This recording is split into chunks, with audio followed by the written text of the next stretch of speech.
Fairy Tales by Hans Christian Andersen. Read and published by Audiobook Library. If you enjoy audiobooks, consider subscribing and turning on notifications to stay updated.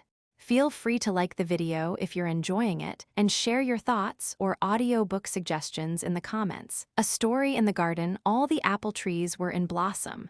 They had hastened to bring forth flowers before they got green leaves, and in the yard all the ducklings walked up and down, and the cat too. It basked in the sun and licked the sunshine from its own paws. And when one looked at the fields, how beautifully the corn stood and how green it shone, without comparison. And there was a twittering and a fluttering of all the little birds, as if the day were a great festival, and so it was, for it was Sunday. All the bells were ringing, and all the people went to church, looking cheerful and dressed in their best clothes. There was a look of cheerfulness on everything. The day was so warm and beautiful that one might well have said, "God's kindness to us men is beyond all limits." But inside the church, the pastor stood in the pulpit and spoke very loudly and angrily. He said that all men were wicked, and God would punish them for their sins, and that the wicked, when they died, would be cast into hell to burn forever and ever.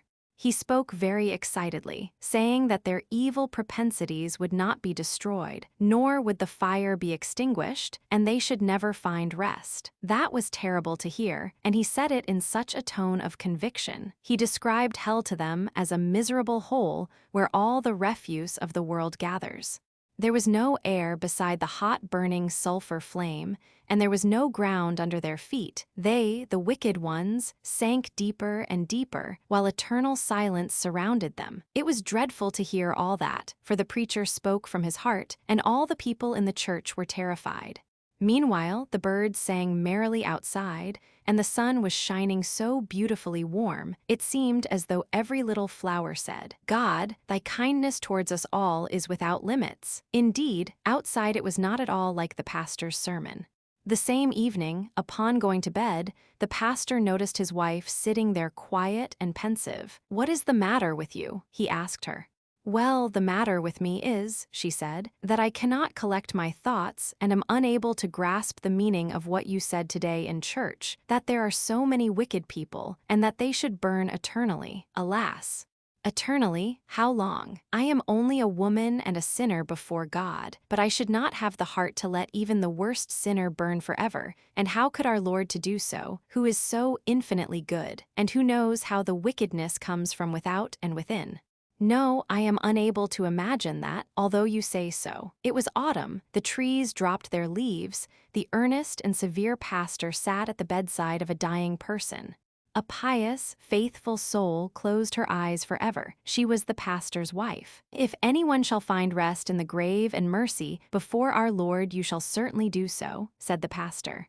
He folded her hands and read a psalm over the dead woman. She was buried. 2 large tears rolled over the cheeks of the earnest man, and in the parsonage it was empty and still, for its sun had set forever.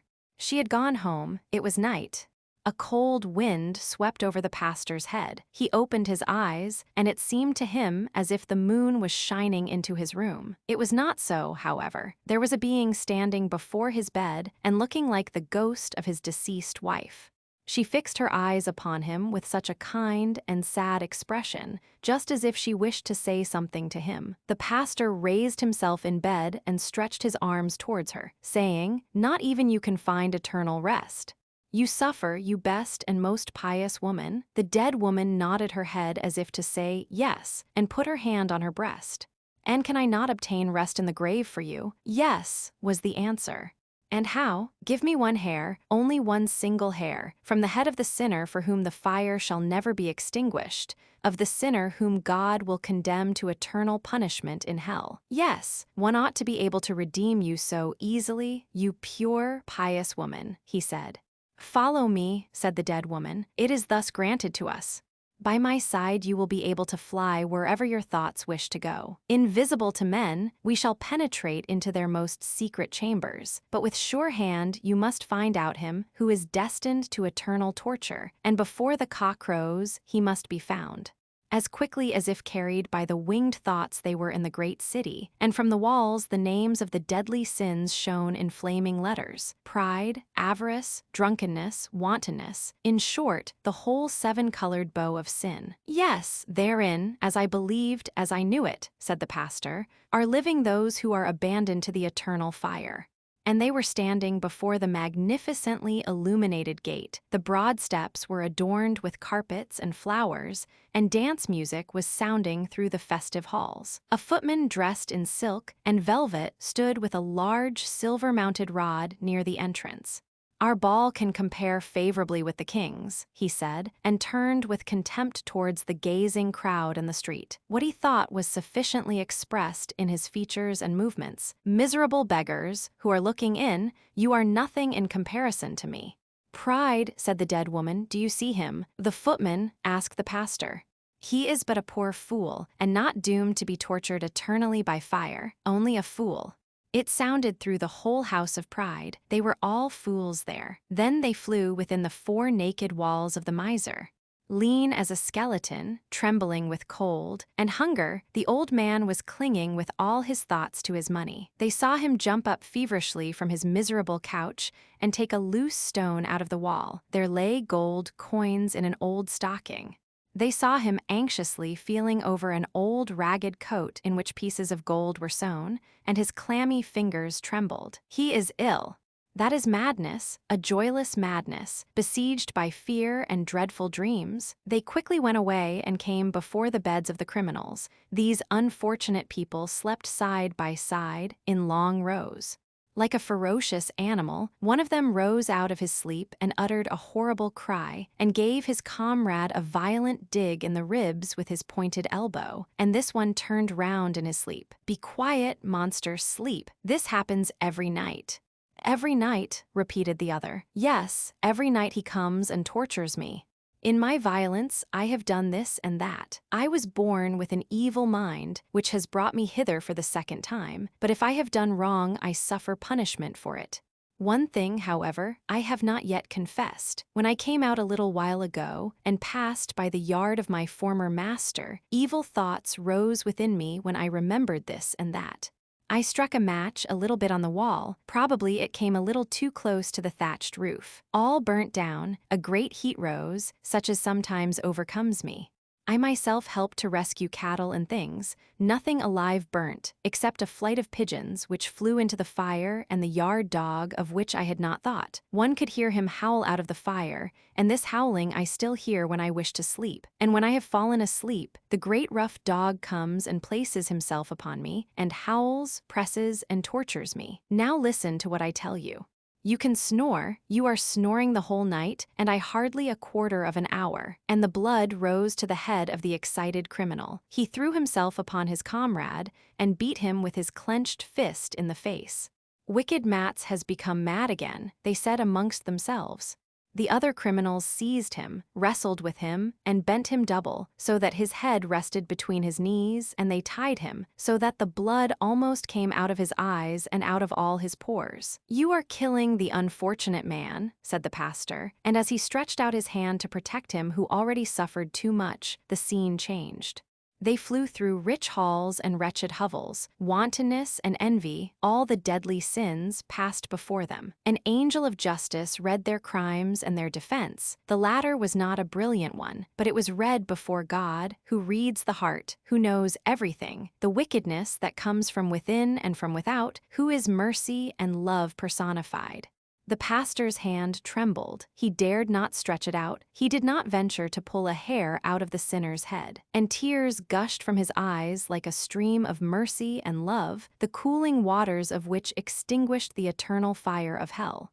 Just then the cock crowed. "Father of all mercy, grant thou to her the peace that I was unable to procure for her." "I have it now," said the dead woman. "It was your hard words, your despair of mankind, your gloomy belief in God and His creation, which drove me to you. Learn to know mankind. Even in the wicked one lives a part of God, and this extinguishes and conquers the flame of hell. The pastor felt a kiss on his lips. A gleam of light surrounded him. God's bright sun shone into the room, and his wife, alive, sweet, and full of love, awoke him from a dream which God had sent him. By the almshouse window, near the grass-covered rampart which encircles Copenhagen, lies a great red house. Balsams and other flowers greet us from the long rows of windows in the house, whose interior is sufficiently poverty-stricken, and poor and old are the people who inhabit it. The building is the Wharton Almshouse. Look, at the window there leans an old maid. She plucks the withered leaf from the balsam and looks at the grass-covered rampart on which many children are playing. What is the old maid thinking of? A whole life drama is unfolding itself before her inward gaze. The poor little children, how happy they are, how merrily they play and romp together. What red cheeks and what angels' eyes, but they have no shoes nor stockings. They dance on the green rampart, just on the place where, according to the old story, the ground always sank in, and where a sportive, frolicsome child had been lured by means of flowers, toys, and sweetmeats into an open grave ready dug for it, and which was afterwards closed over the child. And from that moment, the old story says, the ground gave way no longer. The mound remained firm and fast, and was quickly covered with the green turf. Nor do they know anything of the Danish king who here, in the face of the coming foe, took an oath before all his trembling courtiers that he would hold out with the citizens of his capital and die here in his nest. They know nothing of the men who have fought here, or of the women who from here have drenched with boiling water the enemy, clad in white, and biding in the snow to surprise the city. No, the poor little ones are playing with light, childish spirits. Play on, thou little maiden. Soon the years will come, yes, those glorious years. The priestly hands have been laid on the candidates for confirmation. Hand in hand they walk on the green rampart. Thou hast a white frock on. It has cost thy mother much labor, and yet it is only cut down for the out of an old larger dress. You will also wear a red shawl, and what if it hang too far down? People will only see how very large it is. You are thinking of your dress and of the giver of all good. So glorious is it to wander on the green rampart. And the years roll by. They have no lack of dark days, but you have your cheerful young spirit, and you have gained a friend, you know not how. You met, oh, how often! You walk together on the rampart in the fresh spring, on the high days and holidays, when all the world come out to walk upon the ramparts, and all the bells of the church steeples seem to be singing a song of praise for the coming spring. Scarcely have the violets come forth, but there on the rampart, just opposite the beautiful castle of Rosenberg, there is a tree bright with the first green buds. Every year this tree sends forth fresh green shoots. Alas, it is not so with the human heart. Dark mists, more in number than those that cover the northern skies, cloud the human heart. Poor child! Thy friend's bridal chamber is a black coffin, and thou becomest an old maid. From the almshouse window, behind the balsams, thou shalt look on the merry children at play, and shalt see thine own history renewed. And that is the life drama that passes before the old maid while she looks out upon the rampart, the green, sunny rampart, where the children, with their red cheeks and bare shoeless feet, are rejoicing merrily, like the other free little birds. The angel. Whenever a good child dies, an angel of God comes down from heaven, takes the dead child in his arms, spreads out his great white wings, and flies with him over all the places which the child had loved during his life. Then he gathers a large handful of flowers, which he carries up to the Almighty, that they may bloom more brightly in heaven than they do on earth. And the Almighty presses the flowers to his heart, but he kisses the flower that pleases him best, and it receives a voice, and is able to join the song of the chorus of bliss. These words were spoken by an angel of God, as he carried a dead child up to heaven, and the child listened as if in a dream. Then they passed over well-known spots, where the little one had often played, and through beautiful gardens full of lovely flowers. Which of these shall we take with us to heaven to be transplanted there? Asked the angel. Close by grew a slender, beautiful rose bush, but some wicked hand had broken the stem, and the half-opened rosebuds hung faded and withered on the trailing branches. Poor rose bush, said the child, let us take it with us to heaven, that it may bloom above in God's garden. The angel took up the rose bush, then he kissed the child, and the little one half opened his eyes.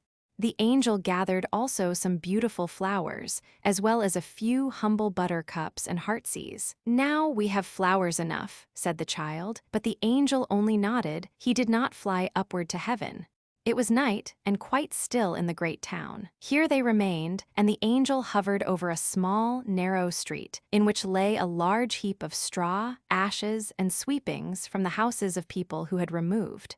There lay fragments of plates, pieces of plaster, rags, old hats, and other rubbish not pleasant to see. Amidst all this confusion, the angel pointed to the pieces of a broken flower pot and to a lump of earth which had fallen out of it. The earth had been kept from falling to pieces by the roots of a withered field flower, which had been thrown amongst the rubbish. "We will take this with us," said the angel. "I will tell you why as we fly along." And as they flew, the angel related the history. Down in that narrow lane, in a low cellar, lived a poor sick boy. He had been afflicted from his childhood, and even in his best days, he could just manage to walk up and down the room on crutches once or twice, but no more. During some days in summer, the sunbeams would lie on the floor of the cellar for about half an hour. In this spot, the poor sick boy would sit warming himself in the sunshine and watching the red blood through his delicate fingers as he held them before his face. Then he would say he had been out, yet he knew nothing of the green forest in its spring verdure, till a neighbor's son brought him a green bough from a beech tree. This he would place over his head, and fancy that he was in the beechwood while the sun shone, and the birds caroled gaily. One spring day the neighbor's boy brought him some field flowers, and among them was one to which the root still adhered. This he carefully planted in a flower pot and placed in a window seat near his bed.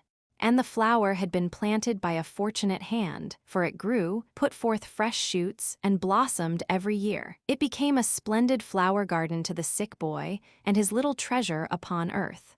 He watered it and cherished it, and took care it should have the benefit of every sunbeam that found its way into the cellar, from the earliest morning ray to the evening sunset. The flower entwined itself even in his dreams. For him it bloomed, for him spread its perfume.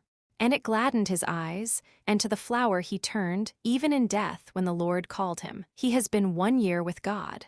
During that time the flower has stood in the window, withered and forgotten, till at length cast out among the sweepings into the street, on the day of the lodger's removal. And this poor flower, withered and faded as it is, we have added to our nosegay, because it gave more real joy than the most beautiful flower in the garden of a queen.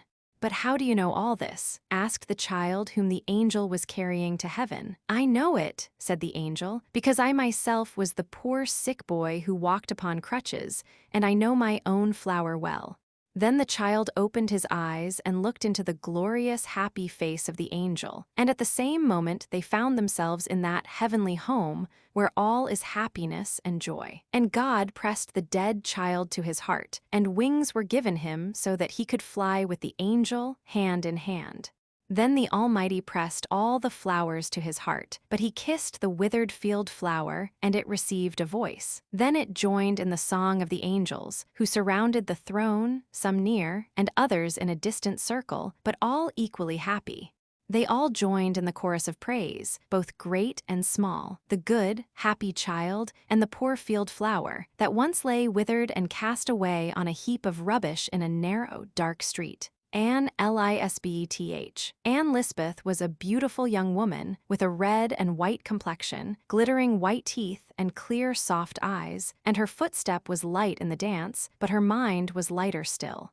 She had a little child, not at all pretty, so he was put out to be nursed by a laborer's wife, and his mother went to the count's castle. She sat in splendid rooms, richly decorated with silk and velvet. Not a breath of air was allowed to blow upon her, and no one was allowed to speak to her harshly, for she was nurse to the count's child.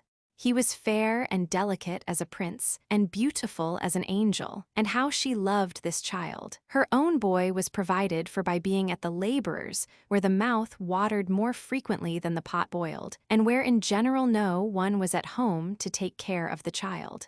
Then he would cry, but what nobody knows nobody cares for, so he would cry till he was tired and then fall asleep. And while we are asleep we can feel neither hunger nor thirst. Ah, yes, sleep is a capital invention. As years went on, Anne Lisbeth's child grew apace like weeds, although they said his growth had been stunted. He had become quite a member of the family in which he dwelt. They received money to keep him, so that his mother got rid of him altogether. She had become quite a lady. She had a comfortable home of her own in the town, and out of doors, when she went for a walk, she wore a bonnet, but she never walked out to see the laborer. That was too far from the town, and indeed, she had nothing to go for. The boy now belonged to these laboring people. He had food, and he could also do something towards earning his living. He took care of Mary's red cow, for he knew how to tend cattle and make himself useful. The great dog by the yard gate of a nobleman's mansion sits proudly on the top of his kennel when the sun shines, and barks at every one that passes, but if it rains, he creeps into his house, and there he is warm and dry. Anne Lisbeth's boy also sat in the sunshine on the top of the fence, cutting out a little toy. If it was springtime, he knew of 3 strawberry plants in blossom, which would certainly bear fruit. This was his most hopeful thought, though it often came to nothing. And he had to sit out in the rain in the worst weather and get wet to the skin and let the cold wind dry the clothes on his back afterwards. If he went near the farmyard belonging to the Count, he was pushed and knocked about, for the men and the maids said he was so horrible ugly. But he was used to all this, for nobody loved him. This was how the world treated Anne Lisbeth's boy, and how could it be otherwise? It was his fate to be beloved by no one. Hitherto he had been a land crab. The land at last cast him adrift. He went to sea in a wretched vessel and sat at the helm while the skipper sat over the grog can.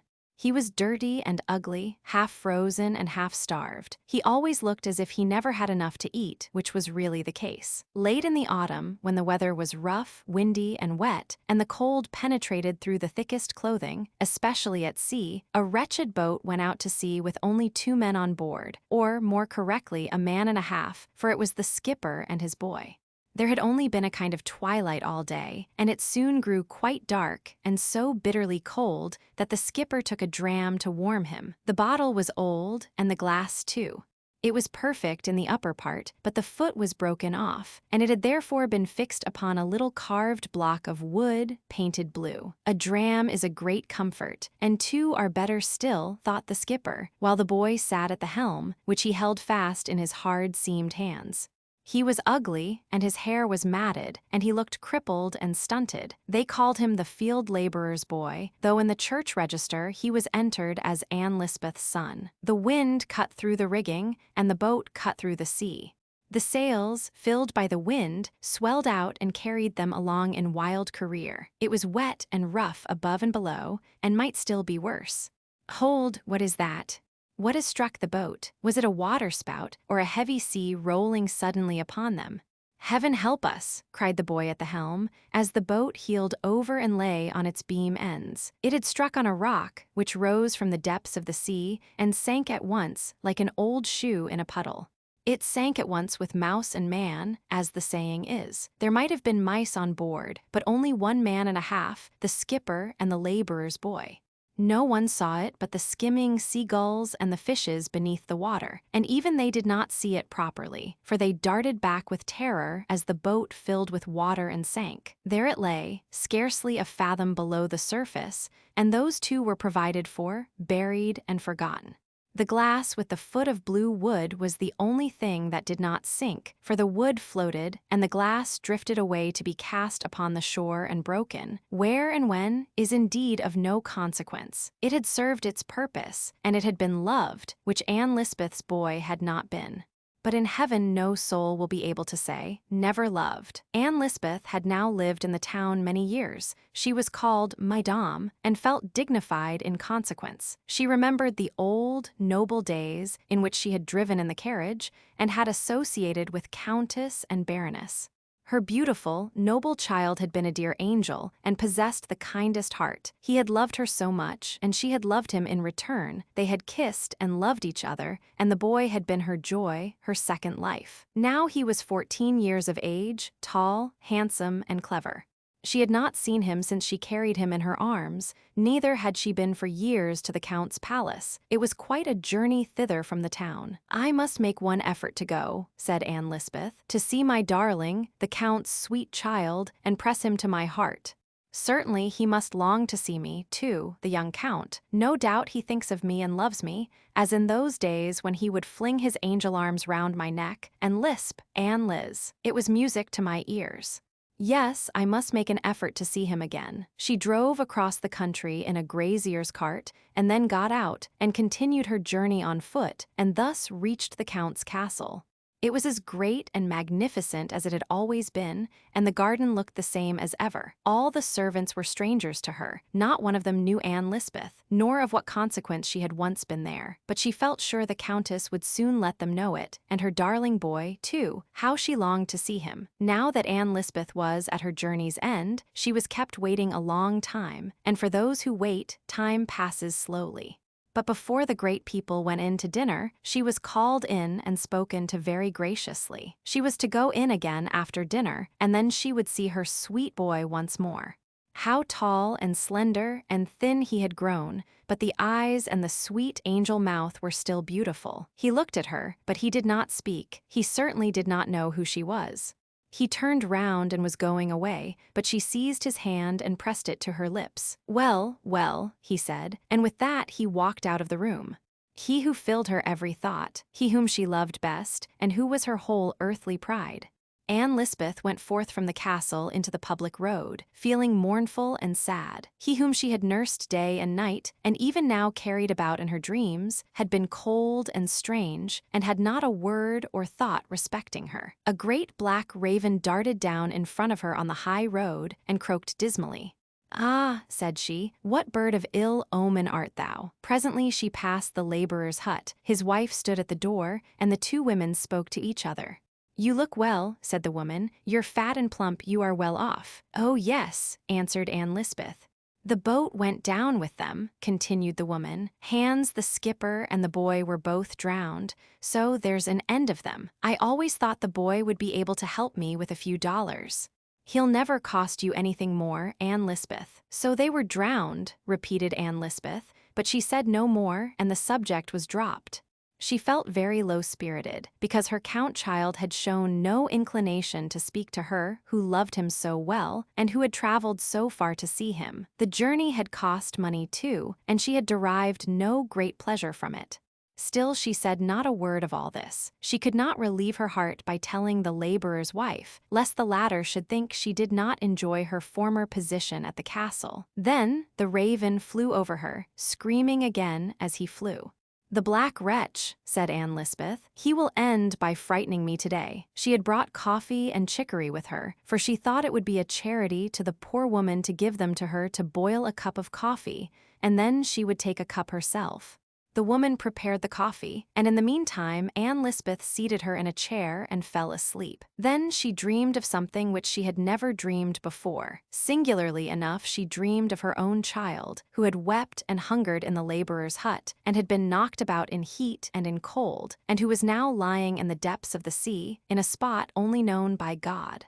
She fancied she was still sitting in the hut, where the woman was busy preparing the coffee, for she could smell the coffee berries roasting. But suddenly it seemed to her that there stood on the threshold a beautiful young form, as beautiful as the count's child, and this apparition said to her, "The world is passing away. Hold fast to me, for you are my mother after all. You have an angel in heaven. Hold me fast." And the child angel stretched out his hand and seized her. Then there was a terrible crash, as of a world crumbling to pieces, and the angel child was rising from the earth, and holding her by the sleeve so tightly that she felt herself lifted from the ground. But on the other hand, something heavy hung to her feet and dragged her down, and it seemed as if hundreds of women were clinging to her, and crying, "If thou art to be saved, we must be saved too. Hold fast, hold fast." And then they all hung on her, but there were too many, and as they clung the sleeve was torn, and Anne Lisbeth fell down in horror and awoke. Indeed, she was on the point of falling over in reality with the chair on which she sat, but she was so startled and alarmed that she could not remember what she had dreamed, only that it was something very dreadful. They drank their coffee and had a chat together, and then Anne Lisbeth went away towards the little town where she was to meet the carrier, who was to drive her back to her own home. But when she came to him, she found that he would not be ready to start till the evening of the next day. Then she began to think of the expense and what the distance would be to walk. She remembered that the route by the seashore was 2 miles shorter than by the high road, and as the weather was clear and there would be moonlight, she determined to make her way on foot and to start at once, that she might reach home the next day.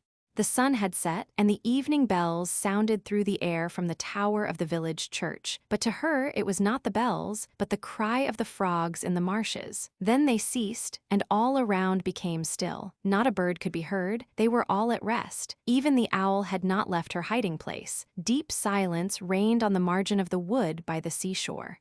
As Anne Lisbeth walked on, she could hear her own footsteps in the sands. Even the waves of the sea were at rest, and all in the deep waters had sunk into silence. There was quiet among the dead and the living in the deep sea. Anne Lisbeth walked on, thinking of nothing at all, as people say, or rather her thoughts wandered, but not away from her, for thought is never absent from us, it only slumbers. Many thoughts that have lain dormant are roused at the proper time, and begin to stir in the mind and the heart, and seem even to come upon us from above. It is written that a good deed bears a blessing for its fruit, and it is also written that the wages of sin is death. Much has been said, and much written which we pass over or know nothing of. A light arises within us, and then forgotten things make themselves remembered, and thus it was with Anne Lisbeth. The germ of every vice and every virtue lies in our heart, in yours and in mine. They lie like little grains of seed, till a ray of sunshine, or the touch of an evil hand, or you turn the corner to the right or to the left, and the decision is made. The little seed is stirred, it swells and shoots up, and pours its sap into your blood, directing your course either for good or evil. Troublesome thoughts often exist in the mind, fermenting there, which are not realized by us while the senses are as it were slumbering, but still they are there. Anne Lisbeth walked on thus with her senses half asleep, but the thoughts were fermenting within her. From one Shrove Tuesday to another, much may occur to weigh down the heart. It is the reckoning of a whole year. Much may be forgotten, sins against heaven in word and thought, sins against our neighbor, and against our own conscience. We are scarcely aware of their existence, and Anne Lisbeth did not think of any of her errors. She had committed no crime against the law of the land. She was an honorable person, in a good position, that she knew. She continued her walk along by the margin of the sea. What was it she saw lying there? An old hat, a man's hat. Now when might that have been washed overboard? She drew nearer, she stopped to look at the hat. Ha, what was lying yonder? She shuddered, yet it was nothing save a heap of grass and tangled seaweed flung across a long stone, but it looked like a corpse, only tangled grass, and yet she was frightened at it. As she turned to walk away, much came into her mind that she had heard in her childhood, old superstitions of specters by the seashore, of the ghosts of drowned but unburied people, whose corpses had been washed up on the desolate beach. The body, she knew, could do no harm to anyone, but the spirit could pursue the lonely wanderer, attach itself to him, and demand to be carried to the churchyard, that it might rest in consecrated ground. Hold fast, the spectre would cry, and as Anne Lisbeth murmured these words to herself, the whole of her dream was suddenly recalled to her memory, when the mother had clung to her and uttered these words, when, amid the crashing of worlds, her sleeve had been torn, and she had slipped from the grasp of her child, who wanted to hold her up in that terrible hour. As these thoughts passed through her mind, fear gave speed to her feet, so that she walked faster and faster. Fear came upon her as if a cold, clammy hand had been laid upon her heart, so that she almost fainted. As she looked across the sea, all there grew darker. A heavy mist came rolling onwards and clung to bush and tree, distorting them into fantastic shapes. She turned and glanced at the moon, which had risen behind her.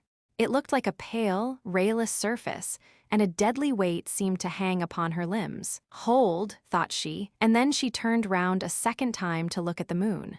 A white face appeared quite close to her, with a mist hanging like a garment from its shoulders. Stop! Carry me to consecrated earth, sounded in her ears in strange, hollow tones. The sound did not come from frogs or ravens. She saw no sign of such creatures. A grave, dig me a grave, was repeated quite loud. Yes, it was indeed the specter of her child, the child that lay beneath the ocean, and whose spirit could have no rest until it was carried to the churchyard, and until a grave had been dug for it in consecrated ground.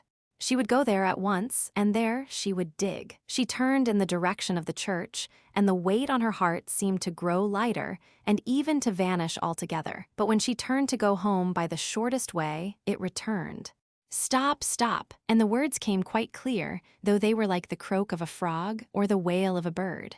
"A grave, dig me a grave." The mist was cold and damp, her hands and face were moist and clammy with horror. A heavy weight again seized her and clung to her. Her mind became clear for thoughts that had never before been there. In these northern regions, a beechwood often buds in a single night and appears in the morning sunlight in its full glory of youthful green. So, in a single instant, can the consciousness of the sin that has been committed in thoughts, words, and actions of our past life be unfolded to us. When once the conscience is awakened, it springs up in the heart spontaneously, and God awakens the conscience when we least expect it. Then we can find no excuse for ourselves. The deed is there and bears witness against us. The thoughts seem to become words and to sound far out into the world. We are horrified at the thought of what we have carried within us, and at the consciousness that we have not overcome the evil which has its origin in thoughtlessness and pride. The heart conceals within itself the vices as well as the virtues, and they grow in the shallowest ground. Anne Lisbeth now experienced in thought what we have clothed in words. She was overpowered by them and sank down and crept along for some distance on the ground. "A grave, dig me a grave," sounded again in her ears, and she would have gladly buried herself if in the grave she could have found forgetfulness of her actions. It was the first hour of her awakening, full of anguish and horror. Superstition made her alternately shudder with cold or burn with the heat of fever. Many things, of which she had feared even to speak, came into her mind. Silently, as the cloud shadows in the moonshine, a spectral apparition flitted by her. She had heard of it before. Close by her galloped 4 snorting steeds, with fire flashing from their eyes and nostrils. They dragged a burning coach, and within it sat the wicked lord of the manor, who had ruled there 100 years before. The legend says that every night, at 12 o'clock, he drove into his castle yard and out again. He was not as pale as dead men are, but black as a coal. He nodded and pointed to Anne Lisbeth, crying out, "Hold fast! Hold fast, and then you may ride again in a nobleman's carriage and forget your child." She gathered herself up and hastened to the churchyard, but black crosses and black ravens danced before her eyes, and she could not distinguish one from the other. The ravens croaked as the raven had done which she saw in the daytime, but now she understood what they said. "I am the Raven Mother, I am the Raven Mother," each raven croaked, and Anne Lisbeth felt that the name also applied to her, and she fancied she should be transformed into a black bird and have to cry as they cried if she did not dig the grave. And she threw herself upon the earth, and with her hands dug a grave in the hard ground, so that the blood ran from her fingers. "A grave, dig me a grave," still sounded in her ears. She was fearful that the cock might crow, and the first red streak appear in the east before she had finished her work, and then she would be lost. And the cock crowed, and the day dawned in the east, and the grave was only half dug. An icy hand passed over her head and face, and down towards her heart. "Only half a grave," a voice wailed and fled away. Yes, it fled away over the sea. It was the ocean specter, and exhausted and overpowered, Anne Lisbeth sunk to the ground, and her senses left her. It was a bright day when she came to herself, and 2 men were raising her up, but she was not lying in the churchyard, but on the seashore, where she had dug a deep hole in the sand, and cut her hand with a piece of broken glass, whose sharp stern was stuck in a little block of painted wood. Anne Lisbeth was in a fever. Conscience had roused the memories of superstitions, and had so acted upon her mind that she fancied she had only half a soul, and that her child had taken the other half down into the sea. Never would she be able to cling to the mercy of heaven till she had recovered this other half, which was now held fast in the deep water. Anne Lisbeth returned to her home, but she was no longer the woman she had been. Her thoughts were like a confused, tangled skein. Only one thread, only one thought was clear to her, namely that she must carry the specter of the seashore to the churchyard and dig a grave for him there, that by so doing she might win back her soul. Many a night she was missed from her home and was always found on the seashore waiting for the specter. In this way, a whole year passed, and then one night she vanished again and was not to be found. The whole of the next day was spent in a useless search after her. Towards evening, when the clerk entered the church to toll the vesper bell, he saw by the altar Anne Lisbeth, who had spent the whole day there. Her powers of body were almost exhausted, but her eyes flashed brightly, and on her cheeks was a rosy flush. The last rays of the setting sun shone upon her, and gleamed over the altar upon the shining clasps of the Bible, which lay open at the words of the prophet Joel, "Rend your hearts, and not your garments, and turn unto the Lord."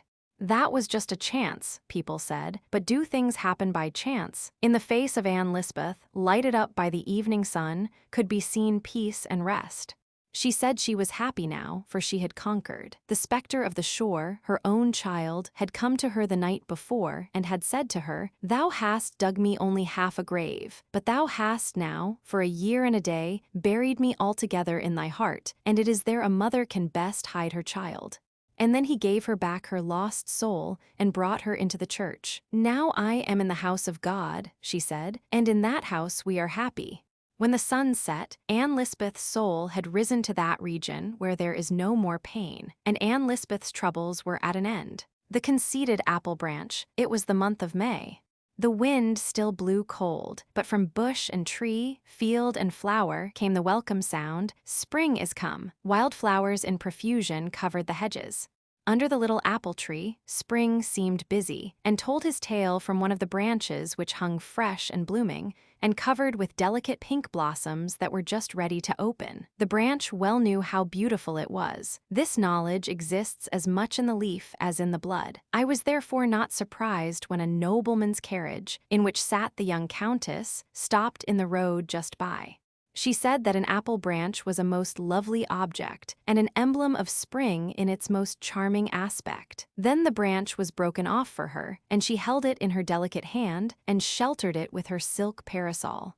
Then they drove to the castle, in which were lofty halls and splendid drawing rooms. Pure white curtains fluttered before the open windows, and beautiful flowers stood in shining, transparent vases. And in one of them, which looked as if it had been cut out of newly fallen snow, the apple branch was placed, among some fresh, light twigs of beech. It was a charming sight. Then the branch became proud, which was very much like human nature. People of every description entered the room, and, according to their position in society, so dared they to express their admiration. Some few said nothing, others expressed too much, and the apple branch very soon got to understand that there was as much difference in the characters of human beings as in those of plants and flowers. Some are all for pomp and parade, others have a great deal to do to maintain their own importance, while the rest might be spared without much loss to society. So thought the apple branch, as he stood before the open window, from which he could see out over gardens and fields, where there were flowers and plants enough for him to think and reflect upon, some rich and beautiful, some poor and humble indeed. "Poor, despised herbs," said the apple branch, "there is really a difference between them and such as I am. How unhappy they must be, if they can feel as those in my position do. There is a difference indeed, and so there ought to be, or we should all be equals." And the apple branch looked with a sort of pity upon them, especially on a certain little flower that is found in fields and in ditches. No one bound these flowers together in a nosegay. They were too common. They were even known to grow between the paving stones, shooting up everywhere like bad weeds, and they bore the very ugly name of dog flowers or dandelions. "Poor, despised plants," said the apple bough. "It is not your fault that you are so ugly and that you have such an ugly name, but it is with plants as with men, there must be a difference." "A difference," cried the sunbeam, as he kissed the blooming apple branch, and then kissed the yellow dandelion out in the fields. All were brothers, and the sunbeam kissed them, the poor flowers as well as the rich. The apple bough had never thought of the boundless love of God, which extends over all the works of creation, over everything which lives and moves and has its being in him. He had never thought of the good and beautiful which are so often hidden, but can never remain forgotten by him, not only among the lower creation, but also among men. The sunbeam, the ray of light, knew better. "You do not see very far, nor very clearly," he said to the apple branch. "Which is the despised plant you so specially pity?" "The dandelion," he replied. "No one ever places it in a nosegay. It is often trodden underfoot, there are so many of them, and when they run to seed, they have flowers like wool, which fly away in little pieces over the roads and cling to the dresses of the people. They are only weeds, but of course there must be weeds. Oh, I am really very thankful that I was not made like one of these flowers." There came presently across the fields a whole group of children, the youngest of whom was so small that it had to be carried by the others. And when he was seated on the grass, among the yellow flowers, he laughed aloud with joy, kicked out his little legs, rolled about, plucked the yellow flowers, and kissed them in childlike innocence. But the eldest among them gathered carefully the faded flowers, on the stem of which was grouped together the seed, in the form of a white feathery coronal. These loose, airy wool flowers are very beautiful, and look like fine, snowy feathers or down. The children held them to their mouths, and tried to blow away the whole coronal with one puff of the breath. They had been told by their grandmothers that whoever did so would be sure to have new clothes before the end of the year. The despised flower was by this raised to the position of a prophet or foreteller of events. "Do you see," said the sunbeam, "do you see the beauty of these flowers? Do you see their powers of giving pleasure?" "Yes, to children," said the apple bough. By and by an old woman came into the field, and, with a blunt knife without a handle, began to dig round the roots of some of the dandelion plants and pull them up. With some of these she intended to make tea for herself, but the rest she was going to sell to the chemist and obtain some money. "But beauty is of higher value than all this," said the apple tree branch. "Only the chosen ones can be admitted into the realms of the beautiful. There is a difference between plants, just as there is a difference between men." Then the sunbeams spoke of the boundless love of God as seen in creation and over all that lives, and of the equal distribution of his gifts, both in time and in eternity. "That is your opinion," said the apple bough. Then some people came into the room, and, among them, the young countess, the lady who had placed the apple bough in the transparent vase, so pleasantly beneath the rays of the sunlight. She carried in her hand something that seemed like a flower. The object was hidden by 2 or 3 great leaves, which covered it like a shield, so that no draught or gust of wind could injure it, and it was carried more carefully than the apple branch had ever been. Very cautiously, the large leaves were removed, and there appeared the feathery seed crown of the despised dandelion. This was what the lady had so carefully plucked, and carried home so safely covered, so that not one of the delicate feathery arrows of which its mist-like shape was so lightly formed should flutter away. She now drew it forth quite uninjured, and wondered at its beautiful form, and airy lightness, and singular construction, so soon to be blown away by the wind. "See," she exclaimed, "how wonderfully God has made this little flower. I will paint it with the apple branch together."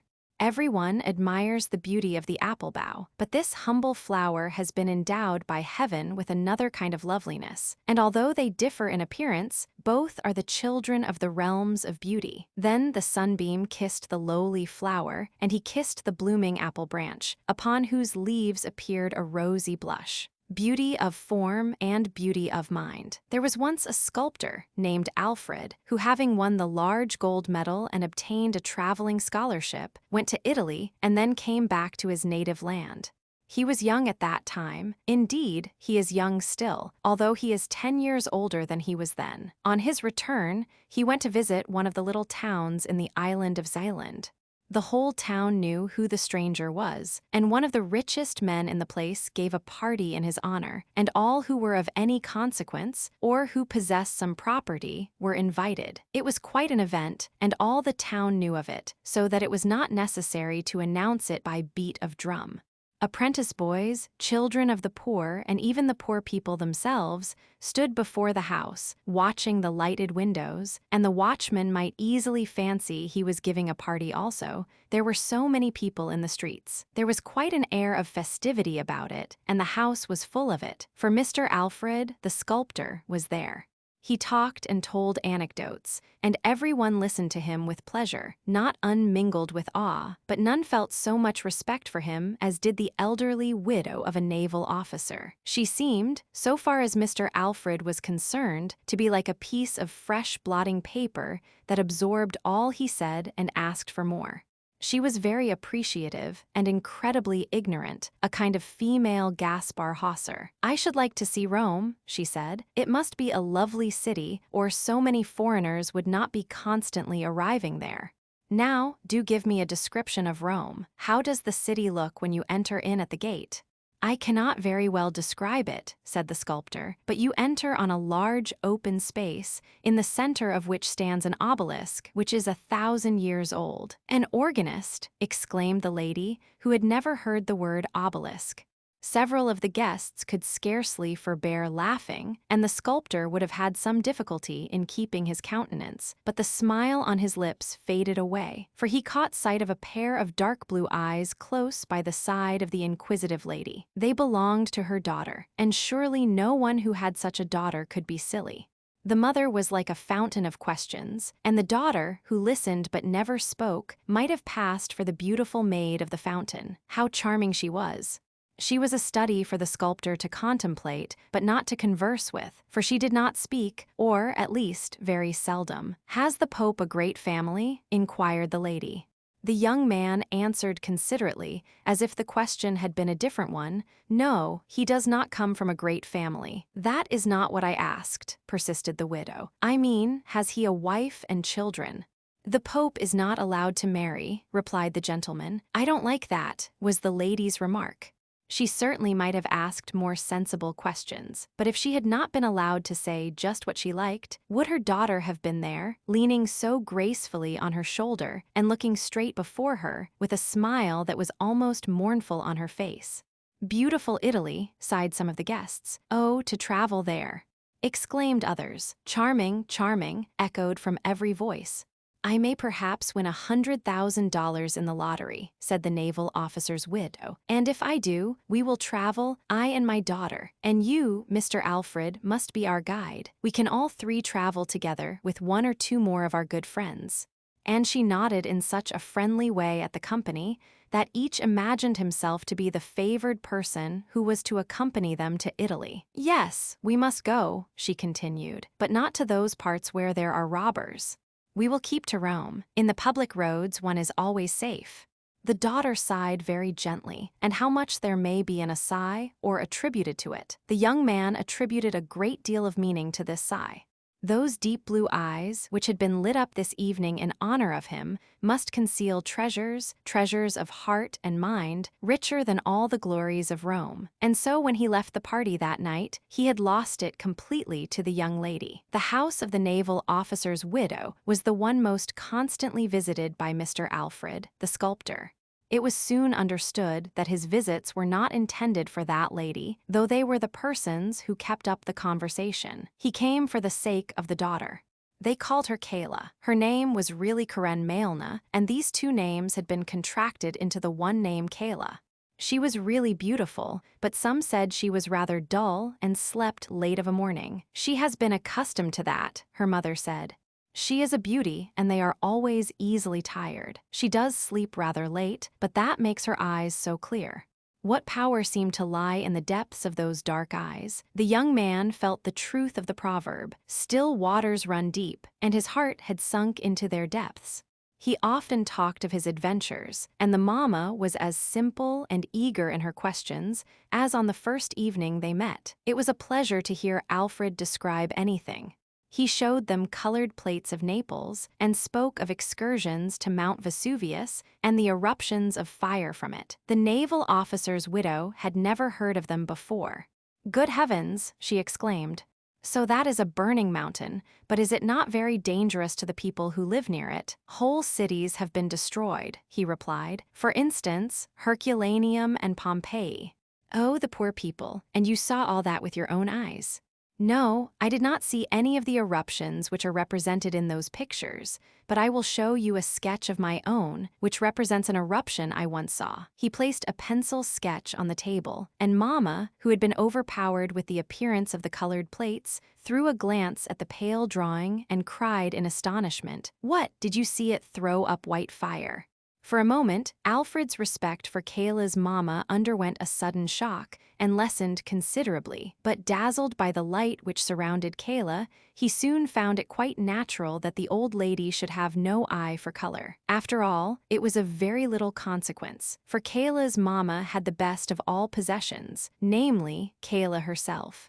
Alfred and Kayla were betrothed, which was a very natural result, and the betrothal was announced in the newspaper of the little town. Mama purchased 30 copies of the paper that she might cut out the paragraph and send it to friends and acquaintances. The betrothed pair were very happy, and the mother was happy too. She said it seemed like connecting herself with Thorwaldsen. "You are a true successor of Thorwaldsen," she said to Alfred, and it seemed to him as if, in this instance, Mama had said a clever thing. Kayla was silent, but her eyes shone, her lips smiled, every movement was graceful. In fact, she was beautiful. That cannot be repeated too often. Alfred decided to take a bust of Kayla as well as of her mother. They sat to him accordingly and saw how he molded and formed the soft clay with his fingers. "I suppose it is only on our account that you perform this commonplace work yourself, instead of leaving it to your servant to do all that sticking together." "It is really necessary that I should mold the clay myself," he replied. "Ah, yes, you are always so polite," said Mama with a smile, and Kayla silently pressed his hand, all soiled as it was with the clay. Then he unfolded to them both the beauties of nature in all her works. He pointed out to them how, in the scale of creation, inanimate matter was inferior to animate nature, the plant above the mineral, the animal above the plant, and man above them all. He strove to show them how the beauty of the mind could be displayed in the outward form, and that it was the sculptor's task to seize upon that beauty of expression and produce it in his works. Kayla stood silent, but nodded in approbation of what he said, while Mama-in-law made the following confession: "It is difficult to follow you, but I go hobbling along after you with my thoughts, though what you say makes my head whirl round and round. Still I contrive to lay hold on some of it." Kayla's beauty had a firm hold on Alfred. It filled his soul and held a mastery over him.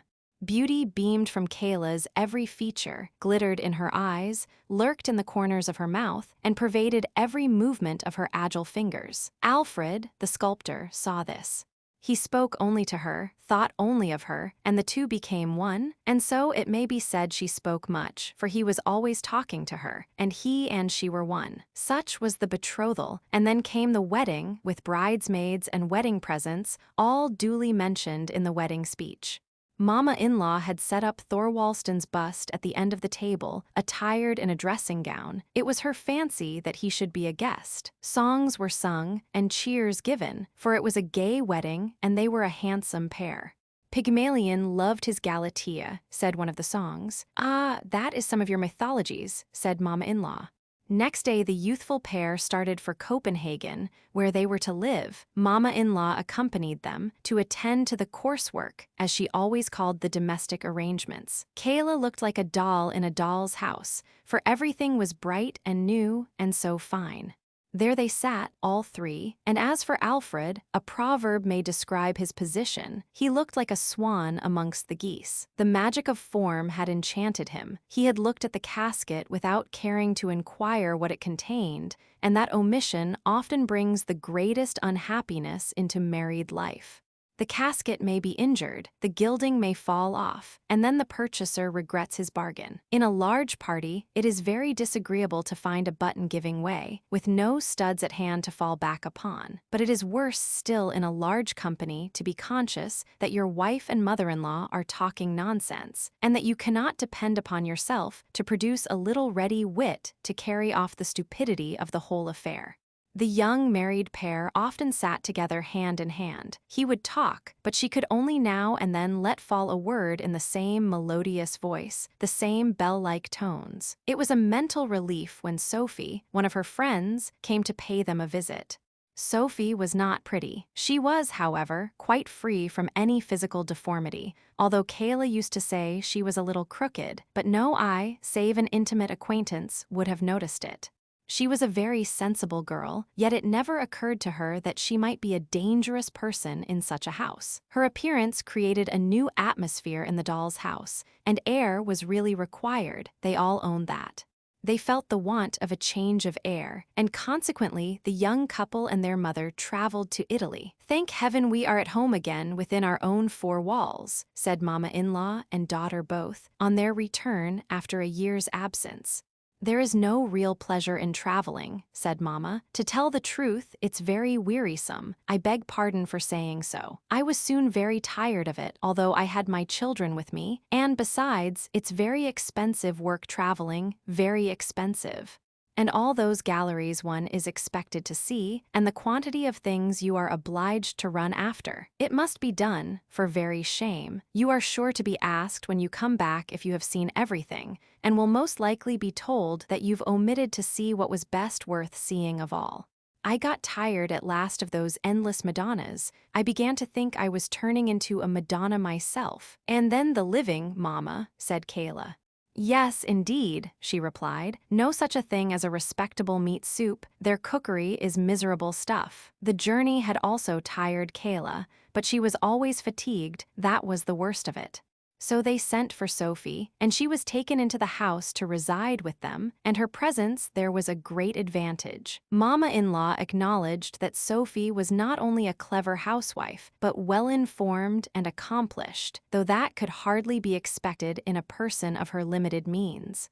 She was also a generous-hearted, faithful girl. She showed that thoroughly while Kayla lay sick, fading away. When the casket is everything, the casket should be strong, or else all is over. And all was over with the casket, for Kayla died. "She was beautiful," said her mother. "She was quite different from the beauties they call antiques, for they are so damaged. A beauty ought to be perfect, and Kayla was a perfect beauty." Alfred wept, and Mama wept, and they both wore mourning. The black dress suited Mama very well, and she wore mourning the longest. She had also to experience another grief in seeing Alfred marry Sophie, who was nothing at all to look at. "He's gone to the very extreme," said Mama-in-law. "He has gone from the most beautiful to the ugliest, and he has forgotten his first wife. Men have no constancy. My husband was a very different man, but then he died before me." "Pygmalion loved his Galatea, was in the song they sung at my first wedding," said Alfred. "I once fell in love with a beautiful statue, which awoke to life in my arms, but the kindred soul, which is a gift from heaven, the angel who can feel and sympathize with and elevate us, I have not found and won till now. You came, Sophie, not in the glory of outward beauty, though you are even fairer than is necessary. The chief thing still remains. You came to teach the sculptor that his work is but dust and clay only, an outward form made of a material that decays, and that what we should seek to obtain is the ethereal essence of mind and spirit. Poor Kayla, our life was but as a meeting by the wayside. In yonder world, where we shall know each other from a union of mind, we shall be but mere acquaintances." "That was not a loving speech," said Sophie, "nor spoken like a Christian. In a future state, where there is neither marrying nor giving in marriage, but where, as you say, souls are attracted to each other by sympathy, there everything beautiful develops itself, and is raised to a higher state of existence. Her soul will acquire such completeness that it may harmonize with yours, even more than mine, and you will then once more utter your first rapturous exclamation of your love, 'Beautiful, most beautiful.'" The beetle who went on his travels. There was once an emperor who had a horse shod with gold. He had a golden shoe on each foot, and why was this? He was a beautiful creature, with slender legs, bright, intelligent eyes, and a mane that hung down over his neck like a veil. He had carried his master through fire and smoke in the battlefield, with the bullets whistling round him. He had kicked and bitten and taken part in the fight when the enemy advanced, and with his master on his back, he had dashed over the fallen foe and saved the golden crown and the emperor's life, which was of more value than the brightest gold. This is the reason of the emperor's horse wearing golden shoes. A beetle came creeping forth from the stable, where the farrier had been shoeing the horse. "Great ones, first, of course," said he, "and then the little ones, but size is not always a proof of greatness." He stretched out his thin leg as he spoke. "And pray, what do you want?" asked the farrier. "Golden shoes," replied the beetle. "Why, you must be out of your senses," cried the farrier. "Golden shoes for you indeed." "Yes, certainly, golden shoes," replied the beetle. "Am I not just as good as that great creature yonder, who is waited upon and brushed, and has food and drink placed before him? And don't I belong to the royal stables?" "But why does the horse have golden shoes?" asked the farrier. "Of course you understand the reason. Understand." "Well, I understand that it is a personal slight to me," cried the beetle. "It is done to annoy me, so I intend to go out into the world and seek my fortune." "Go along with you," said the farrier. "You're a rude fellow," cried the beetle as he walked out of the stable, and then he flew for a short distance till he found himself in a beautiful flower garden, all fragrant with roses and lavender. The ladybirds, with red and black shells on their backs and delicate wings, were flying about, and one of them said, "Is it not sweet and lovely here? Oh, how beautiful everything is!" "I am accustomed to better things," said the beetle. "Do you call this beautiful? Why, there is not even a dung heap." Then he went on, and under the shadow of a large haystack he found a caterpillar crawling along. "How beautiful this world is," said the caterpillar. "The sun is so warm I quite enjoy it. And soon I shall go to sleep and die as they call it, but I shall wake up with beautiful wings to fly with like a butterfly." "How conceited you are!" exclaimed the beetle. "Fly about as a butterfly indeed. What of that? I have come out of the emperor's stable, and no one there, not even the emperor's horse, who, in fact, wears my cast-off golden shoes, has any idea of flying, excepting myself. To have wings and fly, why, I can do that already." And so saying, he spread his wings and flew away. "I don't want to be disgusted," he said to himself, "and yet I can't help it." Soon after, he fell down upon an extensive lawn, and for a time pretended to sleep, but at last fell asleep in earnest. Suddenly, a heavy shower of rain came falling from the clouds. The beetle woke up with the noise, and would have been glad to creep into the earth for shelter, but he could not. He was tumbled over and over with the rain, sometimes swimming on his stomach and sometimes on his back, and as for flying, that was out of the question. He began to doubt whether he should escape with his life, so he remained, quietly lying where he was. After a while, the weather cleared up a little, and the beetle was able to rub the water from his eyes and look about him. He saw something gleaming, and he managed to make his way up to it. It was linen which had been laid to bleach on the grass. He crept into a fold of the damp linen, which certainly was not so comfortable a place to lie in as the warm stable, but there was nothing better, so he remained lying there for a whole day and night, and the rain kept on all the time. Towards morning, he crept out of his hiding place, feeling in a very bad temper with the climate. 2 frogs were sitting on the linen, and their bright eyes actually glistened with pleasure.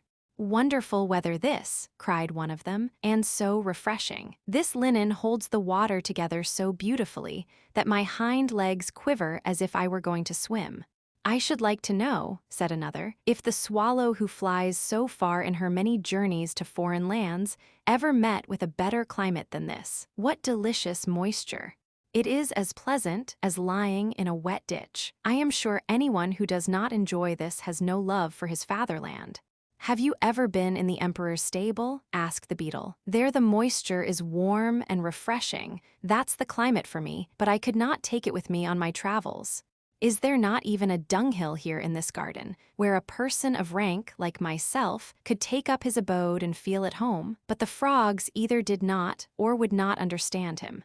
"I never ask a question twice," said the beetle, after he had asked this 3 times and received no answer. Then he went on a little farther and stumbled against a piece of broken crockery-ware, which certainly ought not to have been lying there.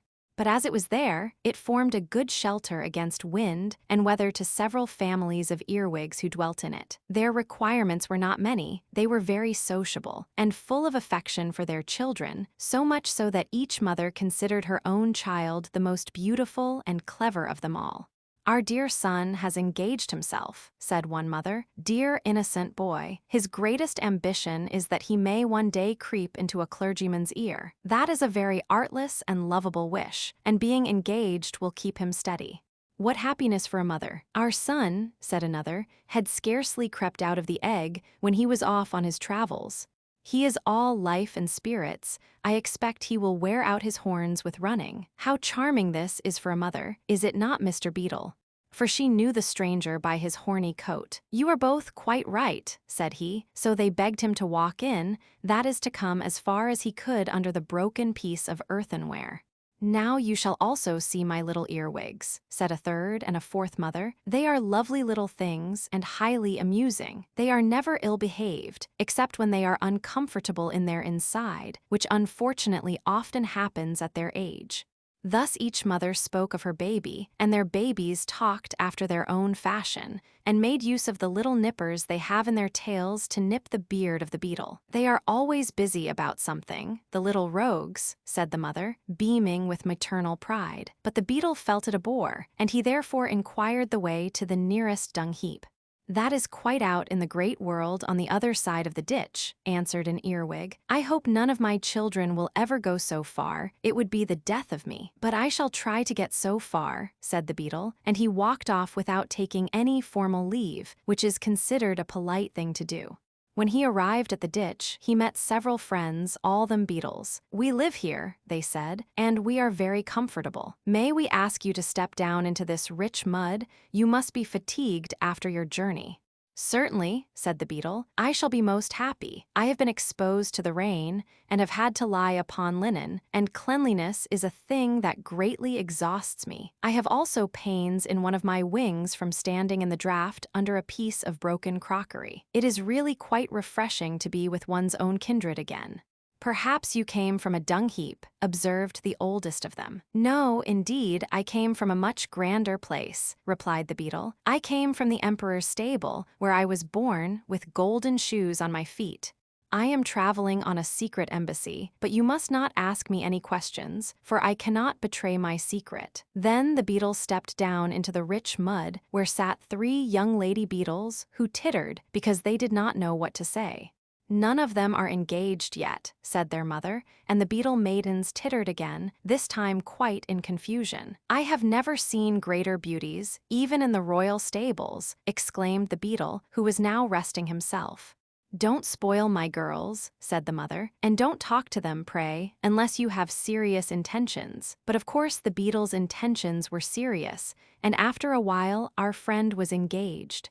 The mother gave them her blessing, and all the other beetles cried hurrah. Immediately after the betrothal came the marriage, for there was no reason to delay. The following day passed very pleasantly, and the next was tolerably comfortable, but on the third it became necessary for him to think of getting food for his wife, and, perhaps, for children. "I have allowed myself to be taken in," said our beetle to himself, "and now there's nothing to be done but to take them in return." No sooner said than done. Away he went, and stayed away all day and all night, and his wife remained behind a forsaken widow. "Oh," said the other beetles, "this fellow that we have received into our family is nothing but a complete vagabond. He has gone away and left his wife a burden upon our hands." "Well, she can be unmarried again, and remain here with my other daughters," said the mother. "Fie on the villain that forsook her." In the meantime, the beetle, who had sailed across the ditch on a cabbage leaf, had been journeying on the other side. In the morning, 2 persons came up to the ditch. When they saw him, they took him up and turned him over and over, looking very learned all the time, especially one, who was a boy. Alice sees the black beetle in the black stone and the black rock. "Is not that written in the Koran?" he asked. Then he translated the beetle's name into Latin and said a great deal upon the creature's nature and history. The second person, who was older and a scholar, proposed to carry the beetle home, as they wanted just such good specimens as this. Our beetle considered this speech a great insult, so he flew suddenly out of the speaker's hand. His wings were dry now, so they carried him to a great distance, till at last he reached a hothouse, where a sash of the glass roof was partly open, so he quietly slipped in and buried himself in the warm earth. "It is very comfortable here," he said to himself, and soon after fell asleep. Then he dreamed that the emperor's horse was dying and had left him his golden shoes and also promised that he should have 2 more. All this was very delightful, and when the beetle woke up, he crept forth and looked around him. What a splendid place the hothouse was. At the back, large palm trees were growing, and the sunlight made the leaves look quite glossy, and beneath them what a profusion of luxuriant green and of flowers red like flame, yellow as amber, or white as new-fallen snow. "What a wonderful quantity of plants," cried the beetle. "How good they will taste when they are decayed. This is a capital storeroom. There must certainly be some relations of mine living here. I will just see if I can find anyone with whom I can associate. I'm proud, certainly, but I'm also proud of being so." Then he prowled about in the earth and thought what a pleasant dream that was about the dying horse and the golden shoes he had inherited. Suddenly, a hand seized the beetle and squeezed him and turned him round and round. The gardener's little son and his playfellow had come into the hothouse, and, seeing the beetle, wanted to have some fun with him. First, he was wrapped in a vine leaf and put into a warm trousers pocket. He twisted and turned about with all his might, but he got a good squeeze from the boy's hand as a hint for him to keep quiet. Then the boy went quickly towards a lake that lay at the end of the garden. Here the beetle was put into an old, broken wooden shoe, in which a little stick had been fastened upright for a mast, and to this mast the beetle was bound with a piece of worsted. Now he was a sailor and had to sail away. The lake was not very large, but to the beetle it seemed an ocean, and he was so astonished at its size that he fell over on his back and kicked out his legs. Then the little ship sailed away. Sometimes the current of the water seized it, but whenever it went too far from the shore, one of the boys turned up his trousers and went in after it and brought it back to land. But at last, just as it went merrily out again, the 2 boys were called, and so angrily that they hastened to obey, and ran away as fast as they could from the pond, so that the little ship was left to its fate. It was carried away farther and farther from the shore, till it reached the open sea. This was a terrible prospect for the beetle, for he could not escape in consequence of being bound to the mast. Then a fly came and paid him a visit. "What beautiful weather," said the fly. "I shall rest here and sun myself. You must have a pleasant time of it." "You speak without knowing the facts," replied the beetle. "Don't you see that I am a prisoner?" "Ah, but I'm not a prisoner," remarked the fly, and away he flew. "Well, now I know the world," said the beetle to himself. "It's an abominable world. I'm the only respectable person in it. First, they refuse me my golden shoes. Then I have to lie on damp linen and to stand in a draught, and to crown all, they fasten a wife upon me. Then, when I have made a step forward in the world and found out a comfortable position, just as I could wish it to be, one of these human boys comes and ties me up and leaves me to the mercy of the wild waves, while the emperor's favorite horse goes prancing about proudly on his golden shoes. This vexes me more than anything. But it is useless to look for sympathy in this world. My career has been very interesting, but what's the use of that if nobody knows anything about it?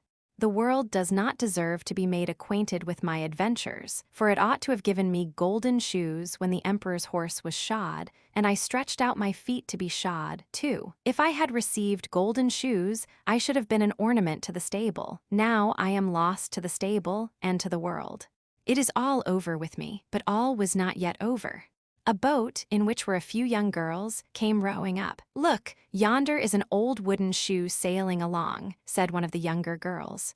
"And there's a poor little creature bound fast in it," said another. The boat now came close to our beetle's ship, and the young girls fished it out of the water. One of them drew a small pair of scissors from her pocket and cut the worsted without hurting the beetle, and when she stepped on shore she placed him on the grass. "There," she said, "creep away or fly if thou canst." "It is a splendid thing to have thy liberty." Away flew the beetle, straight through the open window of a large building. There he sank down, tired and exhausted, exactly on the mane of the emperor's favorite horse, who was standing in his stable, and the beetle found himself at home again. For some time he clung to the mane, that he might recover himself. "Well," he said, "here I am, seated on the emperor's favorite horse, sitting upon him as if I were the emperor himself. But what was it the farrier asked me? Ah, I remember now, that's a good thought. He asked me why the golden shoes were given to the horse. The answer is quite clear to me now. They were given to the horse on my account." And this reflection put the beetle into a good temper. The sun's rays also came streaming into the stable and shone upon him and made the place lively and bright. "Traveling expands the mind very much," said the beetle. "The world is not so bad after all, if you know how to take things as they come." The bell, in the narrow streets of a large town, people often heard in the evening when the sun was setting, and his last rays gave a golden tint to the chimney pots, a strange noise which resembled the sound of a church bell. It only lasted an instant, for it was lost in the continual roar of traffic and hum of voices which rose from the town. "The evening bell is ringing," people used to say. "The sun is setting." Those who walked outside the town, where the houses were less crowded and interspersed by gardens and little fields, saw the evening sky much better and heard the sound of the bell much more clearly. It seemed as though the sound came from a church, deep in the calm, fragrant wood, and thither people looked with devout feelings. A considerable time elapsed. One said to the other, "I really wonder if there is a church out in the wood. The bell has indeed a strange, sweet sound. Shall we go there and see what the cause of it is?" The rich drove, the poor walked, but the way seemed to them extraordinarily long, and when they arrived at a number of willow trees on the border of the wood, they sat down, looked up into the great branches, and thought they were now really in the wood. A confectioner from the town also came out and put up a stall there. Then came another confectioner who hung a bell over his stall, which was covered with pitch to protect it from the rain, but the clapper was wanting.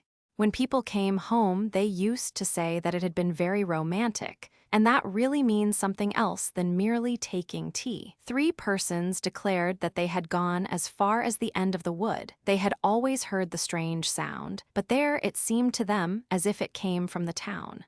One of them wrote verses about the bell and said that it was like the voice of a mother speaking to an intelligent and beloved child. No tune, he said, was sweeter than the sound of the bell. The emperor of the country heard of it and declared that he who would really find out where the sound came from should receive the title of bellringer to the world, even if there was no bell at all. Now many went out into the wood for the sake of this splendid birth, but only one of them came back with some sort of explanation. None of them had gone far enough, nor had he, and yet he said that the sound of the bell came from a large owl in a hollow tree.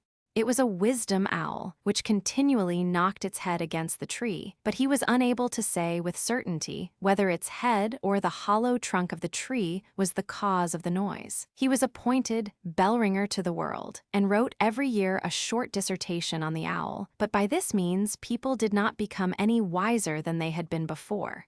It was just Confirmation Day. The clergyman had delivered a beautiful and touching sermon. The candidates were deeply moved by it. It was indeed a very important day for them. They were all at once transformed from mere children to grown-up people. The childish soul was to fly over, as it were, into a more reasonable being.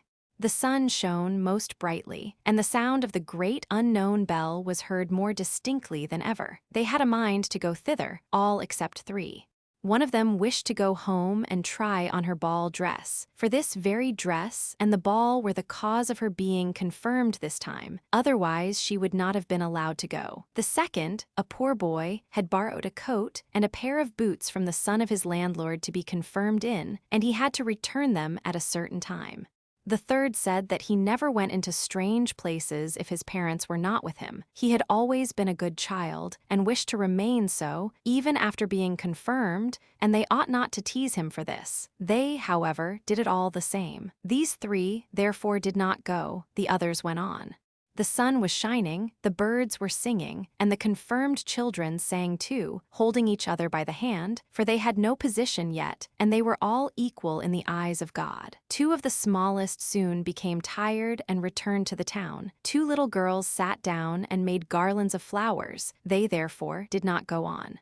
When the others arrived at the willow trees, where the confectioner had put up his stall, they said, "Now we are out here. The bell does not in reality exist. It is only something that people imagine." Then, suddenly, the sound of the bell was heard so beautifully and solemnly from the wood that 4 or 5 made up their minds to go still further on.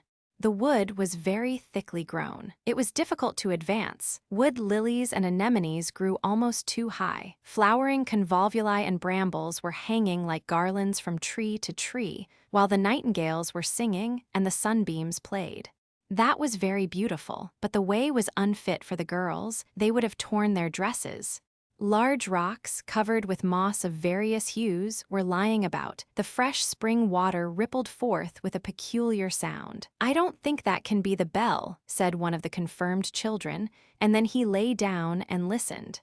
"We must try to find out if it is." And there he remained and let the others walk on. They came to a hut built of the bark of trees and branches. A large crab-apple tree spread its branches over it, as if it intended to pour all its fruit on the roof, upon which roses were blooming. The long boughs covered the gable, where a little bell was hanging. Was this the one they had heard? All agreed that it must be so, except one who said that the bell was too small and too thin to be heard at such a distance, and that it had quite a different sound to that which had so touched men's hearts. He who spoke was a king's son, and therefore the others said that such a one always wishes to be cleverer than other people. Therefore they let him go alone, and as he walked on, the solitude of the wood produced a feeling of reverence in his breast. But still he heard the little bell about which the others rejoiced, and sometimes, when the wind blew in that direction, he could hear the sounds from the confectioner's stall, where the others were singing at tea. But the deep sounds of the bell were much stronger. Soon it seemed to him as if an organ played an accompaniment. The sound came from the left, from the side where the heart is. Now something rustled among the bushes, and a little boy stood before the king's son, in wooden shoes and such a short jacket that the sleeves did not reach to his wrists. They knew each other. The boy was the one who had not been able to go with them, because he had to take the coat and boots back to his landlord's son. That he had done, and had started again in his wooden shoes and old clothes, for the sound of the bell was too enticing. He felt he must go on. "We might go together," said the king's son. But the poor boy with the wooden shoes was quite ashamed. He pulled at the short sleeves of his jacket and said that he was afraid he could not walk so fast. Besides, he was of opinion that the bell ought to be sought at the right, for there was all that was grand and magnificent. "Then we shall not meet," said the king's son, nodding to the poor boy, who went into the deepest part of the wood, where the thorns tore his shabby clothes and scratched his hands, face, and feet until they bled. The king's son also received several good scratches, but the sun was shining on his way, and it is he whom we will now follow, for he was a quick fellow. "I will and must find the bell," he said, "if I have to go to the end of the world." Ugly monkeys sat high in the branches and clenched their teeth. "Shall we beat him?" they said. "Shall we thrash him? He is a king's son." But he walked on undaunted, deeper and deeper into the wood, where the most wonderful flowers were growing. There were standing white star lilies with blood-red stamens, sky-blue tulips shining when the wind moved them, apple trees covered with apples like large, glittering soap bubbles. Only think how resplendent these trees were in the sunshine. All around were beautiful green meadows, where hart and hind played in the grass. There grew magnificent oaks and beech trees, and if the bark was split of any of them, long blades of grass grew out of the clefts. There were also large, smooth lakes in the wood, on which the swans were swimming about and flapping their wings. The king's son often stood still and listened. Sometimes he thought that the sound of the bell rose up to him out of one of these deep lakes, but soon he found that this was a mistake, and that the bell was ringing still farther in the wood.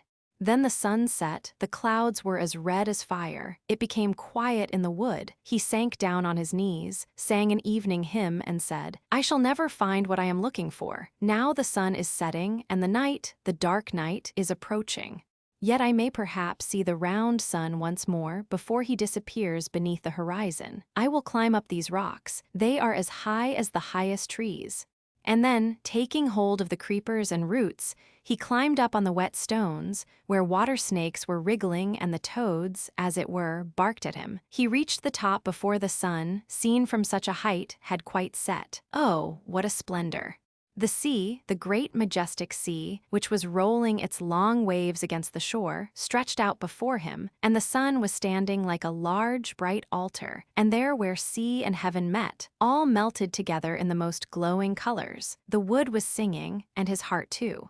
Then suddenly the poor boy with the short-sleeved jacket and the wooden shoes appeared. He had arrived just as quickly on the road he had chosen, and they ran towards each other and took one another's hand in the great cathedral of nature and poesy, and above them sounded the invisible holy bell. Happy spirits surrounded them, singing hallelujahs and rejoicing. The bell deep, ding-dong, ding-dong. It sounds up from the bell deep in the Odense. Every child in the old town of Odense, on the island of Funen, knows the O, which washes the gardens round about the town and flows on under the wooden bridges from the dam to the watermill. In the O grow the yellow water lilies and brown feathery reeds. The dark velvety flag grows there, high and thick. Old and decayed willows, slanting and tottering, hang far out over the stream beside the monk's meadow and by the bleaching ground. But opposite there are gardens upon gardens, each different from the rest, some with pretty flowers and bowers like little dolls' pleasure grounds, often displaying cabbage and other kitchen plants. This spirit sleeps through the day while the sun shines down upon the water, but in starry and moonlit nights he shows himself. He is very old. Grandmother says that she has heard her own grandmother tell of him. He is said to lead a solitary life and to have nobody with whom he can converse save the great old church bell. Once the bell hung in the church tower, but now there is no trace left of the tower or of the church, which was called St. Albans. Ding dong, sounded the bell when the tower still stood there, and one evening, while the sun was setting and the bell was swinging away bravely, it broke loose and came flying down through the air, the brilliant metal shining in the ruddy beam. Ding dong, ding dong. "Now I'll retire to rest," sang the bell, and flew down into the Odense, where it is deepest, and that is why the place is called the Bell Deep. But the bell got neither rest nor sleep. Down in the O-man's haunt it sounds and rings, so that the tones sometimes pierce upward through the waters, and many people maintain that its strains forebode the death of someone. But that is not true, for the bell is only talking with the O-man, who is now no longer alone. And what is the bell telling? It is old, very old, as we have already observed. It was there long before grandmother's grandmother was born, and yet it is but a child in comparison with the O-man, who is quite an old quiet personage, an oddity with his hose of eel-skin, and his scaly jacket with the yellow lilies for buttons, and a wreath of reed in his hair and seaweed in his beard. But he looks very pretty for all that. What the bell tells, to repeat it all would require years and days, for year by year it is telling the old stories, sometimes short ones, sometimes long ones, according to its whim. It tells of old times, of the dark hard times, thus. In the church of St. Alban, the monk had mounted up into the tower. He was young and handsome, but thoughtful exceedingly. He looked through the loophole out upon the Odense, when the bed of the water was yet broad, and the monk's meadow was still a lake. He looked out over it, and over the rampart, and over the nuns' hill opposite, where the convent lay, and the light gleamed forth from the nun's cell. He had known the nun right well, and he thought of her, and his heart beat quicker as he thought. Ding dong, ding dong. Yes, this was the story the bell told. Into the tower came also the dapper manservant of the bishop, and when I, the bell, who am made of metal, rang hard and loud, and swung to and fro, I might have beaten out his brains. He sat down close under me, and played with two little sticks as if they had been a stringed instrument, and he sang to it. Now I may sing it out aloud, though at other times I may not whisper it. I may sing of everything that is kept concealed behind lock and bars. Yonder it is cold and wet. The rats are eating her up alive. Nobody knows of it. Nobody hears of it. Not even now, for the bell is ringing and singing its loud ding-dong, ding-dong. There was a king in those days. They called him Canute. He bowed himself before bishop and monk, but when he offended the free peasants with heavy taxes and hard words, they seized their weapons and put him to flight like a wild beast. He sought shelter in the church and shut gate and door behind him. The violent band surrounded the church. I heard tell of it. The crows, ravens, and magpies started up in terror at the yelling and shouting that sounded around. They flew into the tower and out again. They looked down upon the throng below, and they also looked into the windows of the church and screamed out aloud what they saw there. King Canute knelt before the altar in prayer. His brothers Eric and Benedict stood by him as a guard with drawn swords. But the king's servant, the treacherous Blake, betrayed his master. The throng in front of the church knew where they could hit the king, and one of them flung a stone through a pane of glass, and the king lay there dead. The cries and screams of the savage horde and of the birds sounded through the air, and I joined in it also, for I sang, ding dong, ding dong. The church bell hangs high and looks far around and sees the birds around it and understands their language. The wind roars in upon it through windows and loopholes, and the wind knows everything, for he gets it from the air, which encircles all things, and the church bell understands his tongue and rings it out into the world, ding dong, ding dong. But it was too much for me to hear and to know. I was not able any longer to ring it out. I became so tired, so heavy, that the beam broke, and I flew out into the gleaming O, where the water is deepest, and where the O-man lives, solitary and alone. And year by year I tell him what I have heard and what I know. Ding dong, ding dong. Thus it sounds complainingly out of the bell deep in the Odense. That is what grandmother told us. But the schoolmaster says that there was not any bell that rung down there, for that it could not do so, and that no O-man dwelt yonder, for there was no O-man at all. And when all the other church bells are sounding sweetly, he says that it is not really the bells that are sounding, but that it is the air itself which sends forth the notes. And grandmother said to us that the bell itself said it was the air who told it to him. Consequently, they are agreed on that point, and this much is sure. Be cautious, cautious, and take good heed to thyself, they both say. The air knows everything. It is around us. It is in us. It talks of our thoughts and of our deeds, and it speaks longer of them than does the bell down in the depths of the Odense, where the O-man dwells. It rings it out in the vault of heaven, far, far out forever and ever, till the heaven bells sound ding dong, ding dong. The bird of popular song, in is winter time. The earth wears a snowy garment and looks like marble hewn out of the rock. The air is bright and clear. The wind is sharp as a well-tempered sword, and the trees stand like branches of white coral or blooming almond twigs, and here it is keen as on the lofty Alps. The night is splendid in the gleam of the northern lights and in the glitter of innumerable twinkling stars. But we sit in the warm room by the hot stove and talk about the old times, and we listen to this story. By the open sea was a giant's grave, and on the grave mound sat at midnight the spirit of the buried hero who had been a king. The golden circlet gleamed on his brow, his hair fluttered in the wind, and he was clad in steel and iron. He bent his head mournfully and sighed in deep sorrow, as an unquiet spirit might sigh, and a ship came sailing by. Presently the sailors lowered the anchor and landed. Among them was a singer, and he approached the royal spirit and said, "Why mournest thou, and wherefore dost thou suffer thus?" And the dead man answered, "No one has sung the deeds of my life. They are dead and forgotten. Song doth not carry them forth over the lands, nor into the hearts of men. Therefore I have no rest and no peace." And he spoke of his works and of his warlike deeds, which his contemporaries had known, but which had not been sung, because there was no singer among his companions. Then the old bard struck the strings of his harp, and sang of the youthful courage of the hero, of the strength of the man, and of the greatness of his good deeds. Then the face of the dead one gleamed like the margin of the cloud in the moonlight. Gladly and of good courage, the form arose in splendor and in majesty, and vanished like the glancing of the northern light. Naught was to be seen but the green turfy mound, with the stones on which no runic record has been graven. But at the last sound of the harp, there soared over the hill, as though he had fluttered from the harp, a little bird, a charming singing bird, with ringing voice of the thrush, with the moving voice pathos of the human heart, with a voice that told of home, like the voice that is heard by the bird of passage. We hear his song, we hear it now in the room while the white bees are swarming without, and the storm clutches the windows. The bird sings not alone the requiem of heroes, he sings also sweet gentle songs of love, so many and so warm, of northern fidelity and truth.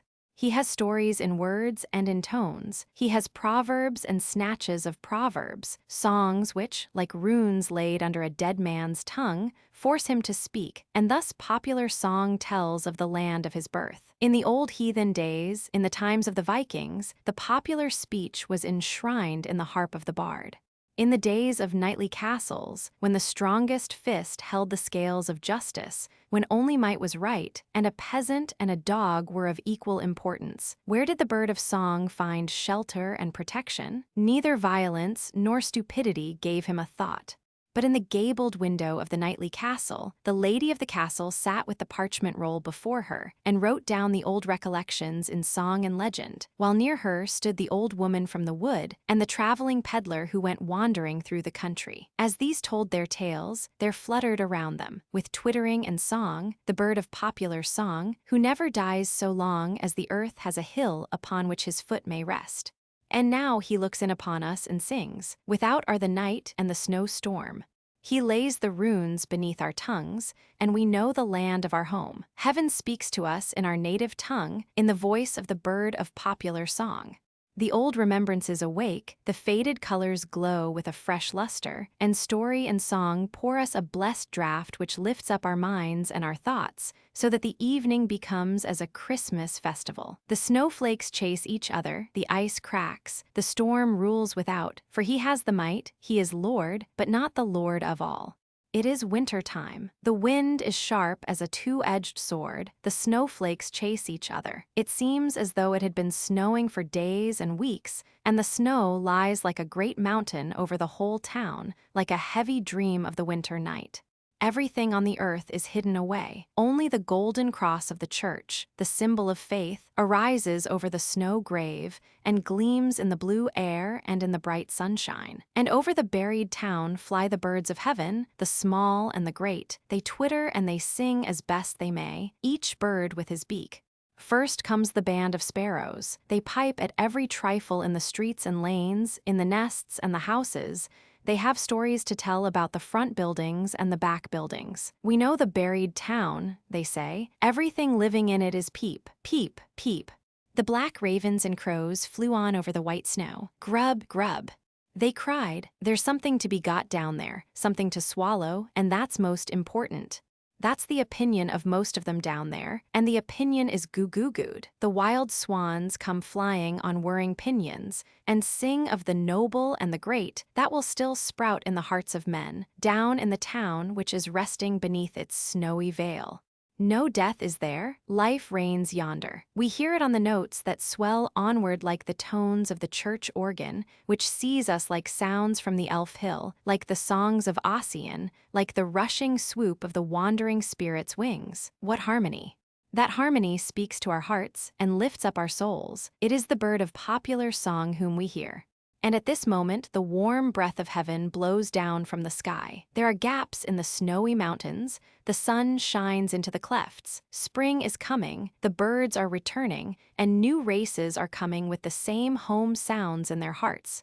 Hear the story of the year, the night of the snowstorm, the heavy dream of the winter night. All shall be dissolved. All shall rise again in the beauteous notes of the bird of popular song, who never dies. The Bishop of Borglum and his warriors. Our scene is laid in northern Jutland, in the so-called Wild Moor. We hear what is called the Wester Wow Wow, the peculiar roar of the North Sea as it breaks against the western coast of Jutland. It rolls and thunders with a sound that penetrates for miles into the land, and we are quite near the roaring. Before us rises a great mound of sand, a mountain we have long seen, and towards which we are wending our way, driving slowly along through the deep sand. On this mountain of sand is a lofty old building, the convent of Borglum. In one of its wings, the larger one, there is still a church, and at this convent we now arrive in the late evening hour. But the weather is clear in the bright June night around us, and the eye can range far, far over field and more to the bay of Aalborg, over heath and meadow, and far across the deep blue sea. Now we are there and roll past between barns and other farm buildings, and at the left of the gate we turn aside to the old castle farm, where the lime trees stand in lines along the walls, and, sheltered from the wind and weather, grow so luxuriantly that their twigs and leaves almost conceal the windows. We mount the winding staircase of stone and march through the long passages under the heavy roof beams. The wind moans very strangely here, both within and without. It is hardly known how, but the people say, yes, people say a great many things when they are frightened or want to frighten others. They say that the old dead choirmen glide silently past us into the church, where Mass is sung. They can be heard in the rushing of the storm, and their singing brings up strange thoughts in the hearers, thoughts of the old times into which we are carried back. On the coast, a ship is stranded, and the bishop's warriors are there, and spare not those whom the sea has spared. The sea washes away the blood that has flowed from the cloven skulls. The stranded goods belong to the bishop, and there is a store of goods here. The sea casts up tubs and barrels filled with costly wine for the convent cellar, and in the convent is already good store of beer and mead. There is plenty in the kitchen. Dead game and poultry, hams and sausages, and fat fish swim in the ponds without. The Bishop of Borglum is a mighty lord. He has great possessions, but still he longs for more. Everything must bow before the mighty Olaf Glob. His rich cousin at Thailand is dead, and his widow is to have the rich inheritance. But how comes it that one relation is always harder towards another than even strangers would be? The widow's husband had possessed all Thailand, with the exception of the church property. Her son was not at home. In his boyhood, he had already started on a journey, for his desire was to see foreign lands and strange people. For years, there had been no news of him. Perhaps he had been long laid in the grave, and would never come back to his home, to rule where his mother then ruled. "What has a woman to do with rule?" said the bishop. He summoned the widow before a law court, but what did he gain thereby? The widow had never been disobedient to the law, and was strong in her just rights. "Bishop Olaf of Borglum, what dost thou purpose? What writest thou on yonder smooth parchment, sealing it with thy seal, and entrusting it to the horsemen and servants, who ride away, far away, to the city of the Pope? It is the time of falling leaves and of stranded ships, and soon icy winter will come." Twice had icy winter returned before the bishop welcomed the horsemen and servants back to their home. They came from Rome with a papal decree, a ban, or bull, against the widow who had dared to offend the pious bishop. "Cursed be she and all that belongs to her. Let her be expelled from the congregation and the church. Let no man stretch forth a helping hand to her, and let friends and relations avoid her as a plague and a pestilence. What will not bend must break," said the Bishop of Borglum, "and all forsake the widow, but she holds fast to her God. He is her helper and defender." One servant only, an old maid, remained faithful to her, and with the old servant, the widow herself followed the plow, and the crop grew, although the land had been cursed by the Pope and by the bishop. "Thou child of perdition, I will yet carry out my purpose," cried the Bishop of Borglum. "Now will I lay the hand of the Pope upon thee, to summon thee before the tribunal that shall condemn thee." Then did the widow yoke the last 2 oxen that remained to her to a wagon, and mounted up on the wagon, with her old servant, and traveled away across the heath out of the Danish land. As a stranger, she came into a foreign country, where a strange tongue was spoken, and where new customs prevailed. Farther and farther she journeyed, to where green hills rise into mountains, and the vine clothes their sides. Strange merchants drive by her, and they look anxiously after their wagons laden with merchandise. They fear an attack from the armed followers of the robber knights. The two poor women, in their humble vehicle drawn by two black oxen, travel fearlessly through the dangerous sunken road and through the darksome forest. And now they were in Franconia, and there met them a stalwart knight with a train of 12 armed followers. He paused, gazed at the strange vehicle, and questioned the women as to the goal of their journey and the place whence they came. Then one of them mentioned Thailand in Denmark, and spoke of her sorrows, of her woes, which were soon to cease, for so divine providence had willed it. For the stranger knight is the widow's son. He seized her hand, he embraced her, and the mother wept. For years she had not been able to weep, but had only bitten her lips till the blood started. It is the time of falling leaves and of stranded ships, and soon will icy winter come. The sea rolled wine tubs to the shore for the bishop's cellar. In the kitchen, the deer roasted on the spit before the fire. At Borglum it was warm and cheerful in the heated rooms, while cold winter raged without, when a piece of news was brought to the bishop. Jens Glob of Thailand has come back and his mother with him. Jens Glob laid a complaint against the bishop and summoned him before the temporal and the spiritual court. "That will avail him little," said the bishop. "Best leave off thy efforts, knight Jens. Again, it is the time of falling leaves and stranded ships.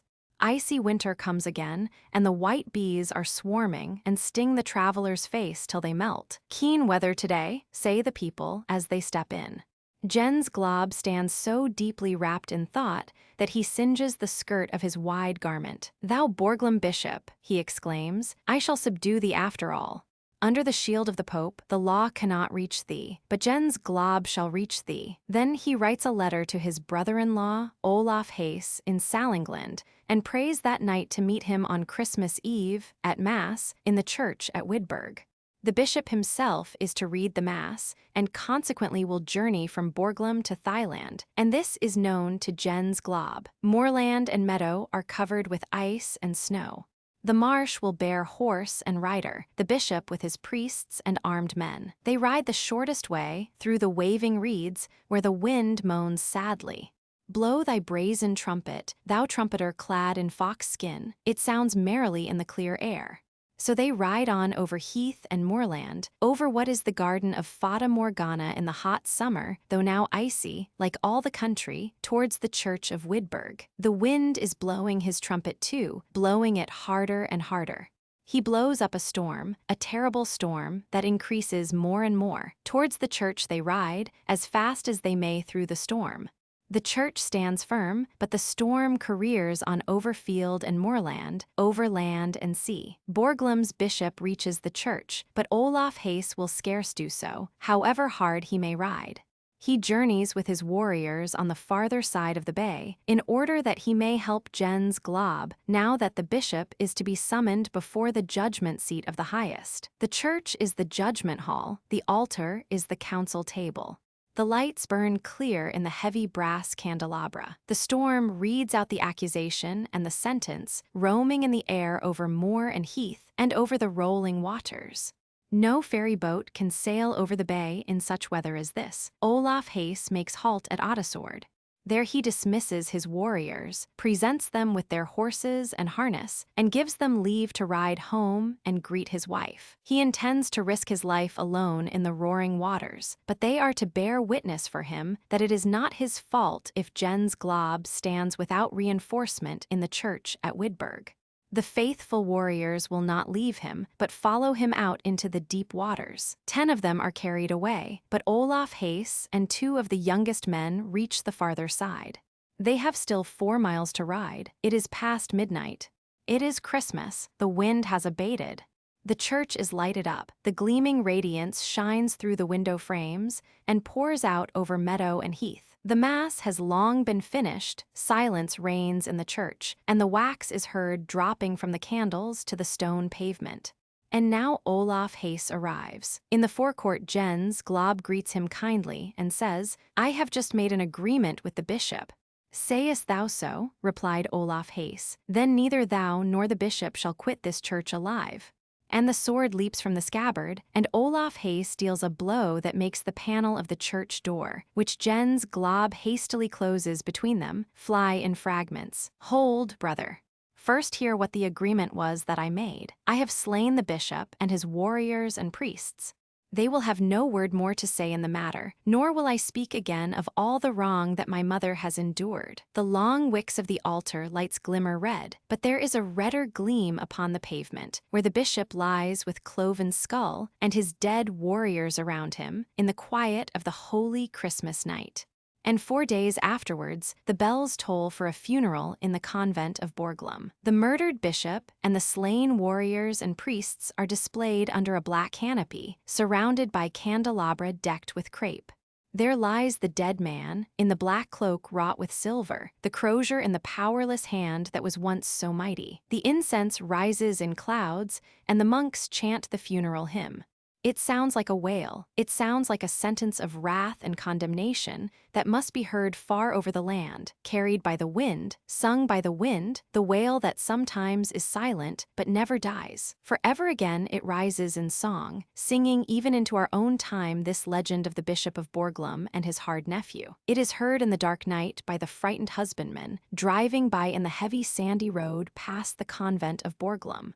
It is heard by the sleepless listener in the thickly walled rooms at Borglum. And not only to the ear of superstition is the sighing and the tread of hurrying feet audible in the long echoing passages leading to the convent door that has long been locked. The door still seems to open, and the lights seem to flame in the brazen candlesticks. The fragrance of incense arises, the church gleams in its ancient splendor, and the monks sing and say the Mass over the slain bishop, who lies there in the black silver-embroidered mantle, with the crozier in his powerless hand. And on his pale, proud forehead gleams the red wound like fire, and there burn the worldly mind and the wicked thoughts. Sink down into his grave, into oblivion, ye terrible shapes of the times of old. Hark to the raging of the angry wind, sounding above the rolling sea. A storm approaches without, calling aloud for human lives. The sea has not put on a new mind with the new time. This night it is a horrible pit to devour up lives, and tomorrow, perhaps, it may be a glassy mirror, even as in the old time that we have buried. Sleep sweetly if thou canst sleep, now it is morning.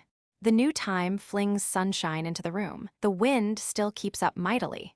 A wreck is announced, as in the old time. During the night, down yonder by Lochen, the little fishing village with the red-tiled roofs, we can see it up here from the window, a ship has come ashore. It has struck and is fast embedded in the sand, but the rocket apparatus has thrown a rope on board and formed a bridge from the wreck to the mainland, and all on board are saved and reach the land and are wrapped in warm blankets, and today they are invited to the farm at the convent of Borglum. In comfortable rooms, they encounter hospitality and friendly faces. They are addressed in the language of their country, and the piano sounds for them with melodies of their native land. And before these have died away, the chord has been struck. The wire of thought that reaches to the land of the sufferers announces that they are rescued. Then their anxieties are dispelled, and at even they join in the dance at the feast given in the great hall at Borglum. Waltzes and Styrian dances are given, and Danish popular songs, and melodies of foreign lands in these modern times. Blessed be thou, new time. Speak thou of summer and of purer gales. Send thy sunbeams gleaming into our hearts and thoughts. On thy glowing canvas, let them be painted, the dark legends of the rough hard times that are past. The Bottle Neck, close to the corner of a street, among other abodes of poverty, stood an exceedingly tall, narrow house, which had been so knocked about by time that it seemed out of joint in every direction.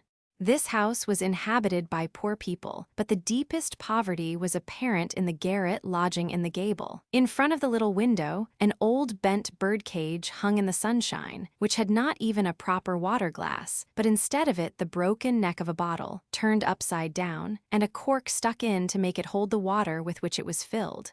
An old maid stood at the window. She had hung chickweed over the cage, and the little linnet which it contained hopped from perch to perch and sang and twittered merrily. "Yes, it's all very well for you to sing," said the bottle neck. That is, he did not really speak the words as we do, for the neck of a bottle cannot speak, but he thought them to himself in his own mind, just as people sometimes talk quietly to themselves.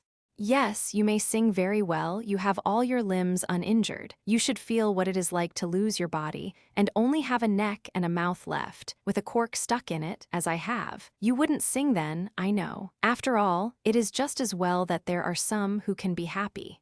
I have no reason to sing, nor could I sing now if I were ever so happy. But when I was a whole bottle, and they rubbed me with a cork, didn't I sing then? I used to be called a complete lark. I remember when I went out to a picnic with the furrier's family, on the day his daughter was betrothed. It seems as if it only happened yesterday. I have gone through a great deal in my time, when I come to recollect. I have been in the fire and in the water, I have been deep in the earth, and have mounted higher in the air than most other people, and now I am swinging here, outside a bird cage, in the air and the sunshine. Oh, indeed, it would be worthwhile to hear my history, but I do not speak it aloud for a good reason, because I cannot." Then the bottle neck related his history, which was really rather remarkable. He, in fact, related it to himself, or, at least, thought it in his own mind. The little bird sang his own song merrily. In the street below there was driving and running to and fro. Every one thought of his own affairs, or perhaps of nothing at all, but the bottle neck thought deeply.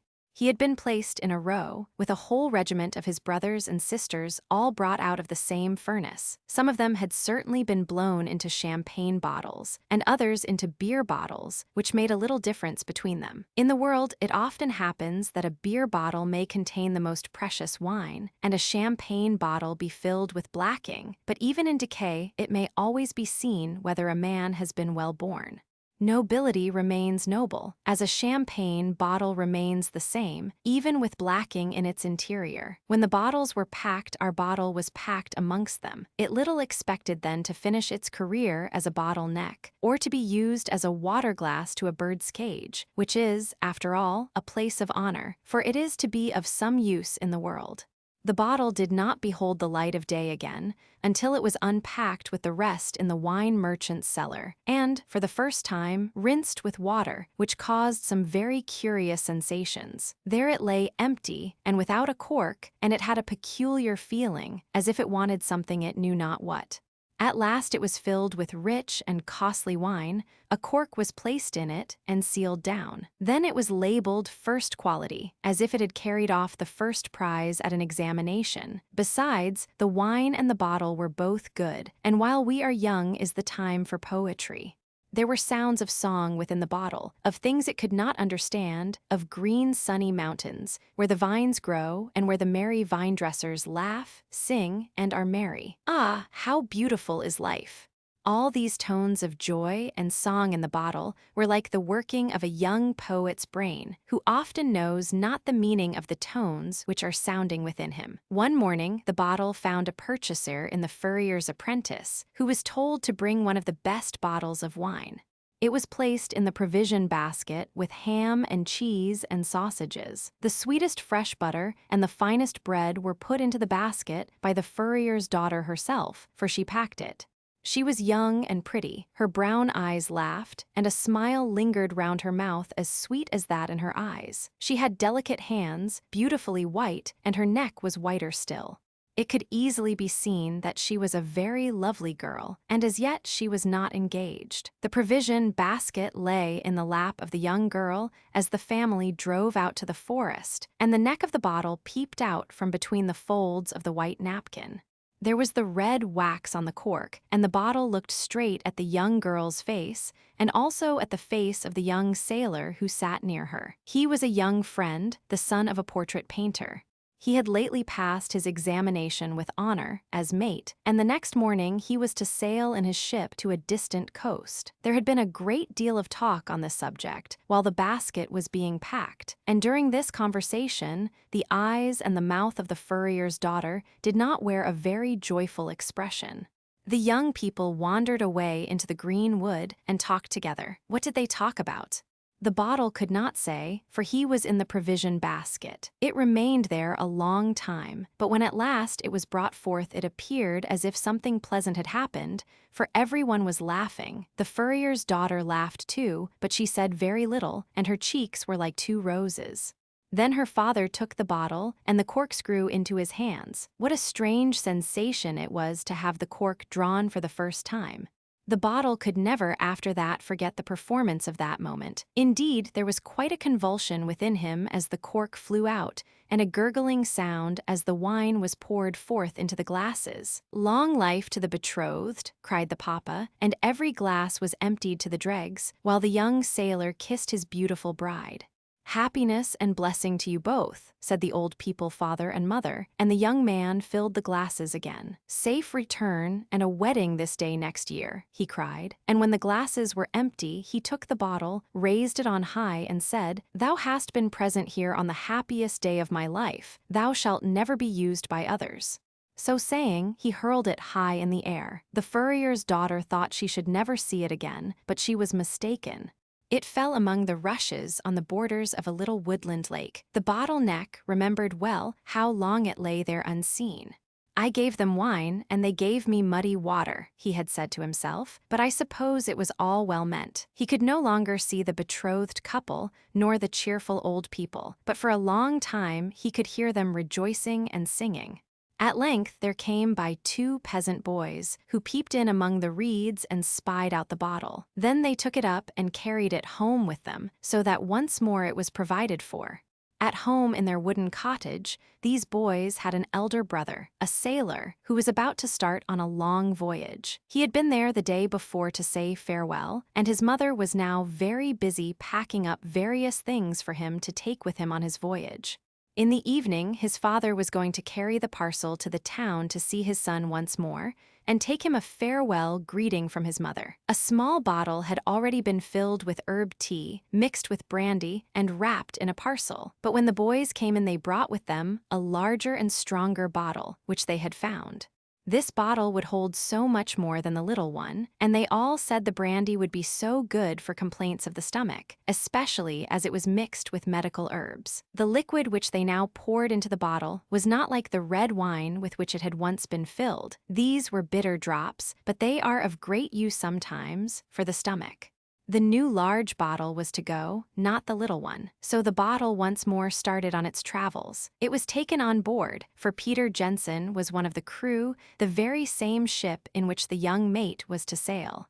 But the mate did not see the bottle. Indeed, if he had, he would not have known it, or supposed it was the one out of which they had drunk to the felicity of the betrothed, and to the prospect of a marriage on his own happy return.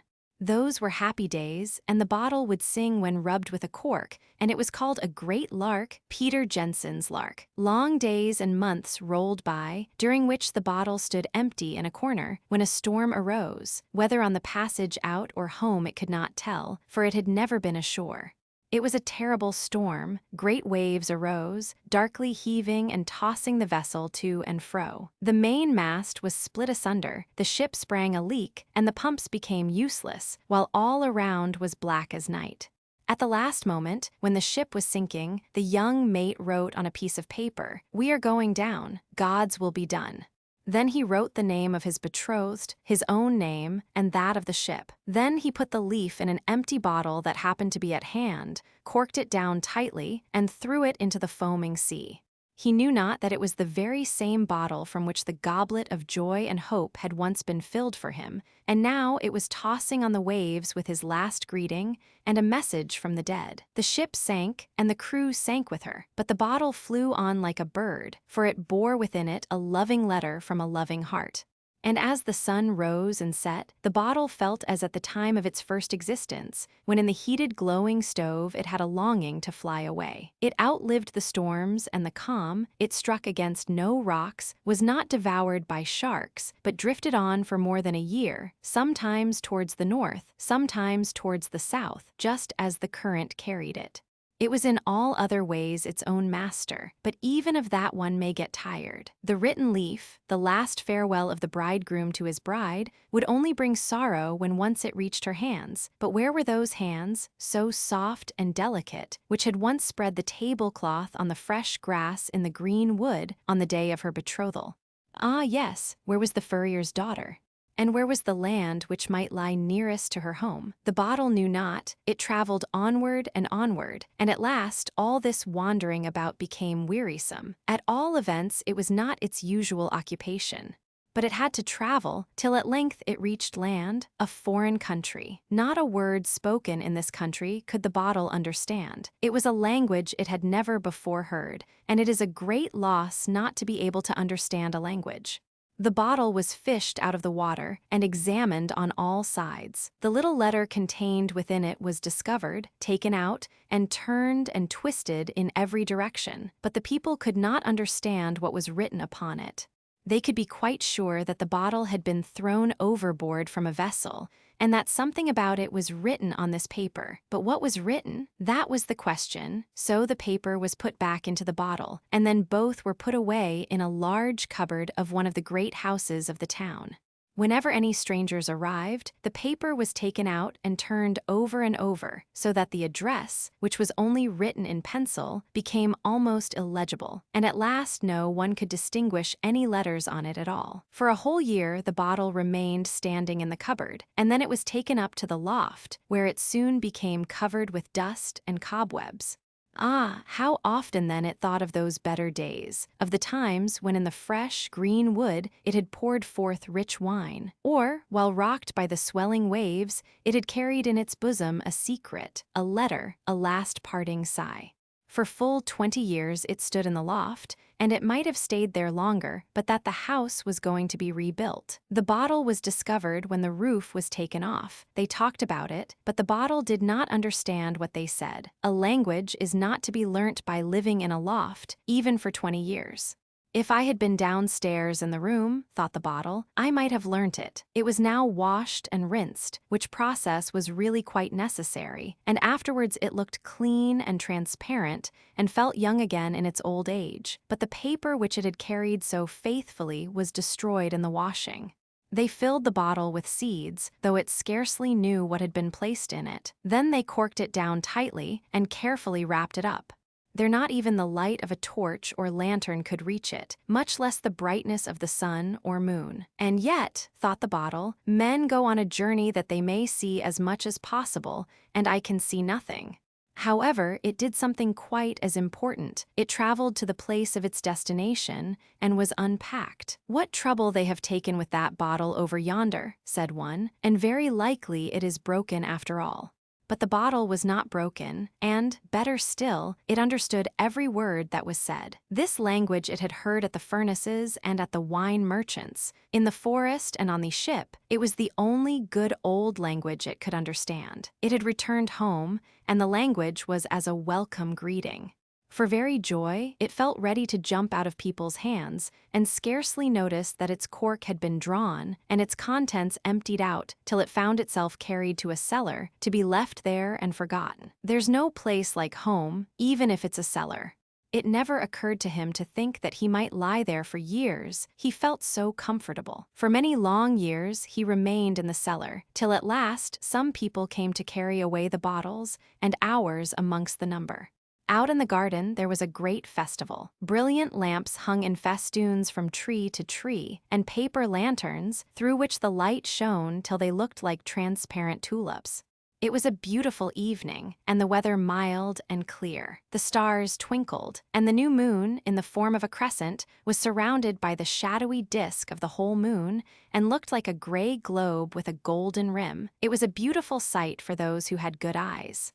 The illumination extended even to the most retired of the garden walks, at least not so retired that anyone need lose himself there. In the borders were placed bottles, each containing a light, and among them the bottle with which we are acquainted, and whose fate it was, one day, to be only a bottle neck, and to serve as a water glass to a bird's cage.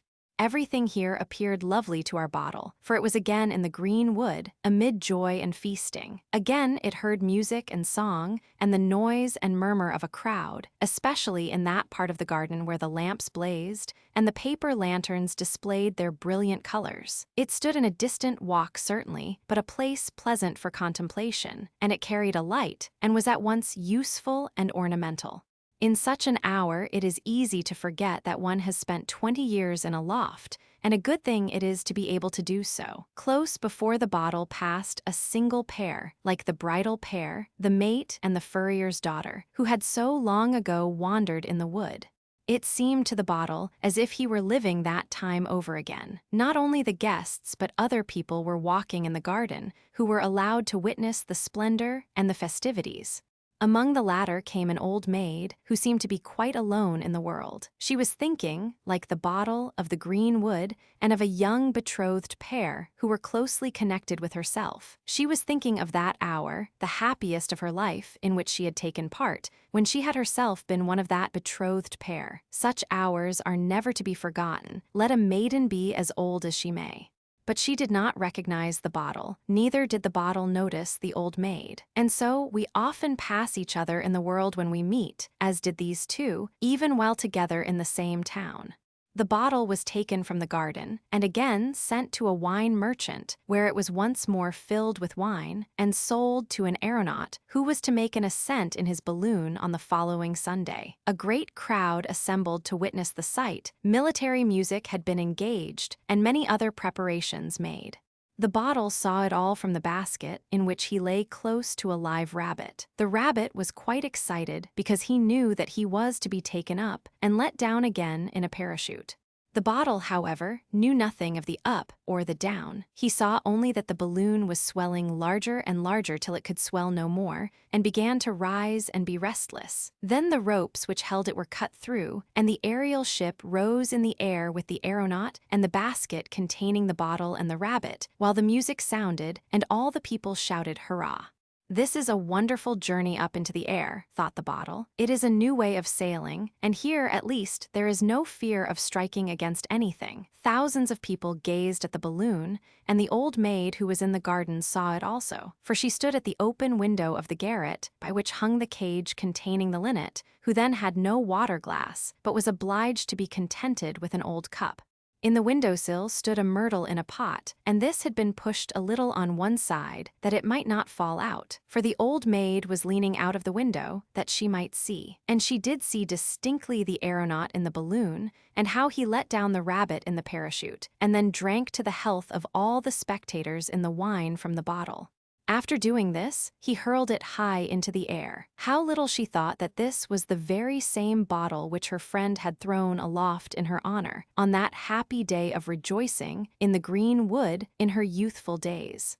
The bottle had no time to think, when raised so suddenly, and before it was aware, it reached the highest point it had ever attained in its life. Steeples and roofs lay far, far beneath it, and the people looked as tiny as possible.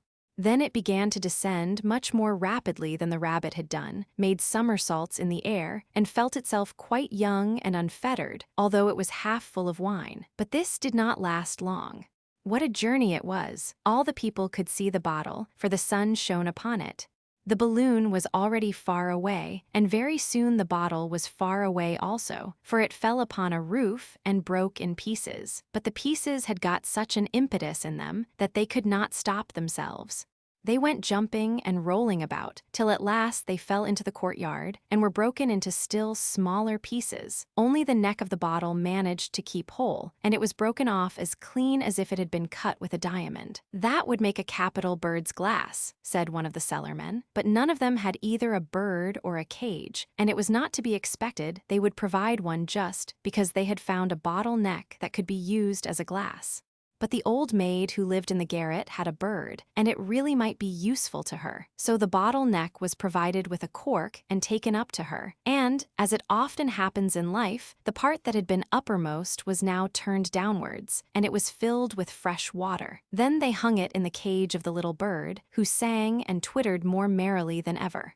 "Ah, you have good reason to sing," said the bottleneck, which was looked upon as something very remarkable because it had been in a balloon. Nothing further was known of its history. As it hung there in the bird's cage, it could hear the noise and murmur of the people in the street below, as well as the conversation of the old maid in the room within. An old friend had just come to visit her, and they talked, not about the bottleneck, but of the myrtle in the window. "No, you must not spend $1 for your daughter's bridal bouquet," said the old maid. "You shall have a beautiful little bunch for a nosegay, full of blossoms. Do you see how splendidly the tree has grown? It has been raised from only a little sprig of myrtle that you gave me on the day after my betrothal, and from which I was to make my own bridal bouquet when a year had passed. But that day never came. The eyes were closed which were to have been my light and joy through life. In the depths of the sea, my beloved sleeps sweetly. The myrtle has become an old tree, and I am a still older woman. Before the sprig you gave me faded, I took a spray and planted it in the earth. And now, as you see, it has become a large tree, and a bunch of the blossoms shall at last appear at a wedding festival in the bouquet of your daughter."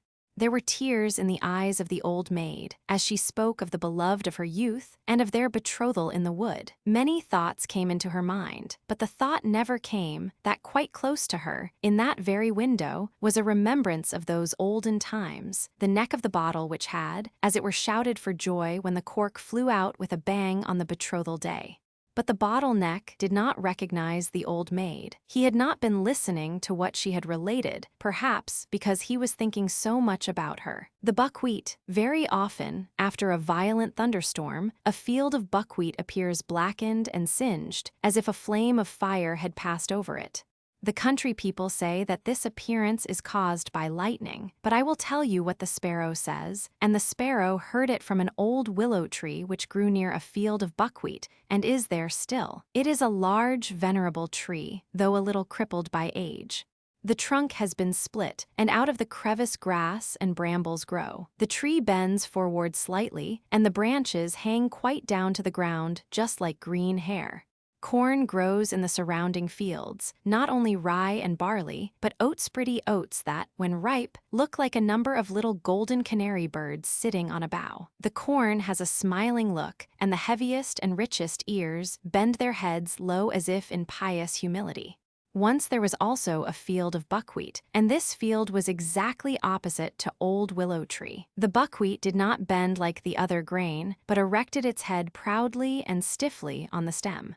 "I am as valuable as any other corn," said he, "and I am much handsomer. My flowers are as beautiful as the bloom of the apple blossom, and it is a pleasure to look at us. Do you know of anything prettier than we are, you old willow tree?" And the willow tree nodded his head, as if he would say, "Indeed I do." But the buckwheat spread itself out with pride and said, "Stupid tree, he is so old that grass grows out of his body." There arose a very terrible storm. All the field flowers folded their leaves together or bowed their little heads while the storm passed over them, but the buckwheat stood erect in its pride. "Bend your head as we do," said the flowers. "I have no occasion to do so," replied the buckwheat. "Bend your head as we do," cried the ears of corn. "The angel of the storm is coming. His wings spread from the sky above to the earth beneath. He will strike you down before you can cry for mercy." "But I will not bend my head," said the buckwheat. "Close your flowers and bend your leaves," said the old willow tree. "Do not look at the lightning when the cloud bursts. Even men cannot do that. In a flash of lightning, heaven opens, and we can look in, but the sight will strike even human beings blind. What then must happen to us, who only grow out of the earth, and are so inferior to them if we venture to do so?" "Inferior, indeed," said the buckwheat. "Now I intend to have a peep into heaven." Proudly and boldly he looked up, while the lightning flashed across the sky as if the whole world were in flames. When the dreadful storm had passed, the flowers and the corn raised their drooping heads in the pure still air, refreshed by the rain, but the buckwheat lay like a weed in the field, burnt to blackness by the lightning. The branches of the old willow tree rustled in the wind, and large water drops fell from his green leaves as if the old willow were weeping. Then the sparrows asked why he was weeping, when all around him seemed so cheerful. "See," they said, "how the sun shines, and the clouds float in the blue sky. Do you not smell the sweet perfume from flower and bush? Wherefore do you weep, old willow tree? Then the willow told them of the haughty pride of the buckwheat and of the punishment which followed in consequence. This is the story told me by the sparrows one evening when I begged them to relate some tale to me. The butterfly. There was once a butterfly who wished for a bride, and, as may be supposed, he wanted to choose a very pretty one from among the flowers. He glanced, with a very critical eye, at all the flower beds, and found that the flowers were seated quietly and demurely on their stalks, just as maidens should sit before they are engaged. But there was a great number of them, and it appeared as if his search would become very wearisome. The butterfly did not like to take too much trouble, so he flew off on a visit to the daisies. The French call this flower marguerite, and they say that the little daisy can prophesy. Lovers pluck off the leaves, and as they pluck each leaf, they ask a question about their lovers. Thus, does he or she love me? Ardently. Distractedly, very much. A little, not at all, and so on. Everyone speaks these words in his own language. The butterfly came also to Marguerite to inquire, but he did not pluck off her leaves. He pressed a kiss on each of them, for he thought there was always more to be done by kindness. "Darling Marguerite Daisy," he said to her, "you are the wisest woman of all the flowers. Pray tell me which of the flowers I shall choose for my wife.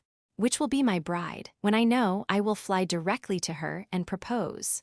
But Marguerite did not answer him. She was offended that he should call her a woman when she was only a girl, and there is a great difference. He asked her a second time, and then a third, but she remained dumb and answered not a word. Then he would wait no longer, but flew away to commence his wooing at once. It was in the early spring, when the crocus and the snowdrop were in full bloom. They are very pretty, thought the butterfly, charming little lasses, but they are rather formal. Then, as the young lads often do, he looked out for the elder girls. He next flew to the anemones. These were rather sour to his taste. The violet, a little too sentimental. The lime blossoms, too small, and besides, there was such a large family of them. The apple blossoms, though they looked like roses, bloomed today, but might fall off tomorrow, with the first wind that blew, and he thought that a marriage with one of them might last too short a time. The pea blossom pleased him most of all. She was white and red, graceful and slender, and belonged to those domestic maidens who have a pretty appearance, and can yet be useful in the kitchen. He was just about to make her an offer, when, close by the maiden, he saw a pod, with a withered flower hanging at the end. "Who is that?" he asked. "That is my sister," replied the pea blossom. "Oh, indeed, and you will be like her some day," said he, and he flew away directly, for he felt quite shocked. A honeysuckle hung forth from the hedge in full bloom, but there were so many girls like her, with long faces and sallow complexions. No, he did not like her. But which one did he like? Spring went by and summer drew towards its close, autumn came, but he had not decided. The flowers now appeared in their most gorgeous robes, but all in vain. They had not the fresh, fragrant air of youth. For the heart asks for fragrance, even when it is no longer young, and there is very little of that to be found in the dahlias or the dry chrysanthemums. Therefore the butterfly turned to the mint on the ground. "You know, this plant has no blossom, but it is sweetness all over, full of fragrance from head to foot, with the scent of a flower in every leaf." "I will take her," said the butterfly, and he made her an offer. But the mint stood silent and stiff as she listened to him. At last she said, "Friendship, if you please, nothing more. I am old and you are old, but we may live for each other just the same. As to marrying, no, don't let us appear ridiculous at our age." And so it happened that the butterfly got no wife at all. He had been too long choosing, which is always a bad plan, and the butterfly became what is called an old bachelor. It was late in the autumn, with rainy and cloudy weather. The cold wind blew over the bowed backs of the willows, so that they creaked again. It was not the weather for flying about in summer clothes, but fortunately the butterfly was not out in it. He had got a shelter by chance. It was in a room heated by a stove, and as warm as summer. He could exist here, he said, well enough. "But it is not enough merely to exist," said he. "I need freedom, sunshine, and a little flower for a companion." Then he flew against the window pane and was seen and admired by those in the room, who caught him and stuck him on a pin in a box of curiosities. They could not do more for him. "Now I am perched on a stalk like the flowers," said the butterfly. "It is not very pleasant, certainly. I should imagine it is something like being married, for here I am stuck fast." And with this thought he consoled himself a little. "That seems very poor consolation," said one of the plants in the room that grew in a pot. "Ah," thought the butterfly, "one can't very well trust these plants in pots. They have too much to do with mankind. A cheerful temper. From my father I received the best inheritance, namely a good temper." And who was my father? That has nothing to do with the good temper, but I will say he was lively, good-looking, round, and fat. He was both in appearance and character a complete contradiction to his profession. And pray, what was his profession and his standing in respectable society? Well, perhaps, if in the beginning of a book these were written and printed, many, when they read it, would lay the book down and say, "It seems to me a very miserable title. I don't like things of this sort."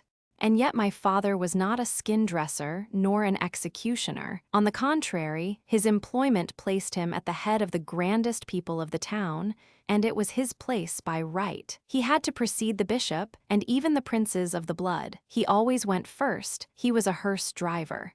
There now, the truth is out, and I will own that when people saw my father perched up in front of the omnibus of death, dressed in his long, wide, black cloak and his black-hedged, three-cornered hat on his head, and then glanced at his round, jocund face, round as the sun, they could not think much of sorrow or the grave. That face said, "It is nothing, it will all end better than people think." So I have inherited from him not only my good temper, but a habit of going often to the churchyard, which is good when done in a proper humor, and then also I take in the Intelligencer, just as he used to do. I am not very young, I have neither wife nor children, nor a library, but, as I said, I read the Intelligencer, which is enough for me. It is to me a delightful paper, and so it was to my father. It is of great use, for it contains all that a man requires to know, the names of the preachers at the church, and the new books which are published, where houses, servants, clothes, and provisions may be obtained. And then what a number of subscriptions to charities, and what innocent verses, persons seeking interviews and engagements, all so plainly and naturally stated. Certainly, a man who takes in the Intelligencer may live merrily and be buried contentedly, and by the end of his life will have such a capital stock of paper that he can lie on a soft bed of it, unless he prefers wood shavings for his resting place. The newspaper and the churchyard were always exciting objects to me. My walks to the latter were like bathing places to my good humor. Everyone can read the newspaper for himself, but come with me to the churchyard while the sun shines and the trees are green, and let us wander among the graves. Each of them is like a closed book, with the back uppermost, on which we can read the title of what the book contains, but nothing more. I had a great deal of information from my father, and I have noticed a great deal myself. I keep it in my diary, in which I write for my own use and pleasure a history of all who lie here, and a few more beside. Now we are in the churchyard. Here, behind the white iron railings, once a rose tree grew. It is gone now, but a little bit of evergreen from a neighboring grave stretches out its green tendrils and makes some appearance. There rests a very unhappy man, and yet while he lived he might be said to occupy a very good position. He had enough to live upon and something to spare, but owing to his refined tastes the least thing in the world annoyed him.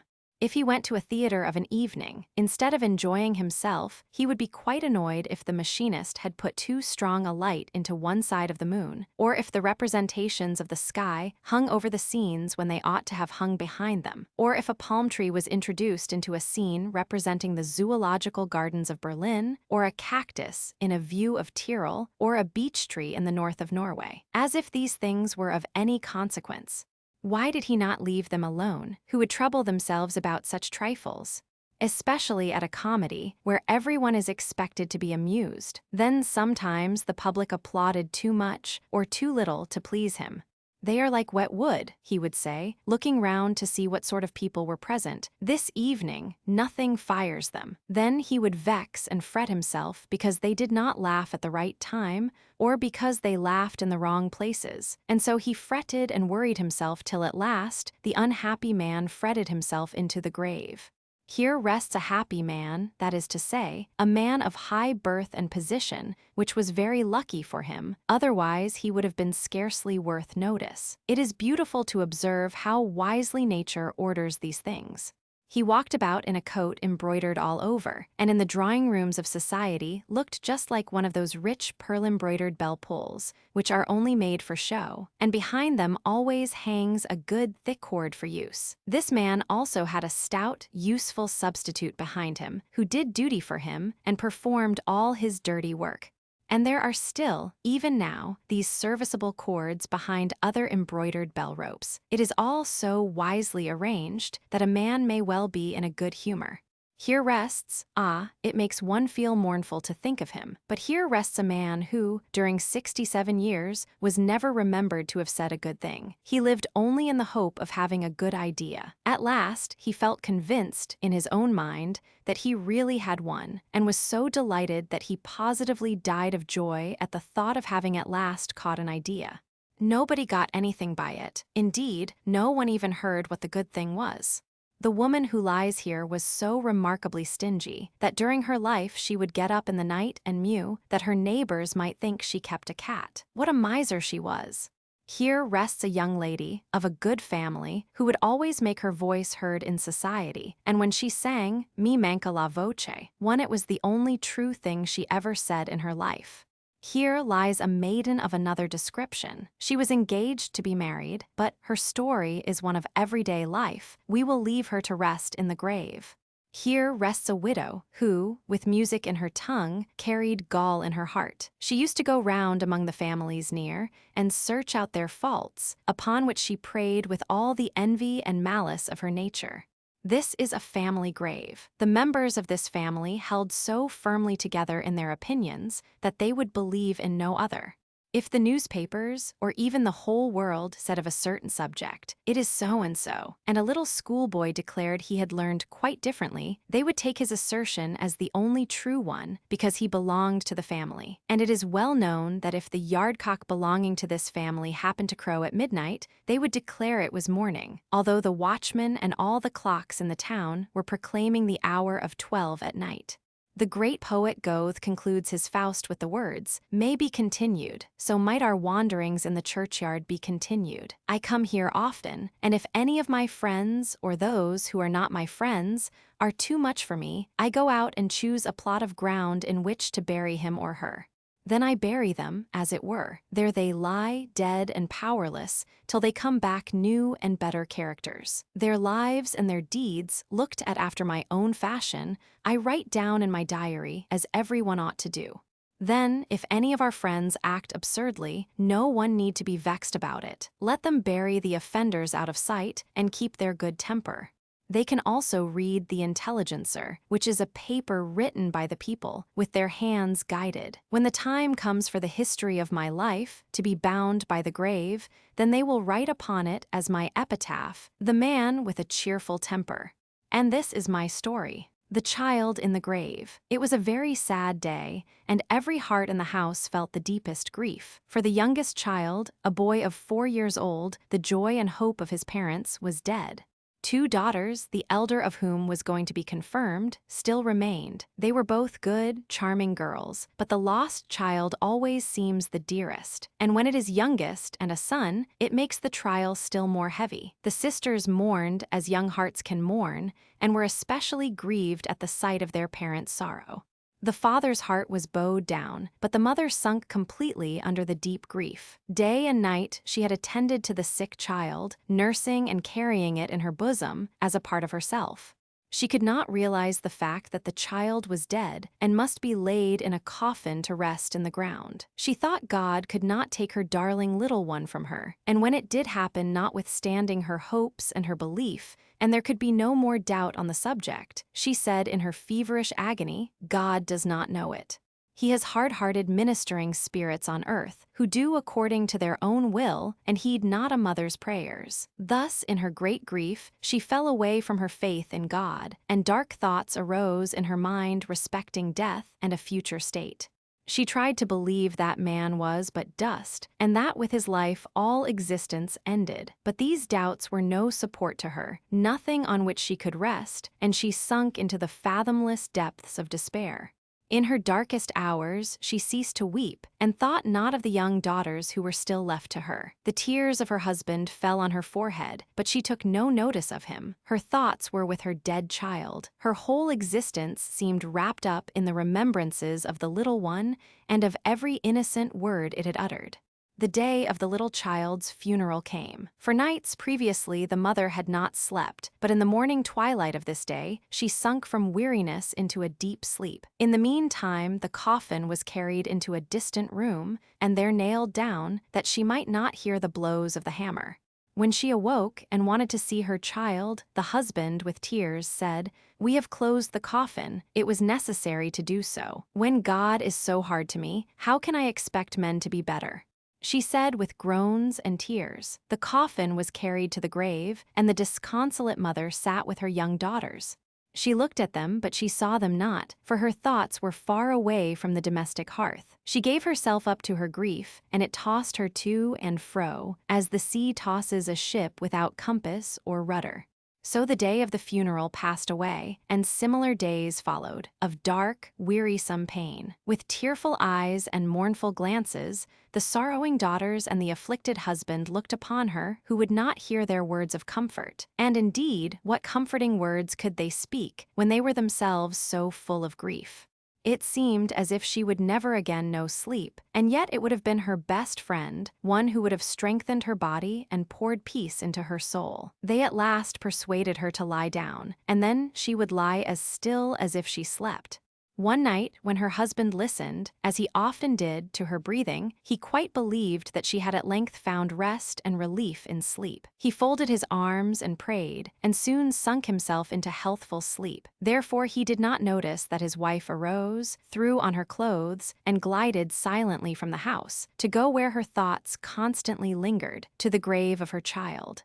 She passed through the garden to a path across a field that led to the churchyard. No one saw her as she walked, nor did she see anyone, for her eyes were fixed upon the one object of her wanderings. It was a lovely starlight night in the beginning of September, and the air was mild and still. She entered the churchyard and stood by the little grave, which looked like a large nosegay of fragrant flowers. She sat down and bent her head low over the grave, as if she could see her child through the earth that covered him, her little boy, whose smile was so vividly before her, and the gentle expression of whose eyes, even on his sick bed, she could not forget. How full of meaning that glance had been, as she leaned over him, holding in hers the pale hand which he had no longer strength to raise. As she had sat by his little cot, so now she sat by his grave, and here she could weep freely, and her tears fell upon it. "Thou wouldst gladly go down and be with thy child," said a voice quite close to her, a voice that sounded so deep and clear that it went to her heart. She looked up, and by her side stood a man wrapped in a black cloak, with a hood closely drawn over his face, but her keen glance could distinguish the face under the hood. It was stern, yet awakened confidence, and the eyes beamed with youthful radiance. "Down to my child," she repeated, and tones of despair and entreaty sounded in the words. "Darest thou to follow me?" asked the form. "I am Death." She bowed her head in token of assent. Then suddenly, it appeared as if all the stars were shining with the radiance of the full moon on the many-colored flowers that decked the grave. The earth that covered it was drawn back like a floating drapery. She sunk down, and the specter covered her with a black cloak. Night closed around her, the night of death. She sank deeper than the spade of the sexton could penetrate, till the churchyard became a roof above her. Then the cloak was removed, and she found herself in a large hall of wide-spreading dimensions, in which there was a subdued light like twilight reigning, and in a moment her child appeared before her, smiling and more beautiful than ever. With a silent cry she pressed him to her heart. A glorious strain of music sounded, now distant, now near. Never had she listened to such tones as these. They came from beyond a large, dark curtain which separated the regions of death from the land of eternity. "My sweet, darling mother," she heard the child say. It was the well-known, beloved voice, and kiss followed kiss in boundless delight. Then the child pointed to the dark curtain. "There is nothing so beautiful on earth as it is here. Mother, do you not see them all? Oh, it is happiness indeed." But the mother saw nothing of what the child pointed out, only the dark curtain.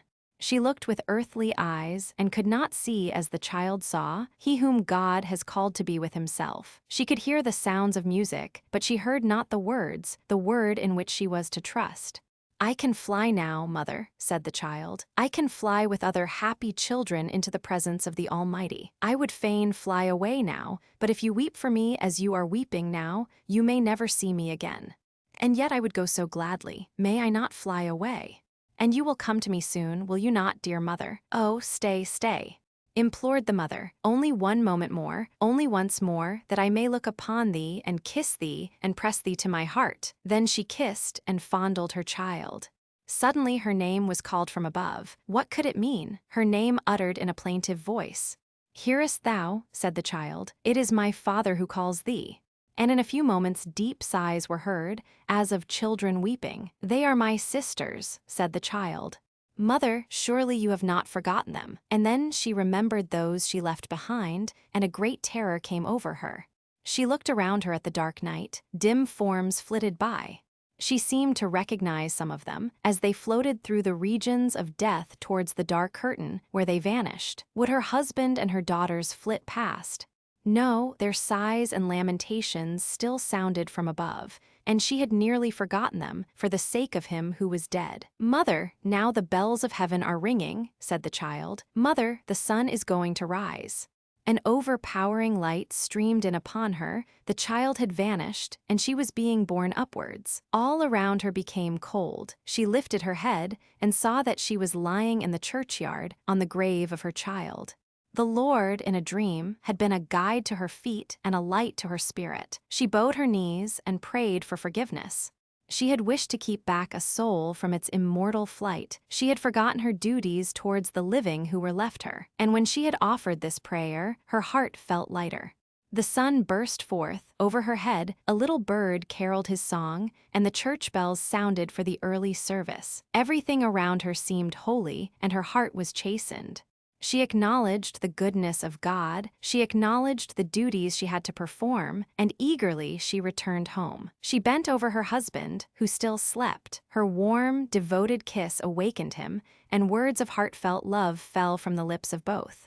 Now she was gentle and strong as a wife can be, and from her lips came the words of faith. "Whatever he doeth is right and best." Then her husband asked, "From whence hast thou all at once derived such strength and comforting faith?" And as she kissed him and her children, she said, "It came from God, through my child in the grave." Children's prattle. At a rich merchant's house there was a children's party, and the children of rich and great people were there. The merchant was a learned man, for his father had sent him to college, and he had passed his examination. His father had been at first only a cattle dealer, but always honest and industrious, so that he had made money, and his son, the merchant, had managed to increase his store. Clever as he was, he had also a heart, but there was less said of his heart than of his money. All descriptions of people visited at the merchant's house, well-born as well as intellectual, and some who possessed neither of these recommendations. Now it was a children's party, and there was children's prattle, which always is spoken freely from the heart. Among them was a beautiful little girl who was terribly proud, but this had been taught her by the servants and not by her parents, who were far too sensible people. Her father was groom of the chambers, which is a high office at court, and she knew it. "I am a child of the court," she said. Now she might just as well have been a child of the cellar, for no one can help his birth. And then she told the other children that she was well born, and said that no one who was not well born could rise in the world. It was no use to read and be industrious, for if a person was not well born, he could never achieve anything. "And those whose names end with sen," said she, "can never be anything at all." We must put our arms akimbo and make the elbow quite pointed so as to keep these sen people at a great distance. And then she stuck out her pretty little arms and made the elbows quite pointed to show how it was to be done. And her little arms were very pretty, for she was a sweet-looking child. But the little daughter of the merchant became very angry at this speech, for her father's name was Peterson, and she knew that the name ended in sen, and therefore she said as proudly as she could, "But my papa can buy $100 worth of bonbons and give them away to children. Can your papa do that?" "Yes, and my papa," said the little daughter of the editor of a paper, "my papa can put your papa and everybody's papa into the newspaper. All sorts of people are afraid of him, my mama says, for he can do as he likes with the paper." And the little maiden looked exceedingly proud, as if she had been a real princess who may be expected to look proud. But outside the door, which stood ajar, was a poor boy peeping through the crack of the door. He was of such a lowly station that he had not been allowed even to enter the room. He had been turning the spit for the cook, and she had given him permission to stand behind the door and peep in at the well-dressed children who were having such a merry time within, and for him that was a great deal. "Oh, if I could be one of them," thought he, and then he heard what was said about names, which was quite enough to make him more unhappy. His parents at home had not even a penny to spare to buy a newspaper, much less could they write in one, and worse than all, his father's name, and of course his own, ended in sen, and therefore he could never turn out well, which was a very sad thought. But after all, he had been born into the world, and the station of life had been chosen for him, therefore he must be content. And this is what happened on that evening. Many years passed, and most of the children became grown-up persons. There stood a splendid house in the town, filled with all kinds of beautiful and valuable objects. Everybody wished to see it, and people even came in from the country round to be permitted to view the treasures it contained. Which of the children whose prattle we have described could call this house his own? One would suppose it very easy to guess. No, it is not so very easy. The house belonged to the poor little boy who had stood on that night behind the door. He had really become something great, although his name ended in sen, for it was Thorwaldsen. And the three other children, the children of good birth, of money, and of intellectual pride, well, they were respected and honored in the world, for they had been well provided for by birth and position, and they had no cause to reproach themselves with what they had thought and spoken on that evening long ago, for, after all, it was mere children's prattle. The farmyard cock and the weathercock. There were two cocks, one on the dunghill, the other on the roof. They were both arrogant, but which of the two rendered most service? Tell us your opinion, we'll keep to ours just the same though. The poultry yard was divided by some planks from another yard in which there was a dunghill, and on the dunghill lay and grew a large cucumber which was conscious of being a hotbed plant. "One is born to that," said the cucumber to itself. "Not all can be born cucumbers. There must be other things, too. The hens, the ducks, and all the animals in the next yard are creatures, too. Now I have a great opinion of the yard cock on the plank. He is certainly of much more importance than the weathercock who is placed so high and can't even creak, much less crow. The latter has neither hens nor chicks, and only thinks of himself and perspires verdigris. No, the yard cock is really a cock. His step is a dance. His crowing is music, and wherever he goes one knows what a trumpeter is like. If he would only come in here. Even if he ate me up stump, stalk, and all, and I had to dissolve in his body, it would be a happy death," said the cucumber. In the night there was a terrible storm. The hens, chicks, and even the cock sought shelter. The wind tore down the planks between the two yards with a crash. The tiles came tumbling down, but the weathercock sat firm. He did not even turn round, for he could not, and yet he was young and freshly cast, but prudent and sedate. He had been born old, and did not at all resemble the birds flying in the air, the sparrows and the swallows. No, he despised them, these mean little piping birds, these common whistlers. He admitted that the pigeons, large and white and shining like mother-o'-pearl, looked like a kind of weathercock, but they were fat and stupid, and all their thoughts and endeavors were directed to filling themselves with food, and besides, they were tiresome things to converse with. The birds of passage had also paid the weathercock a visit and told him of foreign countries, of airy caravans and robber stories that made one's hair stand on end. All this was new and interesting. That is, for the first time, but afterwards, as the weathercock found out, they repeated themselves and always told the same stories. And that's very tedious, and there was no one with whom one could associate, for one and all were stale and small-minded. "The world is no good," he said. "Everything in it is so stupid." The weathercock was puffed up, and that quality would have made him interesting in the eyes of the cucumber if it had known it, but it had eyes only for the yard cock, who was now in the yard with it. The wind had blown the planks, but the storm was over. "What do you think of that crowing?" said the yard cock to the hens and chickens. It was a little rough, it wanted elegance, and the hens and chickens came up on the dunghill, and the cock strutted about like a lord. "Garden plant," he said to the cucumber, and in that one word his deep learning showed itself, and it forgot that he was pecking at her and eating it up. "A happy death." The hens and the chickens came, for where one runs the others run too. They clucked and chirped and looked at the cock, and were proud that he was of their kind.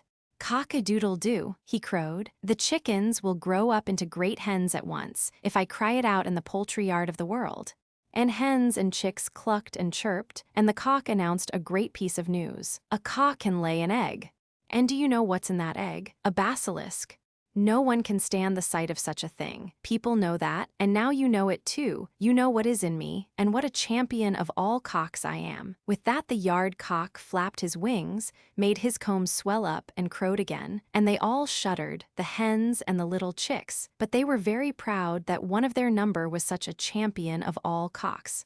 They clucked and chirped till the weathercock heard. He heard it, but he did not stir. "Everything is very stupid," the weathercock said to himself. "The yard cock lays no eggs, and I am too lazy to do so. If I liked, I could lay a wind egg, but the world is not worth even a wind egg. Everything is so stupid, I don't want to sit here any longer." With that the weathercock broke off, but he did not kill the yard cock, although the hens said that had been his intention. And what is the moral? Better to crow than to be puffed up and break off. The daisy, now listen. In the country, close by the high road, stood a farmhouse. Perhaps you have passed by and seen it yourself. There was a little flower garden with painted wooden palings in front of it. Close by was a ditch. On its fresh green bank grew a little daisy. The sun shone as warmly and brightly upon it as on the magnificent garden flowers, and therefore it thrived well. One morning it had quite opened, and its little snow-white petals stood round the yellow center, like the rays of the sun. It did not mind that nobody saw it in the grass, and that it was a poor despised flower. On the contrary, it was quite happy, and turned towards the sun, looking upward and listening to the song of the lark high up in the air. The little daisy was as happy as if the day had been a great holiday, but it was only Monday. All the children were at school, and while they were sitting on the forms and learning their lessons, it sat on its thin green stalk and learnt from the sun, and from its surroundings how kind God is, and it rejoiced that the song of the little lark expressed so sweetly and distinctly its own feelings. With a sort of reverence the daisy looked up to the bird that could fly and sing, but it did not feel envious. "I can see and hear," it thought. "The sun shines upon me, and the forest kisses me. How rich I am." In the garden close by grew many large and magnificent flowers, and, strange to say, the less fragrance they had the haughtier and prouder they were. The peonies puffed themselves up in order to be larger than the roses, but size is not everything. The tulips had the finest colors, and they knew it well, too, for they were standing bolt upright like candles, that one might see them the better. In their pride they did not see the little daisy, which looked over to them and thought, "How rich and beautiful they are! I am sure the pretty bird will fly down and call upon them. Thank God that I stand so near and can at least see all the splendor." And while the daisy was still thinking, the lark came flying down, crying "Tweet," but not to the peonies and tulips, no, into the grass to the poor daisy. Its joy was so great that it did not know what to think. The little bird hopped round it and sang, "How beautifully soft the grass is, and what a lovely little flower with its golden heart and silver dress is growing here." The yellow center in the daisy did indeed look like gold, while the little petals shone as brightly as silver. How happy the daisy was! No one has the least idea. The bird kissed it with its beak, sang to it, and then rose again up to the blue sky. It was certainly more than a quarter of an hour before the daisy recovered its senses. Half ashamed, yet glad at heart, it looked over to the other flowers in the garden. Surely they had witnessed its pleasure and the honor that had been done to it. They understood its joy.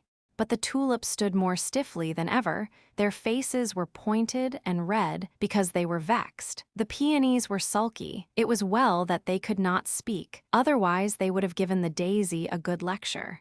The little flower could very well see that they were ill at ease and pitied them sincerely. Shortly after this, a girl came into the garden with a large, sharp knife. She went to the tulips and began cutting them off, one after another. "Ugh," sighed the daisy, "that is terrible, now they are done for." The girl carried the tulips away. The daisy was glad that it was outside and only a small flower. It felt very grateful. At sunset, it folded its petals and fell asleep and dreamt all night of the sun and the little bird. On the following morning, when the flower once more stretched forth its tender petals, like little arms, towards the air and light, the daisy recognized the bird's voice, but what it sang sounded so sad. Indeed, the poor bird had good reason to be sad, for it had been caught and put into a cage close by the open window. It sang of the happy days when it could merrily fly about, of fresh green corn in the fields, and of the time when it could soar almost up to the clouds. The poor lark was most unhappy as a prisoner in a cage. The little daisy would have liked so much to help it, but what could be done? Indeed, that was very difficult for such a small flower to find out. It entirely forgot how beautiful everything around it was, how warmly the sun was shining, and how splendidly white its own petals were.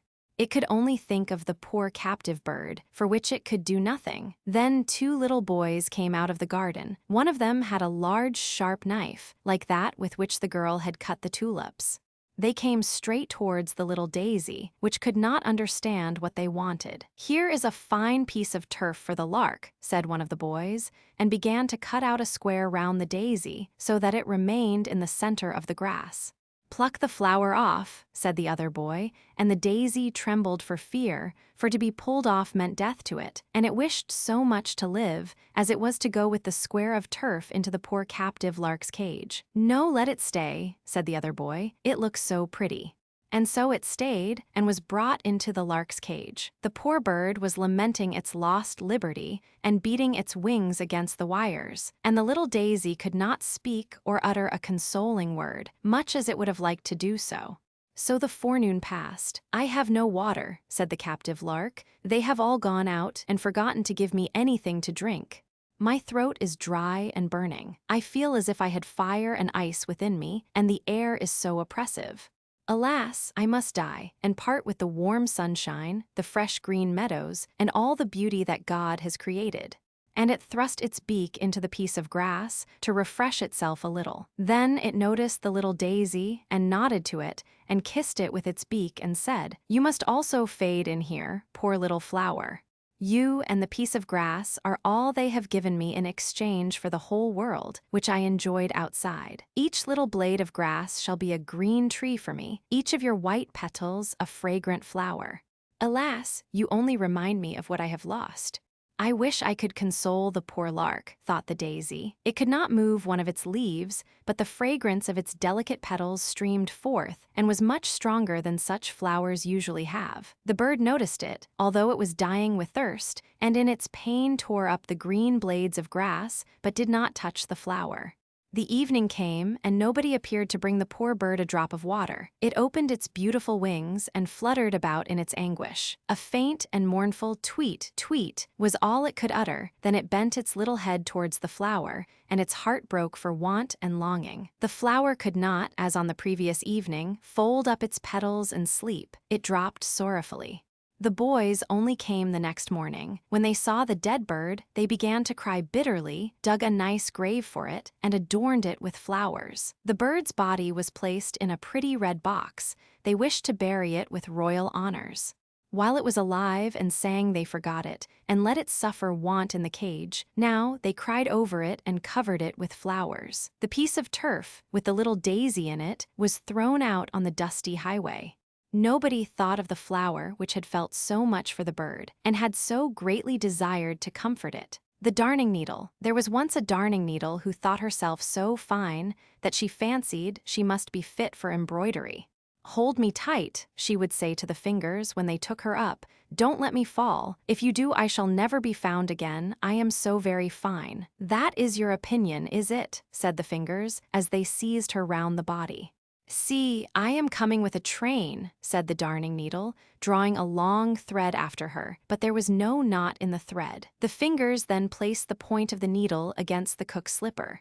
There was a crack in the upper leather, which had to be sewn together. "What coarse work," said the darning needle. "I shall never get through. I shall break, I am breaking," and sure enough she broke. "Did I not say so?" said the darning needle. "I know I am too fine for such work as that." "This needle is quite useless for sewing now," said the fingers, but they still held it fast, and the cook dropped some sealing wax on the needle and fastened her handkerchief with it in front. "So now I am a breastpin," said the darning needle. "I knew very well I should come to honor some day. Merit is sure to rise." And she laughed, quietly to herself, for of course no one ever saw a darning needle laugh. And there she sat as proudly as if she were in a state coach, and looked all around her. "May I be allowed to ask if you are made of gold?" she inquired of her neighbor, a pin. "You have a very pretty appearance and a curious head, although you are rather small. You must take pains to grow, for it is not everyone who has sealing wax dropped upon him." And as she spoke, the darning needle drew herself up so proudly that she fell out of the handkerchief right into the sink, which the cook was cleaning. "Now I am going on a journey," said the needle, as she floated away with the dirty water. "I do hope I shall not be lost." But she really was lost in a gutter. "I am too fine for this world," said the darning needle, as she lay in the gutter, "but I know who I am, and that is always some comfort." So the darning needle kept up her proud behavior, and did not lose her good humor. Then there floated over her all sorts of things, chips and straws, and pieces of old newspaper. "See how they sail," said the darning needle. "They do not know what is under them. I am here, and here I shall stick. See, there goes a chip, thinking of nothing in the world but himself, only a chip. There's a straw going by now, how he turns and twists about. Don't be thinking too much of yourself, or you may chance to run against a stone. There swims a piece of newspaper. What is written upon it has been forgotten long ago, and yet it gives itself airs. I sit here patiently and quietly. I know who I am, so I shall not move." One day something lying close to the darning needle glittered so splendidly that she thought it was a diamond, yet it was only a piece of broken bottle. The darning needle spoke to it because it sparkled and represented herself as a breastpin. "I suppose you are really a diamond," she said. "Why, yes, something of the kind," he replied, and so each believed the other to be very valuable, and then they began to talk about the world and the conceited people in it. "I have been in a lady's workbox," said the darning needle, and this lady was the cook. She had on each hand 5 fingers, and anything so conceited as these 5 fingers I have never seen, and yet they were only employed to take me out of the box and to put me back again. Were they not high-born? "High-born," said the darning needle. "No, indeed, but so haughty. They were 5 brothers, all born fingers. They kept very proudly together, though they were of different lengths. The one who stood first in the rank was named the thumb. He was short and thick, and had only 1 joint in his back, and could therefore make but 1 bow. But he said that if he were cut off from a man's hand, that man would be unfit for a soldier. Sweet Tooth, his neighbor, dipped himself into sweet or sour, pointed to the sun and moon, and formed the letters when the fingers wrote. Longman, the middle finger, looked over the heads of all the others. Goldband, the next finger, wore a golden circle round his waist. And little Playman did nothing at all, and seemed proud of it. They were boasters, and boasters they will remain, and therefore I left them. And now we sit here and glitter," said the piece of broken bottle. At the same moment more water streamed into the gutter, so that it overflowed, and the piece of bottle was carried away. "So he is promoted," said the darning needle, "while I remain here. I am too fine, but that is my pride, and what do I care?" And so she sat there in her pride, and had many such thoughts as these. "I could almost fancy that I came from a sunbeam, I am so fine.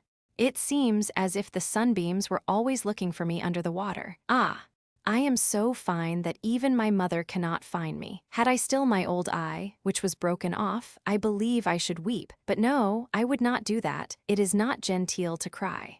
One day a couple of street boys were paddling in the gutter, for they sometimes found old nails, farthings, and other treasures. It was dirty work, but they took great pleasure in it. "Hallo," cried one, as he pricked himself with the darning needle, "here's a fellow for you." "I am not a fellow, I am a young lady," said the darning needle, but no one heard her. The sealing wax had come off, and she was quite black, but black makes a person look slender, so she thought herself even finer than before. "Here comes an eggshell sailing along," said one of the boys, so they stuck the darning needle into the eggshell. "White walls, and I am black myself," said the darning needle. "That looks well. Now I can be seen, but I hope I shall not be seasick, or I shall break again." She was not seasick, and she did not break. It is a good thing against seasickness to have a steel stomach and not to forget one's own importance. Now my seasickness has passed, delicate people can bear a great deal. Crack went the eggshell as a wagon passed over it. "Good heavens, how it crushes," said the darning needle. "I shall be sick now, I am breaking." But she did not break, though the wagon went over her as she lay at full length, and there let her lie. Delaying is not forgetting. There was an old mansion surrounded by a marshy ditch with a drawbridge which was but seldom let down. Not all guests are good people.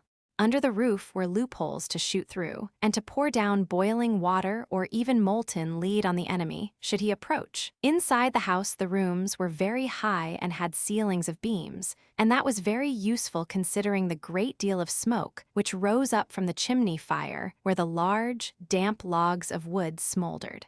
On the walls hung pictures of knights in armor and proud ladies in gorgeous dresses. The most stately of all walked about alive. She was called Metamogin. She was the mistress of the house. To her belonged the castle.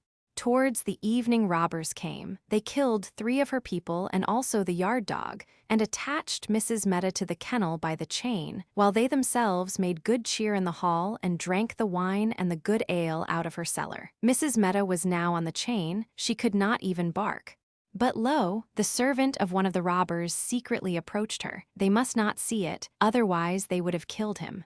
"Mrs. Metamogin," said the fellow, "do you still remember how my father, when your husband was still alive, had to ride on the wooden horse? You prayed for him, but it was no good. He was to ride until his limbs were paralyzed. But you stole down to him, as I steal now to you. You yourself put little stones under each of his feet that he might have support. Nobody saw it, or they pretended not to see it, for you were then the young, gracious mistress.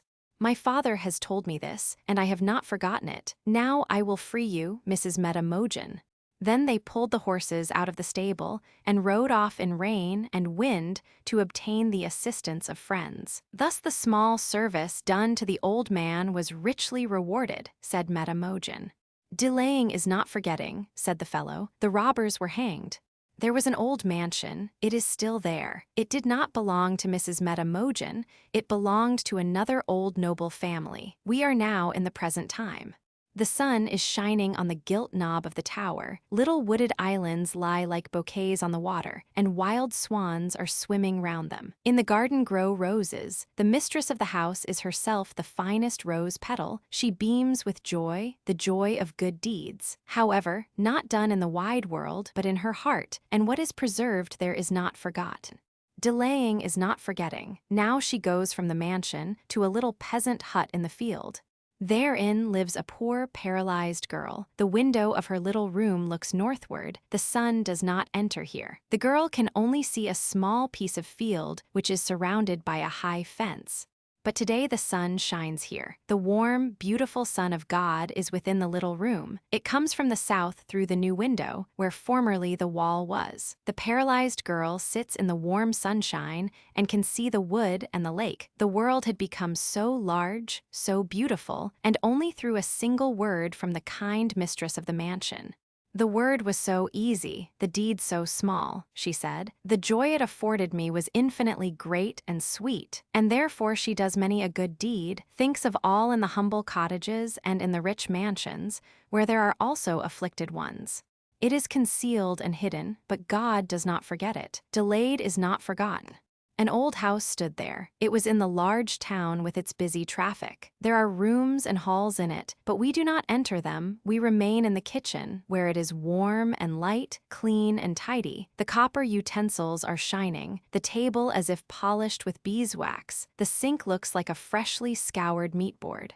All this a single servant has done, and yet she has time to spare as if she wished to go to church. She wears a bow on her cap, a black bow, that signifies mourning. But she has no one to mourn, neither father nor mother, neither relations nor sweetheart.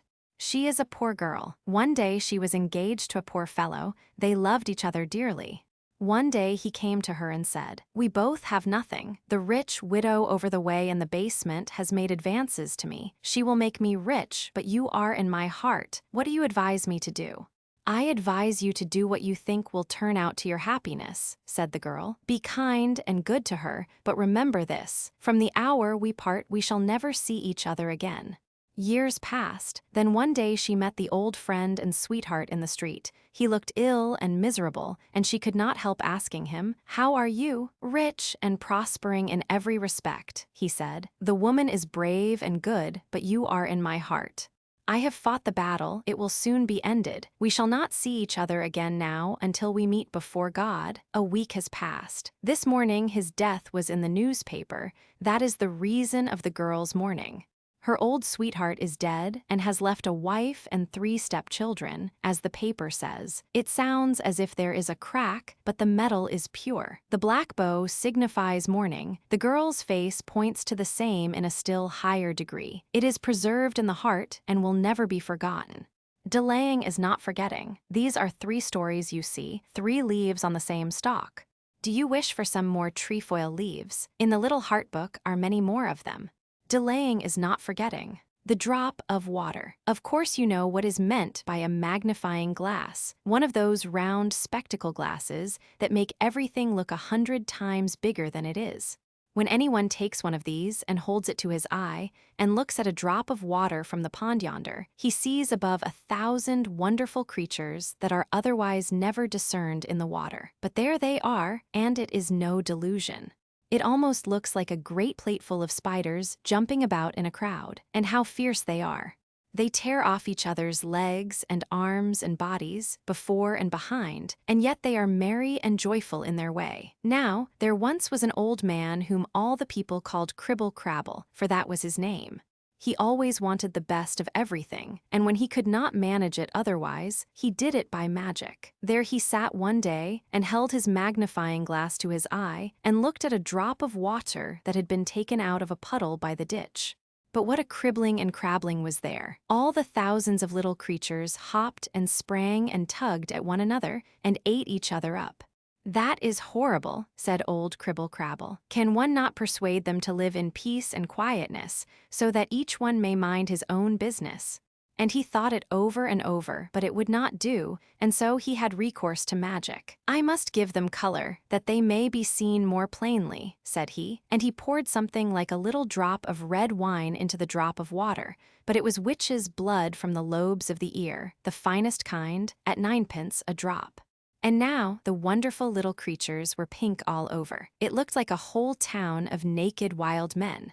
"What have you there?" asked another old magician who had no name, and that was the best thing about him. "Yes, if you can guess what it is," said Cribble Crabble, "I'll make you a present of it."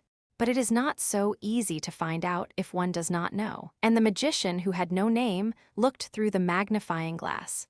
It looked really like a great town reflected there, in which all the people were running about without clothes. It was terrible. But it was still more terrible to see how one beat and pushed the other, and bit and hacked, and tugged and mauled him. Those at the top were being pulled down, and those at the bottom were struggling upwards. And look, his leg is longer than mine. Bah! Away with it, there is one who has a little bruise. It hurts him, but it shall hurt him still more. And they hacked away at him, and they pulled at him and ate him up because of the little bruise. And there was one sitting as still as any little maiden, and wishing only for peace and quietness. But now she had to come out, and they tugged at her and pulled her about and ate her up. "That's funny," said the magician. "Yes, but what do you think it is?" said Cribble Crabble. "Can you find that out?" "Why, one can see that easily enough," said the other. "That's Paris or some other great city, for they're all alike. It's a great city." "It's a drop of puddle water," said Cribble Crabble. "The Dryad, we are traveling to Paris to the exhibition." Now we are there. That was a journey, a flight without magic. We flew on the wings of steam over the sea and across the land. Yes, our time is the time of fairy tales. We are in the midst of Paris, in a great hotel. Blooming flowers ornament the staircases, and soft carpets the floors. Our room is a very cozy one, and through the open balcony door we have a view of a great square. Spring lives down there. It has come to Paris and arrived at the same time with us. It has come in the shape of a glorious young chestnut tree, with delicate leaves newly opened. How the tree gleams, dressed in its spring garb, before all the other trees in the place.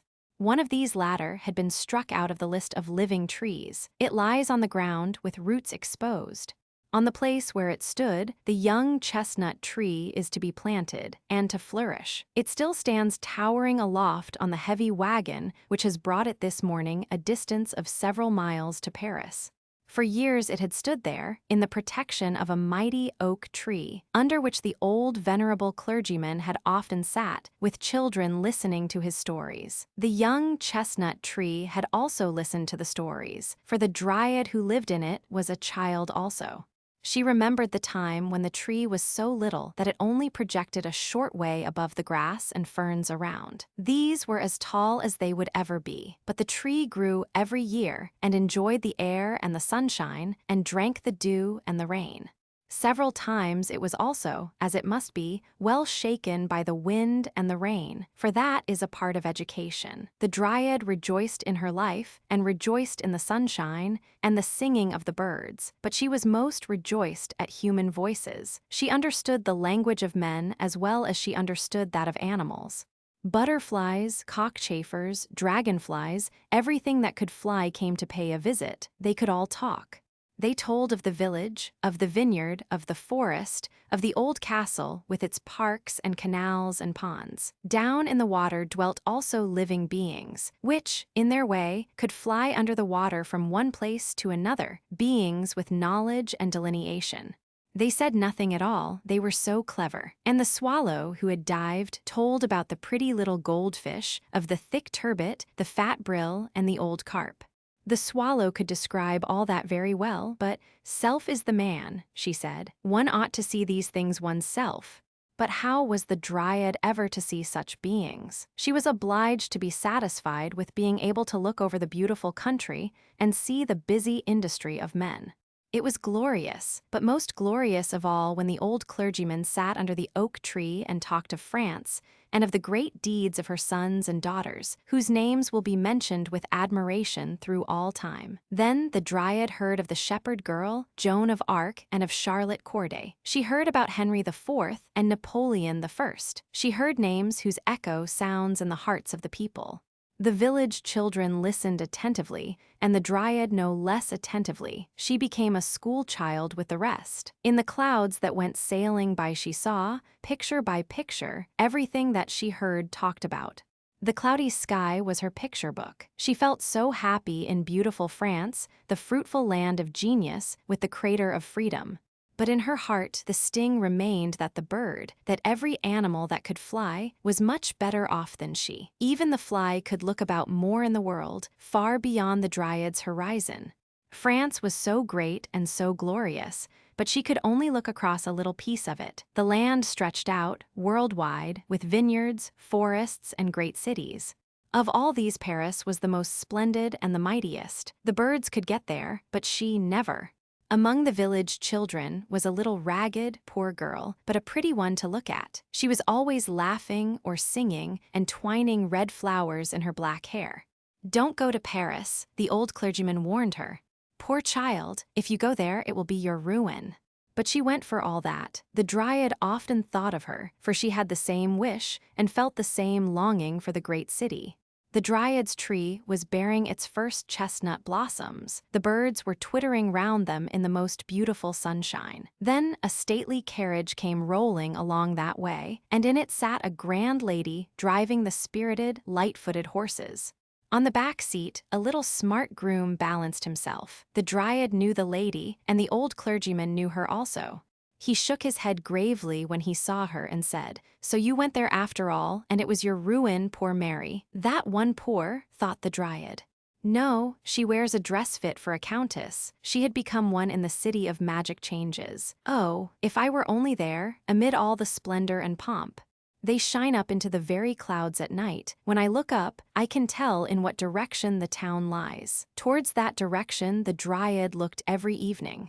She saw in the dark night the gleaming cloud on the horizon. In the clear moonlight nights, she missed the sailing clouds, which showed her pictures of the city and pictures from history. The child grasps at the picture books. The dryad grasped at the cloud world, her thought book. A sudden, cloudless sky was for her a blank leaf, and for several days she had only had such leaves before her. It was in the warm summer time. Not a breeze moved through the glowing hot days. Every leaf, every flower, lay as if it were torpid, and the people seemed torpid, too. Then the clouds arose and covered the region round about where the gleaming mist announced, "Here lies Paris." The clouds piled themselves up like a chain of mountains, hurried on through the air, and spread themselves abroad over the whole landscape, as far as the dryad's eye could reach. Like enormous blue-black blocks of rock, the clouds lay piled over one another. Gleams of lightning shot forth from them. "These also are the servants of the Lord God," the old clergyman had said. And there came a bluish, dazzling flash of lightning, a lighting up as if of the sun itself, which could burst blocks of rock asunder. The lightning struck and split to the roots the old venerable oak. The crown fell asunder. It seemed as if the tree were stretching forth its arms to clasp the messengers of the light. No bronze cannon can sound over the land at the birth of a royal child as the thunder sounded at the death of the old oak. The rain streamed down. A refreshing wind was blowing. The storm had gone by, and there was quite a holiday glow on all things. The old clergyman spoke a few words for honorable remembrance, and a painter made a drawing as a lasting record of the tree. "Everything passes away," said the dryad, "passes away like a cloud and never comes back." The old clergyman, too, did not come back. The green roof of his school was gone, and his teaching chair had vanished. The children did not come, but autumn came, and winter came, and then spring also. In all this change of seasons, the dryad looked toward the region where, at night, Paris gleamed with its bright mist far on the horizon. Forth from the town rushed engine after engine, train after train, whistling and screaming at all hours in the day. In the evening, towards midnight, at daybreak, and all the day through, came the trains. Out of each one, and into each one, streamed people from the country of every king. A new wonder of the world had summoned them to Paris. In what form did this wonder exhibit itself? "A splendid blossom of art and industry," said one, "has unfolded itself in the Champ de Mars, a gigantic sunflower, from whose petals one can learn geography and statistics, and can become as wise as a Lord Mayor, and raise one's self to the level of art and poetry, and study the greatness and power of the various lands." "A fairy tale flower," said another, "a many-colored lotus plant, which spreads out its green leaves like a velvet carpet over the sand. The opening spring has brought it forth, the summer will see it in all its splendor, the autumn winds will sweep it away, so that not a leaf, not a fragment of its root shall remain.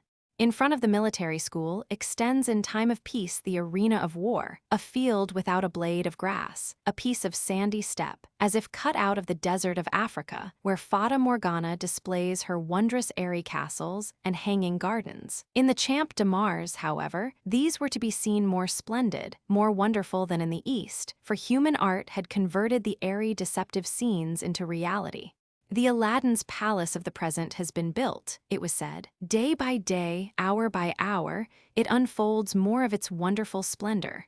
The endless halls shine in marble and many colors. Master Bloodless, here, moves his limbs of steel and iron in the great circular hall of machinery. Works of art in metal, in stone, in Gobelins tapestry, announce the vitality of mind that is stirring in every land. Halls of paintings, splendor of flowers, everything that mind and skill can create in the workshop of the artisan, has been placed here for show. Even the memorials of ancient days, out of old graves and turf moors, have appeared at this general meeting. The overpowering great variegated whole must be divided into small portions and pressed together like a plaything, if it is to be understood and described. Like a great table on Christmas Eve, the Champ de Mars carried a wonder castle of industry and art, and around this knickknacks from all countries had been ranged, knickknacks on a grand scale, for every nation found some remembrance of home. Here stood the royal palace of Egypt, there the caravanserai of the desert land. The Bedouin had quitted his sunny country and hastened by on his camel. Here stood the Russian stables, with the fiery, glorious horses of the steppe. Here stood the simple, straw-thatched dwelling of the Danish peasant, with the Dannebrog flag, next to Gustavus Vasa's wooden house from Dalarn, with its wonderful carvings. What colors, what fragrance! Artificial grottos surrounded bodies of fresh or salt water and gave a glimpse into the empire of the fishes. The visitor seemed to wander at the bottom of the sea, among fishes and polypi. All this, they said, the Champ de Mars offers, and around the great richly spread table, the crowd of human beings moves like a busy swarm of ants, on foot or in little carriages, for not all feet are equal to such a fatiguing journey. Hither they swarm from morning till late in the evening. Steamer after steamer, crowded with people, glides down the Seine. The number of carriages is continually on the increase. The swarm of people on foot and on horseback grows more and more dense. Carriages and omnibuses are crowded, stuffed, and embroidered with people. All these tributary streams flow in one direction, towards the exhibition. On every entrance, the flag of France is displayed. Around the world's bazaar wave the flags of all nations. There is a humming and a murmuring from the hall of the machines. From the towers, the melody of the chimes is heard. With the tones of the organs in the churches mingle the hoarse nasal songs from the cafes of the East. It is a kingdom of Babel, a wonder of the world.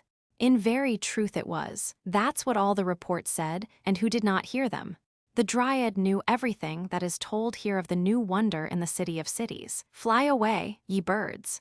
Fly away to see, and then come back and tell me, said the Dryad. The wish became an intense desire, became the one thought of a life. Then, in the quiet, silent night, while the full moon was shining, the Dryad saw a spark fly out of the moon's disk and fall like a shooting star. And before the tree, whose leaves waved to and fro as if they were stirred by a tempest, stood a noble, mighty, and grand figure.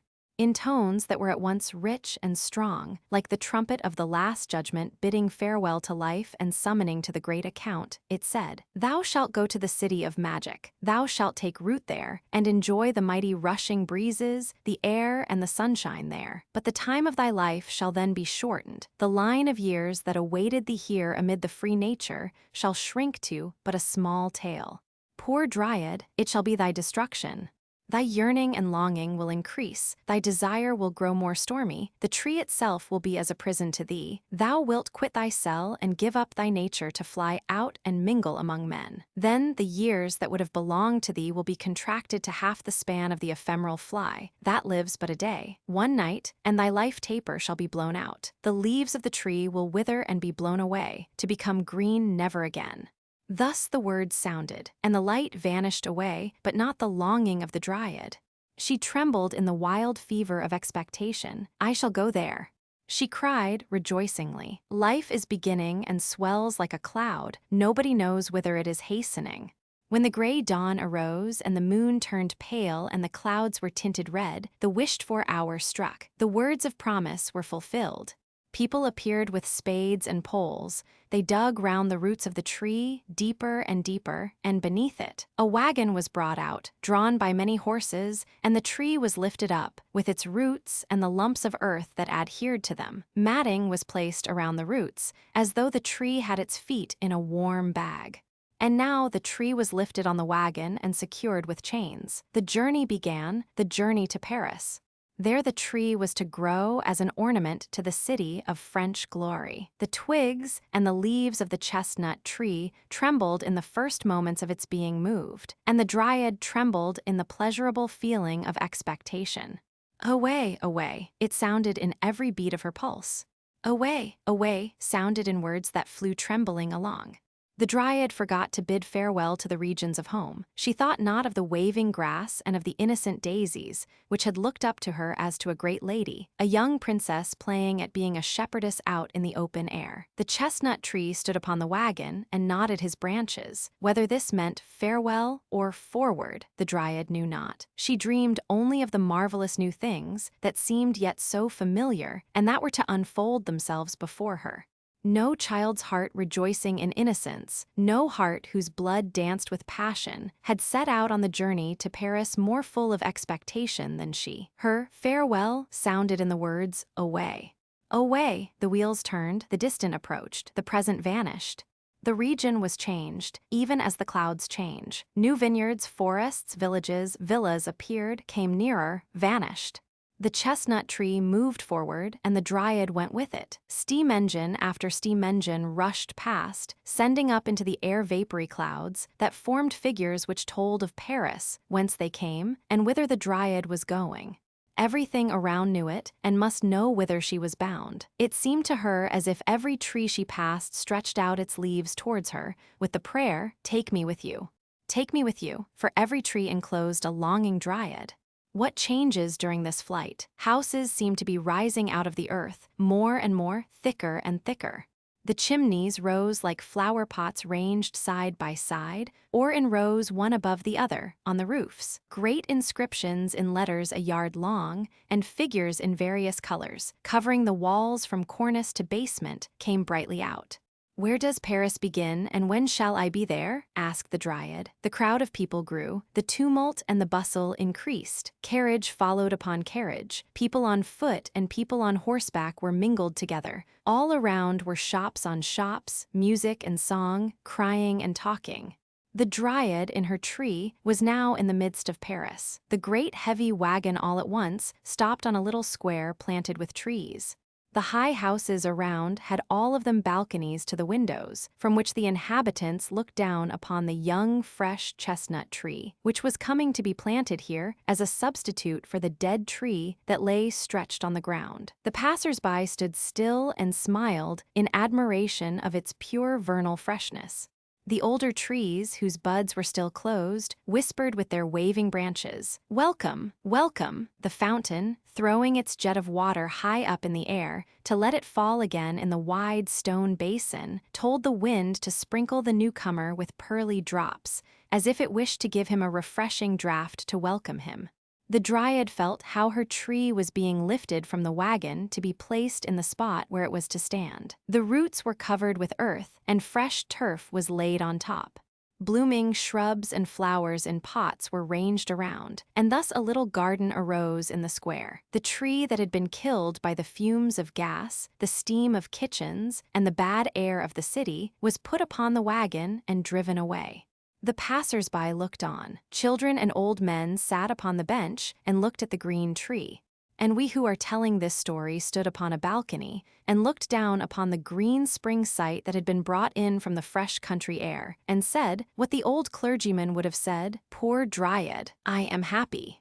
"I am happy," the dryad cried, rejoicing, "and yet I cannot realize, cannot describe what I feel. Everything is as I fancied it, and yet as I did not fancy it. The houses stood there, so lofty, so close. The sunlight shone on only one of the walls, and that one was stuck over with bills and placards, before which the people stood still, and this made a crowd. Carriages rushed past, carriages rolled past, light ones and heavy ones mingled together. Omnibuses, those overcrowded moving houses, came rattling by, horsemen galloped among them. Even carts and wagons asserted their rights. The dryad asked herself if these high-grown houses, which stood so close around her, would not remove and take other shapes, like the clouds in the sky, and draw aside, so that she might cast a glance into Paris and over it. Notre Dame must show itself, the Vendome column, and the wondrous building which had called and was still calling so many strangers to the city. But the houses did not stir from their places. It was yet day when the lamps were lit. The gas jets gleamed from the shops and shone even into the branches of the trees, so that it was like sunlight in summer. The stars above made their appearance, the same to which the Dryad had looked up in her home. She thought she felt a clear, pure stream of air which went forth from them. She felt herself lifted up and strengthened, and felt an increased power of seeing through every leaf and through every fiber of the root. Amid all the noise and the turmoil, the colors and the lights, she knew herself watched by mild eyes.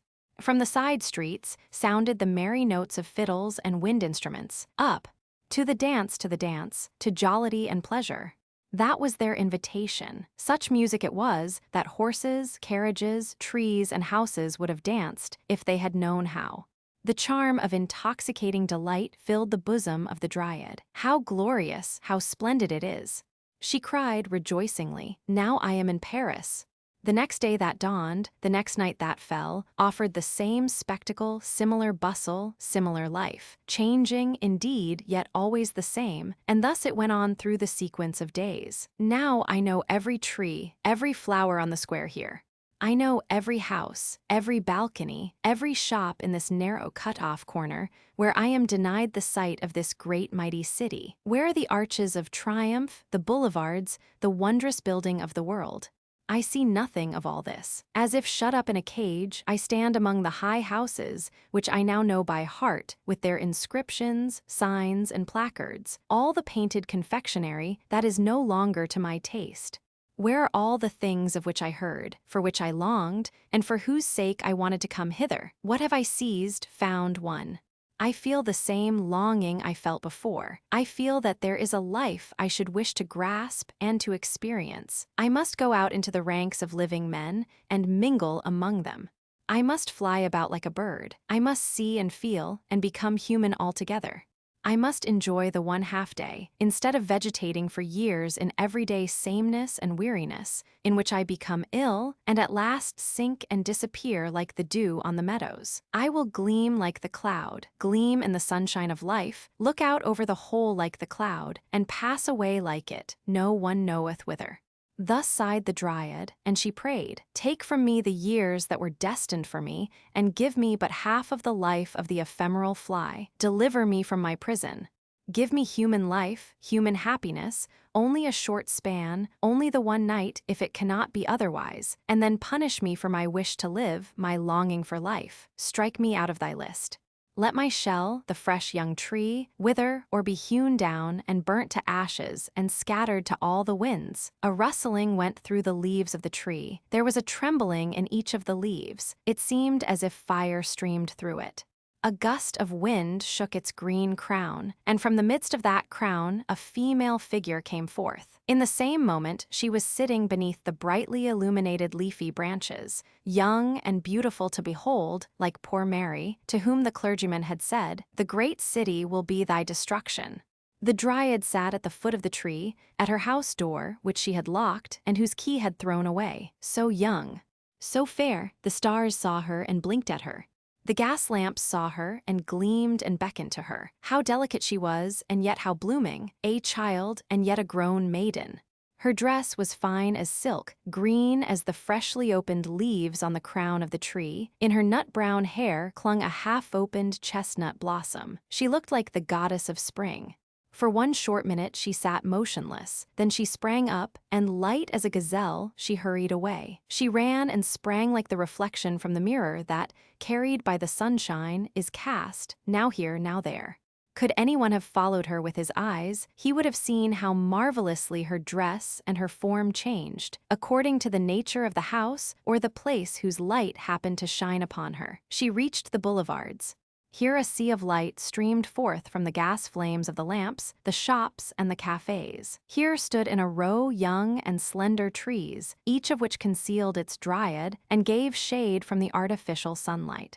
The whole vast pavement was one great festive hall, where covered tables stood laden with refreshments of all kinds, from champagne and chartreuse down to coffee and beer. Here was an exhibition of flowers, statues, books, and colored stuffs. From the crowd close by the lofty houses, she looked forth over the terrific stream beyond the rows of trees. Yonder heaved a stream of rolling carriages, cabriolets, coaches, omnibuses, cabs, and among them riding gentlemen and marching troops. To cross to the opposite shore was an undertaking fraught with danger to life and limb. Now lanterns shed their radiance abroad. Now the gas had the upper hand. Suddenly a rocket rises. Whence? Whither? Here are sounds of soft Italian melodies. Yonder, Spanish songs are sung, accompanied by the rattle of the castanets. But strongest of all, and predominating over the rest, the street organ tunes of the moment, the exciting can-can music, which Orpheus never knew and which was never heard by the bell Hellene. Even the barrow was tempted to hop upon one of its wheels. The Dryad danced, floated, flew, changing her color every moment, like a hummingbird in the sunshine. Each house, with the world belonging to it, gave her its own reflections. As the glowing lotus flower, torn from its stem, is carried away by the stream, so the Dryad drifted along. Whenever she paused, she was another being, so that none was able to follow her, to recognize her, or to look more closely at her. Like cloud pictures, all things flew by her. She looked into 1,000 faces, but not one was familiar to her. She saw not a single form from home. 2 bright eyes had remained in her memory. She thought of Mary, poor Mary, the ragged Mary child, who wore the red flowers in her black hair. Mary was now here, in the world city, rich and magnificent as in that day when she drove past the house of the old clergyman, and past the tree of the Dryad, the old oak. Here she was certainly living, in the deafening tumult. Perhaps she had just stepped out of one of the gorgeous carriages in waiting. Handsome equipages, with coachmen in gold braid and footmen in silken hose, drove up. The people who alighted from them were all richly dressed ladies. They went through the opened gate and ascended the broad staircase that led to a building resting on marble pillars. Was this building, perhaps, the wonder of the world? There Mary would certainly be found. Sancta Maria resounded from the interior. Incense floated through the lofty painted and gilded aisles where a solemn twilight reigned. It was the Church of the Madeleine. Clad in black garments of the most costly stuffs, fashioned according to the latest mode, the rich feminine world of Paris glided across the shining pavement. The crests of the proprietors were engraved on silver shields on the velvet-bound prayer books, and embroidered in the corners of perfumed handkerchiefs bordered with Brussels lace. A few of the ladies were kneeling in silent prayer before the altars, others resorted to the confessionals. Anxiety and fear took possession of the Dryad. She felt as if she had entered a place where she had no right to be. Here was the abode of silence, the hall of secrets. Everything was said in whispers, every word was a mystery. The Dryad saw herself enveloped in lace and silk, like the women of wealth and of high birth around her. Had, perhaps, every one of them a longing in her breast, like the Dryad. A deep, painful sigh was heard. Did it escape from some confessional in a distant corner, or from the bosom of the Dryad? She drew the veil closer around her. She breathed incense, and not the fresh air. Here was not the abiding place of her longing. Away, away, a hastening without rest. The ephemeral fly knows not repose, for her existence is flight. She was out again among the gas candelabra by a magnificent fountain. All its streaming waters are not able to wash out the innocent blood that was spilt here. Such were the words spoken. Strangers stood around, carrying on a lively conversation, such as no one would have dared to carry on in the gorgeous hall of secrets whence the Dryad came. A heavy stone slab was turned and then lifted. She did not understand why. She saw an opening that led into the depths below.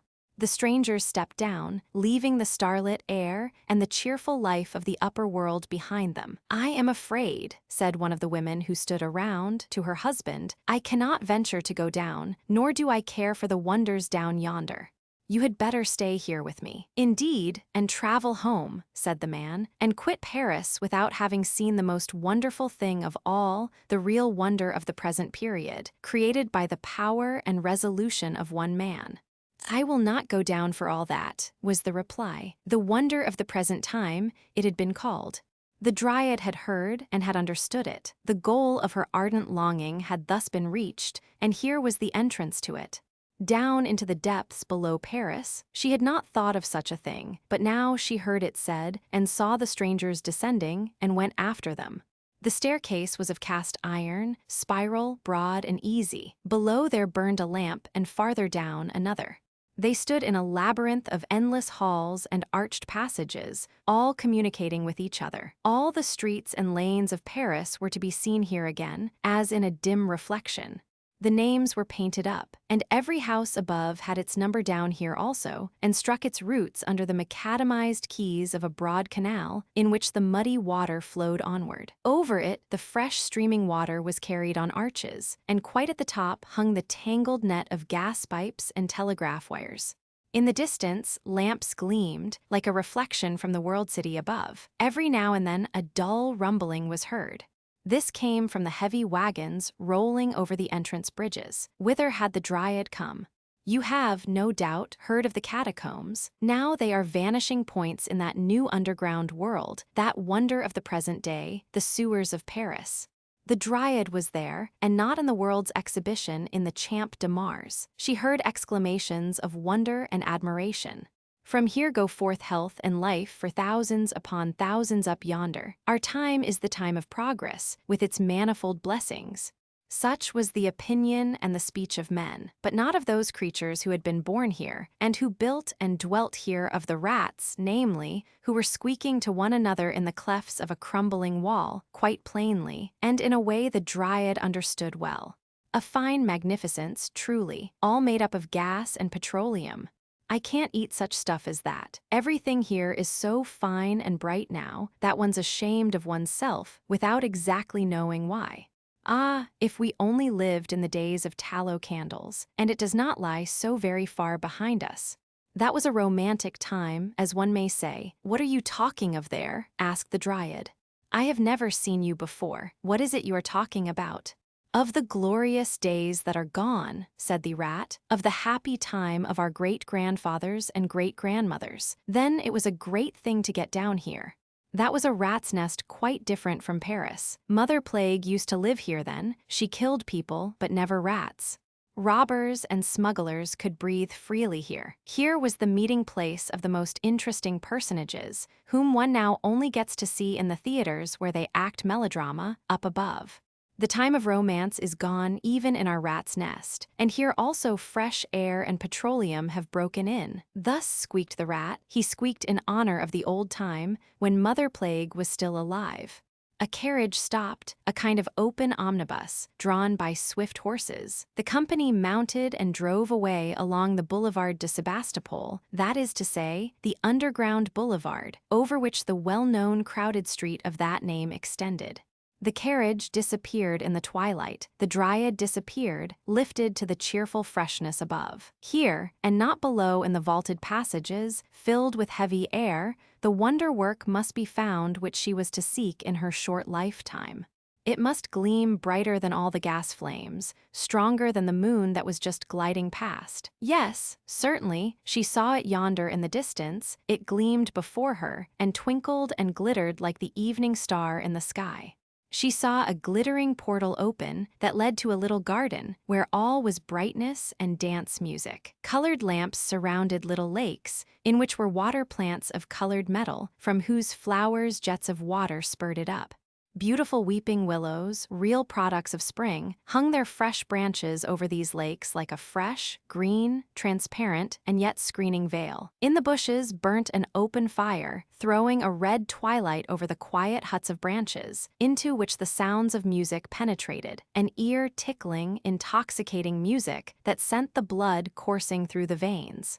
Beautiful girls in festive attire, with pleasant smiles on their lips and the light spirit of youth in their hearts, Marys, with roses in their hair, but without carriage and postilion, flitted to and fro in the wild dance. Where were the heads, where the feet? As if stung by tarantulas, they sprang, laughed, rejoiced, as if in their ecstasies they were going to embrace all the world. The Dryad felt herself torn with them into the whirl of the dance.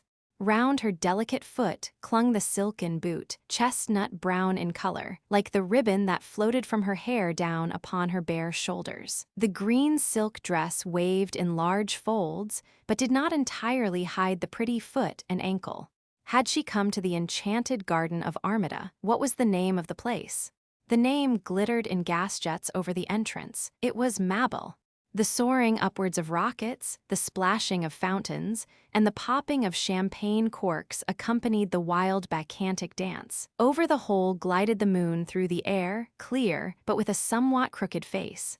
A wild joviality seemed to rush through the dryad, as though she were intoxicated with opium. Her eyes spoke, her lips spoke, but the sound of violins and of flutes drowned the sound of her voice.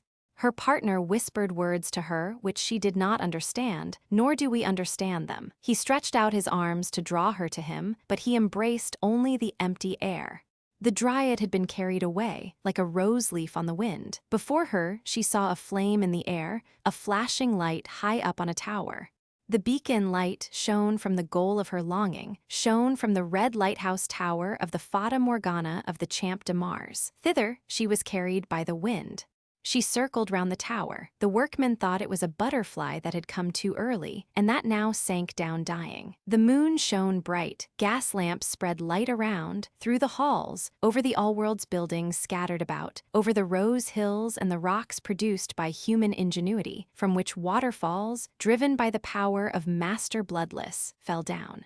The caverns of the sea, the depths of the lakes, the kingdom of the fishes were opened here. Men walked as in the depths of the deep pond, and held converse with the sea in the diving bell of glass.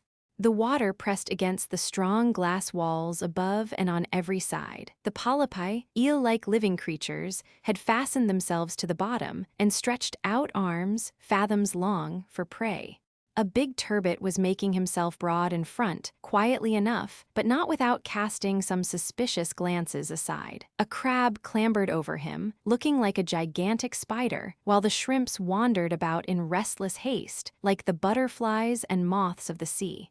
In the fresh water grew water lilies, nymphea, and reeds. The goldfishes stood up below in rank and file, all turning their heads one way, that the streaming water might flow into their mouths. Fat carps stared at the glass wall with stupid eyes. They knew that they were here to be exhibited, and that they had made the somewhat toilsome journey hither in tubs filled with water, and they thought with dismay of the land sickness, from which they had suffered so cruelly on the railway. They had come to see the exhibition, and now contemplated it from their fresh or salt water position. They looked attentively at the crowds of people who passed by them early and late. All the nations in the world, they thought, had made an exhibition of their inhabitants, for the edification of the soles and haddocks, pike and carp, that they might give their opinions upon the different kinds. "Those are scaly animals," said a little slimy whiting. "They put on different scales 2 or 3 times a day, and they emit sounds which they call speaking. We don't put on scales, and we make ourselves understood in an easier way, simply by twitching the corners of our mouths and staring with our eyes. We have a great many advantages over mankind." "But they have learned swimming of us," remarked a well-educated codling. "You must know I come from the great sea outside.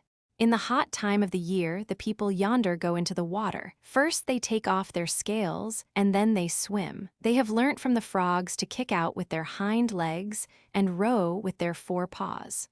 But they cannot hold out long. They want to be like us, but they cannot come up to us."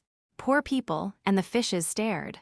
They thought that the whole swarm of people whom they had seen in the bright daylight were still moving around them. They were certain they still saw the same forms that had first caught their attention. A pretty barbel, with spotted skin and an enviably round back, declared that the human fry were still there. "I can see a well-set-up human figure quite well," said the barbel. "She was called Contumacious Lady, or something of that kind. She had a mouth and staring eyes, like ours, and a great balloon at the back of her head, and something like a shut-up umbrella in front. There were a lot of dangling bits of seaweed hanging about her. She ought to take all the rubbish off, and go as we do. Then she would look something like a respectable barbel, so far as it is possible for a person to look like one. What's become of that one whom they drew away with the hook? He sat on a wheelchair, and had paper and pen and ink, and wrote down everything. They called him a writer. They're going about with him still," said a hoary old maid of a carp, who carried her misfortune about with her, so that she was quite hoarse. In her youth she had once swallowed a hook, and still swam patiently about with it in her gullet. "A writer! That means, as we fishes describe it, a kind of cuddle or ink fish among men. Thus the fishes gossiped in their own way, but in the artificial water grotto the laborers were busy, who were obliged to take advantage of the hours of night to get their work done by daybreak. They accompanied with blows of their hammers, and with songs the parting words of the vanishing dryad. "So, at any rate, I have seen you, you pretty gold fishes," she said. "Yes, I know you," and she waved her hand to them. "I have known about you a long time in my home. The swallow told me about you. How beautiful you are, how delicate and shining. I should like to kiss every one of you, you others also. I know you all, but you do not know me." The fishes stared out into the twilight. They did not understand a word of it. The dryad was there no longer.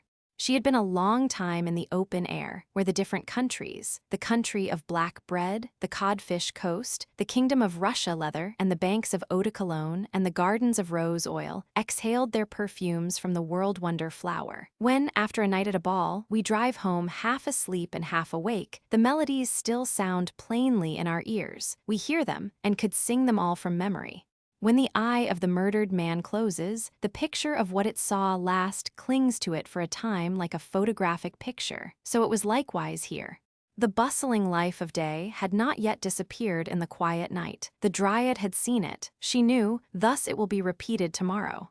The dryad stood among the fragrant roses and thought she knew them and had seen them in her own home. She also saw red pomegranate flowers, like those that little Mary had worn in her dark hair. Remembrances from the home of her childhood flashed through her thoughts, her eyes eagerly drank in the prospect around, and feverish restlessness chased her through the wonder-filled halls. A weariness that increased continually took possession of her. She felt a longing to rest on the soft oriental carpets within, or to lean against the weeping willow without by the clear water. But for the ephemeral fly there was no rest. In a few moments the day had completed its circle. Her thoughts trembled, her limbs trembled, she sank down on the grass by the bubbling water. "Thou wilt ever spring living from the earth," she said mournfully. "Moisten my tongue, bring me a refreshing draught." "I am no living water," was the answer. "I only spring upward when the machine wills it."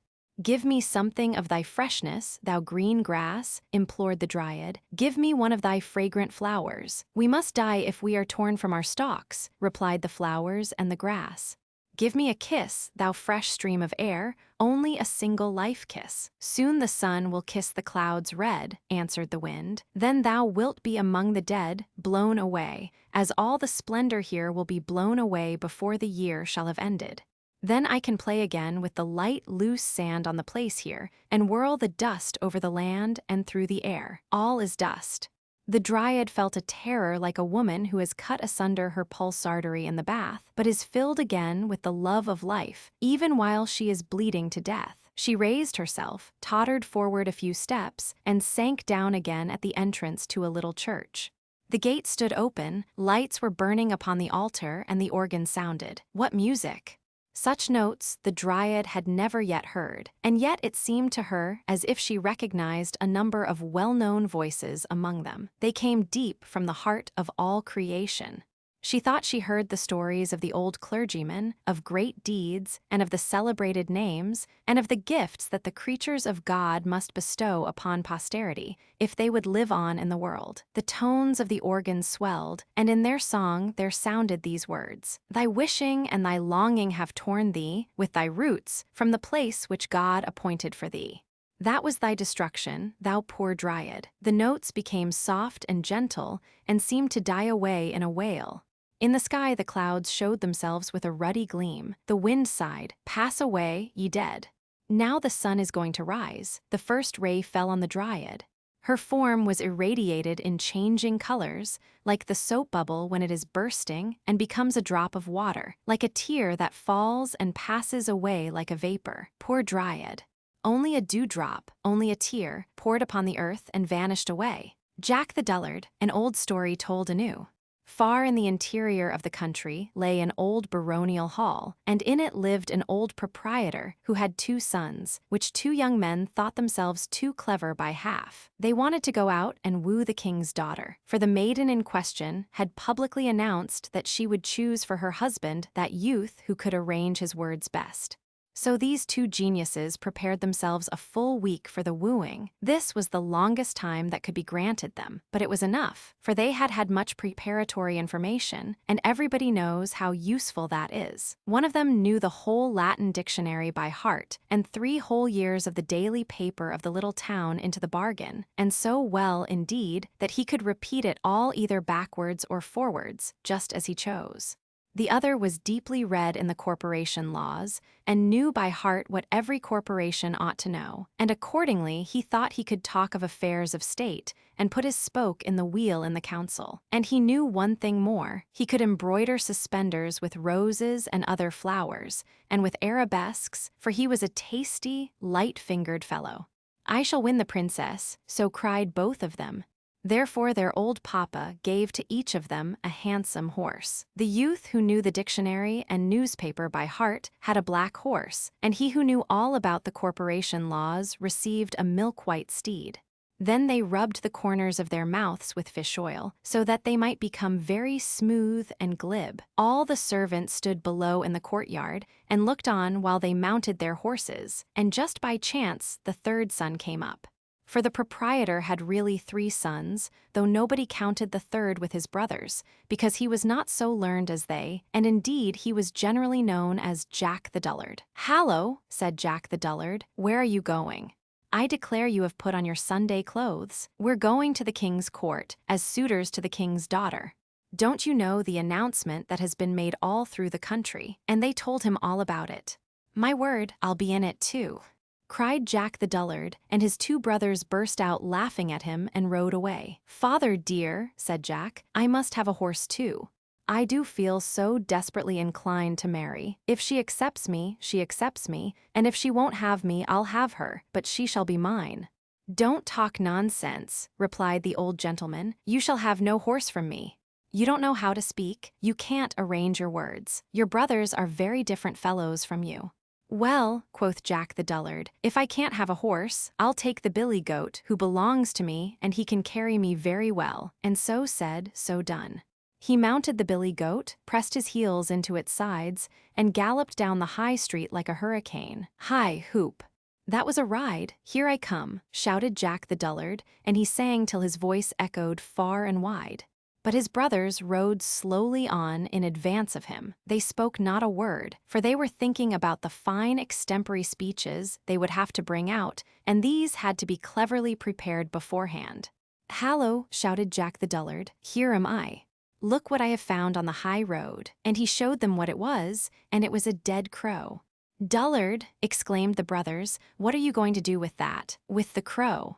Why, I am going to give it to the princess." "Yes, do so," said they, and they laughed and rode on. "Hallo, here I am again. Just see what I have found now. You don't find that on the high road every day." And the brothers turned round to see what he could have found now. "Dullard," they cried, "that is only an old wooden shoe, and the upper part is missing into the bargain. Are you going to give that also to the princess?" "Most certainly I shall," replied Jack the Dullard, and again the brothers laughed and rode on, and thus they got far in advance of him. But hallo, hop rara, and there was Jack the Dullard again. "It is getting better and better," he cried. "Hurrah! It is quite famous. Why, what have you found this time?" inquired the brothers. "Oh," said Jack the Dullard, "I can hardly tell you. How glad the princess will be." "Bah," said the brothers, "that is nothing but clay out of the ditch." "Yes, certainly it is," said Jack the Dullard, "and clay of the finest sort. See, it is so wet, it runs through one's fingers." And he filled his pocket with the clay. But his brothers galloped on till the sparks flew, and consequently they arrived a full hour earlier at the town gate than could Jack. Now at the gate each suitor was provided with a number, and all were placed in rows immediately on their arrival, 6 in each row, and so closely packed together that they could not move their arms. And that was a prudent arrangement, for they would certainly have come to blows, had they been able, merely because one of them stood before the other. All the inhabitants of the country round about stood in great crowds around the castle, almost under the very windows, to see the princess receive the suitors. And as each stepped into the hall, his power of speech seemed to desert him, like the light of a candle that is blown out. Then the princess would say, "He is of no use. Away with him out of the halls." It was a terrible ordeal, and they had, moreover, made such a fire in the stove that the room seemed quite red hot. "It is dreadfully hot here," observed the first brother. "Yes," replied the princess, "my father is going to roast young pullets today." Bah! There he stood like a baa lamb. He had not been prepared for a speech of this kind, and had not a word to say, though he intended to say something witty. "Bah! He is of no use," said the princess. Away with him, and he was obliged to go accordingly. And now the second brother came in. "It is terribly warm here," he observed. "Yes, we're roasting pullets today," replied the princess. What were you pleased to stammered he, and all the clerks wrote down, "Pleased to he is of no use," said the princess. Away with him. Now came the turn of Jack the Dullard. He rode into the hall on his goat. "Well, it's most abominably hot here." "Yes, because I'm roasting young pullets," replied the princess. "Ah, that's lucky," exclaimed Jack the Dullard, "for I suppose you'll let me roast my crow at the same time." "With the greatest pleasure," said the princess, "but have you anything you can roast it in? For I have neither pot nor pan." "Certainly I have," said Jack. "Here's a cooking utensil with a tin handle," and he brought out the old wooden shoe and put the crow into it. "Well, that is a famous dish," said the princess, "but what shall we do for sauce?" "Oh, I have that in my pocket," said Jack. "I have so much of it that I can afford to throw some away," and he poured some of the clay out of his pocket. "I like that," said the princess. "You can give an answer, and you have something to say for yourself, and so you shall be my husband. But are you aware that every word we speak is being taken down, and will be published in the paper tomorrow? Look yonder, and you will see in every window 3 clerks and a head clerk, and the old head clerk is the worst of all, for he can't understand anything." But she only said this to frighten Jack the Dullard, and the clerks gave a great crow of delight, and each one spurted a blot out of his pen onto the floor. "Oh, those are the gentlemen, are they?" said Jack. "Then I will give the best I have to the head clerk." And he turned out his pockets and flung the wet clay full in the head clerk's face. "That was very cleverly done," observed the princess. "I could not have done that, but I shall learn in time." And accordingly Jack the Dullard was made a king, and received a crown and a wife, and sat upon a throne. And this report we have wet from the press of the head clerk and the corporation of printers, but they are not to be depended upon in the least. The Dumb Book. In the high road which led through a wood stood a solitary farmhouse. The road, in fact, ran right through its yard. The sun was shining, and all the windows were open. Within the house, people were very busy. In the yard, in an arbor formed by lilac bushes in full bloom, stood an open coffin. Thither they had carried a dead man, who was to be buried that very afternoon. Nobody shed a tear over him. His face was covered over with a white cloth. Under his head they had placed a large, thick book, the leaves of which consisted of folded sheets of blotting paper, and withered flowers lay between them. It was the herbarium which he had gathered in various places, and was to be buried with him, according to his own wish. Every one of the flowers in it was connected with some chapter of his life. "Who is the dead man?" we asked. "The old student," was the reply.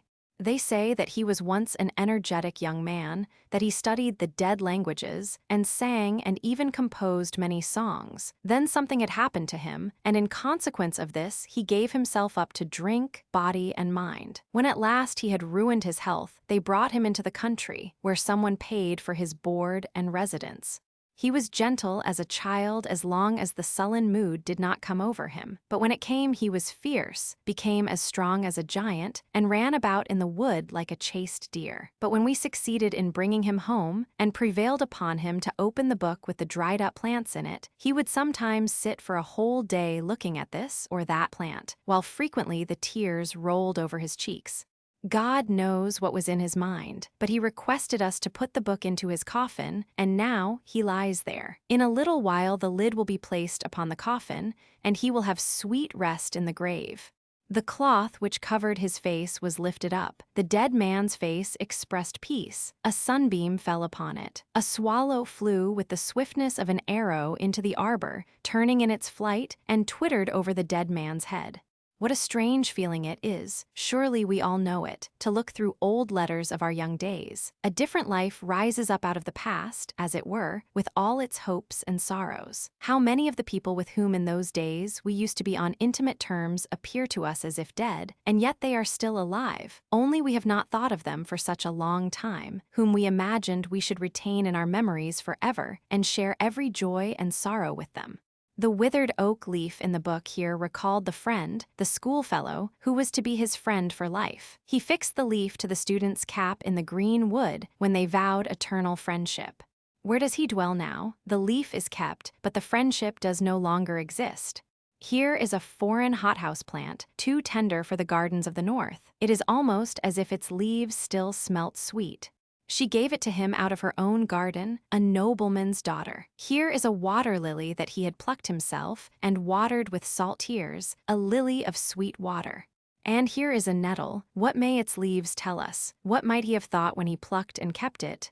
Here is a little snowdrop out of the solitary wood. Here is an evergreen from the flower pot at the tavern, and here is a simple blade of grass. The lilac bends its fresh, fragrant flowers over the dead man's head. The swallow passes again. Twit, twit. Now the men come with hammer and nails. The lid is placed over the dead man, while his head rests on the dumb book, so long cherished, now closed forever. The ELF of the rose. In the midst of a garden grew a rose tree in full blossom, and in the prettiest of all the roses lived an elf. He was such a little wee thing that no human eye could see him. Behind each leaf of the rose, he had a sleeping chamber. He was as well formed and as beautiful as a little child could be, and had wings that reached from his shoulders to his feet. Oh, what sweet fragrance there was in his chambers! And how clean and beautiful were the walls, for they were the blushing leaves of the rose. During the whole day, he enjoyed himself in the warm sunshine, flew from flower to flower, and danced on the wings of the flying butterflies. Then he took it into his head to measure how many steps he would have to go through the roads and crossroads that are on the leaf of a linden tree. What we call the veins on a leaf, he took for roads, aye, and very long roads they were for him, for before he had half finished his task, the sun went down. He had commenced his work too late. It became very cold, the dew fell, and the wind blew, so he thought the best thing he could do would be to return home. He hurried himself as much as he could, but he found the roses all closed up, and he could not get in. Not a single rose stood open. The poor little elf was very much frightened. He had never before been out at night, but had always slumbered secretly behind the warm rose leaves. Oh, this would certainly be his death. At the other end of the garden, he knew there was an arbor, overgrown with beautiful honeysuckles. The blossoms looked like large painted horns, and he thought to himself he would go and sleep in one of these till the morning. He flew thither, but hush! 2 people were in the arbor, a handsome young man and a beautiful lady. They sat side by side, and wished that they might never be obliged to part. They loved each other much more than the best child can love its father and mother. "But we must part," said the young man. "Your brother does not like our engagement, and therefore he sends me so far away on business, over mountains and seas. Farewell, my sweet bride, for so you are to me." And then they kissed each other, and the girl wept and gave him a rose. But before she did so, she pressed a kiss upon it so fervently that the flower opened. Then the little elf flew in and leaned his head on the delicate, fragrant walls. Here he could plainly hear them say, "Farewell, farewell," and he felt that the rose had been placed on the young man's breast. Oh, how his heart did beat! The little elf could not go to sleep, it thumped so loudly. The young man took it out as he walked through the dark wood alone, and kissed the flower so often and so violently that the little elf was almost crushed. He could feel through the leaf how hot the lips of the young man were, and the rose had opened, as if from the heat of the noonday sun. There came another man, who looked gloomy and wicked. He was the wicked brother of the beautiful maiden. He drew out a sharp knife, and while the other was kissing the rose, the wicked man stabbed him to death. Then he cut off his head and buried it with the body in the soft earth under the linden tree. "Now he is gone and will soon be forgotten," thought the wicked brother. "He will never come back again." He was going on a long journey over mountains and seas. It is easy for a man to lose his life in such a journey. "My sister will suppose he is dead, for he cannot come back, and she will not dare to question me about him." Then he scattered the dry leaves over the light earth with his foot and went home through the darkness. But he went not alone, as he thought. The little elf accompanied him. He sat in a dry, rolled-up linden leaf, which had fallen from the tree on to the wicked man's head as he was digging the grave. The hat was on the head now, which made it very dark, and the little elf shuddered with fright and indignation at the wicked deed. It was the dawn of morning before the wicked man reached home. He took off his hat and went into his sister's room. There lay the beautiful, blooming girl, dreaming of him whom she loved so, and who was now, she supposed, traveling far away over mountain and sea. Her wicked brother stopped over her and laughed hideously, as fiends only can laugh. The dry leaf fell out of his hair upon the counterpane, but he did not notice it and went to get a little sleep during the early morning hours. But the elf slipped out of the withered leaf, placed himself by the ear of the sleeping girl, and told her, as in a dream, of the horrid murder, described the place where her brother had slain her lover and buried his body, and told her of the linden tree, in full blossom, that stood close by. "That you may not think this is only a dream that I have told you," he said, "you will find on your bed a withered leaf." Then she awoke and found it there. Oh, what bitter tears she shed! And she could not open her heart to anyone for relief. The window stood open the whole day, and the little elf could easily have reached the roses or any of the flowers, but he could not find it in his heart to leave one so afflicted. In the window stood a bush bearing monthly roses. He seated himself in one of the flowers and gazed on the poor girl. Her brother often came into the room and would be quite cheerful in spite of his base conduct, so she dare not say a word to him of her heart's grief. As soon as night came on, she slipped out of the house and went into the wood to the spot where the linden tree stood, and after removing the leaves from the earth, she turned it up, and there found him who had been murdered. Oh, how she wept and prayed that she also might die. Gladly would she have taken the body home with her, but that was impossible. So she took up the poor head with the closed eyes, kissed the cold lips, and shook the mold out of the beautiful hair.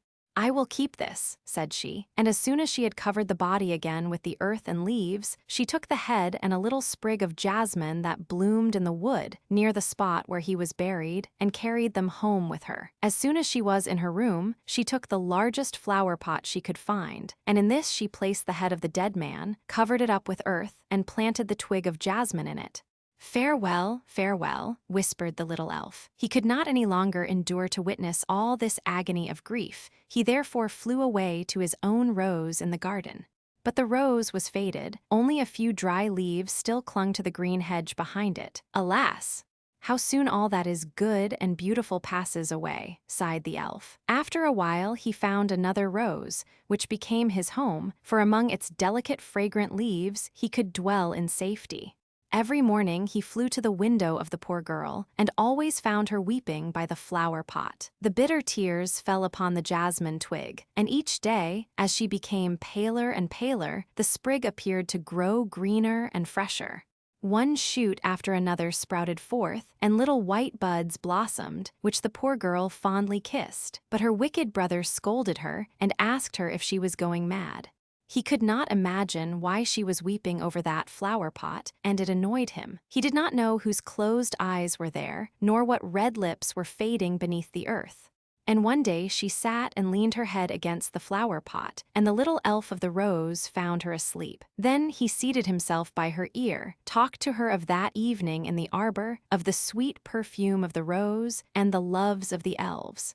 Sweetly she dreamed, and while she dreamt, her life passed away calmly and gently, and her spirit was with him whom she loved, in heaven. And the jasmine opened its large white bells and spread forth its sweet fragrance. It had no other way of showing its grief for the dead.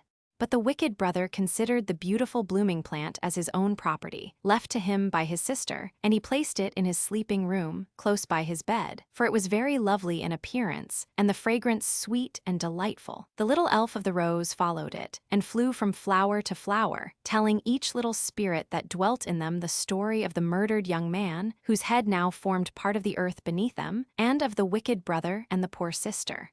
"We know it," said each little spirit in the flowers. "We know it, for have we not sprung from the eyes and lips of the murdered one? We know it, we know it." And the flowers nodded with their heads in a peculiar manner.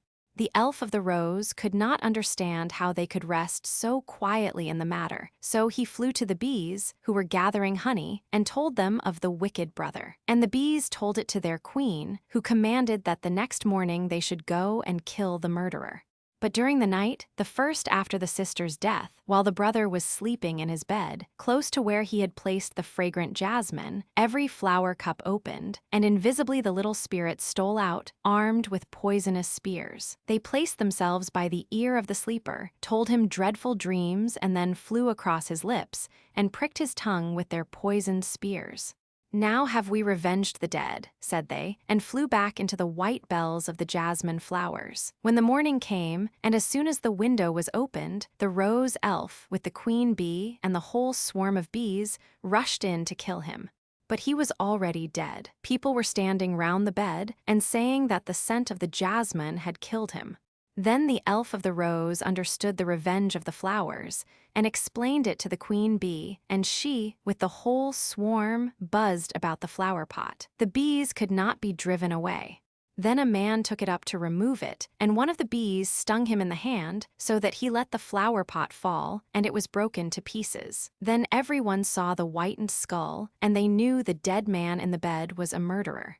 And the queen bee hummed in the air, and sang of the revenge of the flowers, and of the elf of the rose, and said that behind the smallest leaf dwells one, who can discover evil deeds, and punish them also. The elfin hill. A few large lizards were running nimbly about in the clefts of an old tree. They could understand one another very well, for they spoke the lizard language. "What a buzzing and a rumbling there is in the elfin hill," said one of the lizards. "I have not been able to close my eyes for 2 nights on account of the noise. I might just as well have had the toothache, for that always keeps me awake." "There is something going on within there," said the other lizard. "They propped up the top of the hill with 4 red posts, till cock-crow this morning, so that it is thoroughly aired, and the elfin girls have learnt new dances. There is something." "I spoke about it to an earthworm of my acquaintance," said a third lizard. The earthworm had just come from the elfin hill, where he has been groping about in the earth day and night. He has heard a great deal. Although he cannot see, poor miserable creature, yet he understands very well how to wriggle and lurk about. They expect friends in the elfin hill, grand company, too, but who they are the earthworm would not say, or, perhaps, he really did not know. All the will-o'-the-wisps are ordered to be there to hold a torch dance, as it is called. The silver and gold which is plentiful in the hill will be polished and placed out in the moonlight. "Who can the strangers be?" asked the lizards. "What can the matter be? Hark, what a buzzing and humming there is." Just at this moment the elfin hill opened, and an old elfin maiden, hollow behind, came tripping out. She was the old elf king's housekeeper, and a distant relative of the family. Therefore she wore an amber heart on the middle of her forehead. Her feet moved very fast, trip, trip, good gracious, how she could trip right down to the sea to the night raven. "You are invited to the elf hill for this evening," said she, "but will you do me a great favor and undertake the invitations? You ought to do something, for you have no housekeeping to attend to as I have. We are going to have some very grand people, conjurers, who have always something to say, and therefore the old elf king wishes to make a great display." "Who is to be invited?" asked the raven. "All the world may come to the great ball, even human beings, if they can only talk in their sleep, or do something after our fashion. But for the feast the company must be carefully selected. We can only admit persons of high rank. I have had a dispute myself with the elf king, as he thought we could not admit ghosts. The merman and his daughter must be invited first, although it may not be agreeable to them to remain so long on dry land, but they shall have a whetstone to sit on, or perhaps something better, so I think they will not refuse this time." We must have all the old demons of the first class, with tails and the hobgoblins and imps, and then I think we ought not to leave out the death horse, or the grave pig, or even the church dwarf, although they do belong to the clergy, and are not reckoned among our people. But that is merely their office, they are nearly related to us, and visit us very frequently. Croak, said the night raven as he flew away with the invitations. The elfin maidens were already dancing on the elf hill, and they danced in shawls woven from moonshine and mist, which look very pretty to those who like such things. The large hall within the elf hill was splendidly decorated. The floor had been washed with moonshine, and the walls had been rubbed with magic ointment, so that they glowed like tulip leaves in the light. In the kitchen were frogs roasting on the spit, and dishes preparing of snail skins, with children's fingers in them, salad of mushroom seed, hemlock, noses and marrow of mice, beer from the marsh woman's brewery, and sparkling saltpeter wine from the grave cellars. These were all substantial food. Rusty nails and church window glass formed the dessert. The old elf king had his gold crown polished up with powdered slate pencil. It was like that used by the first form, and very difficult for an elf king to obtain. In the bedrooms, curtains were hung up and fastened with the slime of snails. There was, indeed, a buzzing and humming everywhere. Now we must fumigate the place with burnt horsehair and pig's bristles, and then I think I shall have done my part, said the elf manservant. Father dear, said the youngest daughter, may I now hear who our high-born visitors are? Well, I suppose I must tell you now, he replied. 2 of my daughters must prepare themselves to be married, for the marriages certainly will take place. The old goblin from Norway, who lives in the ancient Dover Mountains, and who possesses many castles built of rock and freestone, besides a gold mine, which is better than all, so it is thought, is coming with his 2 sons, who are both seeking a wife. The old goblin is a true-hearted, honest, old Norwegian graybeard, cheerful and straightforward. I knew him formerly, when we used to drink together to our good fellowship. He came here once to fetch his wife. She is dead now. She was the daughter of the king of the chalk hills at Moan. They say he took his wife from chalk. I shall be delighted to see him again. It is said that the boys are ill-bred, forward lads, but perhaps that is not quite correct, and they will become better as they grow older. Let me see that you know how to teach them good manners. And when are they coming? Asked the daughter. That depends upon wind and weather, said the elf king. They travel economically. They will come when there is the chance of a ship. I wanted them to come over to Sweden, but the old man was not inclined to take my advice. He does not go forward with the times, and that I do not like. 2 will-o'-the-wisps came jumping in, one quicker than the other, so of course, one arrived first. They are coming. They are coming, he cried. Give me my crown, said the elf king, and let me stand in the moonshine. The daughters drew on their shawls and bowed down to the ground. There stood the old goblin from the Dover Mountains, with his crown of hardened ice and polished fir cones. Besides this, he wore a bear skin and great, warm boots, while his sons went with their throats bare and wore no braces, for they were strong men. Is that a hill? Said the youngest of the boys, pointing to the elf hill. We should call it a hole in Norway. Boys, said the old man, a hole goes in and a hill stands out. Have you no eyes in your heads? Another thing they wondered at was that they were able without trouble to understand the language. Take care, said the old man, or people will think you have not been well brought up. Then they entered the Elfin Hill, where the select and grand company were assembled, and so quickly had they appeared that they seemed to have been blown together. But for each guest, the neatest and pleasantest arrangement had been made. The sea folks sat at table in great water tubs, and they said it was just like being at home. All behaved themselves properly excepting the 2 young northern goblins. They put their legs on the table and thought they were all right. Feet off the tablecloth, said the old goblin. They obeyed, but not immediately. Then they tickled the ladies who waited at table with the fir cones, which they carried in their pockets. They took off their boots, that they might be more at ease, and gave them to the ladies to hold.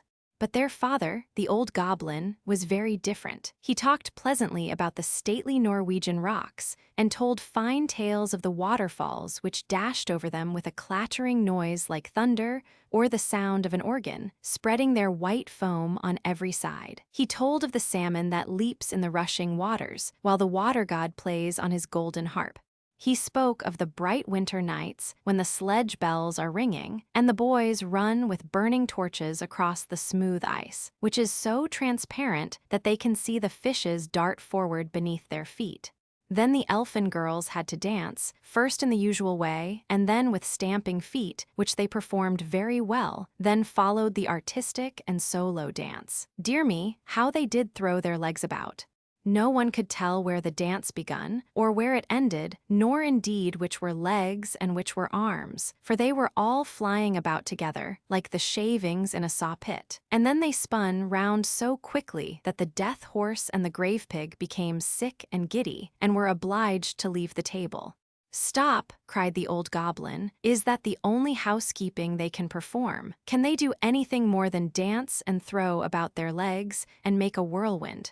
"You shall soon see what they can do," said the Elf King, and then he called his youngest daughter to him. She was slender and fair as moonlight, and the most graceful of all the sisters. She took a white chip in her mouth and vanished instantly. This was her accomplishment. But the old goblin said he should not like his wife to have such an accomplishment, and thought his boys would have the same objection. Another daughter could make a figure like herself follow her, as if she had a shadow, which none of the goblin folk ever had. The third was of quite a different sort. She had learnt in the brewhouse of the Moor Witch how to lard elfin puddings with glowworms. "She will make a good housewife," said the old goblin, and then saluted her with his eyes instead of drinking her health, for he did not drink much.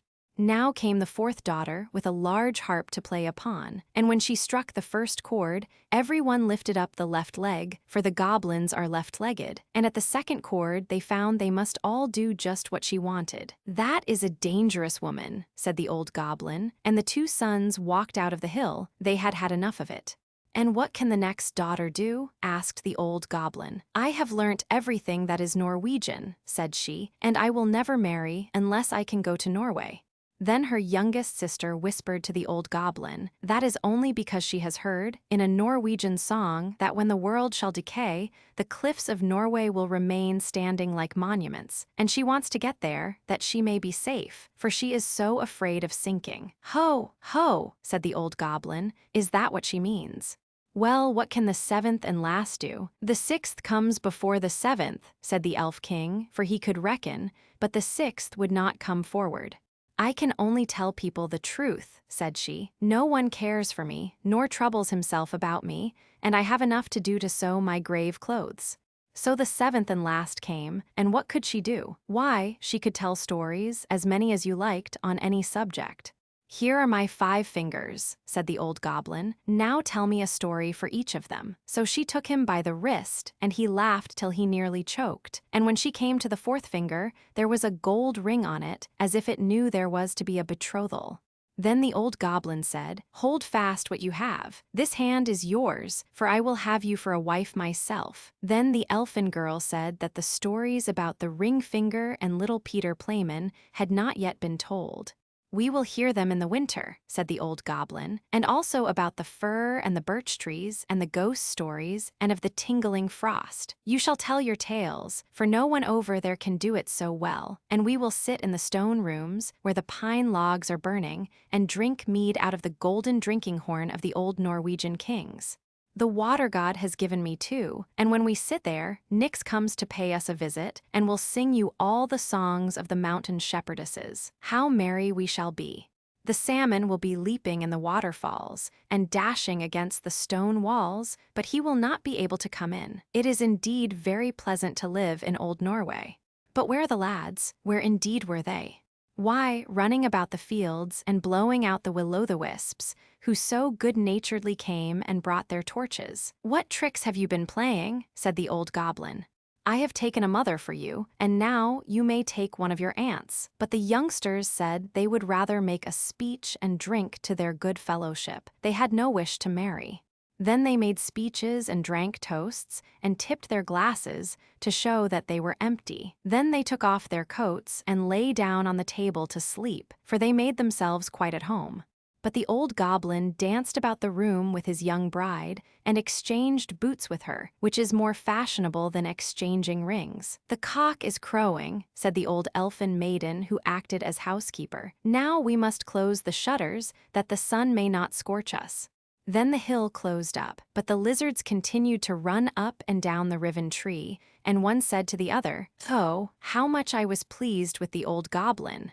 "The boys pleased me better," said the earthworm, but then the poor miserable creature could not see the emperor's new suit. Many, many years ago lived an emperor who thought so much of new clothes that he spent all his money in order to obtain them. His only ambition was to be always well dressed. He did not care for his soldiers, and the theater did not amuse him. The only thing, in fact, he thought anything of was to drive out and show a new suit of clothes. He had a coat for every hour of the day, and as one would say of a king, he is in his cabinet, so one could say of him, the emperor is in his dressing room. The great city where he resided was very gay. Every day many strangers from all parts of the globe arrived. One day, too, swindlers came to this city. They made people believe that they were weavers and declared they could manufacture the finest cloth to be imagined. Their colors and patterns, they said, were not only exceptionally beautiful, but the clothes made of their material possessed the wonderful quality of being invisible to any man who was unfit for his office or unpardonably stupid. "That must be wonderful cloth," thought the emperor. "If I were to be dressed in a suit made of this cloth, I should be able to find out which men in my empire were unfit for their places, and I could distinguish the clever from the stupid. I must have this cloth woven for me without delay." And he gave a large sum of money to the swindlers, in advance, that they should set to work without any loss of time. They set up 2 looms and pretended to be very hard at work, but they did nothing whatever on the looms. They asked for the finest silk and the most precious gold cloth. All they got they did away with, and worked at the empty looms till late at night. "I should very much like to know how they are getting on with the cloth," thought the emperor. But he felt rather uneasy when he remembered that he who was not fit for his office could not see it. Personally, he was of opinion that he had nothing to fear, yet he thought it advisable to send somebody else first to see how matters stood. Everybody in the town knew what a remarkable quality the stuff possessed, and all were anxious to see how bad or stupid their neighbors were. "I shall send my honest old minister to the weavers," thought the emperor. "He can judge best how the stuff looks, for he is intelligent, and nobody understands his office better than he." The good old minister went into the room where the swindlers sat before the empty looms. "Heaven preserve us," he thought, and opened his eyes wide. "I cannot see anything at all," but he did not say so. Both swindlers requested him to come near, and asked him if he did not admire the exquisite pattern and the beautiful colors, pointing to the empty looms. The poor old minister tried his very best, but he could see nothing, for there was nothing to be seen. "Oh dear," he thought, "can I be so stupid? I should never have thought so, and nobody must know it. Is it possible that I am not fit for my office? No, no, I cannot say that I was unable to see the cloth." "Now, have you got nothing to say?" said one of the swindlers, while he pretended to be busily weaving. "Oh, it is very pretty, exceedingly beautiful," replied the old minister, looking through his glasses. "What a beautiful pattern, what brilliant colors. I shall tell the emperor that I like the cloth very much." "We are pleased to hear that," said the 2 weavers, and described to him the colors and explained the curious pattern. The old minister listened attentively, that he might relate to the emperor what they said, and so he did. Now the swindlers asked for more money, silk, and gold cloth, which they required for weaving. They kept everything for themselves, and not a thread came near the loom, but they continued, as hitherto, to work at the empty looms. Soon afterwards, the emperor sent another honest courtier to the weavers to see how they were getting on, and if the cloth was nearly finished. Like the old minister, he looked and looked but could see nothing, as there was nothing to be seen. "Is it not a beautiful piece of cloth?" asked the 2 swindlers, showing and explaining the magnificent pattern, which, however, did not exist. "I am not stupid," said the man. It is therefore my good appointment for which I am not fit. It is very strange, but I must not let anyone know it." And he praised the cloth, which he did not see, and expressed his joy at the beautiful colors and the fine pattern. "It is very excellent," he said to the emperor. Everybody in the whole town talked about the precious cloth. At last, the emperor wished to see it himself while it was still on the loom. With a number of courtiers, including the two who had already been there, he went to the two clever swindlers, who now worked as hard as they could, but without using any thread. "Is it not magnificent?" said the two old statesmen who had been there before. "Your Majesty must admire the colors and the pattern." And then they pointed to the empty looms, for they imagined the others could see the cloth. "What is this?" thought the emperor. "I do not see anything at all. That is terrible. Am I stupid? Am I unfit to be emperor? That would indeed be the most dreadful thing that could happen to me." "Really," he said, turning to the weavers, "your cloth has our most gracious approval." And nodding contentedly, he looked at the empty loom, for he did not like to say that he saw nothing. All his attendants who were with him looked, and although they could not see anything more than the others, they said, like the emperor, "It is very beautiful." And all advised him to wear the new magnificent clothes at a great procession which was soon to take place. "It is magnificent, beautiful, excellent," one heard them say. Everybody seemed to be delighted, and the emperor appointed the two swindlers imperial court weavers. The whole night previous to the day on which the procession was to take place, the swindlers pretended to work and burned more than 16 candles. People should see that they were busy to finish the emperor's new suit. They pretended to take the cloth from the loom and worked about in the air with big scissors and sewed with needles without thread, and said at last, "The emperor's new suit is ready now." The emperor and all his barons then came to the hall. The swindlers held their arms up as if they held something in their hands and said, "These are the trousers. This is the coat, and here is the cloak." And so on. They are all as light as a cobweb, and one must feel as if one had nothing at all upon the body. But that is just the beauty of them. "Indeed," said all the courtiers, but they could not see anything, for there was nothing to be seen. "Does it please your Majesty now to graciously undress," said the swindlers, "that we may assist your Majesty in putting on the new suit before the large looking-glass?" The emperor undressed, and the swindlers pretended to put the new suit upon him, one piece after another, and the emperor looked at himself in the glass from every side. "How well they look! How well they fit," said all. "What a beautiful pattern! What fine colors! That is a magnificent suit of clothes." The master of the ceremonies announced that the bearers of the canopy, which was to be carried in the procession, were ready. "I am ready," said the emperor. "Does not my suit fit me marvelously?" Then he turned once more to the looking-glass, that people should think he admired his garments. The chamberlains, who were to carry the train, stretched their hands to the ground as if they lifted up a train, and pretended to hold something in their hands. They did not like people to know that they could not see anything. The emperor marched in the procession under the beautiful canopy, and all who saw him in the street and out of the windows exclaimed, "Indeed, the emperor's new suit is incomparable. What a long train he has! How well it fits him!" Nobody wished to let others know he saw nothing, for then he would have been unfit for his office or too stupid. Never emperor's clothes were more admired. "But he has nothing on at all," said a little child at last. "Good heavens! Listen to the voice of an innocent child," said the father, and one whispered to the other what the child had said. "But he has nothing on at all," cried at last the whole people. That made a deep impression upon the emperor, for it seemed to him that they were right, but he thought to himself, "Now I must bear up to the end." And the chamberlains walked with still greater dignity, as if they carried the train which did not exist. The fir tree, far down in the forest, where the warm sun and the fresh air made a sweet resting place, grew a pretty little fir tree, and yet it was not happy. It wished so much to be tall like its companions, the pines and firs which grew around it. The sun shone, and the soft air fluttered its leaves, and the little peasant children passed by, prattling merrily, but the fir tree heeded them not. Sometimes the children would bring a large basket of raspberries or strawberries, wreathed on a straw, and seat themselves near the fir tree, and say, "Is it not a pretty little tree?" which made it feel more unhappy than before.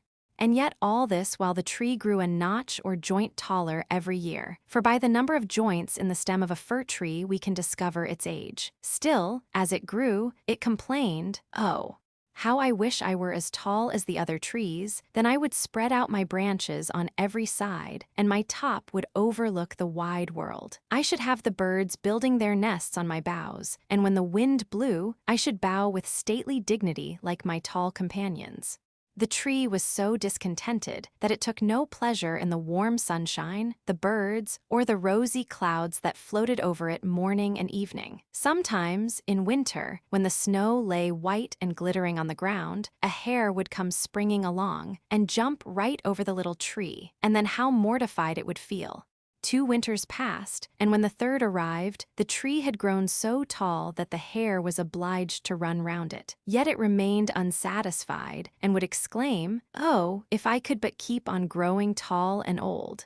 There is nothing else worth caring for in the world." In the autumn, as usual, the woodcutters came and cut down several of the tallest trees, and the young fir tree, which was now grown to its full height, shuddered as the noble trees fell to the earth with a crash.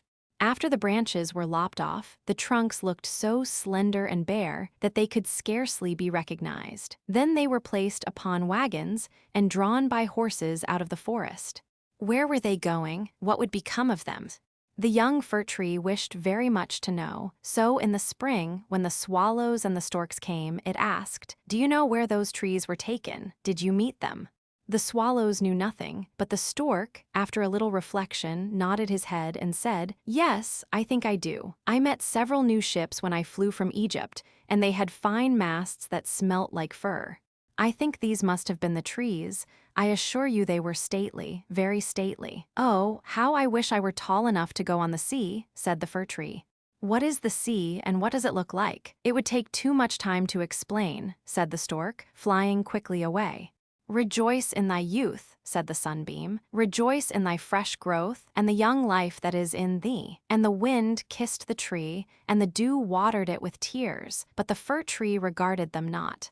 Christmas time drew near, and many young trees were cut down, some even smaller and younger than the fir tree, who enjoyed neither rest nor peace with longing to leave its forest home. These young trees, which were chosen for their beauty, kept their branches, and were also laid on wagons and drawn by horses out of the forest. "Where are they going?" asked the fir tree. "They are not taller than I am, indeed one is much less, and why are the branches not cut off?" "Where are they going?" We know," sang the sparrows. "We have looked in at the windows of the houses in the town, and we know what is done with them. They are dressed up in the most splendid manner. We have seen them standing in the middle of a warm room and adorned with all sorts of beautiful things, honey cakes, gilded apples, playthings, and many hundreds of wax tapers."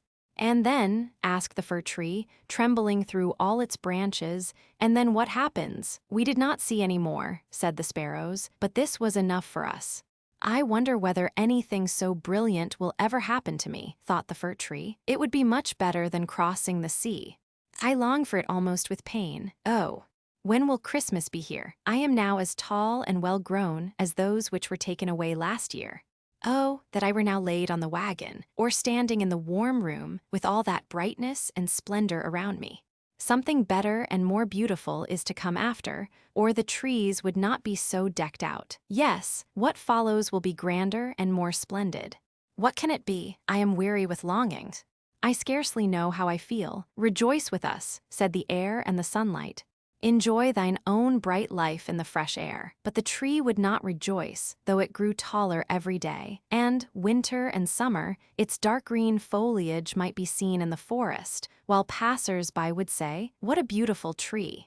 A short time before Christmas, the discontented fir tree was the first to fall. As the axe cut through the stem and divided the pith, the tree fell with a groan to the earth, conscious of pain and faintness, and forgetting all its anticipations of happiness, in sorrow at leaving its home in the forest. It knew that it should never again see its dear old companions, the trees, nor the little bushes and many-colored flowers that had grown by its side, perhaps not even the birds. Neither was the journey at all pleasant. The tree first recovered itself while being unpacked in the courtyard of a house, with several other trees, and it heard a man say, "We only want one, and this is the prettiest." Then came 2 servants in grand livery and carried the fir tree into a large and beautiful apartment. On the walls hung pictures, and near the great stove stood great china vases, with lions on the lids. There were rocking chairs, silken sofas, large tables, covered with pictures, books, and playthings, worth a great deal of money. At least, the children said so. Then the fir tree was placed in a large tub full of sand, but green baize hung all around it so that no one could see it was a tub, and it stood on a very handsome carpet. How the fir tree trembled! What was going to happen to him now? Some young ladies came, and the servants helped them to adorn the tree. On one branch they hung little bags cut out of colored paper, and each bag was filled with sweetmeats. From other branches hung gilded apples and walnuts as if they had grown there. And above and all round were hundreds of red, blue, and white tapers, which were fastened on the branches. Dolls, exactly like real babies, were placed under the green leaves. The tree had never seen such things before, and at the very top was fastened a glittering star, made of tinsel. Oh, it was very beautiful. "This evening," they all exclaimed, "how bright it will be." "Oh, that the evening were come," thought the tree, "and the tapers lighted. Then I shall know what else is going to happen. Will the trees of the forest come to see me? I wonder if the sparrows will peep in at the windows as they fly. Shall I grow faster here and keep on all these ornaments summer and winter?" But guessing was of very little use. It made his bark ache, and this pain is as bad for a slender fir tree as headache is for us. At last the tapers were lighted, and then what a glistening blaze of light the tree presented. It trembled so with joy in all its branches that one of the candles fell among the green leaves and burnt some of them. "Help, help!" exclaimed the young ladies, but there was no danger, for they quickly extinguished the fire. After this, the tree tried not to tremble at all, though the fire frightened him. He was so anxious not to hurt any of the beautiful ornaments, even while their brilliancy dazzled him. And now the folding doors were thrown open, and a troop of children rushed in as if they intended to upset the tree. They were followed more silently by their elders. For a moment the little ones stood silent with astonishment, and then they shouted for joy till the room rang, and they danced merrily round the tree, while one present after another was taken from it. "What are they doing? What will happen next?" thought the fir. At last, the candles burnt down to the branches and were put out. Then the children received permission to plunder the tree. Oh, how they rushed upon it, till the branches cracked, and had it not been fastened with the glistening star to the ceiling, it must have been thrown down. The children then danced about with their pretty toys, and no one noticed the tree, except the children's maid who came and peeped among the branches to see if an apple or a fig had been forgotten. A story," cried the children, pulling a little fat man towards the tree. "Now we shall be in the green shade," said the man, as he seated himself under it, "and the tree will have the pleasure of hearing also, but I shall only relate one story. What shall it be?" "I've David, or Humpty Dumpty, who fell downstairs, but soon got up again, and at last married a princess." "I've David," cried some. "Humpty Dumpty," cried others, and there was a fine shouting and crying out. But the fir tree remained quite still and thought to himself, "Shall I have anything to do with all this?" But he had already amused them as much as they wished. Then the old man told them the story of Humpty Dumpty, how he fell downstairs and was raised up again and married a princess. And the children clapped their hands and cried, tell another," for they wanted to hear the story of I've David, but they only had Humpty Dumpty. After this, the fir tree became quite silent and thoughtful. Never had the birds in the forest told such tales as Humpty Dumpty, who fell downstairs and yet married a princess. "Ah, yes, so it happens in the world," thought the fir tree. He believed it all because it was related by such a nice man. "Ah, well," he thought, "who knows? Perhaps I may fall down too and marry a princess." And he looked forward joyfully to the next evening, expecting to be again decked out with lights and playthings, gold and fruit. "Tomorrow I will not tremble," thought he. "I will enjoy all my splendor, and I shall hear the story of Humpty Dumpty again, and perhaps I've David." And the tree remained quiet and thoughtful all night. In the morning, the servants and the housemaid came in.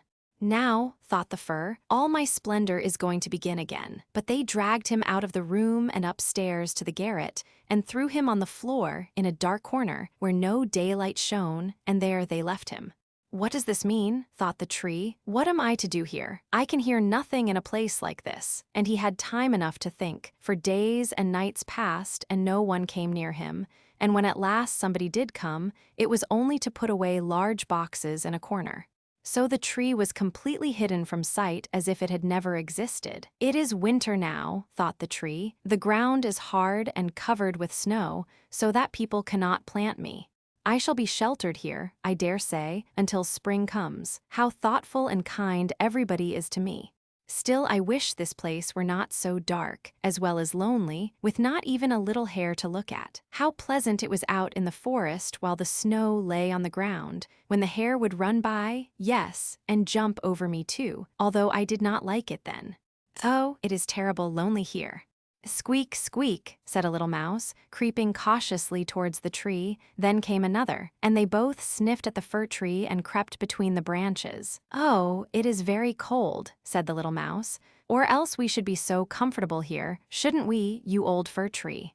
I am not old, said the fir tree. There are many who are older than I am. Where do you come from? And what do you know? Asked the mice, who were full of curiosity. Have you seen the most beautiful places in the world, and can you tell us all about them? And have you been in the storeroom, where cheeses lie on the shelf, and hams hang from the ceiling? One can run about on tallow candles there, and go in thin and come out fat. I know nothing of that place, said the fir tree, but I know the wood where the sun shines and the birds sing. And then the tree told the little mice all about its youth. They had never heard such an account in their lives, and after they had listened to it attentively, they said, "What a number of things you have seen! You must have been very happy." "Happy!" exclaimed the fir tree, and then, as he reflected upon what he had been telling them, he said, "Ah, yes, after all those were happy days." But when he went on and related all about Christmas Eve, and how he had been dressed up with cakes and lights, the mice said, "How happy you must have been, you old fir tree." "I am not old at all," replied the tree. "I only came from the forest this winter. I am now checked in my growth." "What splendid stories you can relate," said the little mice. And the next night 4 other mice came with them to hear what the tree had to tell. The more he talked, the more he remembered, and then he thought to himself, "Those were happy days, but they may come again. Humpty Dumpty fell downstairs, and yet he married the princess. Perhaps I may marry a princess too." And the fir tree thought of the pretty little birch tree that grew in the forest, which was to him a real beautiful princess. "Who is Humpty Dumpty?" asked the little mice. And then the tree related the whole story. He could remember every single word, and the little mice was so delighted with it that they were ready to jump to the top of the tree. The next night, a great many more mice made their appearance, and on Sunday 2 rats came with them. But they said it was not a pretty story at all, and the little mice were very sorry, for it made them also think less of it. "Do you know only one story?" asked the rats. "Only one," replied the fir tree. "I heard it on the happiest evening of my life, but I did not know I was so happy at the time." "We think it is a very miserable story," said the rats. "Don't you know any story about bacon or tallow in the storeroom?" "No," replied the tree. "Many thanks to you then," replied the rats, and they marched off. The little mice also kept away after this, and the tree sighed and said, "It was very pleasant when the merry little mice sat round me and listened while I talked. Now that is all past too. However, I shall consider myself happy when someone comes to take me out of this place. But would this ever happen? Yes, one morning people came to clear out the garret, the boxes were packed away, and the tree was pulled out of the corner and thrown roughly on the garret floor. Then the servant dragged it out upon the staircase where the daylight shone. "Now life is beginning again," said the tree, rejoicing in the sunshine and fresh air. Then it was carried downstairs and taken into the courtyard so quickly that it forgot to think of itself and could only look about. There was so much to be seen. The court was close to a garden where everything looked blooming. Fresh and fragrant roses hung over the little palings. The linden trees were in blossom, while the swallows flew here and there, crying, "Twit, twit, twit, my mate is coming." But It was not the fir tree they meant. "Now I shall live," cried the tree, joyfully spreading out its branches, but alas! They were all withered and yellow, and it lay in a corner amongst weeds and nettles. The star of gold paper still stuck in the top of the tree and glittered in the sunshine. In the same courtyard, 2 of the merry children were playing who had danced round the tree at Christmas and had been so happy. The youngest saw the gilded star and ran and pulled it off the tree. "Look what is sticking to the ugly old fir tree," said the child, treading on the branches till they crackled under his boots. And the tree saw all the fresh, bright flowers in the garden, and then looked at itself and wished it had remained in the dark corner of the garret. It thought of its fresh youth in the forest, of the merry Christmas evening, and of the little mice who had listened to the story of Humpty Dumpty. "Past, past," said the old tree. "Oh, had I but enjoyed myself while I could have done so. But now it is too late." Then a lad came and chopped the tree into small pieces, till a large bundle lay in a heap on the ground.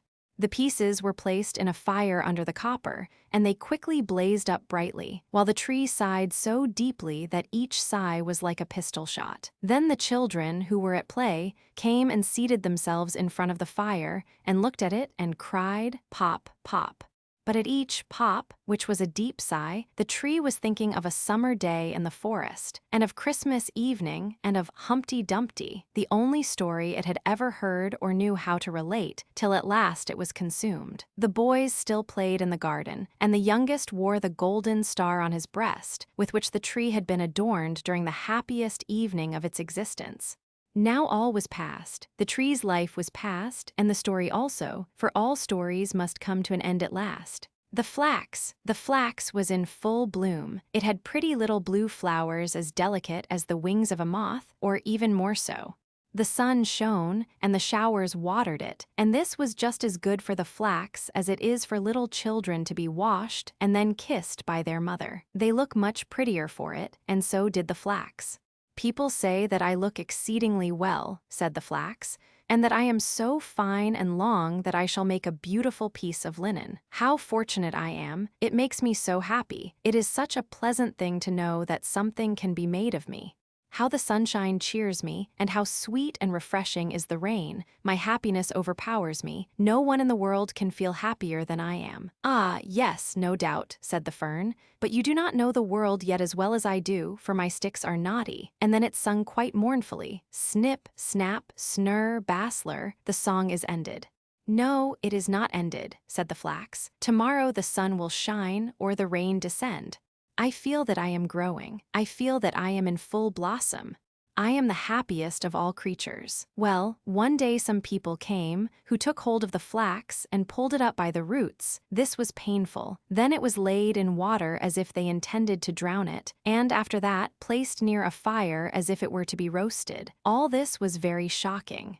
"We cannot expect to be happy always," said the flax. "By experiencing evil as well as good, we become wise." And certainly there was plenty of evil in store for the flax. It was steeped and roasted and broken and combed. Indeed, it scarcely knew what was done to it. At last it was put on the spinning wheel. Whir, whir, went the wheel so quickly that the flax could not collect its thoughts. "Well, I have been very happy," he thought in the midst of his pain, and must be contented with the past. And contented he remained till he was put on the loom and became a beautiful piece of white linen.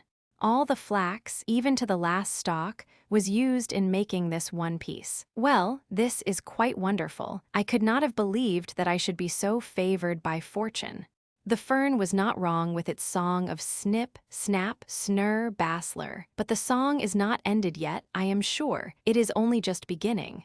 How wonderful it is that after all I have suffered, I am made something of at last. I am the luckiest person in the world, so strong and fine, and how white, and what a length. This is something different to being a mere plant and bearing flowers.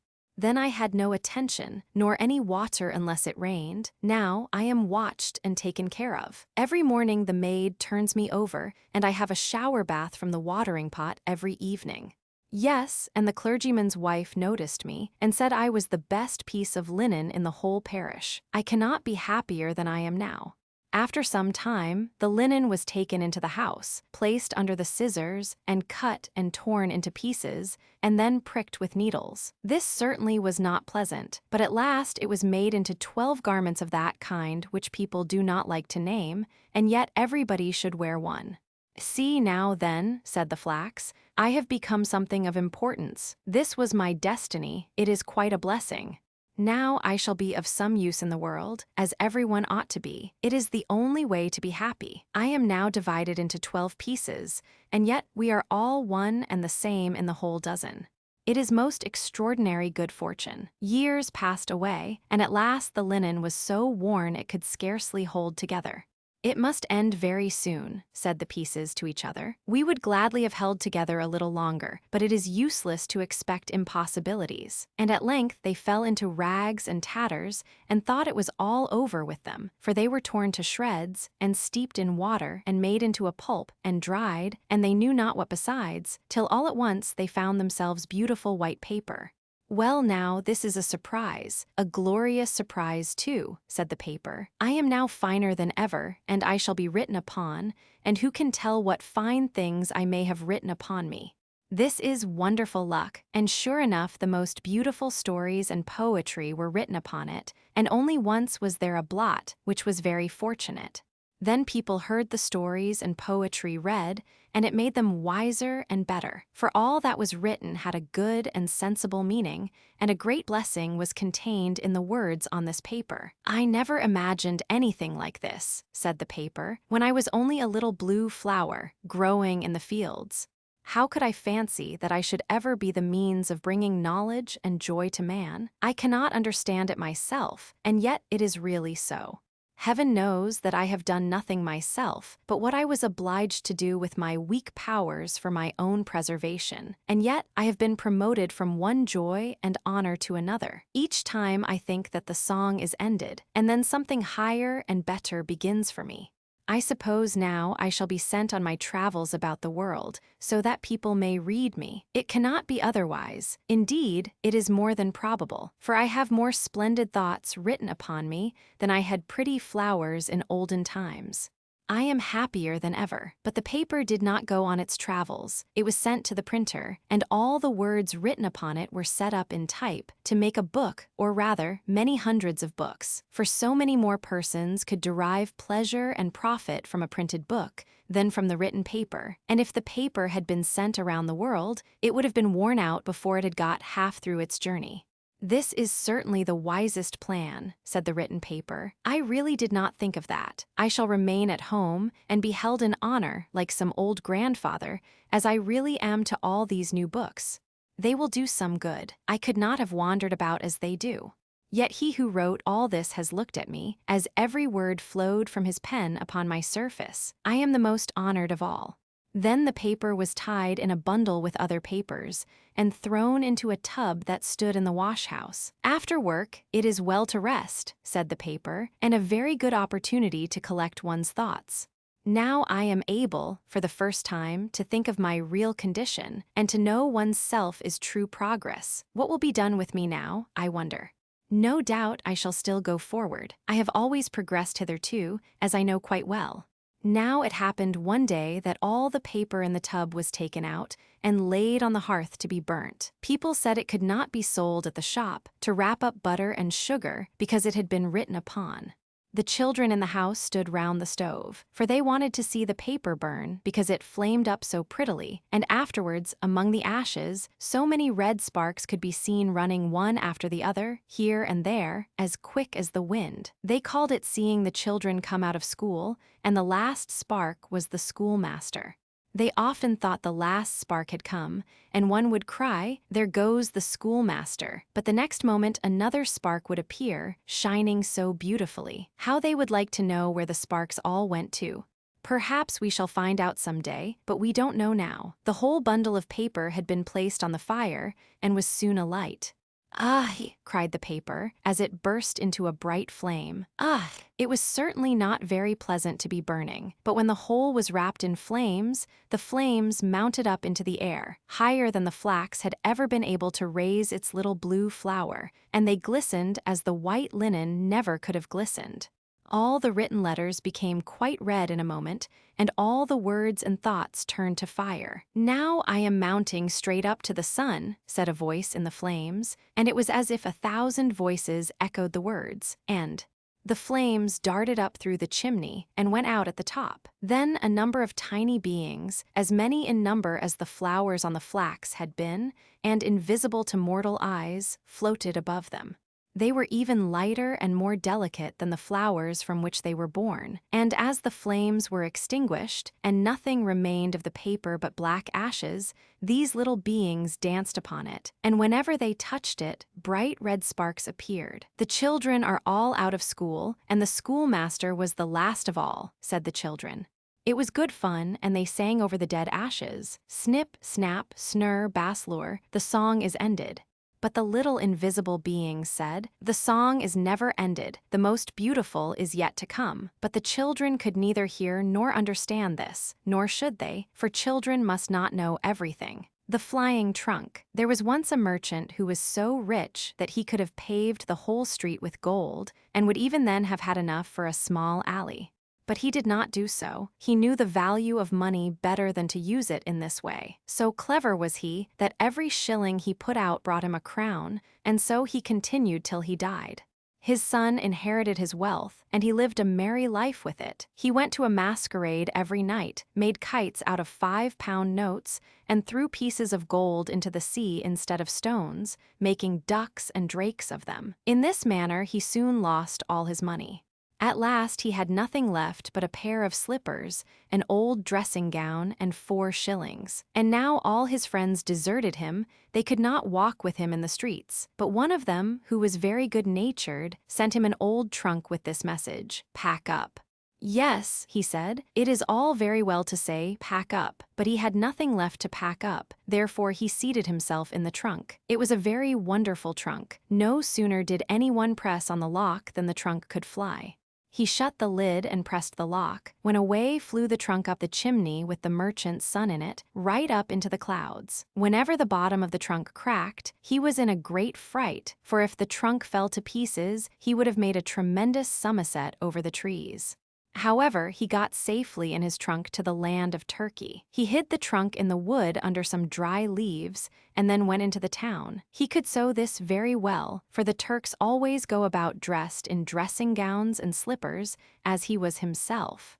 He happened to meet a nurse with a little child. "I say, you Turkish nurse," cried he, "what castle is that near the town, with the windows placed so high?" "The king's daughter lives there," she replied. "It has been prophesied that she will be very unhappy about a lover, and therefore no one is allowed to visit her, unless the king and queen are present." "Thank you," said the merchant's son. So he went back to the wood, seated himself in his trunk, flew up to the roof of the castle, and crept through the window into the princess's room. She lay on the sofa asleep, and she was so beautiful that the merchant's son could not help kissing her.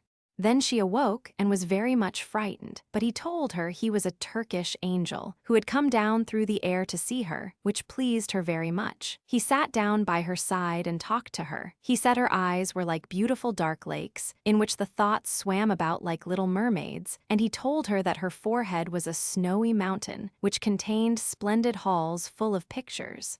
And then he related to her about the stork who brings the beautiful children from the rivers. These were delightful stories, and when he asked the princess if she would marry him, she consented immediately.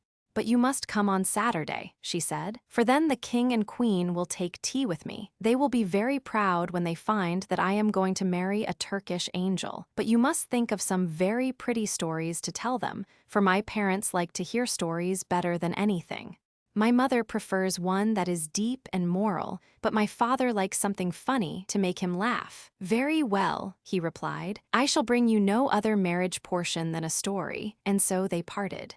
But the princess gave him a sword which was studded with gold coins, and these he could use. Then he flew away to the town and bought a new dressing gown, and afterwards returned to the wood, where he composed a story, so as to be ready for Saturday, which was no easy matter. It was ready, however, by Saturday, when he went to see the princess. The king and queen and the whole court were at tea with the princess, and he was received with great politeness. "Will you tell us a story?" said the queen, "one that is instructive and full of deep learning." "Yes, but with something in it to laugh at," said the king. "Certainly," he replied, and commenced at once, asking them to listen attentively. There was once a bundle of matches that were exceedingly proud of their high descent. Their genealogical tree, that is, a large pine tree from which they had been cut, was at one time a large, old tree in the wood. The matches now lay between a tinderbox and an old iron saucepan, and were talking about their youthful days. "Ah, then we grew on the green boughs, and were as green as they. Every morning and evening we were fed with diamond drops of dew. Whenever the sun shone, we felt his warm rays, and the little birds would relate stories to us as they sung. We knew that we were rich, for the other trees only wore their green dress in summer, but our family were able to array themselves in green, summer, and winter. But the woodcutter came, like a great revolution, and our family fell under the axe. The head of the house obtained a situation as mainmast in a very fine ship, and can sail round the world when he will. The other branches of the family were taken to different places, and our office now is to kindle a light for common people. This is how such high-born people as we came to be in a kitchen. Mine has been a very different fate," said the iron pot, which stood by the matches. "From my first entrance into the world, I have been used to cooking and scouring. I am the first in this house when anything solid or useful is required. My only pleasure is to be made clean and shining after dinner, and to sit in my place and have a little sensible conversation with my neighbors.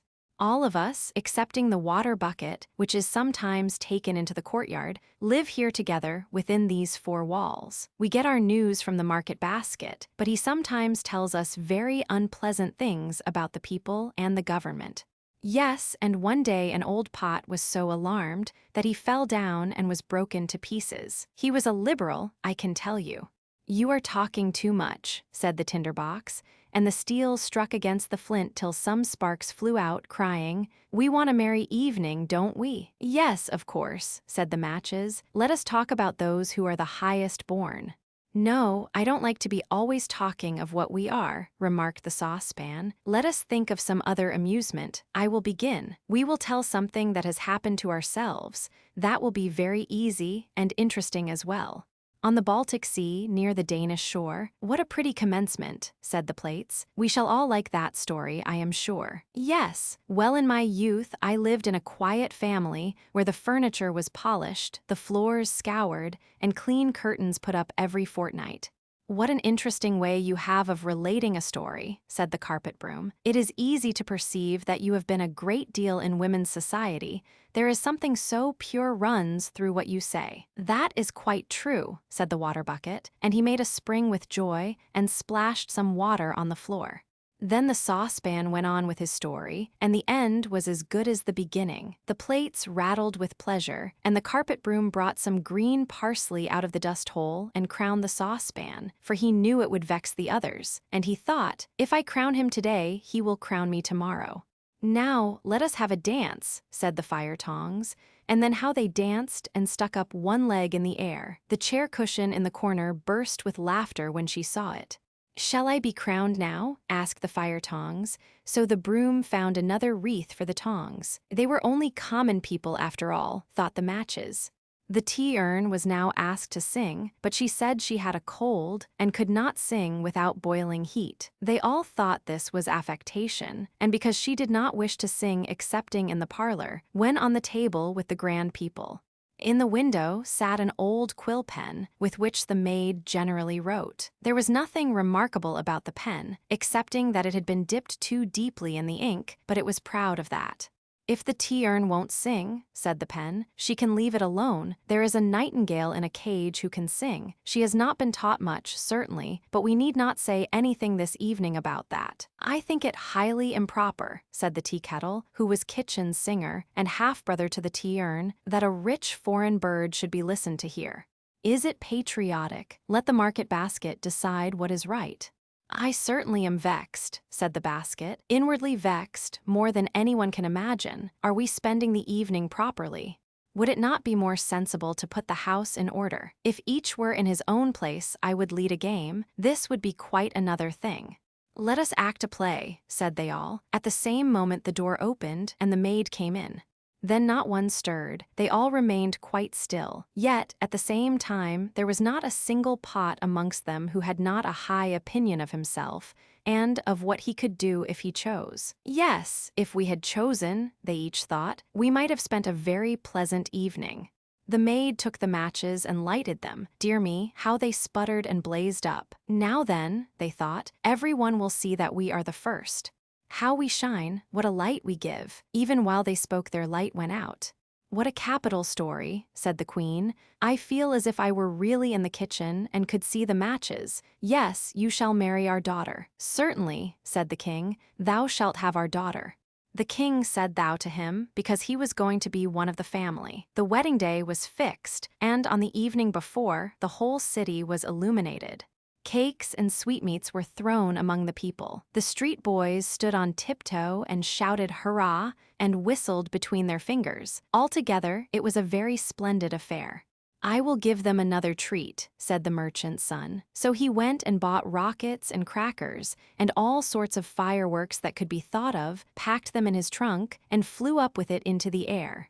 What a whizzing and popping they made as they went off. The Turks, when they saw such a sight in the air, jumped so high that their slippers flew about their ears. It was easy to believe after this that the princess was really going to marry a Turkish angel. As soon as the merchant's son had come down in his flying trunk to the wood after the fireworks, he thought, I will go back into the town now and hear what they think of the entertainment. It was very natural that he should wish to know, and what strange things people did say, to be sure. Everyone whom he questioned had a different tale to tell, though they all thought it very beautiful. I saw the Turkish angel myself, said one. He had eyes like glittering stars and a head like foaming water.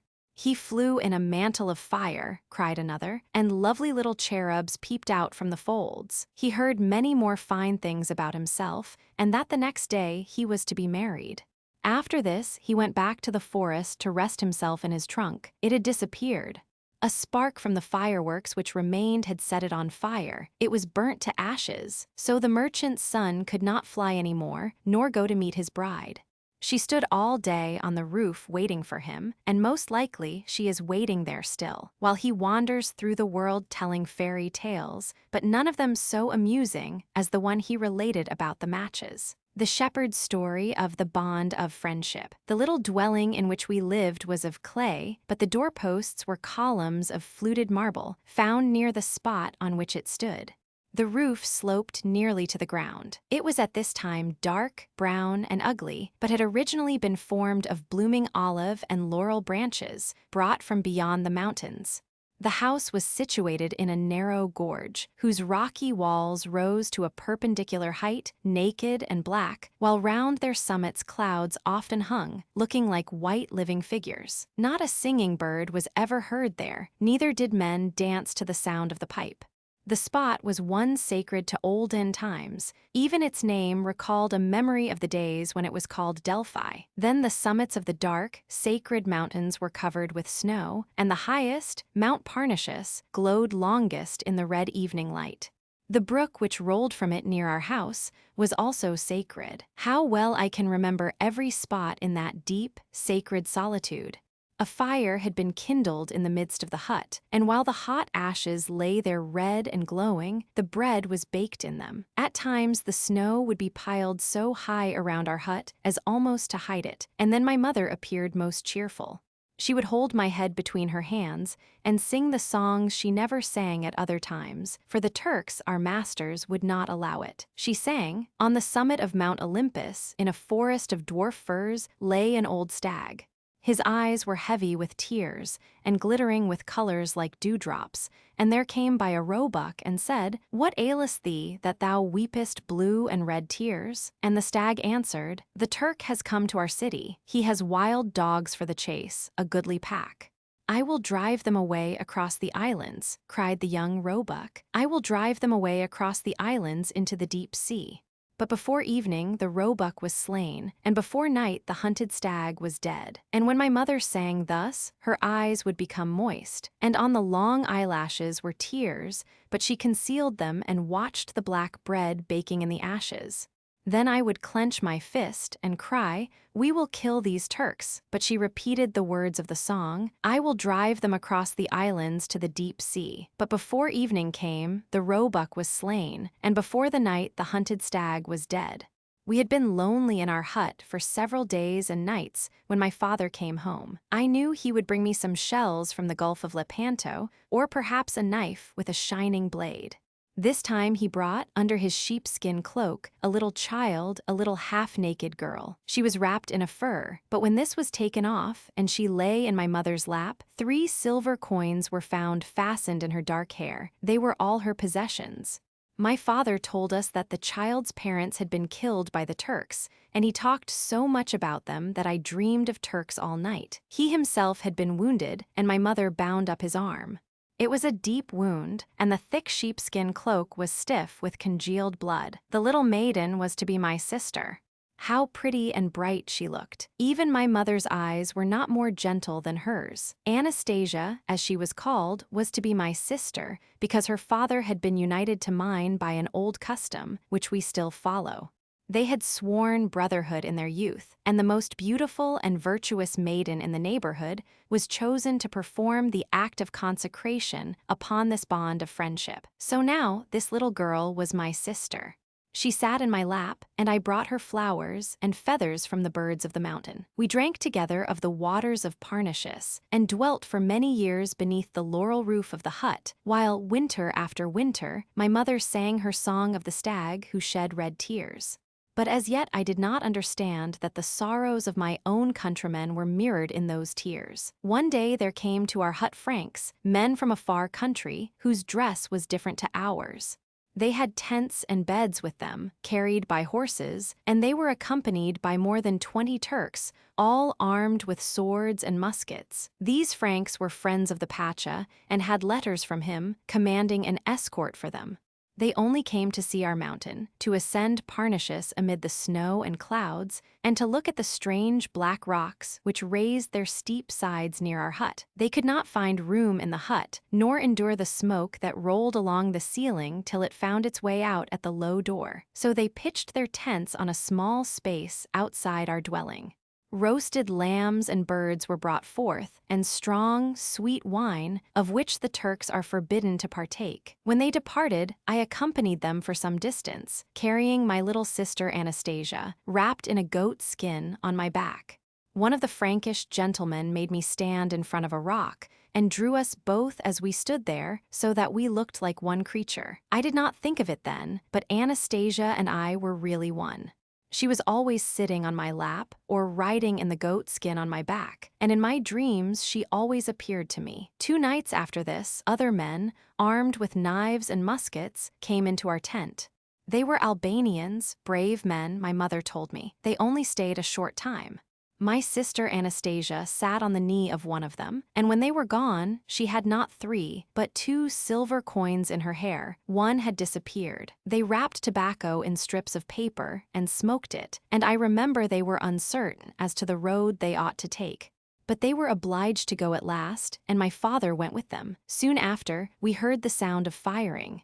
The noise continued, and presently soldiers rushed into our hut and took my mother and myself and Anastasia prisoners. They declared that we had entertained robbers and that my father had acted as their guide, and therefore we must now go with them. The corpses of the robbers and my father's corpse were brought into the hut. I saw my poor dead father and cried till I fell asleep. When I awoke, I found myself in a prison, but the room was not worse than our own in the hut. They gave me onions and musty wine from a tarred cask, but we were not accustomed to much better fare at home. How long we were kept in prison, I do not know, but many days and nights passed by. We were set free about Easter time. I carried Anastasia on my back, and we walked very slowly, for my mother was very weak, and it is a long way to the sea, to the Gulf of Lepanto. On our arrival, we entered a church, in which there were beautiful pictures in golden frames. They were pictures of angels, fair and bright, and yet our little Anastasia looked equally beautiful, as it seemed to me. In the center of the floor stood a coffin filled with roses. My mother told me it was the Lord Jesus Christ who was represented by these roses. Then the priest announced, "Christ is risen," and all the people greeted each other. Each one carried a burning taper in his hand, and one was given to me, as well as to little Anastasia. The music sounded, and the people left the church hand in hand, with joy and gladness. Outside, the women were roasting the Paschal lamb. We were invited to partake, and as I sat by the fire, a boy, older than myself, put his arms round my neck and kissed me and said, "Christ is risen." And thus it was that for the first time I met phtanides. My mother could make fishermen's nets, for which there was a great demand here in the bay, and we lived a long time by the side of the sea, the beautiful sea, that had a taste like tears, and in its colors reminded me of the stag that wept red tears, for sometimes its waters were red, and sometimes green or blue. Phtanides knew how to manage our boat, and I often sat in it with my little Anastasia while it glided on through the water, swift as a bird flying through the air. Then, when the sun set, how beautifully, deeply blue would be the tint on the mountains, one rising above the other in the far distance, and the summit of Mount Parnassus rising above them all like a glorious crown. Its top glittered in the evening rays like molten gold, and it seemed as if the light came from within it, for long after the sun had sunk beneath the horizon, the mountain top would glow in the clear, blue sky. The white aquatic birds skimmed the surface of the water in their flight, and all was calm and still as amid the black rocks at Delphi. I lay on my back in the boat. Anastasia leaned against me, while the stars above us glittered more brightly than the lamps in our church. They were the same stars, and in the same position over me as when I used to sit in front of our hut at Delphi, and I had almost begun to fancy I was still there, when suddenly there was a splash in the water. Anastasia had fallen in, but in a moment Phtanides has sprung in after her and was now holding her up to me.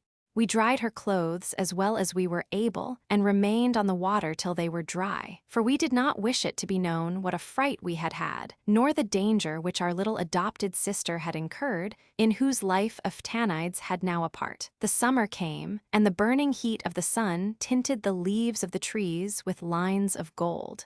I thought of our cool mountain home, and the fresh water that flowed near it. My mother, too, longed for it, and one evening we wandered towards home. How peaceful and silent it was as we walked on through the thick, wild thyme, still fragrant, though the sun had scorched the leaves. Not a single herdsman did we meet, not a solitary hut did we pass. Everything appeared lonely and deserted. Only a shooting star showed that in the heavens there was yet life. I know not whether the clear, blue atmosphere gleamed with its own light, or if the radiance came from the stars, but we could distinguish quite plainly the outline of the mountains. My mother lighted a fire and roasted some roots she had brought with her, and I and my little sister slept among the bushes, without fear of the ugly smidraki, from whose throat issues fire, or of the wolf and the jackal, for my mother sat by us, and I considered her presence sufficient protection. We reached our old home, but the cottage was in ruins, and we had to build a new one. With the aid of some neighbors, chiefly women, the walls were in a few days erected, and very soon covered with a roof of olive branches. My mother obtained a living by making bottle cases of bark and skins, and I kept the sheep belonging to the priests, who were sometimes peasants, while I had for my playfellows Anastasia and the turtles. Once our beloved Phtanides paid us a visit. He said he had been longing to see us so much, and he remained with us 2 whole happy days. A month afterwards he came again to wish us goodbye, and brought with him a large fish for my mother. He told us he was going in a ship to Corfu and Patras, and could relate a great many stories, not only about the fishermen who lived near the Gulf of Lepanto, but also of kings and heroes who had once possessed Greece, just as the Turks possess it now. I have seen a bud on a rose bush gradually, in the course of a few weeks, unfold its leaves till it became a rose in all its beauty, and before I was aware of it, I beheld it blooming in rosy loveliness. The same thing had happened to Anastasia.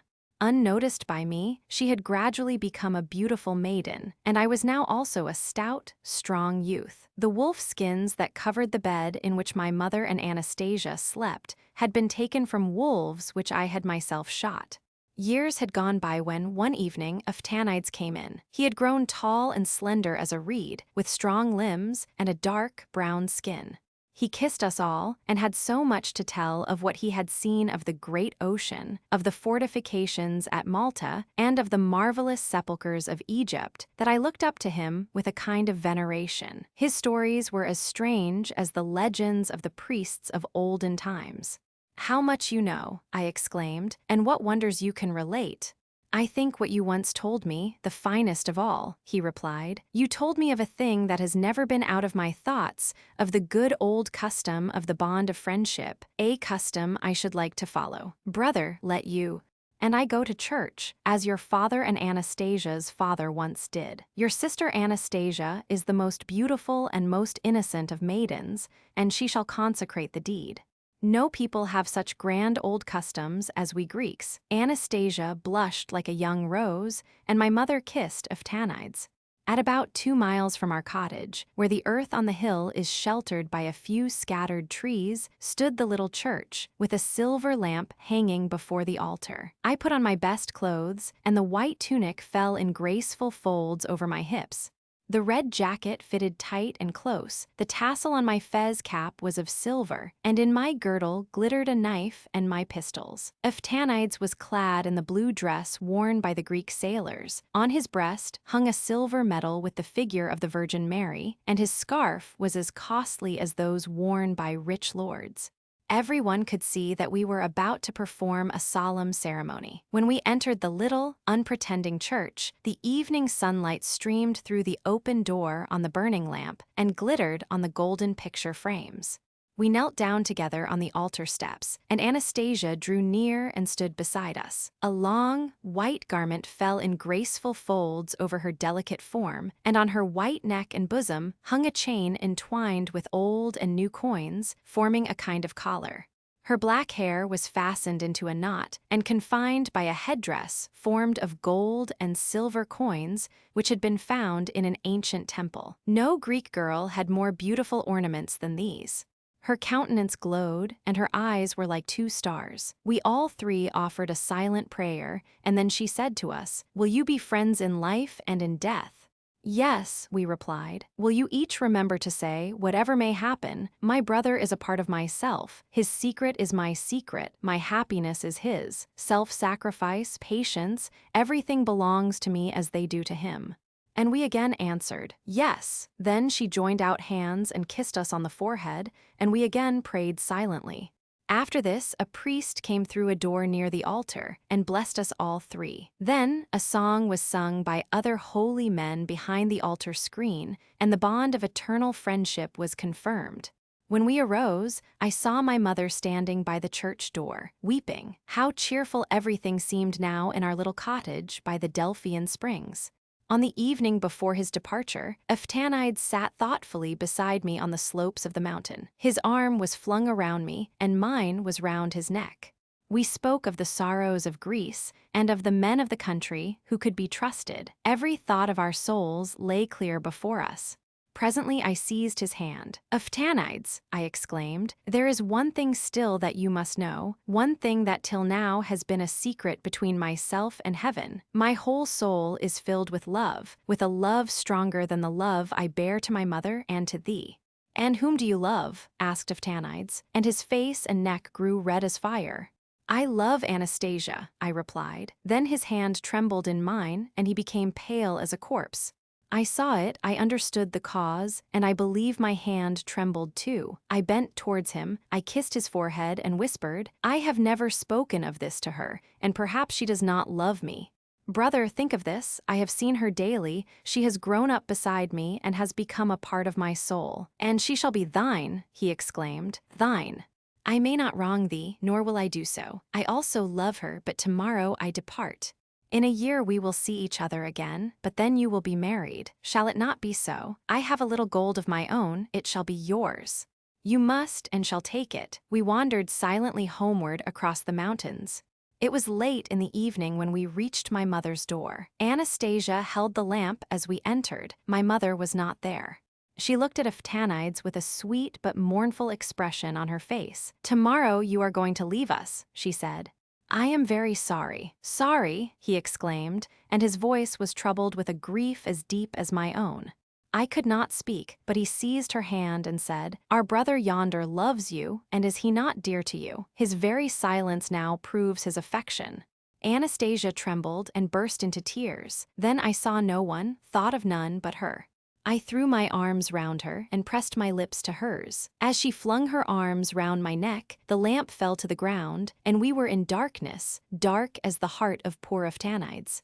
Before daybreak he rose, kissed us all, and said farewell, and went away. He had given all his money to my mother for us. Anastasia was betrothed to me, and in a few days afterwards she became my wife. The girl who trod on the loaf. There was once a girl who trod on a loaf to avoid soiling her shoes, and the misfortunes that happened to her in consequence are well known. Her name was Ng. She was a poor child, but proud and presuming, and with a bad and cruel disposition. When quite a little child, she would delight in catching flies and tearing off their wings so as to make creeping things of them. When older, she would take cockchafers and beetles and stick pins through them. Then she pushed a green leaf or a little scrap of paper towards their feet, and when the poor creatures would seize it and hold it fast and turn over and over in their struggles to get free from the pin, she would say, "The cockchafer is reading. See how he turns over the leaf." She grew worse instead of better with years, and, unfortunately, she was pretty, which caused her to be excused when she should have been sharply reproved. "Your headstrong will require severity to conquer it," her mother often said to her. "As a little child you used to trample on my apron, but one day I fear you will trample on my heart." And, alas, this fear was realized. Ng was taken to the house of some rich people who lived at a distance and who treated her as their own child and dressed her so fine that her pride and arrogance increased. When she had been there about a year, her patroness said to her, "You ought to go, for once, and see your parents, Ng." So Ng started to go and visit her parents, but she only wanted to show herself in her native place, that the people might see how fine she was. She reached the entrance of the village and saw the young laboring men and maidens standing together chatting, and her own mother amongst them. Ng's mother was sitting on a stone to rest, with a faggot of sticks lying before her, which she had picked up in the wood. Then Ng turned back, she who was so finely dressed she felt ashamed of her mother, a poorly clad woman who picked up wood in the forest. She did not turn back out of pity for her mother's poverty, but from pride. Another half-year went by, and her mistress said, "You ought to go home again and visit your parents in G, and I will give you a large wheaten loaf to take to them. They will be glad to see you, I am sure." So Ng put on her best clothes and her new shoes, drew her dress up around her, and set out, stepping very carefully, that she might be clean and neat about the feet, and there was nothing wrong in doing so. But when she came to the place where the footpath led across the moor, she found small pools of water and a great deal of mud. So she threw the loaf into the mud and trod upon it, that she might pass without wetting her feet. But as she stood with one foot on the loaf and the other lifted up to step forward, the loaf began to sink under her, lower and lower, till she disappeared altogether, and only a few bubbles on the surface of the muddy pool remained to show where she had sunk. And this is the story. But where did Ng go? She sank into the ground and went down to the marsh woman, who is always brewing there. The marsh woman is related to the elf maidens, who are well known, for songs are sung and pictures painted about them. But of the marsh woman nothing is known, excepting that when a mist arises from the meadows, in summer time, it is because she is brewing beneath them. To the marsh woman's brewery, Ng sunk down to a place which no one can endure for long. A heap of mud is a palace compared with the marsh woman's brewery, and as Ng fell she shuddered in every limb, and soon became cold and stiff as marble. Her foot was still fastened to the loaf, which bowed her down as a golden ear of corn bends the stem. An evil spirit soon took possession of Ng and carried her to a still worse place, in which she saw crowds of unhappy people, waiting in a state of agony for the gates of mercy to be opened to them, and in every heart was a miserable and eternal feeling of unrest. It would take too much time to describe the various tortures these people suffered, but Ng's punishment consisted in standing there as a statue, with her foot fastened to the loaf. She could move her eyes about and see all the misery around her, but she could not turn her head. And when she saw the people looking at her, she thought they were admiring her pretty face and fine clothes, for she was still vain and proud. But she had forgotten how soiled her clothes had become while in the Marsh Woman's brewery, and that they were covered with mud. A snake had also fastened itself in her hair and hung down her back, while from each fold in her dress a great toad peeped out and croaked like an asthmatic poodle. Worse than all was the terrible hunger that tormented her, and she could not stoop to break off a piece of the loaf on which she stood. No, her back was too stiff, and her whole body like a pillar of stone. And then came creeping over her face and eyes flies without wings. She winked and blinked, but they could not fly away, for their wings had been pulled off. This, added to the hunger she felt, was horrible torture. "If this lasts much longer," she said, "I shall not be able to bear it." But it did last, and she had to bear it without being able to help herself. A tear, followed by many scalding tears, fell upon her head and rolled over her face and neck, down to the loaf on which she stood. Who could be weeping for Ng? She had a mother in the world still, and the tears of sorrow which a mother sheds for her child will always find their way to the child's heart, but they often increase the torment instead of being a relief. And Ng could hear all that was said about her in the world she had left, and everyone seemed cruel to her. The sin she had committed in treading on the loaf was known on earth, for she had been seen by the cowherd from the hill when she was crossing the marsh and had disappeared. When her mother wept and exclaimed, "Ah, Ng, what grief thou hast caused thy mother," she would say, "Oh, that I had never been born! My mother's tears are useless now." And then the words of the kind people who had adopted her came to her ears, when they said, Ng was a sinful girl who did not value the gifts of God, but trampled them under her feet. "Ah," thought Ng, "they should have punished me and driven all my naughty tempers out of me." A song was made about the girl who trod on a loaf to keep her shoes from being soiled, and this song was sung everywhere. The story of her sin was also told to the little children, and they called her Wicked Ng, and said she was so naughty that she ought to be punished. Ng heard all this, and her heart became hardened and full of bitterness. But one day, while hunger and grief were gnawing in her hollow frame, she heard a little, innocent child, while listening to the tale of the vain, haughty Ng, burst into tears and exclaim, "But will she never come up again?" And she heard the reply, "No, she will never come up again." But if she were to say she was sorry and ask pardon and promise never to do so again, asked the little one. "Yes, then she might come, but she will not beg pardon," was the answer. "Oh, I wish she would," said the child, who was quite unhappy about it. "I should be so glad. I would give up my doll and all my playthings if she could only come here again. Poor Ng. It is so dreadful for her." These pitying words penetrated to Ng's inmost heart and seemed to do her good. It was the first time anyone had said, "Poor Ng," without saying something about her faults. A little innocent child was weeping and praying for mercy for her. It made her feel quite strange, and she would gladly have wept herself, and it added to her torment to find she could not do so. And while she thus suffered in a place where nothing changed, years passed away on earth, and she heard her name less frequently mentioned. But one day a sigh reached her ear, and the words, Ng, what a grief thou hast been to me. I said it would be so." It was the last sigh of her dying mother. After this, Ng heard her kind mistress say, "Ah, poor Ng. Shall I ever see thee again? Perhaps I may, for we know not what may happen in the future." But Ng knew right well that her mistress would never come to that dreadful place. Time passed, a long bitter time. Then Ng heard her name pronounced once more, and saw what seemed two bright stars shining above her. They were two gentle eyes closing on earth. Many years had passed since the little girl had lamented and wept about poor Ng. That child was now an old woman, whom God was taking to himself. In the last hour of existence, the events of a whole life often appear before us. And this hour the old woman remembered how, when a child, she had shed tears over the story of Ng, and she prayed for her now.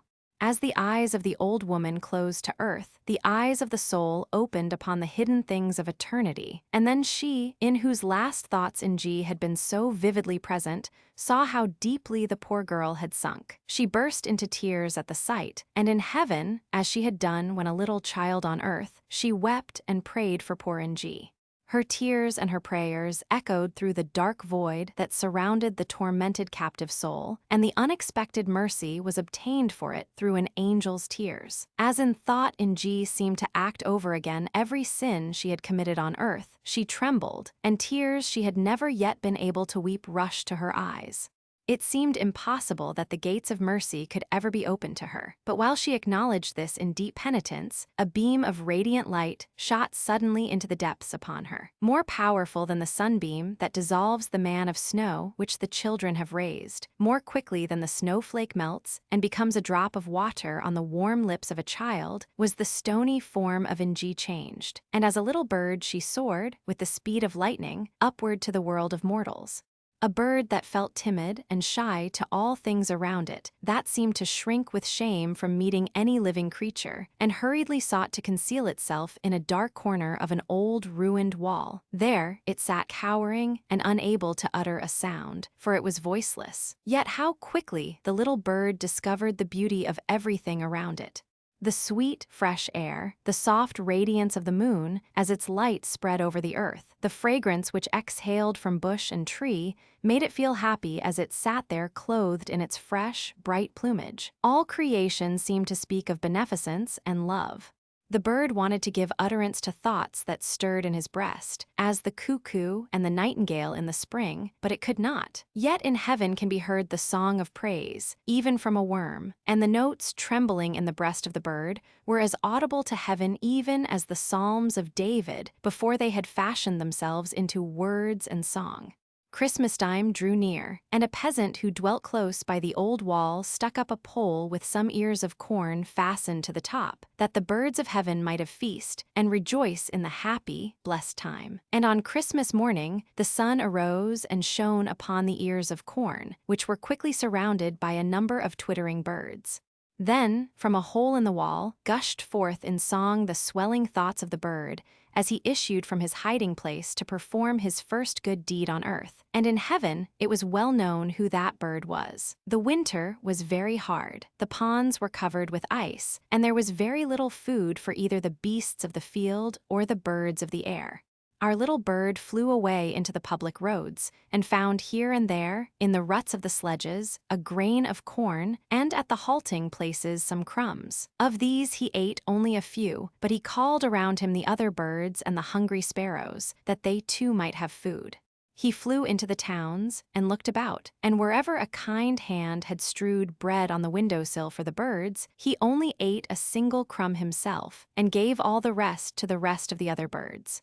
"See, yonder is a seagull," cried the children, when they saw the white bird, as it dived into the sea and rose again into the clear sunlight, white and glittering. But no one could tell whither it went then, although some declared it flew straight to the sun. The goblin and the huckster. There was once a regular student who lived in a garret and had no possessions. And there was also a regular huckster, to whom the house belonged and who occupied the ground floor. A goblin lived with the huckster, because at Christmas he always had a large dish full of jam, with a great piece of butter in the middle. The huckster could afford this, and therefore the goblin remained with the huckster, which was very cunning of him. One evening the student came into the shop through the back door to buy candles and cheese for himself. He had no one to send, and therefore he came himself. He obtained what he wished, and then the huckster and his wife nodded good evening to him, and she was a woman who could do more than merely nod, for she had usually plenty to say for herself. The student nodded in return as he turned to leave, then suddenly stopped and began reading the piece of paper in which the cheese was wrapped. It was a leaf torn out of an old book, a book that ought not to have been torn up, for it was full of poetry. "Yonder lies some more of the same sort," said the huckster. "I gave an old woman a few coffee berries for it. You shall have the rest for 6 pence if you will." "Indeed I will," said the student. "Give me the book instead of the cheese. I can eat my bread and butter without cheese." It would be a sin to tear up a book like this. You are a clever man and a practical man, but you understand no more about poetry than that cask yonder. This was a very rude speech, especially against the cask, but the huckster and the student both laughed, for it was only said in fun. But the goblin felt very angry that any man should venture to say such things to a huckster who was a householder and sold the best butter. As soon as it was night and the shop closed, and everyone in bed except the student, the goblin stepped softly into the bedroom where the huckster's wife slept, and took away her tongue, which of course, she did not then want. Whatever object in the room, he placed his tongue upon immediately received voice and speech, and was able to express its thoughts and feelings as readily as the lady herself could do. It could only be used by one object at a time, which was a good thing, as a number speaking at once would have caused great confusion. The goblin laid the tongue upon the cask, in which lay a quantity of old newspapers. "Is it really true," he asked, "that you do not know what poetry is?" "Of course I know," replied the cask. "Poetry is something that always stands in the corner of a newspaper and is sometimes cut out, and I may venture to affirm that I have more of it in me than the student has, and I am only a poor tub of the huckster's." Then the goblin placed the tongue on the coffee mill, and how it did go to be sure. Then he put it on the butter tub and the cash box, and they all expressed the same opinion as the waste paper tub, and a majority must always be respected. "Now I shall go and tell the student," said the goblin, and with these words he went quietly up the back stairs to the garret where the student lived. He had a candle burning still, and the goblin peeped through the keyhole and saw that he was reading in the torn book which he had brought out of the shop. But how light the room was! From the book shot forth a ray of light which grew broad and full, like the stem of a tree, from which bright rays spread upward and over the student's head. Each leaf was fresh, and each flower was like a beautiful female head, some with dark and sparkling eyes, and others with eyes that were wonderfully blue and clear. The fruit gleamed like stars, and the room was filled with sounds of beautiful music. The little goblin had never imagined, much less seen or heard of, any sight so glorious as this. He stood still on tiptoe, peeping in, till the light went out in the garret.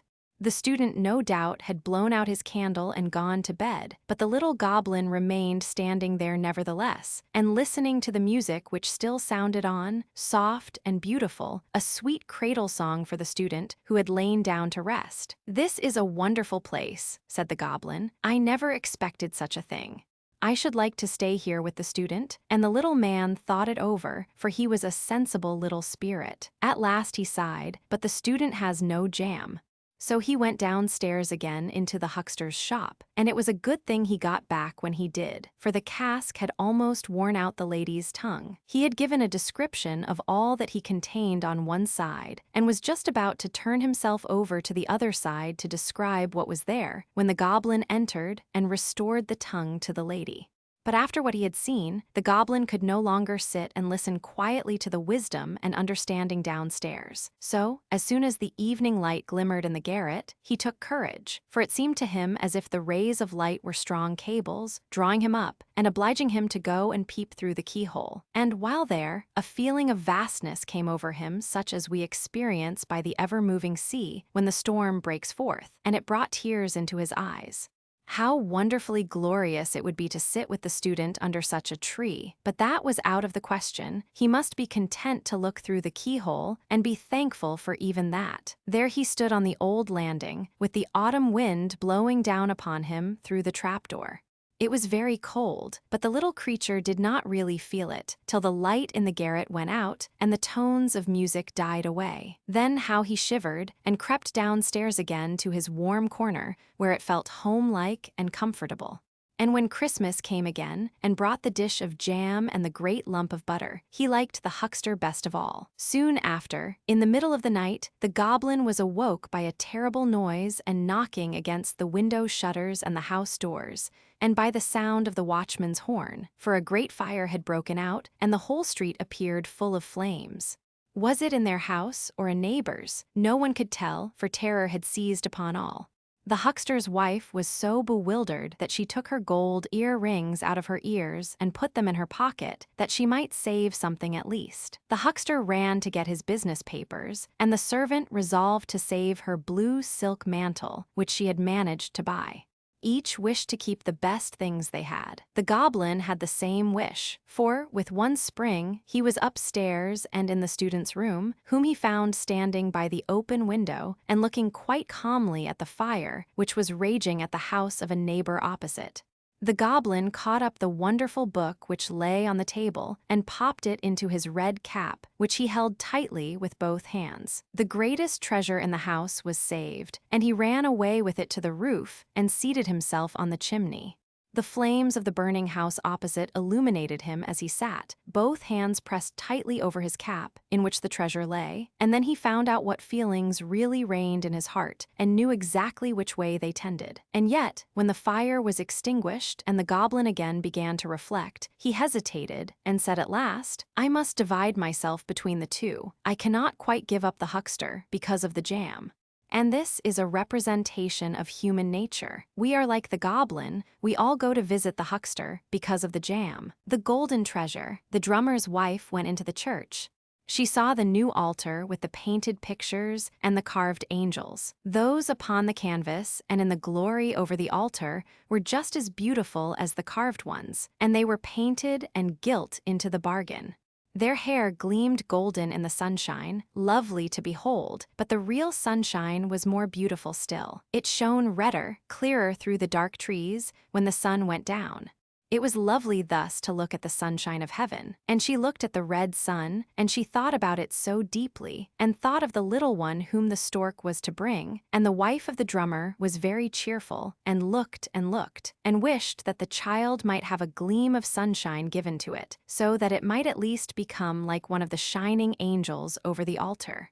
And when she really had the little child in her arms and held it up to its father, then it was like one of the angels in the church to behold, with hair like gold. The gleam of the setting sun was upon it. "My golden treasure, my riches, my sunshine," said the mother, and she kissed the shining locks, and it sounded like music and song in the room of the drummer, and there was joy and life and movement.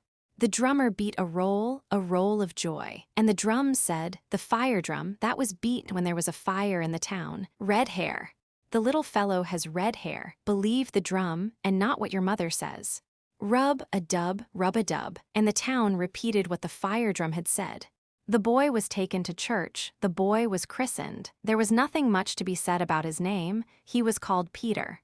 The whole town, and the drum too, called him Peter the drummer's boy with the red hair, but his mother kissed his red hair and called him her golden treasure. In the hollow way in the clayey bank, many had scratched their names as a remembrance. "Celebrity is always something," said the drummer, and so he scratched his own name there and his little son's name likewise, and the swallows came. They had, on their long journey, seen more durable characters engraven on rocks, and on the walls of the temples in Hindustan, mighty deeds of great kings, immortal names, so old that no one now could read or speak them. Remarkable celebrity. In the clayey bank, the martins built their nest. They bored holes in the deep declivity, and the splashing rain and the thin mist came and crumbled and washed the names away, and the drummer's name also, and that of his little son. "Peter's name will last a full year and a half longer," said the father. "Fool," thought the fire drum, but it only said, "Dub, dub, dub, rub-a-dub." He was a boy full of life and gladness, this drummer's son with the red hair. He had a lovely voice. He could sing, and he sang like a bird in the woodland. There was melody, and yet no melody. "He must become a chorister boy," said his mother. "He shall sing in the church, and stand among the beautiful gilded angels who are like him." "Fiery cat," said some of the witty ones of the town. The drum heard that from the neighbors' wives. "Don't go home, Peter," cried the street boys. "If you sleep in the garret, there'll be a fire in the house, and the fire drum will have to be beaten." "Look out for the drumsticks," replied Peter, and, small as he was, he ran up boldly, and gave the foremost such a punch in the body with his fist, that the fellow lost his legs and tumbled over, and the others took their legs off with themselves very rapidly. The town musician was very genteel and fine. He was the son of the royal plate washer. He was very fond of Peter, and would sometimes take him to his home, and he gave him a violin and taught him to play it. It seemed as if the whole art lay in the boy's fingers, and he wanted to be more than a drummer, he wanted to become musician to the town. "I'll be a soldier," said Peter, for he was still quite a little lad, and it seemed to him the finest thing in the world to carry a gun, and to be able to march 1, 2, 1, 2, and to wear a uniform and a sword.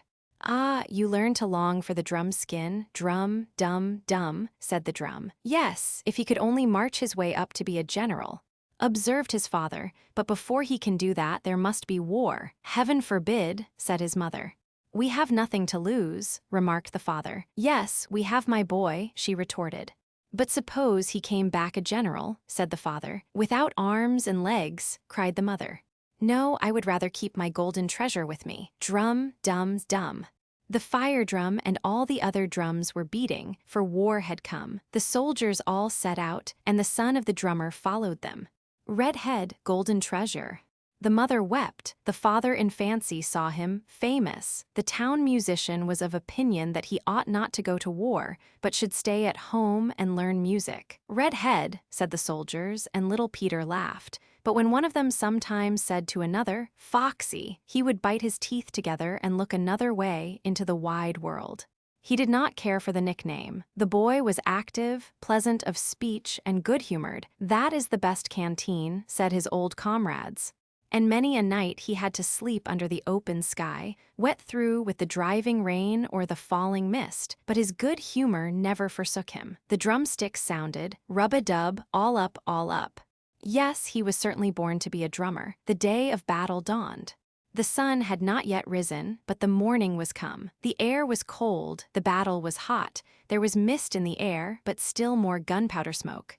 The bullets and shells flew over the soldiers' heads, and into their heads, into their bodies and limbs, but still they pressed forward. Here or there one or other of them would sink on his knees, with bleeding temples and a face as white as chalk. The little drummer still kept his healthy color. He had suffered no damage. He looked cheerfully at the dog of the regiment, which was jumping along as merrily as if the whole thing had been got up for his amusement, and as if the bullets were only flying about that he might have a game of play with them. "March! Forward, march!" This was the word of command for the drum. The word had not yet been given to fall back, though they might have done so, and perhaps there would have been much sense in it. And now at last the word retire was given, but our little drummer beat forward, march. For he had understood the command thus, and the soldiers obeyed the sound of the drum. That was a good roll, and proved the summons to victory for the men who had already begun to give way. Life and limb were lost in the battle. Bombshells tore away the flesh in red strips. Bombshells lit up into a terrible glow the straw heaps to which the wounded had dragged themselves, to lie untended for many hours, perhaps for all the hours they had to live. It's no use thinking of it, and yet one cannot help thinking of it, even far away in the peaceful town. The drummer and his wife also thought of it, for Peter was at the war. "Now I'm tired of these complaints," said the fire drum. Again the day of battle dawned. The sun had not yet risen, but it was morning. The drummer and his wife were asleep. They had been talking about their son, as, indeed, they did almost every night, for he was out yonder in God's hand. And the father dreamt that the war was over, that the soldiers had returned home, and that Peter wore a silver cross on his breast. "My golden treasure," she cried out, and she awoke. Now the good God has taken him to himself. She folded her hands and hid her face in the cotton curtains of the bed and wept. Where does he rest now? Among the many in the big grave that they have dug for the dead. Perhaps he's in the water in the marsh. Nobody knows his grave. No holy words have been read over it. And the Lord's Prayer went inaudibly over her lips. She bowed her head and was so weary that she went to sleep. And the days went by, in life as in dreams. It was evening. Over the battlefield a rainbow spread, which touched the forest and the deep marsh. It has been said, and is preserved in popular belief, that where the rainbow touches the earth, a treasure lies buried, a golden treasure, and here there was one. No one but his mother thought of the little drummer, and therefore she dreamt of him. And the days went by, in life as in dreams. Not a hair of his head had been hurt, not a golden hair. Drum marum, there he is. The drum might have said, and his mother might have sung, if she had seen or dreamt it. With hurrah and song, adorned with green wreaths of victory, they came home, as the war was at an end, and peace had been signed. The dog of the regiment sprang on in front with large bounds, and made the way 3 times as long for himself as it really was. And days and weeks went by, and Peter came into his parents' room. He was as brown as a wild man, and his eyes were bright, and his face beamed like sunshine. And his mother held him in her arms. She kissed his lips, his forehead, and his red hair. She had her boy back again. He had not a silver cross on his breast, as his father had dreamt, but he had sound limbs, a thing the mother had not dreamt. And what a rejoicing was there! They laughed and they wept, and Peter embraced the old fire drum. There stands the old skeleton still, he said, and the father beat a roll upon it. One would think that a great fire had broken out here, said the fire drum. Bright day. Fire in the heart, golden treasure. Scrat, skrraret, skrrraret, and what then? What then? Asked the town musician. Peter's far outgrowing the drum, he said. Peter will be greater than I, and yet he was the son of a royal plate washer. But all that he had learned in half a lifetime, Peter learned in half a year. There was something so merry about him, something so truly kind-hearted. His eyes gleamed, and his hair gleamed too. There was no denying that. He ought to have his hair dyed, said the neighbor's wife. That answered capitally with the policeman's daughter, and she got a husband, but her hair turned as green as duckweed and was always having to be colored up. She knows how to manage for herself, said the neighbors, and so can Peter. He comes to the most genteel houses, even to the burgomaster's where he gives Miss Charlotte pianoforte lessons. He could play, fresh out of his heart, the most charming pieces that had never been put upon music paper. He played in the bright nights, and in the dark nights, too. The neighbors declared it was unbearable, and the fire drum was of the same opinion. He played until his thoughts soared up and burst forth in great plans for the future, to be famous, and Burgomaster's Charlotte sat at the piano. Her delicate fingers danced over the keys and made them ring into Peter's heart. It seemed too much for him to bear, and this happened not once, but many times. And at last one day he seized the delicate fingers and the white hand and kissed it and looked into her great brown eyes. Heaven knows what he said, but we may be allowed to guess at it. Charlotte blushed to guess at it. She reddened from brow to neck and answered not a single word. And then strangers came into the room, and one of them was the state councilor's son. He had a lofty white forehead and carried it so high that it seemed to go back into his neck. And Peter sat by her a long time, and she looked at him with gentle eyes. At home that evening, he spoke of travel in the wide world and of the golden treasure that lay hidden for him in his violin. To be famous, tum-me-lum, tum-me-lum, tum-me-lum, said the fire drum. Peter has gone clear out of his wits. I think there must be a fire in the house. Next day the mother went to market. Shall I tell you news, Peter? She asked when she came home. A capital piece of news. Burgomaster's Charlotte has engaged herself to the state councilor's son. The betrothal took place yesterday evening. No, cried Peter, and he sprang up from his chair. But his mother persisted in saying, yes, she had heard it from the baker's wife, whose husband had it from the burgomaster's own mouth. And Peter became as pale as death and sat down again. Good heaven! What's the matter with you? Asked his mother. Nothing, nothing, only leave me to myself, he answered, but the tears were running down his cheeks. My sweet child, my golden treasure, cried the mother, and she wept, but the fire drum sang, not out loud, but inwardly, Charlotte's gone. Charlotte's gone, and now the song is done. But the song was not done. There were many more verses in it, long verses, the most beautiful verses, the golden treasures of a life. She behaves like a mad woman, said the neighbor's wife. All the world is to see the letters she gets from her golden treasure, and to read the words that are written in the papers about his violin playing. And he sends her money too, and that's very useful to her since she has been a widow. He plays before emperors and kings, said the town musician. I never had that fortune, but he's my pupil, and he does not forget his old master. And his mother said, his father dreamt that Peter came home from the war with a silver cross. He did not gain one in the war, but it is still more difficult to gain one in this way. Now he has the cross of honor, if his father had only lived to see it.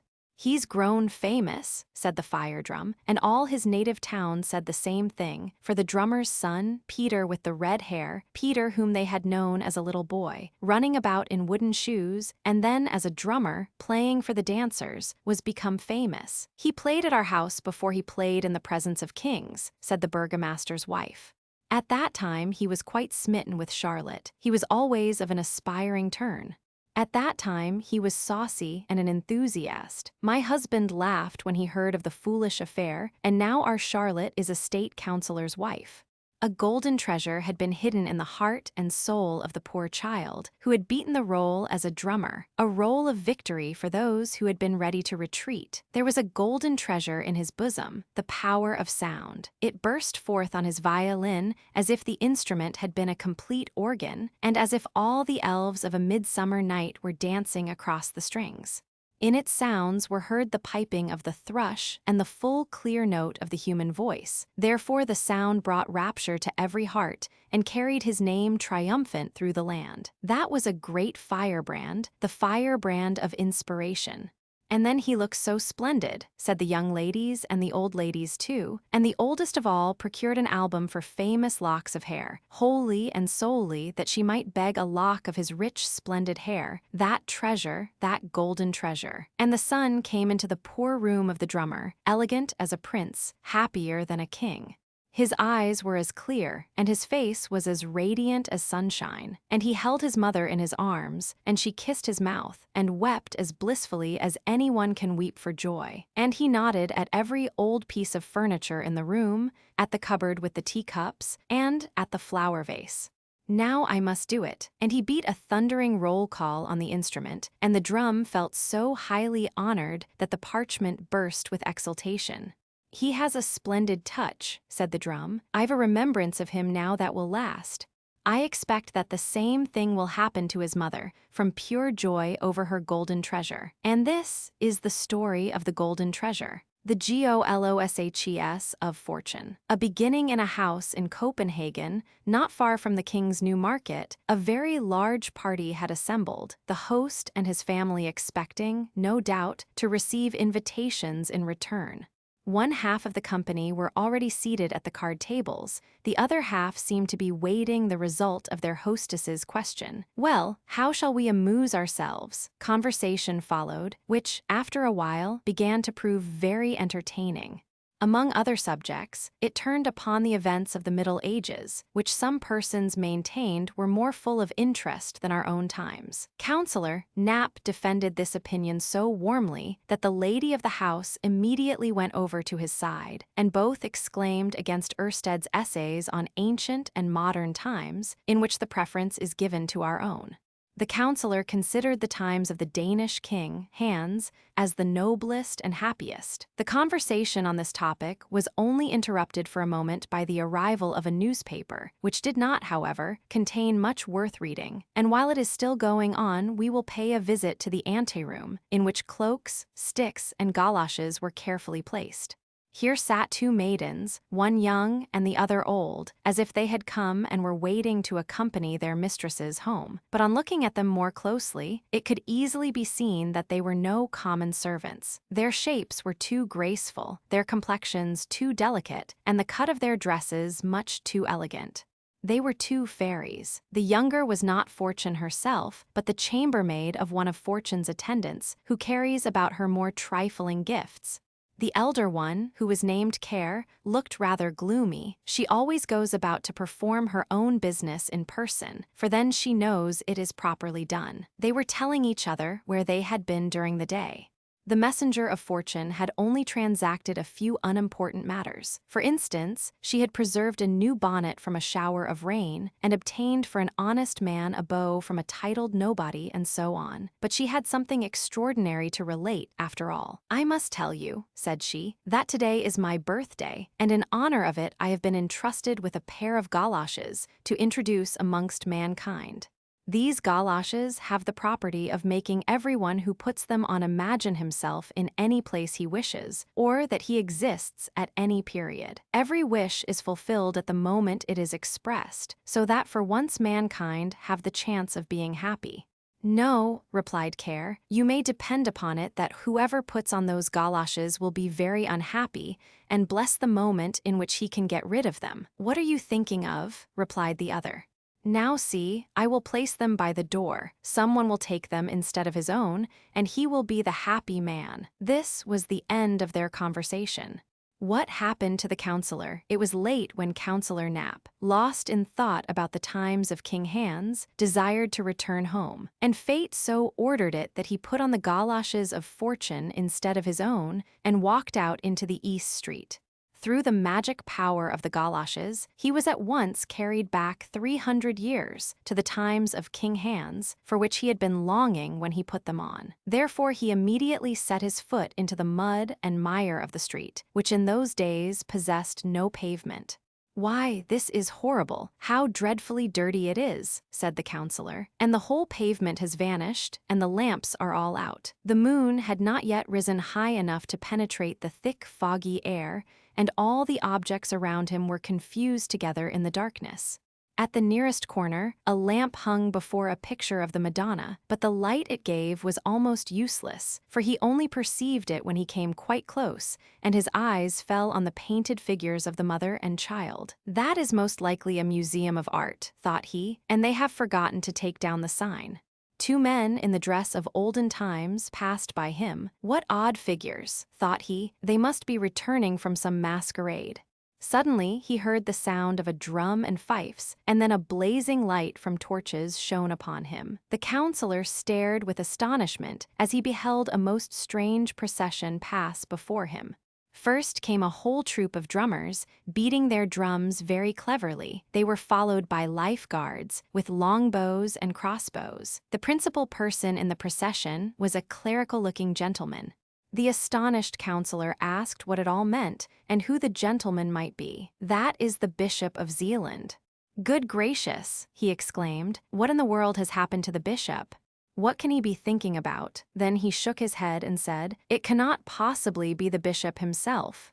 While musing on this strange affair, and without looking to the right or left, he walked on through East Street and over Highbridge Place. The bridge, which he supposed led to Palace Square, was nowhere to be found, but instead he saw a bank and some shallow water and two people who sat in a boat. "Does the gentleman wish to be ferried over the home?" asked one. "To the home?" exclaimed the counselor, not knowing in what age he was now existing. "I want to go to Christian's Haven in Little Turf Street." The men stared at him. "Pray tell me where the bridge is," said he. "It is shameful that the lamps are not lighted here, and it is as muddy as if one were walking in a marsh." But the more he talked with the boatmen, the less they could understand each other. "I don't understand your outlandish talk," he cried at last, angrily turning his back upon them. He could not, however, find the bridge nor any railings. "What a scandalous condition this place is in," said he. Never, certainly, had he found his own times so miserable as on this evening. "I think it will be better for me to take a coach, but where are they?" There was not one to be seen. "I shall be obliged to go back to the King's New Market," said he, "where there are plenty of carriages standing, or I shall never reach Christian's Haven." Then he went towards East Street and had nearly passed through it when the moon burst forth from a cloud. "Dear me, what have they been erecting here?" he cried as he caught sight of the East Gate, which in olden times used to stand at the end of East Street. However, he found an opening through which he passed, and came out upon where he expected to find the New Market.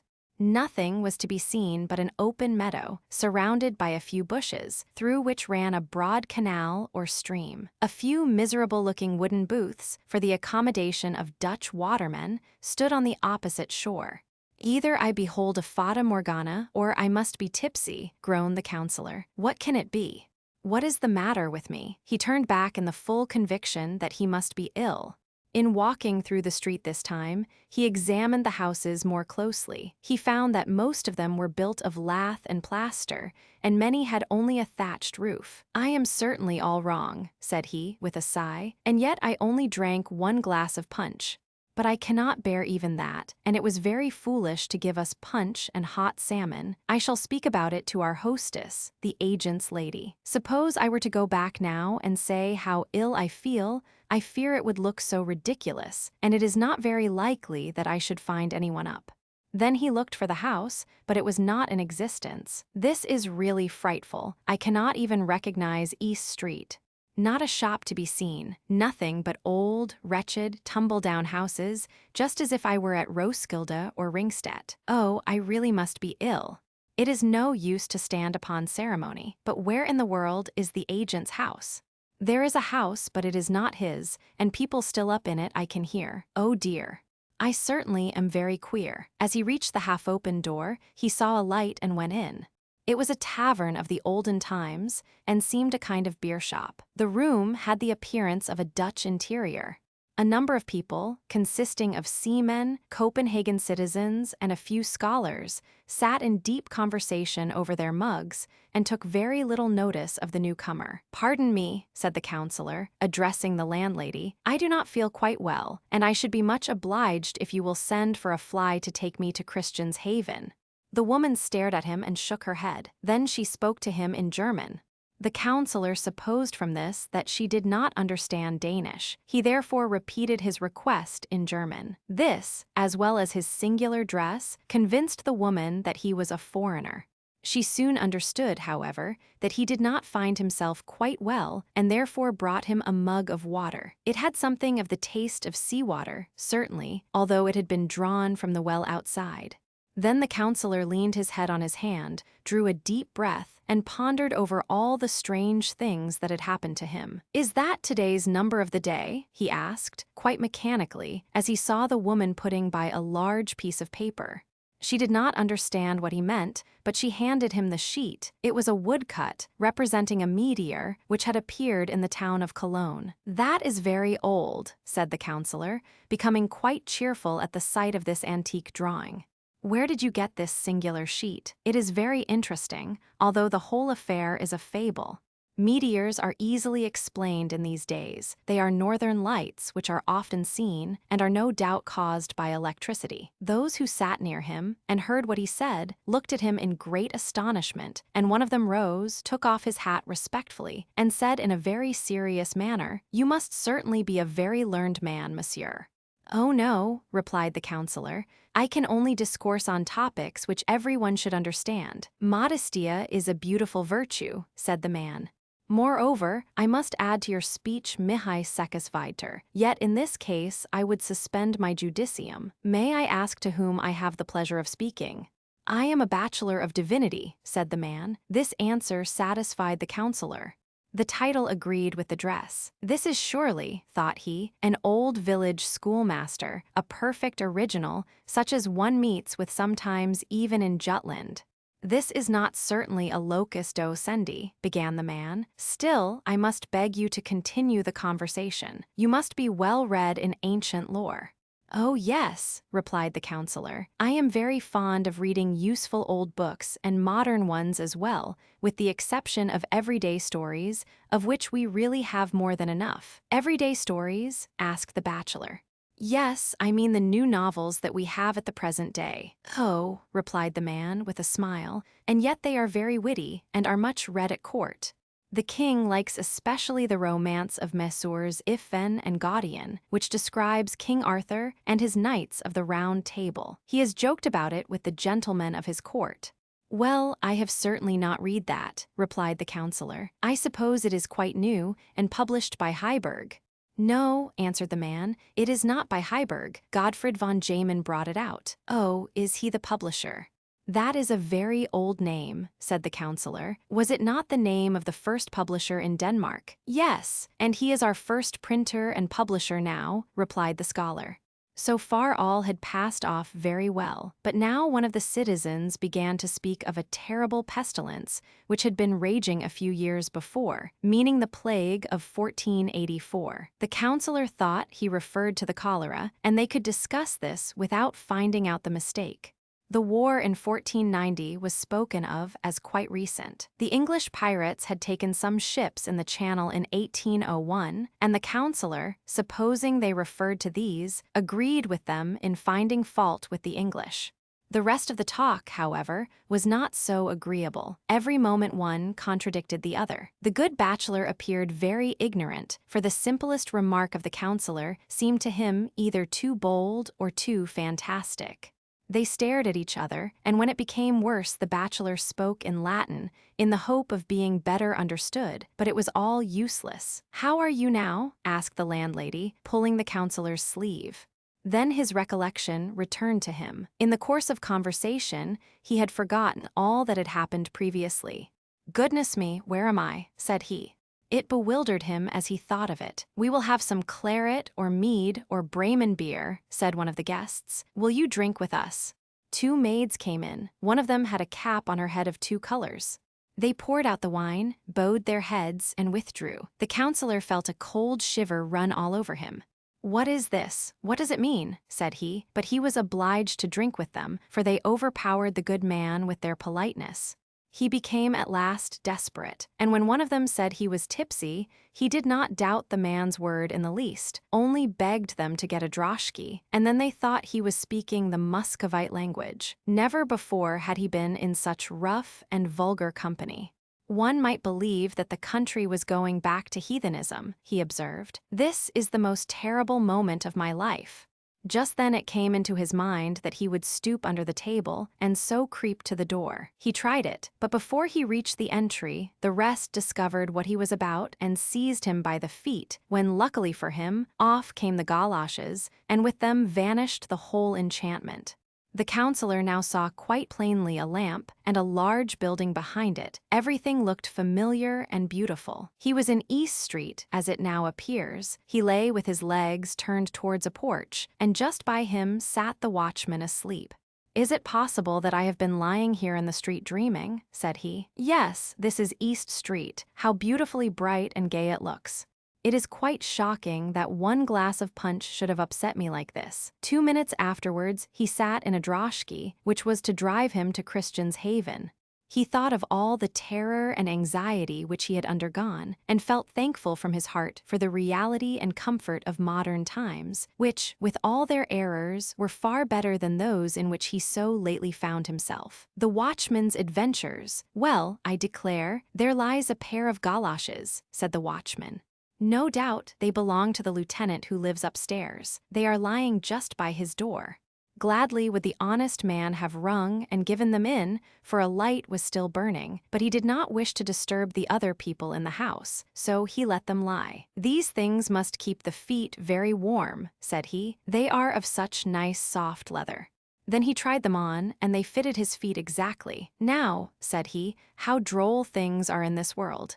There's that man can lie down in his warm bed, but he does not do so. There he goes pacing up and down the room. He ought to be a happy man. He has neither wife nor children, and he goes out into company every evening.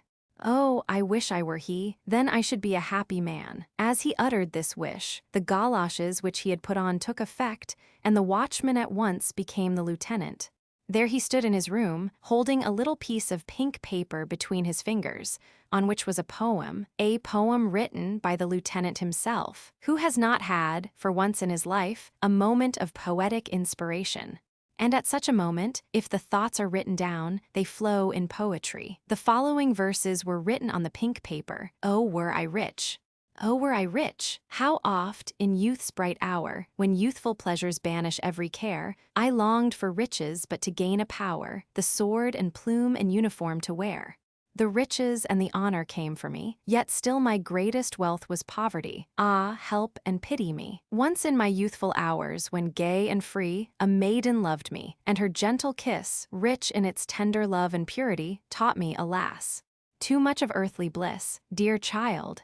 She only thought of youthful glee. She loved no wealth but fairy tales and me. Thou knowest? Ah, pity me.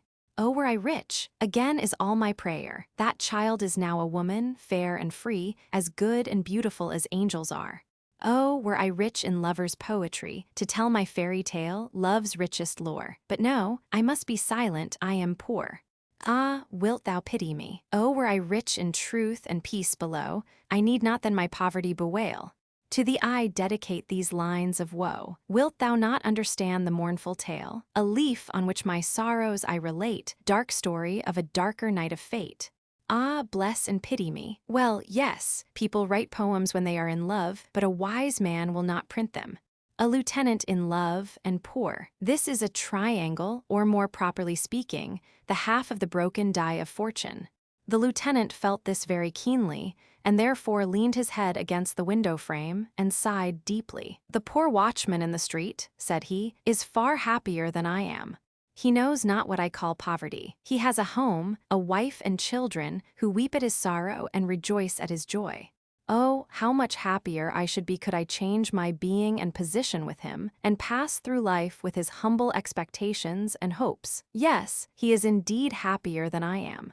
At this moment the watchman again became a watchman, for having, through the galoshes of fortune, passed into the existence of the lieutenant, and found himself less contented than he expected, he had preferred his former condition, and wished himself again a watchman. "That was an ugly dream," said he, "but droll enough. It seemed to me as if I were the lieutenant up yonder, but there was no happiness for me. I missed my wife and the little ones, who are always ready to smother me with kisses."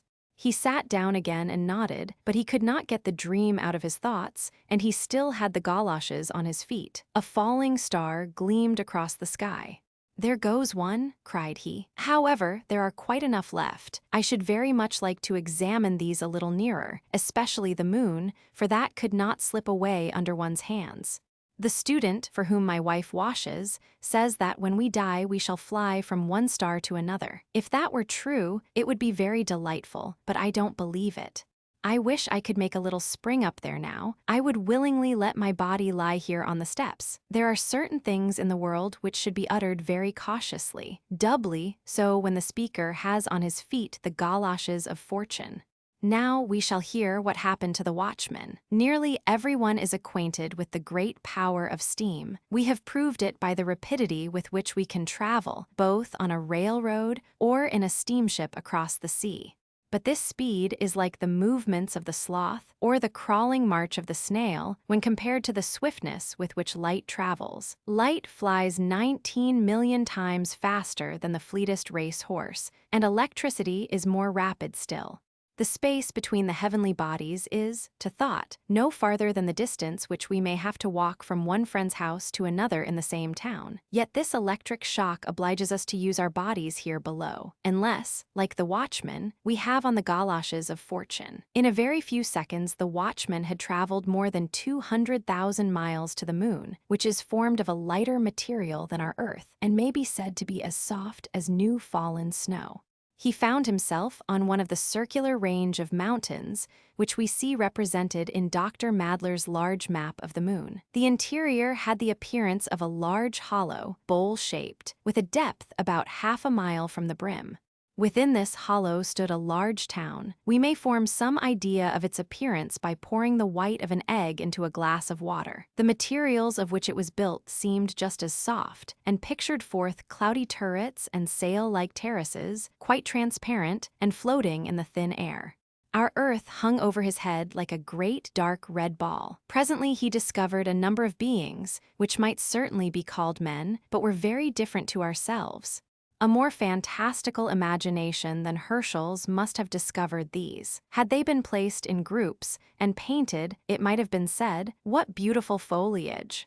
They had also a language of their own. No one could have expected the soul of the watchman to understand it, and yet he did understand it, for our souls have much greater capabilities than we are inclined to believe.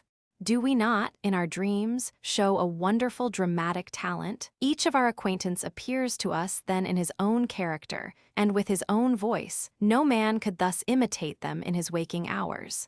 How clearly, too, we are reminded of persons whom we have not seen for many years. They start up suddenly to the mind's eye with all their peculiarities as living realities. In fact, this memory of the soul is a fearful thing. Every sin, every sinful thought it can bring back, and we may well ask how we are to give account of every idle word that may have been whispered in the heart or uttered with the lips. The spirit of the watchman, therefore, understood very well the language of the inhabitants of the moon. They were disputing about our earth, and doubted whether it could be inhabited. The atmosphere, they asserted, must be too dense for any inhabitants of the moon to exist there. They maintained that the moon alone was inhabited, and was really the heavenly body in which the old world people lived. They likewise talked politics, but now we will descend to East Street and see what happened to the watchman's body. He sat lifeless on the steps. His staff had fallen out of his hand, and his eyes stared at the moon, about which his honest soul was wandering. "What is it o'clock, watchman?" inquired a passenger, but there was no answer from the watchman. The man then pulled his nose gently, which caused him to lose his balance. The body fell forward and lay at full length on the ground as one dead. All his comrades were very much frightened, for he seemed quite dead. Still, they allowed him to remain after they had given notice of what had happened, and at dawn the body was carried to the hospital. We might imagine it to be no jesting matter if the soul of the man should chance to return to him, for most probably it would seek for the body in East Street without being able to find it. We might fancy the soul inquiring of the police, or at the address office, or among the missing parcels, and then at length finding it at the hospital. But we may comfort ourselves by the certainty that the soul, when acting upon its own impulses, is wiser than we are. It is the body that makes it stupid. As we have said, the watchman's body had been taken to the hospital, and here it was placed in a room to be washed. Naturally, the first thing done here was to take off the galoshes, upon which the soul was instantly obliged to return, and it took the direct road to the body at once, and in a few seconds the man's life returned to him. He declared, when he quite recovered himself, that this had been the most dreadful night he had ever passed. Not for £100 would he go through such feelings again. However, it was all over now. The same day he was allowed to leave, but the galoshes remained at the hospital. The eventful moment, a most unusual journey. Every inhabitant of Copenhagen knows what the entrance to Frederick's hospital is like. But as most probably a few of those who read this little tale may not reside in Copenhagen, we will give a short description of it. The hospital is separated from the street by an iron railing, in which the bars stand so wide apart that, it is said, some very slim patients have squeezed through and gone to pay little visits in the town. The most difficult part of the body to get through was the head, and in this case, as it often happens in the world, the small heads were the most fortunate. This will serve as sufficient introduction to our tale. One of the young volunteers, of whom, physically speaking, it might be said that he had a great head, was on guard that evening at the hospital. The rain was pouring down, yet in spite of these two obstacles, he wanted to go out just for a quarter of an hour. It was not worthwhile, he thought, to make a confidant of the porter, as he could easily slip through the iron railings. There lay the galoshes, which the watchman had forgotten. It never occurred to him that these could be galoshes of fortune. They would be very serviceable to him in this rainy weather, so he drew them on.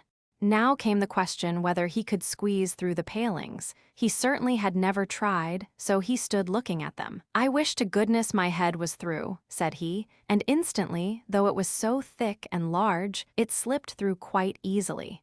The galoshes answered that purpose very well, but his body had to follow, and this was impossible. "I am too fat," he said. "I thought my head would be the worst, but I cannot get my body through, that is certain."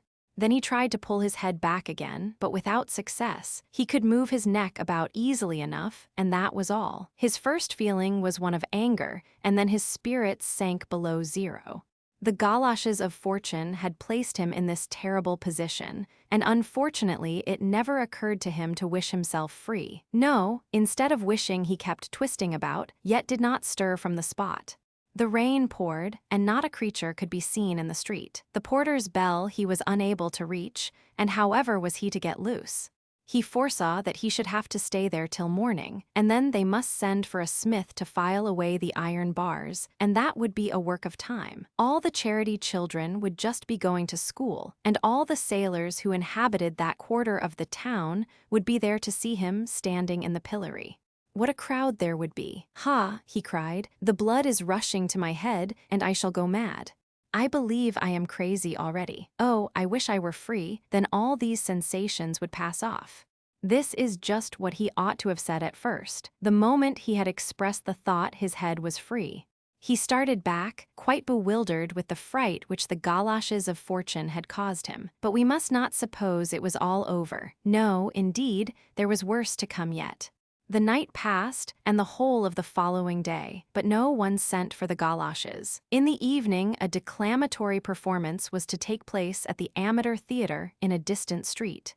The house was crowded. Among the audience was the young volunteer from the hospital, who seemed to have quite forgotten his adventures of the previous evening. He had on the galoshes, they had not been sent for, and as the streets were still very dirty, they were of great service to him.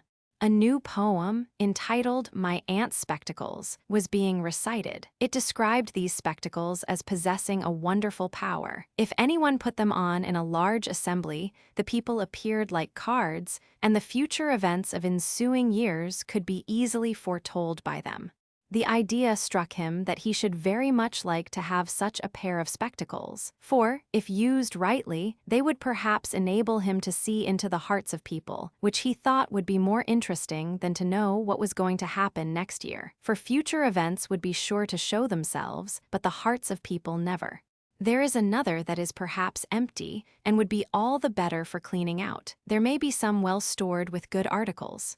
Ah, yes, he sighed. I know one in which everything is solid, but a servant is there already, and that is the only thing against it. I dare say from many I should hear the words, "Please to walk in." I only wish I could slip into the hearts like a little tiny thought. This was the word of command for the galoshes. The volunteer shrunk up together and commenced a most unusual journey through the hearts of the spectators in the first row. The first heart he entered was that of a lady, but he thought he must have got into one of the rooms of an orthopedic institution where plaster casts of deformed limbs were hanging on the walls, with this difference that the casts in the institution are formed when the patient enters, but here they were formed and preserved after the good people had left. These were casts of the bodily and mental deformities of the lady's female friends carefully preserved. Quickly, he passed into another heart, which had the appearance of a spacious, holy church, with the white dove of innocence fluttering over the altar. Gladly would he have fallen on his knees in such a sacred place, but he was carried on to another heart, still, however, listening to the tones of the organ, and feeling himself that he had become another and a better man. Next he crept on his hands and knees through an overfilled butcher's shop. There was meat, nothing but meat, wherever he stepped. This was the heart of a rich, respectable man, whose name is doubtless in the directory. Then he entered the heart of this man's wife. It was an old, tumble-down pigeon house. The husband's portrait served as a weathercock. It was connected with all the doors, which opened and shut just as the husband's decision turned. The next heart was a complete cabinet of mirrors, such as can be seen in the castle of Rosenberg. But these mirrors magnified in an astonishing degree. In the middle of the floor sat, like the Grand Lama, the insignificant eye of the owner, astonished at the contemplation of his own features. At his next visit, he fancied he must have got into a narrow needle case, full of sharp needles. Oh, thought he, this must be the heart of an old maid, but such was not the fact. It belonged to a young officer who wore several orders and was said to be a man of intellect and heart. The poor volunteer came out of the last heart in the row quite bewildered. He could not collect his thoughts and imagined his foolish fancies had carried him away. Good gracious! He sighed, I must have a tendency to softening of the brain, and here it is so exceedingly hot that the blood is rushing to my head. And then suddenly recurred to him the strange event of the evening before, when his head had been fixed between the iron railings in front of the hospital. That is the cause of it all, he exclaimed. I must do something in time. A Russian bath would be a very good thing to begin with. I wish I were lying on one of the highest shelves. Sure enough, there he lay on an upper shelf of a vapor bath, still in his evening costume, with his boots and galoshes on, and the hot drops from the ceiling falling on his face. Ho! He cried, jumping down and rushing towards the plunging bath. The attendant stopped him with a loud cry when he saw a man with all his clothes on. The volunteer had, however, presence of mind enough to whisper, "It is for a wager." But the first thing he did, when he reached his own room, was to put a large blister on his neck and another on his back, that his crazy fit might be cured. The next morning his back was very sore, which was all he gained by the galoshes of fortune. The clerk's transformation, the watchman, whom we of course have not forgotten, thought, after a while, of the galoshes which he had found and taken to the hospital, so he went and fetched them. but neither the lieutenant nor anyone in the street could recognize them as their own, so he gave them up to the police. "They look exactly like my own galoshes," said one of the clerks, examining the unknown articles as they stood by the side of his own. It would require even more than the eye of a shoemaker to know one pair from the other. "Master clerk," said a servant who entered with some papers. The clerk turned and spoke to the man, but when he had done with him, he turned to look at the galoshes again, and now he was in greater doubt than ever as to whether the pair on the right or on the left belonged to him. "Those that are wet must be mine," thought he, but he thought wrong, it was just the reverse. The galoshes of fortune were the wet pair, and besides, why should not a clerk in a police office be wrong sometimes? So he drew them on, thrust his papers into his pocket, placed a few manuscripts under his arm, which he had to take with him, and to make abstracts from at home. Then, as it was Sunday morning and the weather very fine, he said to himself, "A walk to Fredericksburg will do me good." So away he went. There could not be a quieter or more steady young man than this clerk. We will not grudge him this little walk. It was just the thing to do him good after sitting so much. He went on at first like a mere automaton, without thought or wish. Therefore the galoshes had no opportunity to display their magic power.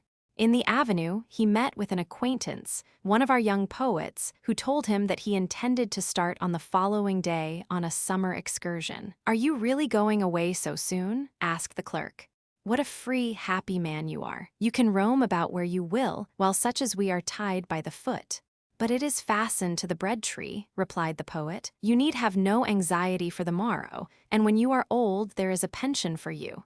"Ah, yes, but you have the best of it," said the clerk. "It must be so delightful to sit and write poetry. The whole world makes itself agreeable to you, and then you are your own master.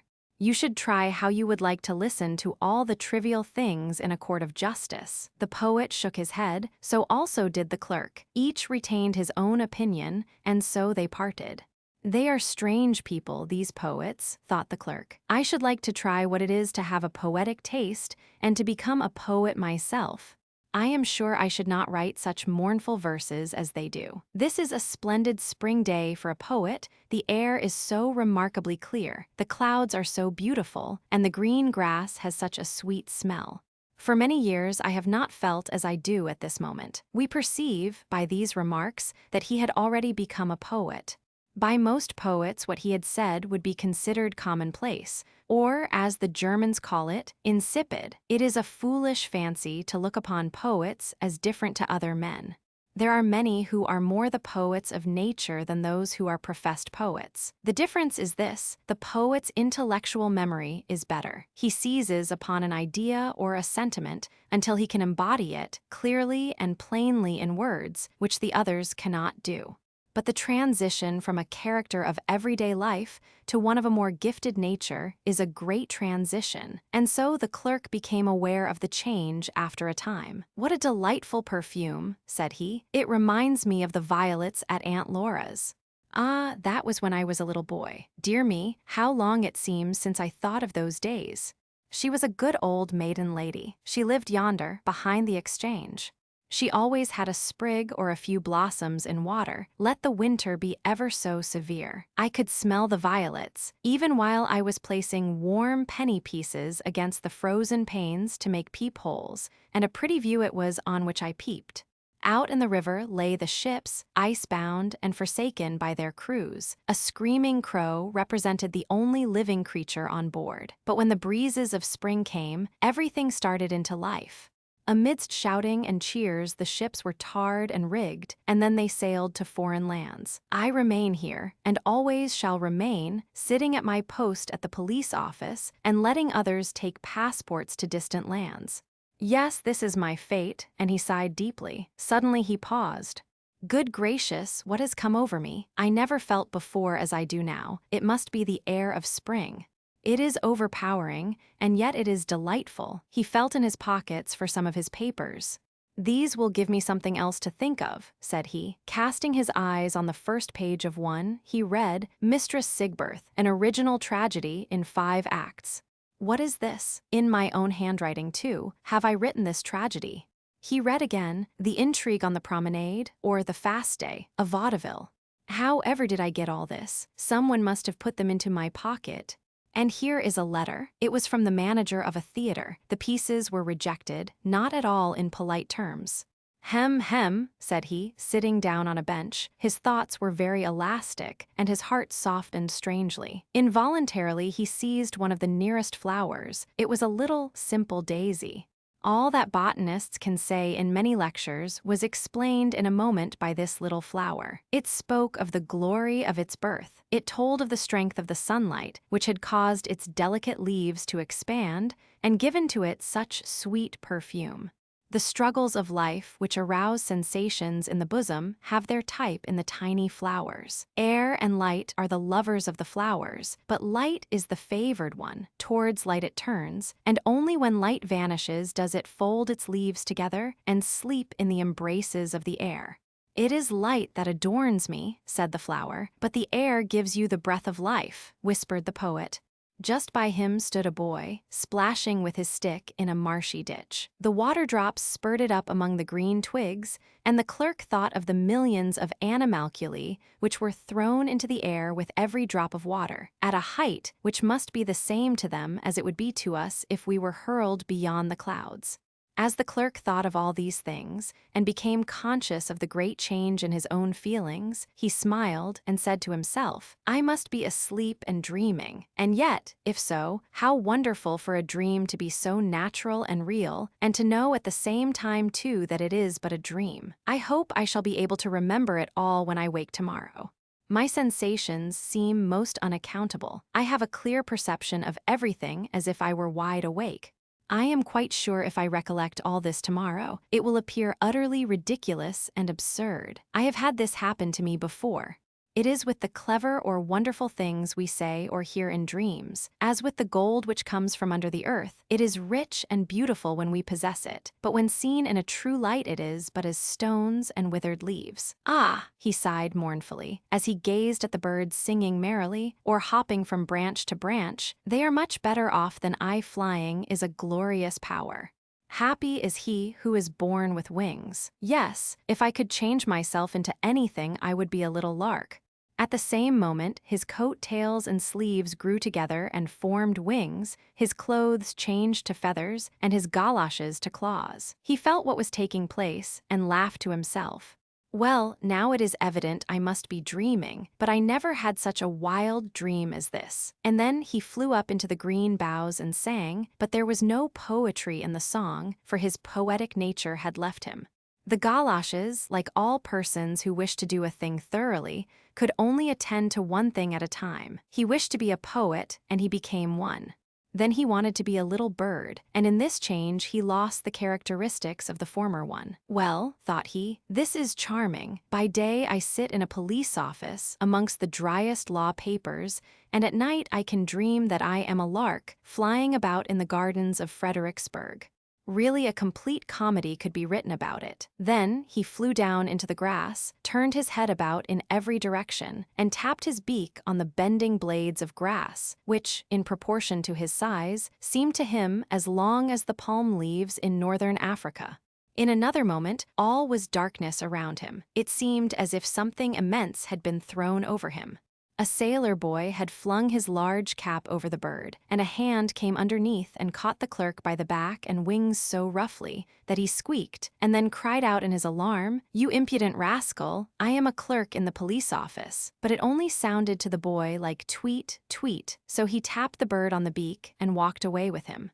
In the avenue, he met two schoolboys who appeared to belong to a better class of society, but whose inferior abilities kept them in the lowest class at school. These boys bought the bird for 8 pence, and so the clerk returned to Copenhagen. It is well for me that I am dreaming, he thought, otherwise I should become really angry. First I was a poet, and now I am a lark. It must have been the poetic nature that changed me into this little creature. It is a miserable story indeed, especially now I have fallen into the hands of boys. I wonder what will be the end of it. The boys carried him into a very elegant room where a stout, pleasant-looking lady received them, but she was not at all gratified to find that they had brought a lark, a common field bird as she called it. However, she allowed them for one day to place the bird in an empty cage that hung near the window. "It will please Polly, perhaps," she said, laughing at a large gray parrot who was swinging himself proudly on a ring in a handsome brass cage. "It is Polly's birthday," she added in a simpering tone, "and the little field bird has come to offer his congratulations." Polly did not answer a single word. He continued to swing proudly to and fro, but a beautiful canary, who had been brought from his own warm, fragrant fatherland the summer previous, began to sing as loud as he could. "You screamer," said the lady, throwing a white handkerchief over the cage. "Tweet, tweet," sighed he, "what a dreadful snowstorm." And then he became silent. The clerk, or as the lady called him, the field bird, was placed in a little cage close to the canary and not far from the parrot. The only human speech which Polly could utter, and which she sometimes chattered forth most comically, was "Now let us be men." All besides was a scream, quite as unintelligible as the warbling of the canary bird, excepting to the clerk, who being now a bird, could understand his comrades very well. "I flew beneath green palm trees, and amidst the blooming almond trees," sang the canary. "I flew with my brothers and sisters over beautiful flowers, and across the clear, bright sea, which reflected the waving foliage in its glittering depths, and I have seen many gay parrots, who could relate long and delightful stories." "They were wild birds," answered the parrot, "and totally uneducated. Now let us be men." "Why do you not laugh? If the lady and her visitors can laugh at this, surely you can. It is a great failing not to be able to appreciate what is amusing. Now let us be men." "Do you remember," said the canary, "the pretty maidens who used to dance in the tents that were spread out beneath the sweet blossoms? Do you remember the delicious fruit and the cooling juice from the wild herbs?" "Oh, yes," said the parrot, "but here I am much better off. I am well fed and treated politely. I know that I have a clever head, and what more do I want? Let us be men now. You have a soul for poetry. I have deep knowledge and wit. You have genius, but no discretion. You raise your naturally high notes so much that you get covered over. They never serve me so. Oh no, I cost them something more than you. I keep them in order with my beak and fling my wit about me. Now let us be men." "Oh, my warm, blooming fatherland," sang the canary bird, "I will sing of thy dark green trees and thy quiet streams, where the bending branches kiss the clear, smooth water. I will sing of the joy of my brothers and sisters, as their shining plumage flits among the dark leaves of the plants which grow wild by the springs." "Do leave off those dismal strains," said the parrot. "Sing something to make us laugh. Laughter is the sign of the highest order of intellect. Can a dog or a horse laugh?" "No, they can cry, but to man alone is the power of laughter given. Ha!" "Ha, ha," laughed Polly and repeated his witty saying, "Now let us be men." "You little gray Danish bird," said the canary, "you also have become a prisoner. It is certainly cold in your forests, but still there is liberty there. Fly out. They have forgotten to close the cage, and the window is open at the top. Fly, fly." Instinctively, the clerk obeyed and left the cage. At the same moment, the half-open door leading into the next room creaked on its hinges, and stealthily, with green fiery eyes, the cat crept in and chased the lark round the room. The canary bird fluttered in his cage, and the parrot flapped his wings and cried, "Let us be men." The poor clerk, in the most deadly terror, flew through the window, over the houses, and through the streets, till at length he was obliged to seek a resting place. A house opposite to him had a look of home. A window stood open. He flew in and perched upon the table. It was his own room. "Let us be men now," said he, involuntarily imitating the parrot, and at the same moment he became a clerk again, only that he was sitting on the table. "Heaven preserve us," said he. "How did I get up here and fall asleep in this way? It was an uneasy dream, too, that I had." The whole affair appears most absurd. The best thing the GOLOSHES did early on the following morning, while the clerk was still in bed, his neighbor, a young divinity student who lodged on the same story, knocked at his door and then walked in.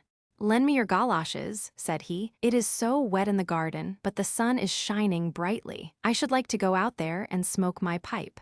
He put on the galoshes and was soon in the garden, which contained only one plum tree and one apple tree. Yet, in a town, even a small garden like this is a great advantage. The student wandered up and down the path. It was just 6 o'clock, and he could hear the sound of the post horn in the street.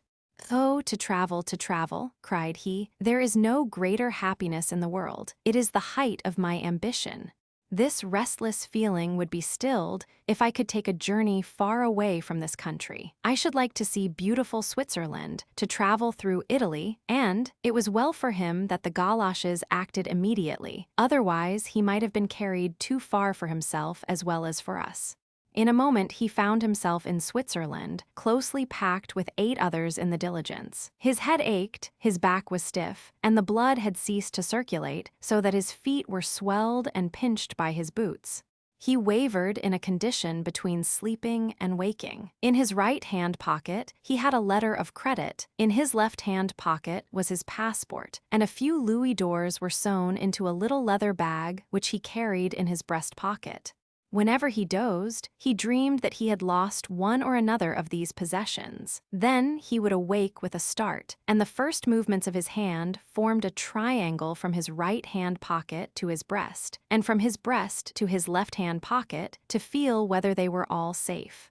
Grand, dark, and gloomy appeared the landscape around him. The pine forests looked like little groups of moss on high rocks, whose summits were lost in clouds of mist. Presently it began to snow, and the wind blew keen and cold. "Ah," he sighed, "if I were only on the other side of the Alps now, it would be summer, and I should be able to get money on my letter of credit. The anxiety I feel on this matter prevents me from enjoying myself in Switzerland. Oh, I wish I was on the other side of the Alps."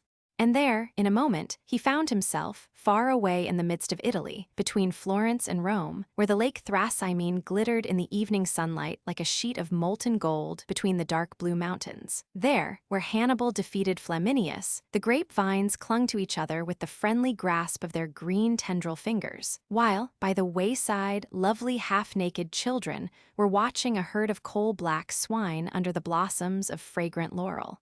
Could we rightly describe this picturesque scene, our readers would exclaim, "Delightful Italy!" But neither the student nor either of his traveling companions felt the least inclination to think of it in this way. Poisonous flies and gnats flew into the coach by thousands. In vain they drove them away with a myrtle branch, the flies stung them notwithstanding. There was not a man in the coach whose face was not swollen and disfigured with the stings. The poor horses looked wretched, the flies settled on their backs in swarms, and they were only relieved when the coachman got down and drove the creatures off. As the sun set, an icy coldness filled all nature, not however of long duration. It produced the feeling which we experience when we enter a vault at a funeral on a summer's day, while the hills and the clouds put on that singular green hue which we often notice in old paintings and look upon as unnatural until we have ourselves seen nature's coloring in the south.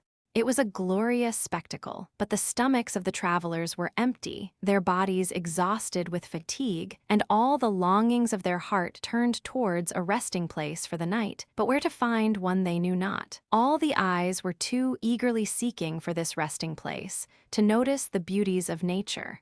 The road passed through a grove of olive trees. It reminded the student of the willow trees at home. Here stood a lonely inn, and close by it a number of crippled beggars had placed themselves. The brightest among them looked, to quote the words of Marryat, like the eldest son of famine who had just come of age. The others were either blind or had withered legs, which obliged them to creep about on their hands and knees, or they had shriveled arms and hands without fingers. It was indeed poverty arrayed in rags. "Excellenza miserabili," they exclaimed, stretching forth their diseased limbs. The hostess received the travelers with bare feet, untidy hair, and a dirty blouse. The doors were fastened together with string. The floors of the rooms were of brick, broken in many places. Bats flew about under the roof. And as to the odor within, "Let us have supper laid in the stable," said one of the travelers. "Then we shall know what we are breathing." The windows were open to let in a little fresh air, but quicker than air came in the withered arms and the continual whining sounds, miserabili, excellenza. On the walls were inscriptions, half of them against La Bella Italia. The supper made its appearance at last. It consisted of watery soup, seasoned with pepper and rancid oil. This last delicacy played a principal part in the salad. Musty eggs and roasted cockscombs were the best dishes on the table. Even the wine had a strange taste. It was certainly a mixture. At night, all the boxes were placed against the doors, and one of the travelers watched while the others slept. The student's turn came to watch. How close the air felt in that room. The heat overpowered him. The gnats were buzzing about and stinging, while the miserabili outside moaned in their dreams. Traveling would be all very well, said the student of divinity to himself, if we had no bodies, or if the body could rest while the soul if flying. Wherever I go I feel a want which oppresses my heart, for something better presents itself at the moment. Yes, something better, which shall be the best of all, but where is that to be found? In fact, I know in my heart very well what I want. I wish to attain the greatest of all happiness. No sooner were the words spoken than he was at home. Long white curtains shaded the windows of his room, and in the middle of the floor stood a black coffin, in which he now lay in the still sleep of death. His wish was fulfilled, his body was at rest, and his spirit traveling. Esteem no man happy until he is in his grave, were the words of Solon. Here was a strong, fresh proof of their truth. Every corpse is a sphinx of immortality. The sphinx in this sarcophagus might unveil its own mystery in the words which the living had himself written 2 days before. Stern death, thy chilling silence waketh dread, yet in thy darkest hour there may be light. Earth's garden reaper, from the grave's cold bed, the soul on Jacob's ladder takes her flight. Man's greatest sorrows often are a part of hidden griefs, concealed from human eyes, which press far heavier on the lonely heart than now the earth that on his coffin lies. 2 figures were moving about the room, we know them both. One was the fairy named Care, the other the messenger of Fortune. They bent over the dead. Look, said Care, what happiness have your galoshes brought to mankind? They have at least brought lasting happiness to him who slumbers here, she said. Not so, said Care. He went away of himself. He was not summoned. His mental powers were not strong enough to discern the treasures which he had been destined to discover. I will do him a favor now, and she drew the galoshes from his feet. The sleep of death was ended, and the recovered man raised himself. Care vanished, and with her the galoshes. Doubtless she looked upon them as her own property. She was good for nothing. The mayor stood at the open window. He looked smart for his shirt frill, in which he had stuck a breastpin, and his ruffles were very fine. He had shaved his chin uncommonly smooth, although he had cut himself slightly, and had stuck a piece of newspaper over the place. Hark ye, youngster, cried he. The boy to whom he spoke was no other than the son of a poor washerwoman who was just going past the house. He stopped and respectfully took off his cap. The peak of this cap was broken in the middle, so that he could easily roll it up and put it in his pocket. He stood before the mayor in his poor but clean and well-mended clothes, with heavy wooden shoes on his feet, looking as humble as if it had been the king himself. You are a good and civil boy, said the mayor. I suppose your mother is busy washing the clothes down by the river, and you are going to carry that thing to her that you have in your pocket. It is very bad for your mother. How much have you got in it? Only half a quartern, stammered the boy in a frightened voice. And she has had just as much this morning already. No, it was yesterday, replied the boy. 2 halves make a whole, said the mayor. She's good for nothing. What a sad thing it is with these people. Tell your mother she ought to be ashamed of herself. Don't you become a drunkard, but I expect you will though. Poor child. There, go now. The boy went on his way with his cap in his hand, while the wind fluttered his golden hair till the locks stood up straight. He turned round the corner of the street into the little lane that led to the river, where his mother stood in the water by her washing bench, beating the linen with a heavy wooden bar. The floodgates at the mill had been drawn up, and as the water rolled rapidly on, the sheets were dragged along by the stream and nearly overturned the bench, so that the washerwoman was obliged to lean against it to keep it steady. I have been very nearly carried away, she said. It is a good thing that you are come, for I want something to strengthen me. It is cold in the water, and I have stood here 6 hours. Have you brought anything for me? The boy drew the bottle from his pocket, and the mother put it to her lips and drank a little. Ah, how much good that does, and how it warms me, she said. It is as good as a hot meal and not so dear. Drink a little, my boy. You look quite pale. You are shivering in your thin clothes, and autumn has really come. Oh, how cold the water is. I hope I shall not be ill. But no, I must not be afraid of that. Give me a little more, and you may have a sip too, but only a sip. You must not get used to it, my poor, dear child. She stepped up to the bridge on which the boy stood as she spoke and came on shore. The water dripped from the straw mat which she had bound round her body and from her gown. I work hard and suffer pain with my poor hands, said she, but I do it willingly, that I may be able to bring you up honestly and truthfully, my dear boy. At the same moment, a woman, rather older than herself, came towards them. She was a miserable-looking object, lame of one leg, and with a large false curl hanging down over one of her eyes, which was blind. This curl was intended to conceal the blind eye, but it made the defect only more visible. She was a friend of the laundress, and was called, among the neighbors, Lame Martha with the curl. Oh, you poor thing, how you do work, standing there in the water! She exclaimed. You really do need something to give you a little warmth, and yet spiteful people cry out about the few drops you take. And then Martha repeated to the laundress, in a very few minutes, all that the mayor had said to her boy, which she had overheard. And she felt very angry that any man could speak, as he had done, of a mother to her own child, about the few drops she had taken. And she was still more angry because, on that very day, the mayor was going to have a dinner party, at which there would be wine, strong, rich wine, drunk by the bottle. Many will take more than they ought, but they don't call that drinking. They are all right, you are good for nothing indeed, cried Martha indignantly. And so he spoke to you in that way, did he, my child? Said the washerwoman, and her lips trembled as she spoke. He says you have a mother who is good for nothing. Well, perhaps he is right, but he should not have said it to my child. How much has happened to me from that house? Yes, said Martha. I remember you were in service there, and lived in the house when the mayor's parents were alive. How many years ago that is? Bushels of salt have been eaten since then, and people may well be thirsty, and Martha smiled. The mayor's great dinner party today ought to have been put off, but the news came too late.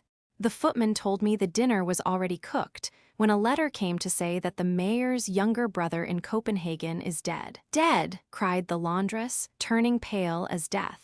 Yes, certainly, replied Martha, but why do you take it so much to heart? I suppose you knew him years ago, when you were in service there. Is he dead? She exclaimed. Oh, he was such a kind, good-hearted man, there are not many like him, and the tears rolled down her cheeks as she spoke. Then she cried, Oh, dear me, I feel quite ill, everything is going round me, I cannot bear it. Is the bottle empty?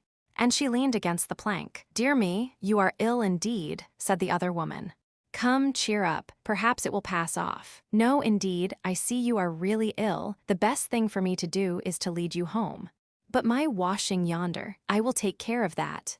Come, give me your arm. The boy can stay here and take care of the linen, and I'll come back and finish the washing. It is but a trifle. The limbs of the laundress shook under her, and she said, I have stood too long in the cold water, and I have had nothing to eat the whole day since the morning. Oh, kind heaven, help me to get home. I am in a burning fever.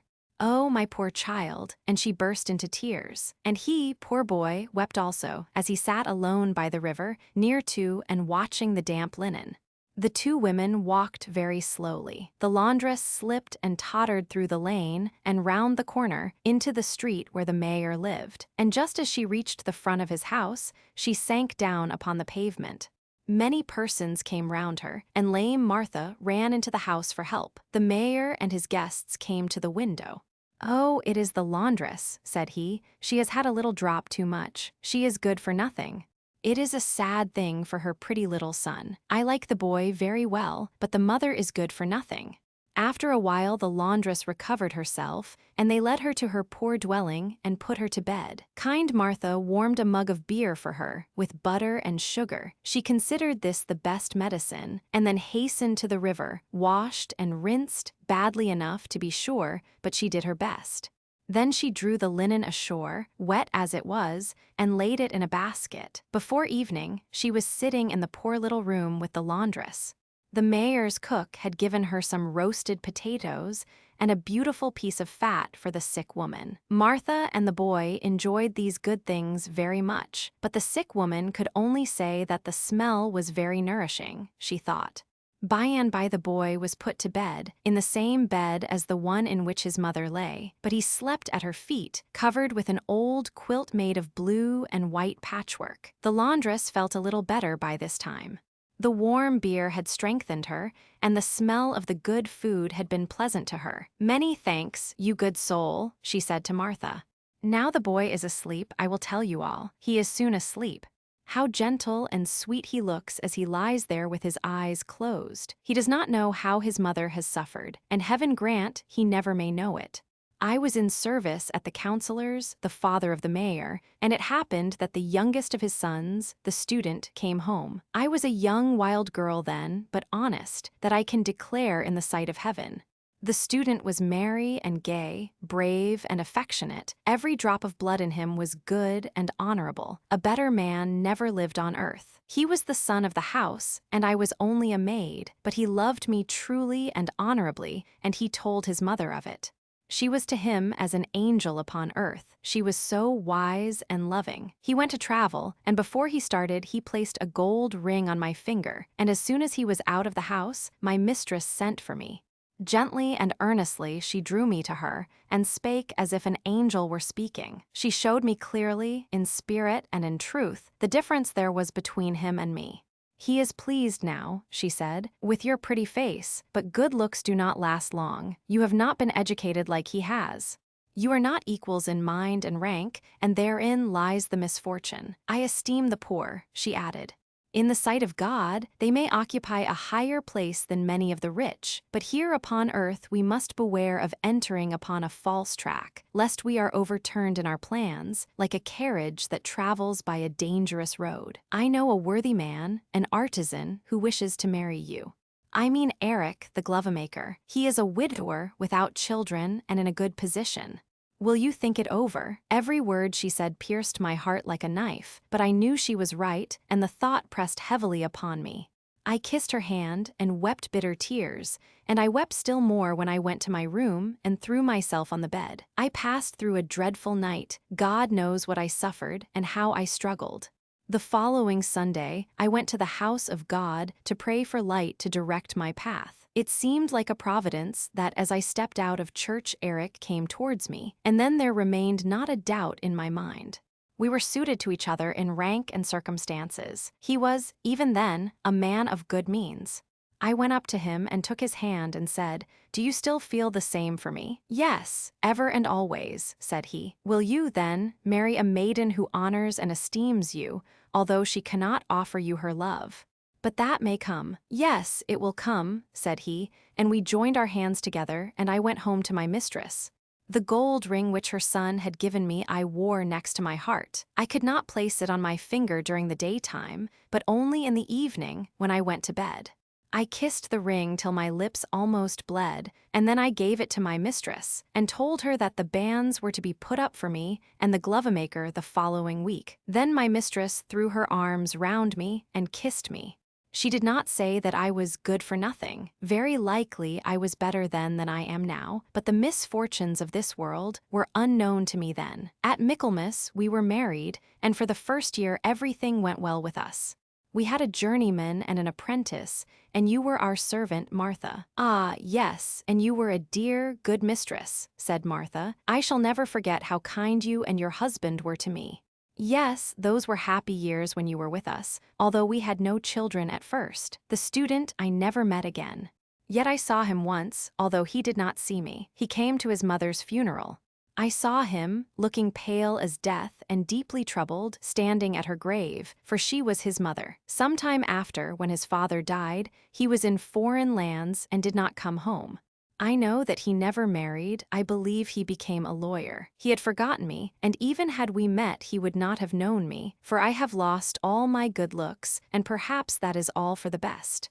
And then she spoke of the dark days of trial when misfortune had fallen upon them. "We had $500, she said, and there was a house in the street to be sold for $200, so we thought it would be worth our while to pull it down and build a new one in its place, so it was bought. The builder and carpenter made an estimate that the new house would cost $120 to build. Eric had credit, so he borrowed the money in the chief town. But the captain, who was bringing it to him, was shipwrecked, and the money lost. Just about this time, my dear sweet boy, who lies sleeping there, was born, and my husband was attacked with a severe lingering illness. For 3/4 of a year, I was obliged to dress and undress him. We were backward in our payments, we borrowed more money, and all that we had was lost and sold, and then my husband died. Since then I have worked, toiled, and striven for the sake of the child. I have scrubbed and washed both coarse and fine linen, but I have not been able to make myself better off, and it was God's will. In his own time he will take me to himself, but I know he will never forsake my boy." Then she fell asleep. In the morning she felt much refreshed and strong enough, as she thought, to go on with her work. But as soon as she stepped into the cold water, a sudden faintness seized her. She clutched at the air convulsively with her hand, took one step forward, and fell. Her head rested on dry land, but her feet were in the water. Her wooden shoes, which were only tied on by a wisp of straw, were carried away by the stream, and thus she was found by Martha when she came to bring her some coffee. In the meantime, a messenger had been sent to her house by the mayor to say that she must come to him immediately, as he had something to tell her. It was too late. A surgeon had been sent for to open a vein in her arm, but the poor woman was dead. "She has drunk herself to death," said the cruel mayor. In the letter, containing the news of his brother's death, it was stated that he had left in his will a legacy of $600 to the glove-maker's widow, who had been his mother's maid, to be paid with discretion, in large or small sums to the widow or her child. "There was something between my brother and her, I remember," said the mayor. "It is a good thing that she is out of the way, for now the boy will have the whole. I will place him with honest people to bring him up, that he may become a respectable working man." And the blessing of God rested upon these words. The mayor sent for the boy to come to him, and promised to take care of him, but most cruelly added that it was a good thing that his mother was dead, for she was good for nothing. They carried her to the churchyard in which the poor were buried. Martha strewed sand on the grave and planted a rose tree upon it, and the boy stood by her side. "Oh, my poor mother," he cried while the tears rolled down his cheeks. "Is it true what they say, that she was good for nothing?" "No, indeed, it is not true," replied the old servant, raising her eyes to heaven. "She was worth a great deal. I knew it years ago, and since the last night of her life I am more certain of it than ever. I say she was a good and worthy woman, and God, who is in heaven, knows I am speaking the truth, though the world may say, even now she was good for nothing. Grandmother is very old, her face is wrinkled, and her hair is quite white, but her eyes are like 2 stars, and they have a mild, gentle expression in them when they look at you, which does you good. She wears a dress of heavy, rich silk, with large flowers worked on it, and it rustles when she moves, and then she can tell the most wonderful stories. Grandmother knows a great deal, for she was alive before father and mother, that's quite certain. She has a hymn book with large silver clasps, in which she often reads, and in the book, between the leaves, lies a rose, quite flat and dry. It is not so pretty as the roses which are standing in the glass, and yet she smiles at it most pleasantly, and tears even come into her eyes. I wonder why grandmother looks at the withered flower in the old book that way. Do you know? Why, when grandmother's tears fall upon the rose, and she is looking at it, the rose revives and fills the room with its fragrance. The walls vanish as in a mist, and all around her is the glorious green wood, where in summer the sunlight streams through thick foliage. And grandmother, why she is young again, a charming maiden, fresh as a rose, with round, rosy cheeks, fair, bright ringlets, and a figure pretty and graceful. But the eyes, those mild, saintly eyes, are the same. They have been left to grandmother. Grandmother cannot smile like that now. Yes, she is smiling at the memory of that day and many thoughts and recollections of the past, but the handsome young man is gone, and the rose has withered in the old book, and grandmother is sitting there, again an old woman, looking down upon the withered rose in the book. Grandmother is dead now. She had been sitting in her armchair, telling us a long, beautiful tale, and when it was finished, she said she was tired and leaned her head back to sleep a while. We could hear her gentle breathing as she slept. Gradually, it became quieter and calmer, and on her countenance beamed happiness and peace. It was as if lighted up with a ray of sunshine. She smiled once more, and then people said she was dead. She was laid in a black coffin, looking mild and beautiful in the white folds of the shrouded linen, though her eyes were closed. But every wrinkle had vanished, her hair looked white and silvery, and around her mouth lingered a sweet smile. We did not feel at all afraid to look at the corpse of her who had been such a dear, good grandmother. The hymn book, in which the rose still lay, was placed under her head, for so she had wished it, and then they buried grandmother.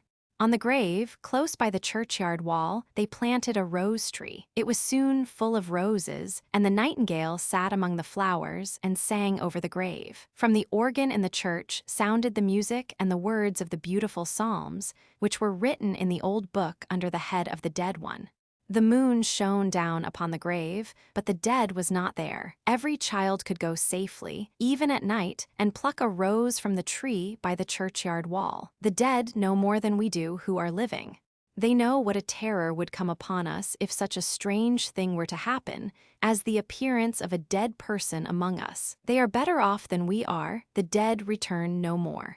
The earth has been heaped on the coffin, and it is earth only that lies within it. The leaves of the hymn book are dust, and the rose, with all its recollections, has crumbled to dust also. But over the grave fresh roses bloom, the nightingale sings, and the organ sounds, and there still lives a remembrance of old grandmother, with the loving, gentle eyes that always looked young. Eyes can never die. Ours will once again behold dear grandmother, young and beautiful as when, for the first time, she kissed the fresh, red rose that is now dust in the grave. A great grief. This story really consists of two parts. The first part might be left out, but it gives us a few particulars, and these are useful. We were staying in the country at a gentleman's seat, where it happened that the master was absent for a few days. In the meantime, there arrived from the next town a lady. She had a pug dog with her, and came, she said, to dispose of shares in her tan yard. She had her papers with her, and we advised her to put them in an envelope, and to write thereon the address of the proprietor of the estate, General War Commissary Knight, and C. She listened to us attentively, seized the pen, paused, and begged us to repeat the directions slowly. We complied, and she wrote, but in the midst of the general war, she struck fast, sighed deeply, and said, "I am only a woman." Her puggy had seated itself on the ground while she wrote and growled, for the dog had come with her for amusement and for the sake of its health. And then the bare floor ought not to be offered to a visitor. His outward appearance was characterized by a snub nose and a very fat back. "He doesn't bite," said the lady. "He has no teeth. He is like one of the family, faithful and grumpy, but the latter is my grandchildren's fault, for they have teased him. They play at wedding and want to give him the part of the bridesmaid, and that's too much for him, poor old fellow." And she delivered her papers and took Puggy upon her arm. And this is the first part of the story which might have been left out. Puggie died. That's the second part. It was about a week afterwards we arrived in the town and put up at the inn. Our windows looked into the tan yard, which was divided into two parts by a partition of planks. In one half were many skins and hides, raw and tanned. Here was all the apparatus necessary to carry on a tannery, and it belonged to the widow. Puggy had died in the morning and was to be buried in this part of the yard. The grandchildren of the widow, that is, of the tanner's widow, for Puggy had never been married, filled up the grave, and it was a beautiful grave. It must have been quite pleasant to lie there. The grave was bordered with pieces of flower pots and strewn over with sand. Quite at the top they had stuck up half a beer bottle, with the neck upwards, and that was not at all allegorical. This proposal was adopted by acclamation, and all the children out of the lane, yes, even out of the little lane at the back, flocked to the place, and each gave a button. Many were noticed to go about on that afternoon with only one suspender, but then they had seen Puggy's grave, and the sight was worth much more. But in front of the tan yard, close to the entrance, stood a little girl clothed in rags, very pretty to look at, with curly hair, and eyes so blue and clear that it was a pleasure to look into them.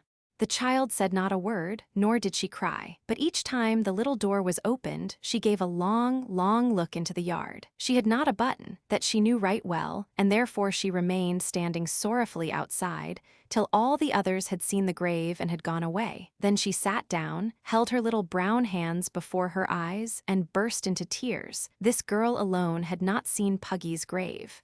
It was a grief as great to her as any grown person can experience. We saw this from above, and looked at from above how many a grief of our own and of others can make us smile. That is the story, and whoever does not understand it may go and purchase a share in the tan yard from the window. The happy family, the largest green leaf in this country, is certainly the burdock leaf. If you hold it in front of you, it is large enough for an apron, and if you hold it over your head, it is almost as good as an umbrella. It is so wonderfully large. A burdock never grows alone. Where it grows, there are many more, and it is a splendid sight, and all this splendor is good for snails. The great white snails, which grand people in olden times used to have made into fricassees, and when they had eaten them, they would say, "Oh, what a delicious dish!" For these people really thought them good, and these snails lived on burdock leaves, and for them the burdock was planted. There was once an old estate where no one now lived to require snails. Indeed, the owners had all died out, but the burdock still flourished. It grew over all the beds and walks of the garden. Its growth had no check, till it became at last quite a forest of burdocks. Here and there stood an apple or a plum tree, but for this, nobody would have thought the place had ever been a garden. It was burdock from one end to the other, and here lived the last two surviving snails. They knew not themselves how old they were, but they could remember the time when there were a great many more of them, and that they were descended from a family which came from foreign lands, and that the whole forest had been planted for them and theirs. They had never been away from the garden, but they knew that another place once existed in the world, called the Duke's Palace Castle, in which some of their relations had been boiled till they became black, and were then laid on a silver dish. But what was done afterwards they did not know. Besides, they could not imagine exactly how it felt to be boiled and placed on a silver dish, but no doubt it was something very fine and highly genteel. Neither the cockchafer, nor the toad, nor the earthworm, whom they questioned about it, would give them the least information, for none of their relations had ever been cooked or served on a silver dish. The old white snails were the most aristocratic race in the world, they knew that. The forest had been planted for them, and the nobleman's castle had been built entirely that they might be cooked and laid on silver dishes. They lived quite retired and very happily, and as they had no children of their own, they had adopted a little common snail, which they brought up as their own child. The little one would not grow, for he was only a common snail, but the old people, particularly the mother snail, declared that she could easily see how he grew, and when the father said he could not perceive it, she begged him to feel the little snail's shell, and he did so, and found that the mother was right. One day it rained very fast. "Listen, what a drumming there is on the burdock leaves. Turn, turn, turn, turn, turn, turn," said the father snail. "There come the drops," said the mother. "They are trickling down the stalks. We shall have it very wet here presently. I am very glad we have such good houses, and that the little one has one of his own. There has been really more done for us than for any other creature. It is quite plain that we are the most noble people in the world. We have houses from our birth, and the burdock forest has been planted for us. I should very much like to know how far it extends and what lies beyond it. There can be nothing better than we have here," said the father snail. "I wish for nothing more." "Yes, but I do," said the mother. "I should like to be taken to the palace and boiled and laid upon a silver dish, as was done to all our ancestors, and you may be sure it must be something very uncommon. The nobleman's castle, perhaps, has fallen to decay," said the snail father, "or the burdock wood may have grown out." "You need not be in a hurry. You are always so impatient, and the youngster is getting just the same. He has been 3 days creeping to the top of that stalk. I feel quite giddy when I look at him." "You must not scold him," said the mother snail. "He creeps so very carefully. He will be the joy of our home, and we old folks have nothing else to live for. But have you ever thought where we are to get a wife for him? Do you think that farther out in the wood there may be others of our race?" "There may be black snails, no doubt," said the old snail. "Black snails without houses, but they are so vulgar and conceited too. But we can give the ants a commission. They run here and there, as if they all had so much business to get through. They, most likely, will know of a wife for our youngster." "I certainly know a most beautiful bride," said one of the ants, "but I fear it would not do, for she is a queen." "That does not matter," said the old snail. "Has she a house?" "She has a palace," replied the ant, "a most beautiful ant palace with 700 passages." "Thank you," said the mother snail, "but our boy shall not go to live in an ant hill. If you know of nothing better, we will give the commission to the white gnats. They fly about in rain and sunshine. They know the burdock wood from one end to the other." "We have a wife for him," said the gnats. 100 man-steps from here there is a little snail with a house, sitting on a gooseberry bush. She is quite alone and old enough to be married. "It is only 100 man-steps from here." "Then let her come to him," said the old people. "He has the whole burdock forest, she has only a bush," so they brought the little lady snail. She took 8 days to perform the journey, but that was just as it ought to be, for it showed her to be one of the right breeding, and then they had a wedding. 6 glowworms gave as much light as they could, but in other respects it was all very quiet, for the old snails could not bear festivities or a crowd. But a beautiful speech was made by the mother snail.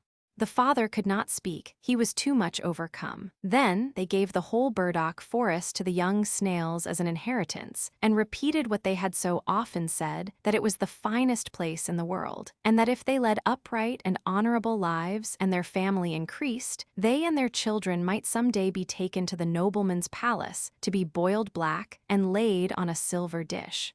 And when they had finished speaking, the old couple crept into their houses and came out no more, for they slept. The young snail pair now ruled in the forest and had a numerous progeny. But as the young ones were never boiled or laid in silver dishes, they concluded that the castle had fallen into decay, and that all the people in the world were dead. And as nobody contradicted them, they thought they must be right. And the rain fell upon the burdock leaves, to play the drum for them, and the sun shone to paint colors on the burdock forest for them, and they were very happy. The whole family were entirely and perfectly happy. A leaf from heaven. High up in the clear, pure air flew an angel, with a flower plucked from the garden of heaven. As he was kissing the flower, a very little leaf fell from it, and sunk down into the soft earth in the middle of a wood. It immediately took root, sprouted, and sent out shoots among the other plants. "What a ridiculous little shoot," said one. "No one will recognize it, not even the thistle nor the stinging nettle." "It must be a kind of garden plant," said another, and so they sneered and despised the plant as a thing from a garden. "Where are you coming?" said the tall thistles, whose leaves were all armed with thorns. "It is stupid nonsense to allow yourself to shoot out in this way. We are not here to support you." Winter came, and the plant was covered with snow, but the snow glittered over it as if it had sunshine beneath as well as above. When spring came, the plant appeared in full bloom, a more beautiful object than any other plant in the forest. And now the professor of botany presented himself, one who could explain his knowledge in black and white. He examined and tested the plant, but it did not belong to his system of botany, nor could he possibly find out to what class it did belong. "It must be some degenerate species," said he. "I do not know it, and it is not mentioned in any system." "Not known in any system," repeated the thistles and the nettles. The large trees which grew round it saw the plant and heard the remarks, but they said not a word either good or bad, which is the wisest plan for those who are ignorant. There passed through the forest a poor innocent girl. Her heart was pure, and her understanding increased by her faith. Her chief inheritance had been an old Bible, which she read and valued. From its pages, she heard the voice of God speaking to her, and telling her to remember what was said of Joseph's brethren when persons wished to injure her. They imagined evil in their hearts, but God turned it to good. If we suffer wrongfully, if we are misunderstood or despised, we must think of him who was pure and holy, and who prayed for those who nailed him to the cross. Father, forgive them, for they know not what they do. The girl stood still before the wonderful plant, for the green leaves exhaled a sweet and refreshing fragrance, and the flowers glittered and sparkled in the sunshine like colored flames, and the harmony of sweet sounds lingered round them as if each concealed within itself a deep fount of melody, which thousands of years could not exhaust. Then a light broke in on her mind, and her heart expanded. Gladly would she have plucked a flower, but she could not overcome her reluctance to break one off. She knew it would so soon fade, so she took only a single green leaf, carried it home, and laid it in her Bible, where it remained ever green, fresh, and unfading. Between the pages of the Bible it still lay when, a few weeks afterwards, that Bible was laid under the young girl's head in her coffin. A holy calm rested on her face, as if the earthly remains bore the impress of the truth that she now stood in the presence of God. In the forest, the wonderful plant still continued to bloom till it grew and became almost a tree, and all the birds of passage bowed themselves before it. "That plant is a foreigner, no doubt," said the thistles and the burdocks. "We can never conduct ourselves like that in this country." And the black forest snails actually spat at the flower. Then came the swineherd. He was collecting thistles and shrubs to burn them for the ashes. He pulled up the wonderful plant, roots and all, and placed it in his bundle. "This will be as useful as any," he said, so the plant was carried away. Not long after, the king of the country suffered from the deepest melancholy. He was diligent and industrious, but employment did him no good. They read deep and learned books to him, and then the lightest and most trifling that could be found, but all to no purpose. Then they applied for advice to one of the wise men of the world, and he sent them a message to say that there was one remedy which would relieve and cure him, and that it was a plant of heavenly origin which grew in the forest in the king's own dominions. The messenger described the flower so that its appearance could not be mistaken. Then said the swineherd, "I am afraid I carried this plant away from the forest in my bundle, and it has been burnt to ashes long ago. But I did not know any better. You did not know any better." Ignorance upon ignorance indeed. The poor swineherd took these words to heart, for they were addressed to him. He knew not that there were others who were equally ignorant. Not even a leaf of the plant could be found. There was one, but it lay in the coffin of the dead. No one knew anything about it. Then the king, in his melancholy, wandered out to the spot in the wood. "Here is where the plant stood," he said. "It is a sacred place." Then he ordered that the place should be surrounded with a golden railing and a sentry stationed near it. The botanical professor wrote a long treatise about the heavenly plant, and for this he was loaded with gold, which improved the position of himself and his family. And this part is really the most pleasant part of the story, for the plant had disappeared, and the king remained as melancholy and sad as ever, but the sentry said he had always been so. Holgerdanske. In Denmark there stands an old castle named Kronenberg, close by the Sound of Elsinore, where large ships, both English, Russian, and Prussian, pass by hundreds every day. And they salute the old castle with cannons, boom, boom, which is as if they said, "Good day." And the cannons of the old castle answer boom, which means many thanks. In winter no ships sail by, for the whole sound is covered with ice as far as the Swedish coast, and has quite the appearance of a high road. The Danish and the Swedish flags wave, and Danes and Swedes say, "Good day," and "thank you" to each other, not with cannons, but with a friendly shake of the hand, and they exchange white bread and biscuits with each other, because foreign articles taste the best. But the most beautiful sight of all is the old castle of Kronenberg, where Holger Danske sits in the deep, dark cellar, into which no one goes. He is clad in iron and steel, and rests his head on his strong arm. His long beard hangs down upon the marble table, into which it has become firmly rooted. He sleeps and dreams, but in his dreams he sees everything that happens in Denmark. On each Christmas Eve, an angel comes to him and tells him that all he has dreamed is true and that he may go to sleep again in peace, as Denmark is not yet in any real danger. But should danger ever come, then Holger Dansk will rouse himself, and the table will burst asunder as he draws out his beard. Then he will come forth in his strength and strike a blow that shall sound in all the countries of the world. An old grandfather sat and told his little grandson all this about Holger Dansk, and the boy knew that what his grandfather told him must be true. As the old man related this story, he was carving an image in wood to represent Holger Dansk, to be fastened to the prow of a ship. For the old grandfather was a carver in wood, that is, one who carved figures for the heads of ships, according to the names given to them.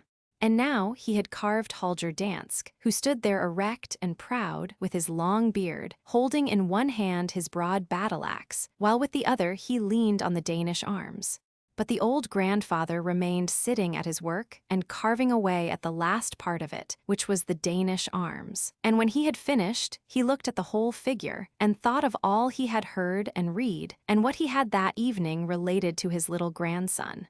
Then he nodded his head, wiped his spectacles and put them on, and said, "Ah, yes, Holger Dansk will not appear in my lifetime, but the boy who is in bed there may very likely live to see him when the event really comes to pass." And the old grandfather nodded again, and the more he looked at Holger Dansk, the more satisfied he felt that he had carved a good image of him.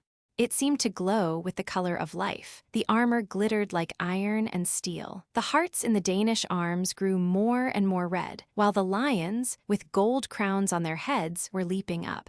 "That is the most beautiful coat of arms in the world," said the old man. "The lions represent strength, and the hearts, gentleness and love."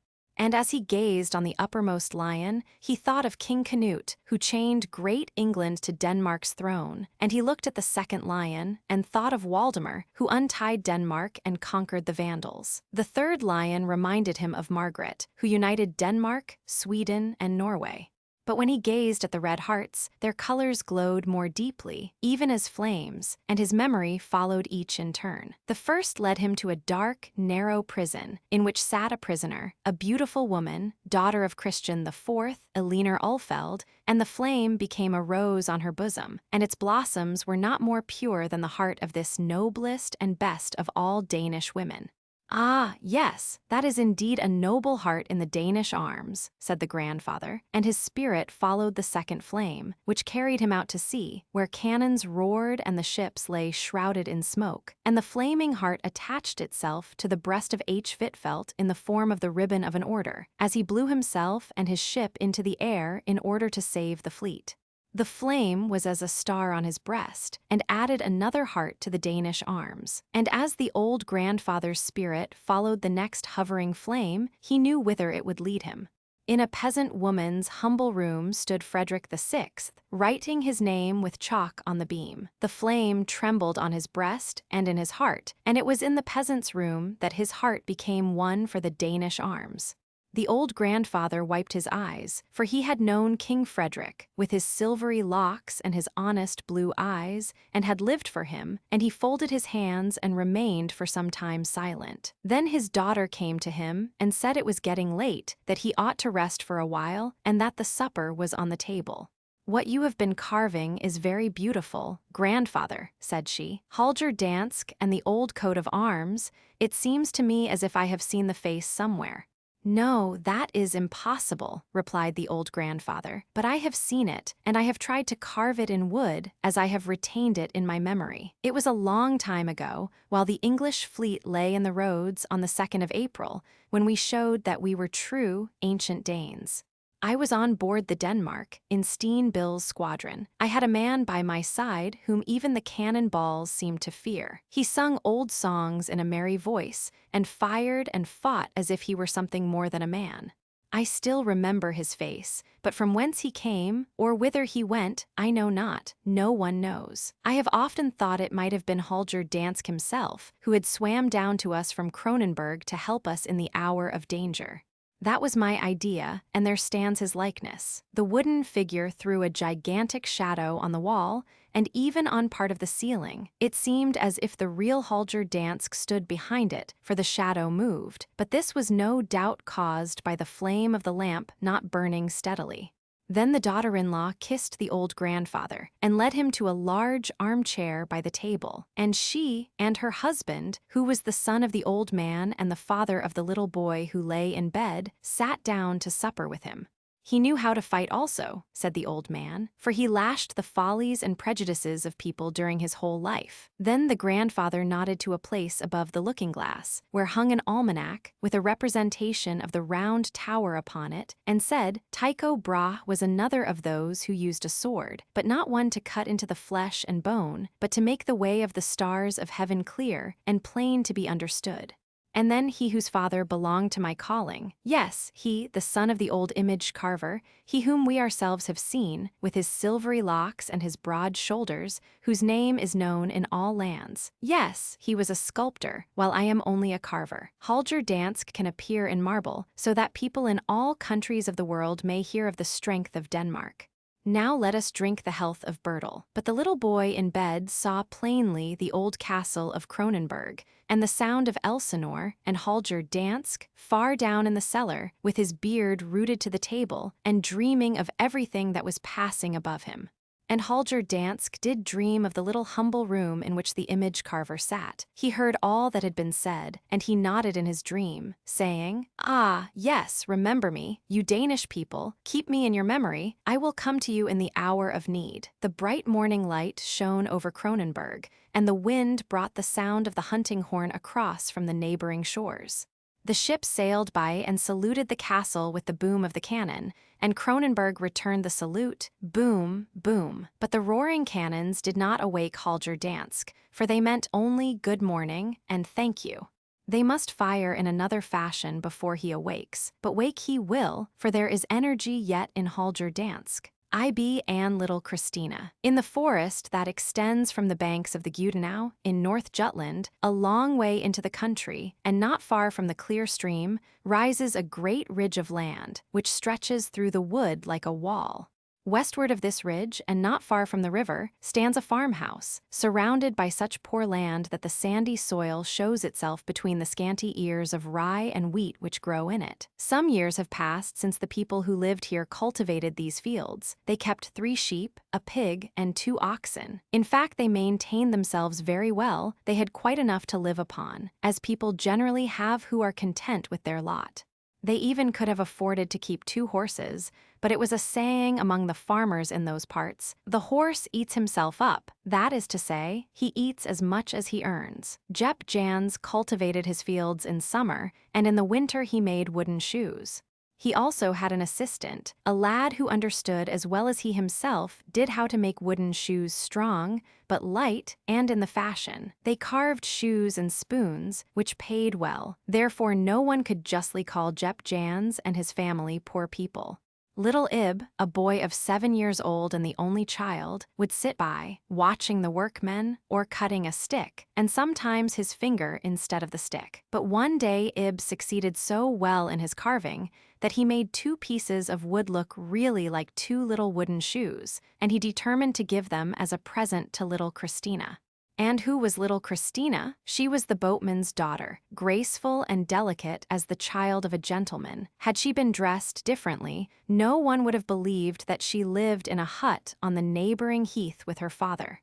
He was a widower and earned his living by carrying firewood in his large boat from the forest to the eel pond and eel weir, on the estate of Silkeborg, and sometimes even to the distant town of Randers. There was no one under whose care he could leave little Christina, so she was almost always with him in his boat, or playing in the wood among the blossoming heath, or picking the ripe wild berries. Sometimes, when her father had to go as far as the town, he would take little Christina, who was a year younger than Ib, across the heath to the cottage of Jep Jans and leave her there. Ib and Christina agreed together in everything. They divided their bread and berries when they were hungry. They were partners in digging their little gardens. They ran and crept and played about everywhere. Once they wandered a long way into the forest and even ventured together to climb the high ridge. Another time they found a few snipes' eggs in the wood, which was a great event. Ib had never been on the heath where Christina's father lived, nor on the river, but at last came an opportunity. Christina's father invited him to go for a sail in his boat, and the evening before, he accompanied the boatman across the heath to his house. The next morning early, the two children were placed on the top of a high pile of firewood in the boat and sat eating bread and wild strawberries, while Christina's father and his man drove the boat forward with poles. Old alder trees, whose roots were loosened from the banks, clung with their fibers to the bottom of the stream, and the tops of the branches above the water looked like little woody islands. The water lilies waved themselves to and fro on the river. Everything made the excursion beautiful, and at last they came to the great eel weir, where the water rushed through the floodgates, and the children thought this a beautiful sight. In those days there was no factory nor any town house, nothing but the great farm, with its scanty-bearing fields, in which could be seen a few herd of cattle and one or two farm laborers. The rushing of the water through the sluices and the scream of the wild ducks were almost the only signs of active life at Silkeborg. After the firewood had been unloaded, Christina's father bought a whole bundle of eels and a sucking pig, which were all placed in a basket in the stern of the boat. Then they returned again up the stream, and as the wind was favorable, 2 sails were hoisted, which carried the boat on as well as if 2 horses had been harnessed to it. As they sailed on, they came by chance to the place where the boatman's assistant lived, at a little distance from the bank of the river. The boat was moored, and the 2 men, after desiring the children to sit still, both went on shore.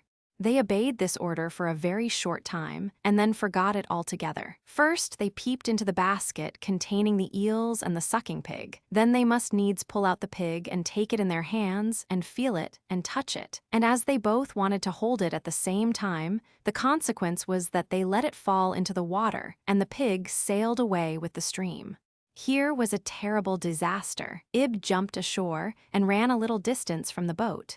"Oh, take me with you," cried Christina, and she sprang after him. In a few minutes they found themselves deep in a thicket and could no longer see the boat or the shore.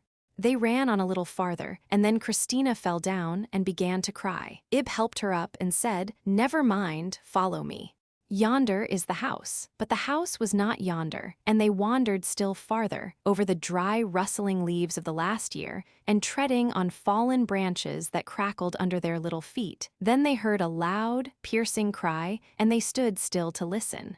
Presently the scream of an eagle sounded through the wood. It was an ugly cry, and it frightened the children. But before them, in the thickest part of the forest, grew the most beautiful blackberries in wonderful quantities. They looked so inviting that the children could not help stopping, and they remained there so long eating that their mouths and cheeks became quite black with the juice. Presently they heard the frightful scream again, and Christina said, "We shall get into trouble about that pig." "Oh, never mind," said Ib. "We will go home to my father's house. It is here in the wood." So they went on, but the road led them out of the way. No house could be seen, it grew dark, and the children were afraid. The solemn stillness that reigned around them was now and then broken by the shrill cries of the great horned owl and other birds that they knew nothing of. At last they both lost themselves in the thicket. Christina began to cry, and then Ib cried too, and after weeping and lamenting for some time, they stretched themselves down on the dry leaves and fell asleep. The sun was high in the heavens when the 2 children woke. They felt cold, but not far from their resting place, on a hill, the sun was shining through the trees. They thought if they went there, they should be warm, and Ib fancied he should be able to see his father's house from such a high spot. But they were far away from home now, in quite another part of the forest. They clambered to the top of the rising ground and found themselves on the edge of a declivity which sloped down to a clear, transparent lake. Great quantities of fish could be seen through the clear water, sparkling in the sun's rays. They were quite surprised when they came so suddenly upon such an unexpected sight. Close to where they stood grew a hazel bush, covered with beautiful nuts. They soon gathered some, cracked them, and ate the fine young kernels, which were only just ripe. But there was another surprise and fright in store for them. Out of the thicket stepped a tall old woman, her face quite brown, and her hair of a deep shining black. The whites of her eyes glittered like a Moor's. On her back she carried a bundle, and in her hand a knotted stick. She was a gypsy. The children did not at first understand what she said. She drew out of her pocket 3 large nuts, in which she told them were hidden the most beautiful and lovely things in the world, for they were wishing nuts. Ib looked at her, and as she spoke so kindly, he took courage and asked her if she would give him the nuts. And the woman gave them to him, and then gathered some more from the bushes for herself, quite a pocket full.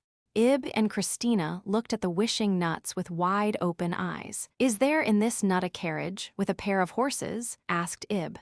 "Yes, there is a golden carriage with 2 golden horses," replied the woman. "Then give me that nut," said Christina. So Ib gave it to her, and the strange woman tied up the nut for her in her handkerchief. Ib held up another nut. "Is there, in this nut, a pretty little neckerchief like the one Christina has on her neck?" asked Ib. "There are 10 neckerchiefs in it," she replied, "as well as beautiful dresses, stockings, and a hat and veil." "Then I will have that one also," said Christina, "and it is a pretty one too." And then Ib gave her the second nut. The third was a little black thing. "You may keep that one," said Christina. "It is quite as pretty." "What is in it?" asked Ib. "The best of all things for you," replied the gypsy. So Ib held the nut very tight. Then the woman promised to lead the children to the right path, that they might find their way home, and they went forward certainly in quite another direction to the one they meant to take. Therefore no one ought to speak against the woman, and say that she wanted to steal the children. In the wild wood path they met a forester who knew Ib, and, by his help, Ib and Christina reached home, where they found everyone had been very anxious about them. They were pardoned and forgiven, although they really had both done wrong and deserved to get into trouble. First, because they had let the sucking pig fall into the water, and, secondly, because they had run away. Christina was taken back to her father's house on the heath, and Ib remained in the farmhouse on the borders of the wood near the great land ridge. The first thing Ib did that evening was to take out of his pocket the little black nut, in which the best thing of all was said to be enclosed. He laid it carefully between the door and the doorpost, and then shut the door so that the nut cracked directly. But there was not much kernel to be seen. It was what we should call hollow or worm-eaten, and looked as if it had been filled with tobacco or rich black earth. "It is just what I expected," exclaimed Ib. "How should there be room in a little nut like this for the best thing of all? Christina will find her 2 nuts just the same. There will be neither fine clothes or a golden carriage in them." Winter came, and the new year, and indeed many years passed away, until Ib was old enough to be confirmed, and therefore he went during a whole winter to the clergyman of the nearest village to be prepared. One day, about this time, the boatman paid a visit to Ib's parents, and told them that Christina was going to service, and that she had been remarkably fortunate in obtaining a good place, with most respectable people. "Only think," he said, "she is going to the rich innkeepers at the hotel in Herning, many miles west from here. She is to assist the landlady in the housekeeping, and if afterwards she behaves well and remains to be confirmed, the people will treat her as their own daughter." So Ib and Christina took leave of each other. People already called them the betrothed. And at parting, the girl showed Ib the 2 nuts, which she had taken care of ever since the time that they lost themselves in the wood. And she told him also that the little wooden shoes he once carved for her when he was a boy and gave her as a present had been carefully kept in a drawer ever since. And so they parted. After Ib's confirmation, he remained at home with his mother, for he had become a clever shoemaker, and in summer managed the farm for her quite alone. His father had been dead some time, and his mother kept no farm servants. Sometimes, but very seldom, he heard of Christina through a postilion or eel seller who was passing. But she was well off with the rich innkeeper, and after being confirmed, she wrote a letter to her father, in which was a kind message to Ib and his mother. In this letter, she mentioned that her master and mistress had made her a present of a beautiful new dress and some nice underclothes. This was, of course, pleasant news. One day, in the following spring, there came a knock at the door of the house where Ib's old mother lived, and when they opened it, lo and behold, in stepped the boatman and Christina. She had come to pay them a visit and to spend the day. A carriage had to come from the Herning Hotel to the next village, and she had taken the opportunity to see her friends once more. She looked as elegant as a real lady and wore a pretty dress, beautifully made on purpose for her. There she stood, in full dress, while Ib wore only his working clothes. He could not utter a word. He could only seize her hand and hold it fast in his own, but he felt too happy and glad to open his lips. Christina, however, was quite at her ease. She talked and kissed him in the most friendly manner. Even afterwards, when they were left alone and she asked, "Did you know me again, Ib?" He still stood holding her hand and said at last, "You are become quite a grand lady, Christina, and I am only a rough working man, but I have often thought of you and of old times." Then they wandered up the great ridge and looked across the stream to the heath, where the little hills were covered with the flowering broom. Ib said nothing, but before the time came for them to part, it became quite clear to him that Christina must be his wife. Had they not even in childhood been called the betrothed? To him it seemed as if they were really engaged to each other, although not a word had been spoken on the subject. They had only a few more hours to remain together, for Christina was obliged to return that evening to the neighboring village, to be ready for the carriage, which was to start the next morning early for Herning. Ib and her father accompanied her to the village. It was a fine moonlight evening, and when they arrived, Ib stood holding Christina's hand in his, as if he could not let her go. His eyes brightened, and the words he uttered came with hesitation from his lips, but from the deepest recesses of his heart. "Christina, if you have not become too grand, and if you can be contented to live in my mother's house as my wife, we will be married some day. But we can wait for a while." "Oh, yes," she replied. "Let us wait a little longer, Ib. I can trust you, for I believe that I do love you, but let me think it over." Then he kissed her lips, and so they parted. On the way home, Ib told the boatman that he and Christina were as good as engaged to each other, and the boatman found out that he had always expected it would be so, and went home with Ib that evening, and remained the night in the farmhouse, but nothing further was said of the engagement. During the next year, 2 letters passed between Ib and Christina. They were signed, "Faithful till death," but at the end of that time, one day the boatman came over to see Ib with a kind greeting from Christina. He had something else to say, which made him hesitate in a strange manner. At last it came out that Christina, who had grown a very pretty girl, was more lucky than ever. She was courted and admired by everyone, but her master's son, who had been home on a visit, was so much pleased with Christina that he wished to marry her. He had a very good situation in an office at Copenhagen, and as she had also taken a liking for him, his parents were not unwilling to consent.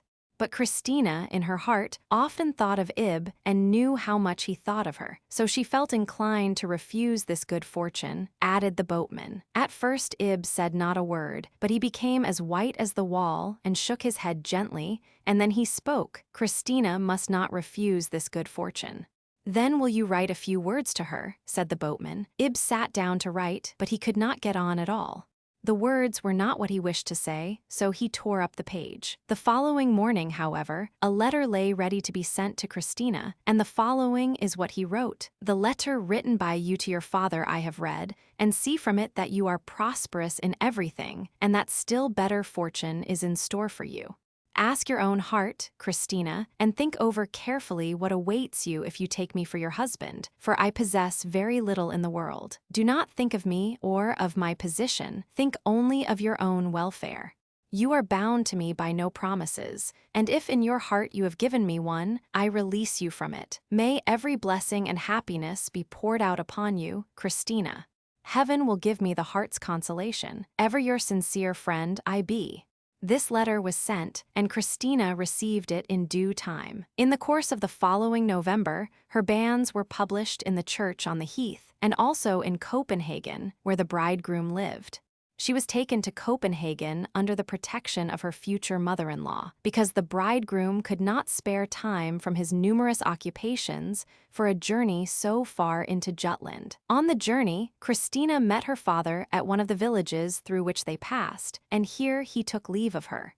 Very little was said about the matter to Ib, and he did not refer to it. His mother, however, noticed that he had grown very silent and pensive. Thinking, as he did of old times, no wonder the 3 nuts came into his mind which the gypsy woman had given him when a child, and of the 2 which he had given to Christina. These wishing nuts, after all, had proved true fortune-tellers. One had contained a gilded carriage and noble horses, and the other beautiful clothes. All of these Christina would now have in her new home at Copenhagen. Her part had come true, and for him, the nut had contained only black earth.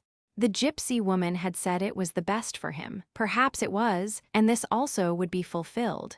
He understood the gypsy woman's meaning now. The black earth, the dark grave, was the best thing for him now. Again, years passed away. Not many, but they seemed long years to Ib. The old innkeeper and his wife died one after the other, and the whole of their property, many $1,000s, was inherited by their son. Christina could have the golden carriage now and plenty of fine clothes. During the 2 long years which followed, no letter came from Christina to her father, and when at last her father received one from her, it did not speak of prosperity or happiness. Poor Christina, neither she nor her husband understood how to economize or save, and the riches brought no blessing with them, because they had not asked for it. Years passed, and for many summers the heath was covered with bloom. In winter the snow rested upon it, and the rough winds blew across the ridge under which stood Ib's sheltered home. One spring day the sun shone brightly, and he was guiding the plow across his field. The plowshare struck against something which he fancied was a firestone, and then he saw glittering in the earth a splinter of shining metal which the plow had cut from something which gleamed brightly in the furrow. He searched and found a large golden armlet of superior workmanship, and it was evident that the plow had disturbed a Hun's grave. He searched further and found more valuable treasures, which Ib showed to the clergyman, who explained their value to him. Then he went to the magistrate, who informed the president of the Museum of the Discovery and advised Ib to take the treasures himself to the president. "You have found in the earth the best thing you could find," said the magistrate. "The best thing," thought Ib, "the very best thing for me and found in the earth. Well, if it really is so, then the gypsy woman was right in her prophecy." So Ib went in the ferry boat from Aarhus to Copenhagen. To him, who had only sailed once or twice on the river near his own home, this seemed like a voyage on the ocean, and at length he arrived at Copenhagen. The value of the gold he had found was paid to him. It was a large sum, $600.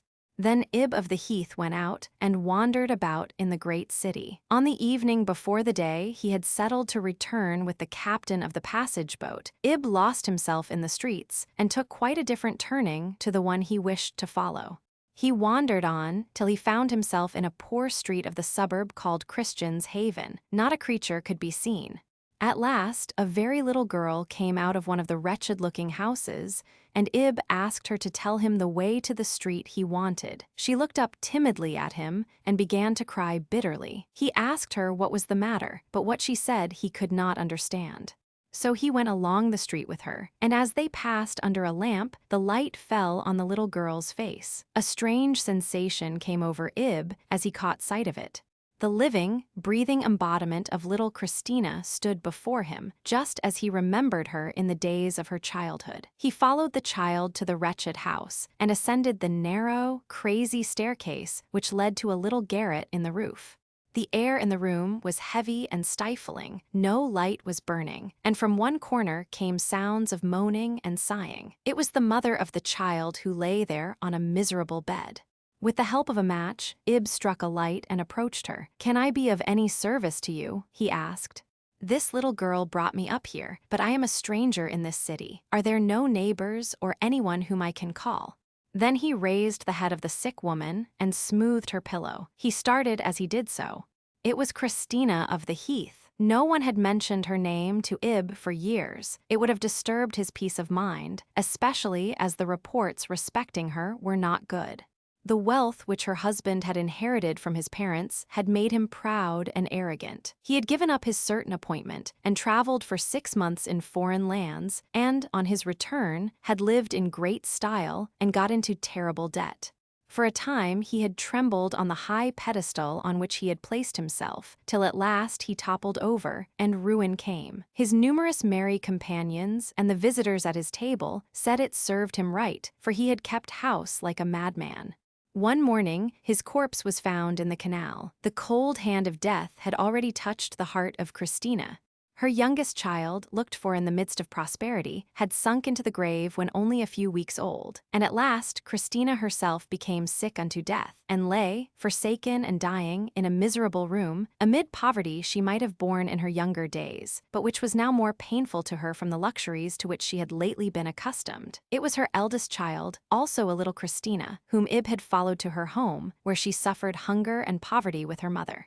"It makes me unhappy to think that I shall die and leave this poor child," sighed she. "Oh, what will become of her?" She could say no more. Then Ib brought out another match, and lighted a piece of candle which he found in the room, and it threw a glimmering light over the wretched dwelling. Ib looked at the little girl, and thought of Christina in her young days. For her sake, could he not love this child, who was a stranger to him? As he thus reflected, the dying woman opened her eyes and gazed at him. Did she recognize him? He never knew, for not another word escaped her lips. In the forest by the river Gudenau, not far from the heath, and beneath the ridge of land, stood the little farm, newly painted and whitewashed. The air was heavy and dark. There were no blossoms on the heath. The autumn winds whirled the yellow leaves towards the boatman's hut, in which strangers dwelt, but the little farm stood safely sheltered beneath the tall trees and the high ridge. The turf blazed brightly on the hearth, and within was sunlight, the sparkling light from the sunny eyes of a child, the bird-like tones from the rosy lips ringing like the song of a lark in spring. All was life and joy. Little Christina sat on Ib's knee. Ib was to her both father and mother. Her own parents had vanished from her memory, as a dream picture vanishes alike from childhood and age. Ib's house was well and prettily furnished, for he was a prosperous man now, while the mother of the little girl rested in the churchyard at Copenhagen, where she had died in poverty. Ib had money now, money which had come to him out of the black earth, and he had Christina for his own, after all. The ice maiden. I little Rudy, we will pay a visit to Switzerland, and wander through that country of mountains, whose steep and rocky sides are overgrown with forest trees. Let us climb to the dazzling snowfields at their summits, and descend again to the green meadows beneath, through which rivers and brooks rush along as if they could not quickly enough reach the sea and vanish. Fiercely shines the sun over those deep valleys, as well as upon the heavy masses of snow which lie on the mountains. During the year, these accumulations thaw or fall in the rolling avalanches, or are piled up in shining glaciers. Two of these glaciers lie in the broad, rocky cliffs between the Schreckhorn and the Wetterhorn, near the little town of Grindelwald. They are wonderful to behold, and therefore in the summer-time strangers come here from all parts of the world to see them. They cross snow-covered mountains and travel through the deep valleys, or ascend for hours, higher and still higher, the valleys appearing to sink lower and lower as they proceed, and become as small as if seen from an air balloon. Over the lofty summits of these mountains, the clouds often hang like a dark veil, while beneath in the valley, where many brown, wooden houses are scattered about, the bright rays of the sun may be shining upon a little brilliant patch of green, making it appear almost transparent. The waters foam and dash along in the valleys beneath. The streams from above trickle and murmur as they fall down the rocky mountain's side, looking like glittering silver bands. On both sides of the mountain path stand these little wooden houses, and, as within, there are many children and many mouths to feed. Each house has its own little potato garden. These children rush out in swarms and surround travelers, whether on foot or in carriages. They are all clever at making a bargain. They offer for sale the sweetest little toy houses, models of the mountain cottages in Switzerland. Whether it be rain or sunshine, these crowds of children are always to be seen with their wares. About 20 years ago, there might be seen occasionally, standing at a short distance from the other children, a little boy who was also anxious to sell his curious wares. He had an earnest, expressive countenance, and held the box containing his carved toys tightly with both hands, as if unwilling to part with it. His earnest look, and being also a very little boy, made him noticed by the strangers, so that he often sold the most, without knowing why. An hour's walk farther up the ascent lived his grandfather, who cut and carved the pretty little toy houses, and in the old man's room stood a large press, full of all sorts of carved things, nutcrackers, knives and forks, boxes with beautifully carved foliage, leaping chamois. It contained everything that could delight the eyes of a child. But the boy, who was named Ruddy, looked with still greater pleasure and longing at some old firearms which hung upon the rafters, under the ceiling of the room. His grandfather promised him that he should have them some day, but that he must first grow big and strong and learn how to use them. Small as he was, the goats were placed in his care, and a good goat keeper should also be a good climber, and such Ruddy was. He sometimes, indeed, climbed higher than the goats, for he was fond of seeking for birds' nests at the top of high trees. He was bold and daring, but was seldom seen to smile, excepting when he stood by the roaring cataract or heard the descending roll of the avalanche. Ruddy did not much like trade. He loved to climb the mountains or to sit by his grandfather and listen to his tales of olden times or of the people in Meringen, the place of his birth. In the early ages of the world, said the old man, these people could not be found in Switzerland. They are a colony from the north, where their ancestors still dwell, and are called Swedes. This was something for Ruddy to know, but he learnt more from other sources, particularly from the domestic animals who belonged to the house. One was a large dog, called Adjola, which had belonged to his father, and the other was a tomcat. This cat stood very high in Ruddy's favor, for he had taught him to climb. "Come out on the roof with me," said the cat, and Ruddy quite understood him, for the language of fowls, ducks, cats, and dogs is as easily understood by a young child as his own native tongue. But it must be at the age when grandfather's stick becomes a neighing horse, with head, legs, and tail. Some children retain these ideas later than others, and they are considered backwards and childish for their age. People say so, but is it so? "Come out on the roof with me, little Ruddy," was the first thing he heard the cat say, and Ruddy understood him. "What people say about falling down is all nonsense," continued the cat. "You will not fall unless you are afraid. Come now, set one foot here and another there, and feel your way with your 4 feet. Keep your eyes wide open and move softly, and if you come to a hole, jump over it and cling fast as I do." And this was just what Ruddy did. He was often on the sloping roof with the cat or on the tops of high trees, but more frequently, higher still on the ridges of the rocks where Puss never came. "Higher, higher," cried the trees and the bushes. "See to what height we have grown, and how fast we hold, even to the narrow edges of the rocks." Ruddy often reached the top of the mountain before the sunrise, and there inhaled his morning draught of the fresh, invigorating mountain air, God's own gift, which men call the sweet fragrance of plant and herb on the mountainside, and the mint and wild thyme in the valleys. The overhanging clouds absorb all heaviness from the air, and the winds convey them away over the pine tree summits. The spirit of fragrance, light and fresh, remained behind, and this was Ruddy's morning draught. The sunbeams, those blessing-bringing daughters of the sun, kissed his cheeks. Vertigo might be lurking on the watch, but he dared not approach him. The swallows, who had not less than 7 nests in his grandfather's house, flew up to him and his goats, singing, "We and you and we." They brought him greetings from his grandfather's house, even from 2 hens, the only birds of the household, but Ruddy was not intimate with them. Although so young and such a little fellow, Ruddy had traveled a great deal. He was born in the canton of Valais and brought to his grandfather over the mountains. He had walked to Staubach, a little town that seems to flutter in the air like a silver veil, the glittering, snow-clad mountain Jungfrau. He had also been to the great glaciers, but this is connected with a sad story, for here his mother met her death, and his grandfather used to say that all Ruddy's childish merriment was lost from that time. His mother had written in a letter that before he was a year old he had laughed more than he cried, but after his fall into the snow-covered crevasse, his disposition had completely changed. The grandfather seldom spoke of this, but the fact was generally known. Ruddy's father had been a postilion, and the large dog which now lived in his grandfather's cottage had always followed him on his journeys over the Simplon to the Lake of Geneva. Ruddy's relations, on his father's side, lived in the canton of Valais, in the valley of the Rhone. His uncle was a chamois hunter and a well-known guide. Ruddy was only a year old when his father died, and his mother was anxious to return with her child to her own relations, who lived in the Bernese Oberland. Her father dwelt at a few hours' distance from Grindelwald. He was a carver in wood and gained so much by it that he had plenty to live upon. She set out homewards in the month of June, carrying her infant in her arms, and, accompanied by 2 chamois hunters, crossed the Gemmi on her way to Grindelwald. They had already left more than half the journey behind them.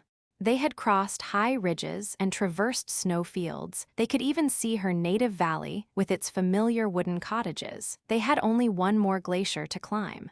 Some newly fallen snow concealed a cleft which, though it did not extend to the foaming waters in the depths beneath, was still much deeper than the height of a man. The young woman, with the child in her arms, slipped upon it, sank in, and disappeared. Not a shriek, not a groan was heard, nothing but the whining of a little child. More than an hour elapsed before her 2 companions could obtain from the nearest house ropes and poles to assist in raising them, and it was with much exertion that they at last succeeded in raising from the crevasse what appeared to be 2 dead bodies. Every means was used to restore them to life. With the child they were successful, but not with the mother. So the old grandfather received his daughter's little son into his house, an orphan, a little boy who laughed more than he cried. But it seemed as if laughter had left him in the cold ice world into which he had fallen, where, as the Swiss peasants say, the souls of the lost are confined till the judgment day. The glaciers appear as if a rushing stream had been frozen in its course and pressed into blocks of green crystal, which, balanced one upon another, form a wondrous palace of crystal for the Ice Maiden, the queen of the glaciers. It is she whose mighty power can crush the traveler to death and arrest the flowing river in its course. She is also a child of the air, and with the swiftness of the chamois, she can reach the snow-covered mountain tops, where the boldest mountaineer has to cut footsteps in the ice to ascend. She will sail on a frail pine twig over the raging torrents beneath, and spring lightly from one iceberg to another, with her long, snow-white hair flowing around her, and her dark green robe glittering like the waters of the deep Swiss lakes. "Mine is the power to seize and crush," she cried. "Once a beautiful boy was stolen from me by man, a boy whom I had kissed, but had not kissed to death. He is again among mankind and tends the goats on the mountains. He is always climbing higher and higher, far away from all others, but not from me. He is mine, I will send for him," and she gave Vertigo the commission. It was summer, and the Ice Maiden was melting amidst the green verdure, when Vertigo swung himself up and down. Vertigo has many brothers, quite a troop of them, and the Ice Maiden chose the strongest among them. They exercise their power in different ways and everywhere. Some sit on the banisters of steep stairs, others on the outer rails of lofty towers, or spring like squirrels along the ridges of the mountains. Others tread the air as a swimmer treads the water, and lure their victims here and there till they fall into the deep abyss. Vertigo and the Ice Maiden clutch at human beings, as the polypus seizes upon all that comes within its reach. And now Vertigo was to seize Ruddy. "Seize him indeed," cried Vertigo. "I cannot do it. That monster of a cat has taught him her tricks. That child of the human race has a power within him which keeps me at a distance. I cannot possibly reach the boy when he hangs from the branches of trees over the precipice, or I would gladly tickle his feet and send him heels over head through the air, but I cannot accomplish it." "We must accomplish it," said the Ice Maiden. "Either you or I must, and I will, I will." "No, no," sounded through the air like an echo on the mountain church bell's chime.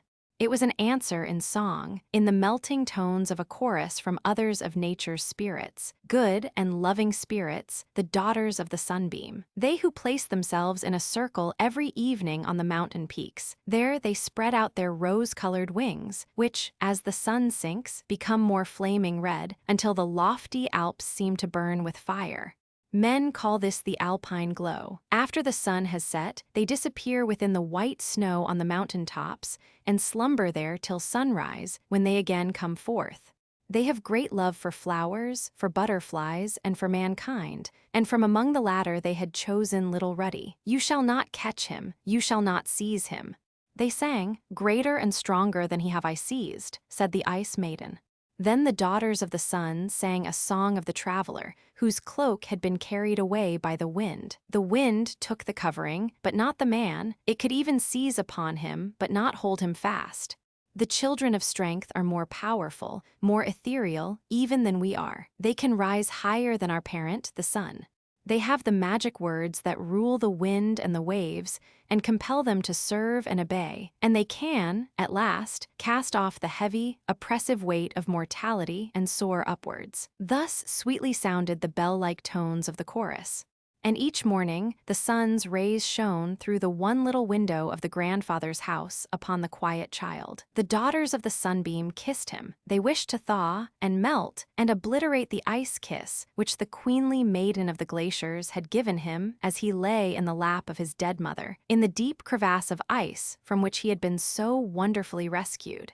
Aye. The journey to the new home Ruddy was just 8 years old when his uncle, who lived on the other side of the mountain, wished to have the boy, as he thought he might obtain a better education with him and learn something more. His grandfather thought the same, so he consented to let him go. Ruddy had many to say farewell to, as well as his grandfather. First, there was Adjola, the old dog. Your father was the postilion, and I was the postillion's dog, said Adjola. We have often traveled the same journey together. I knew all the dogs and men on this side of the mountain. It is not my habit to talk much, but now that we have so little time to converse together, I will say something more than usual. I will relate to you a story which I have reflected upon for a long time. I do not understand it, and very likely you will not, but that is of no consequence. I have, however, learnt from it that in this world things are not equally divided, neither for dogs nor for men. All are not born to lie on the lap and to drink milk. I have never been petted in this way, but I have seen a little dog seated in the place of a gentleman or lady and traveling inside a postchaise.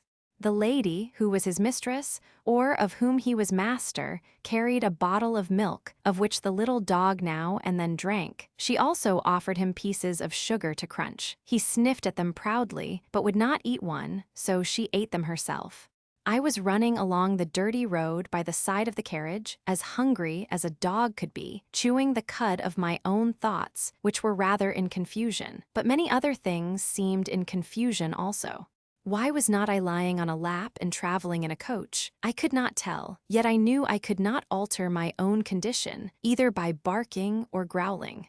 This was Adjola's farewell speech, and Ruddy threw his arms round the dog's neck and kissed his cold nose. Then he took the cat in his arms, but he struggled to get free.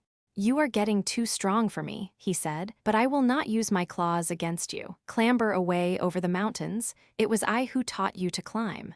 Do not fancy you are going to fall, and you will be quite safe. Then the cat jumped down and ran away. He did not wish Ruddy to see that there were tears in his eyes. The hens were hopping about the floor. One of them had no tail. A traveler, who fancied himself a sportsman, had shot off her tail. He had mistaken her for a bird of prey. Ruddy is going away over the mountains, said one of the hens. He is always in such a hurry, said the other, and I don't like taking leave, so they both hopped out. But the goats said farewell. They bleated and wanted to go with him. They were so very sorry. Just at this time, 2 clever guides were going to cross the mountains to the other side of the Gemmi, and Ruddy was to go with them on foot. It was a long walk for such a little boy, but he had plenty of strength and invincible courage. The swallows flew with him a little way, singing, we and you and we. The way led across the rushing Lutchen, which falls in numerous streams from the dark clefts of the Grindelwald glaciers.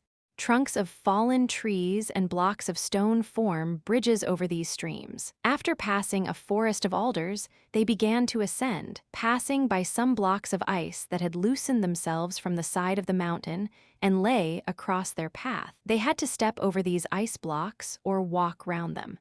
Ruddy crept here and ran there, his eyes sparkling with joy, and he stepped so firmly with his iron-tipped mountain shoe that he left a mark behind him wherever he placed his foot. The earth was black where the mountain torrents or the melted ice had poured upon it, but the bluish-green, glassy ice sparkled and glittered. They had to go round little pools, like lakes, enclosed between large masses of ice. And, while thus wandering out of their path, they came near an immense stone, which lay balanced on the edge of an icy peak. The stone lost its balance just as they reached it, and rolled over into the abyss beneath, while the noise of its fall was echoed back from every hollow cliff of the glaciers. They were always going upwards. The glaciers seemed to spread above them like a continued chain of masses of ice, piled up in wild confusion between bare and rugged rocks. Ruddy thought for a moment of what had been told him, that he and his mother had once lain buried in one of these cold, heart-chilling fissures. But he soon banished such thoughts and looked upon the story as fabulous, like many other stories which had been told him. Once or twice, when the men thought the way was rather difficult for such a little boy, they held out their hands to assist him, but he would not accept their assistance, for he stood on the slippery ice as firmly as if he had been a chamois.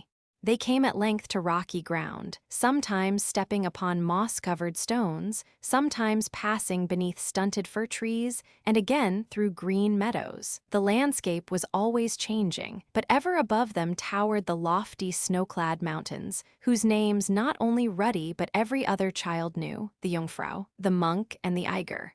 Ruddy had never been so far away before. He had never trodden on the wide-spreading ocean of snow that lay here with its immovable billows, from which the wind blows off the snowflake now and then as it cuts the foam from the waves of the sea. The glaciers stand here so close together, it might almost be said they are hand in hand, and each is a crystal palace for the Ice Maiden, whose power and will it is to seize and imprison the unwary traveler.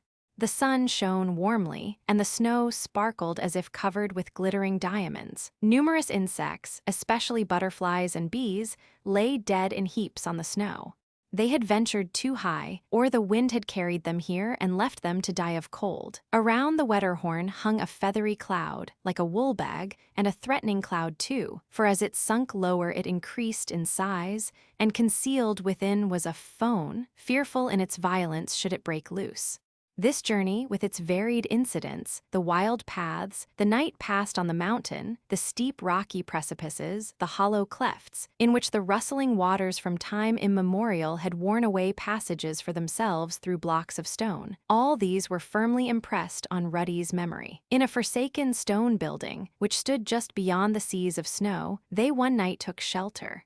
Here they found some charcoal and pine branches, so that they soon made a fire. They arranged couches to lie on as well as they could, and then the men seated themselves by the fire, took out their pipes, and began to smoke. They also prepared a warm, spiced drink, of which they partook, and Ruddy was not forgotten. He had his share. Then they began to talk of those mysterious beings with which the land of the Alps abounds, the hosts of apparitions which come in the night and carry off the sleepers through the air to the wonderful floating town of Venice, of the wild herdsman who drives the black sheep across the meadows. These flocks are never seen, yet the tinkle of their little bells has often been heard, as well as their unearthly bleating. Ruddy listened eagerly, but without fear, for he knew not what fear meant, and while he listened, he fancied he could hear the roaring of the spectral herd. It seemed to come nearer and roar louder, till the men heard it also and listened in silence, till at length they told Ruddy that he must not dare to sleep. It was a foehn, that violent storm wind which rushes from the mountain to the valley beneath, and in its fury snaps asunder the trunks of large trees as if they were but slender reeds, and carries the wooden houses from one side of a river to the other as easily as we could move the pieces on a chessboard. After an hour had passed, they told Ruddy that it was all over and he might go to sleep, and, fatigued with his long walk, he readily slept at the word of command. Very early the following morning they again set out. The sun on this day lighted up for Ruddy new mountains, new glaciers, and new snowfields. They had entered the Canton Valley and found themselves on the ridge of the hills which can be seen from Grindelwald, but he was still far from his new home. They pointed out to him other clefts, other meadows, other woods and rocky paths, and other houses. Strange men made their appearance before him, and what men! They were misshapen, wretched-looking creatures with yellow complexions, and on their necks were dark, ugly lumps of flesh hanging down like bags. They were called cretins. They dragged themselves along painfully and stared at the strangers with vacant eyes. The women looked more dreadful than the men. Poor Ruddy, were these the sort of people he should see at his new home? Aye. The Uncle Ruddy arrived at last at his uncle's house, and was thankful to find the people like those he had been accustomed to see. There was only one Cretin amongst them, a poor idiot boy, one of those unfortunate beings who, in their neglected conditions, go from house to house, and are received and taken care of in different families for a month or two at a time.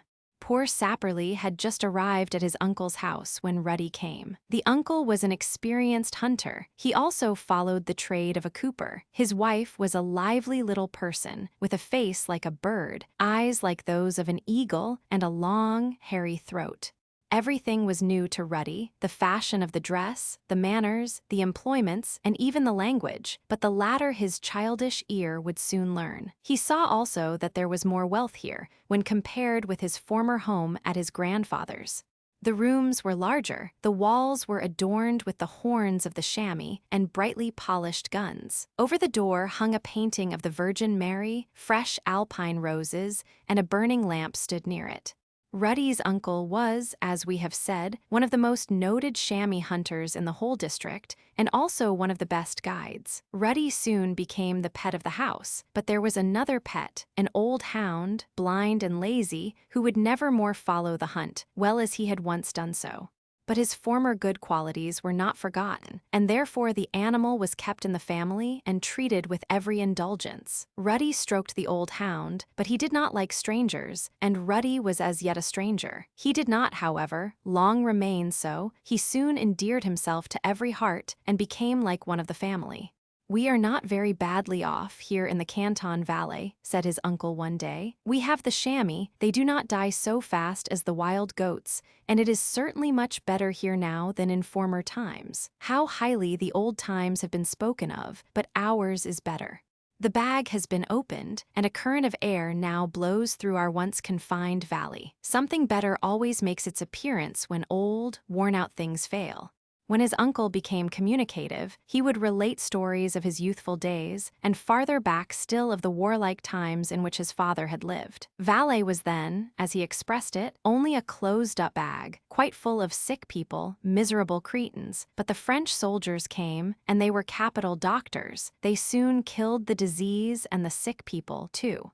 The French people knew how to fight in more ways than one, and the girls knew how to conquer too. And when he said this, the uncle nodded at his wife, who was a French woman by birth, and laughed. The French could also do battle on the stones. It was they who cut a road out of the solid rock over the Simplon, such a road that I need only say to a child of 3 years old, "Go down to Italy, you have only to keep in the high road," and the child will soon arrive in Italy if he followed my directions. Then the uncle sang a French song and cried, "Hurrah! Long live Napoleon Buonaparte." This was the first time Ruddy had ever heard of France, or of Lyon, that great city on the Rhone where his uncle had once lived.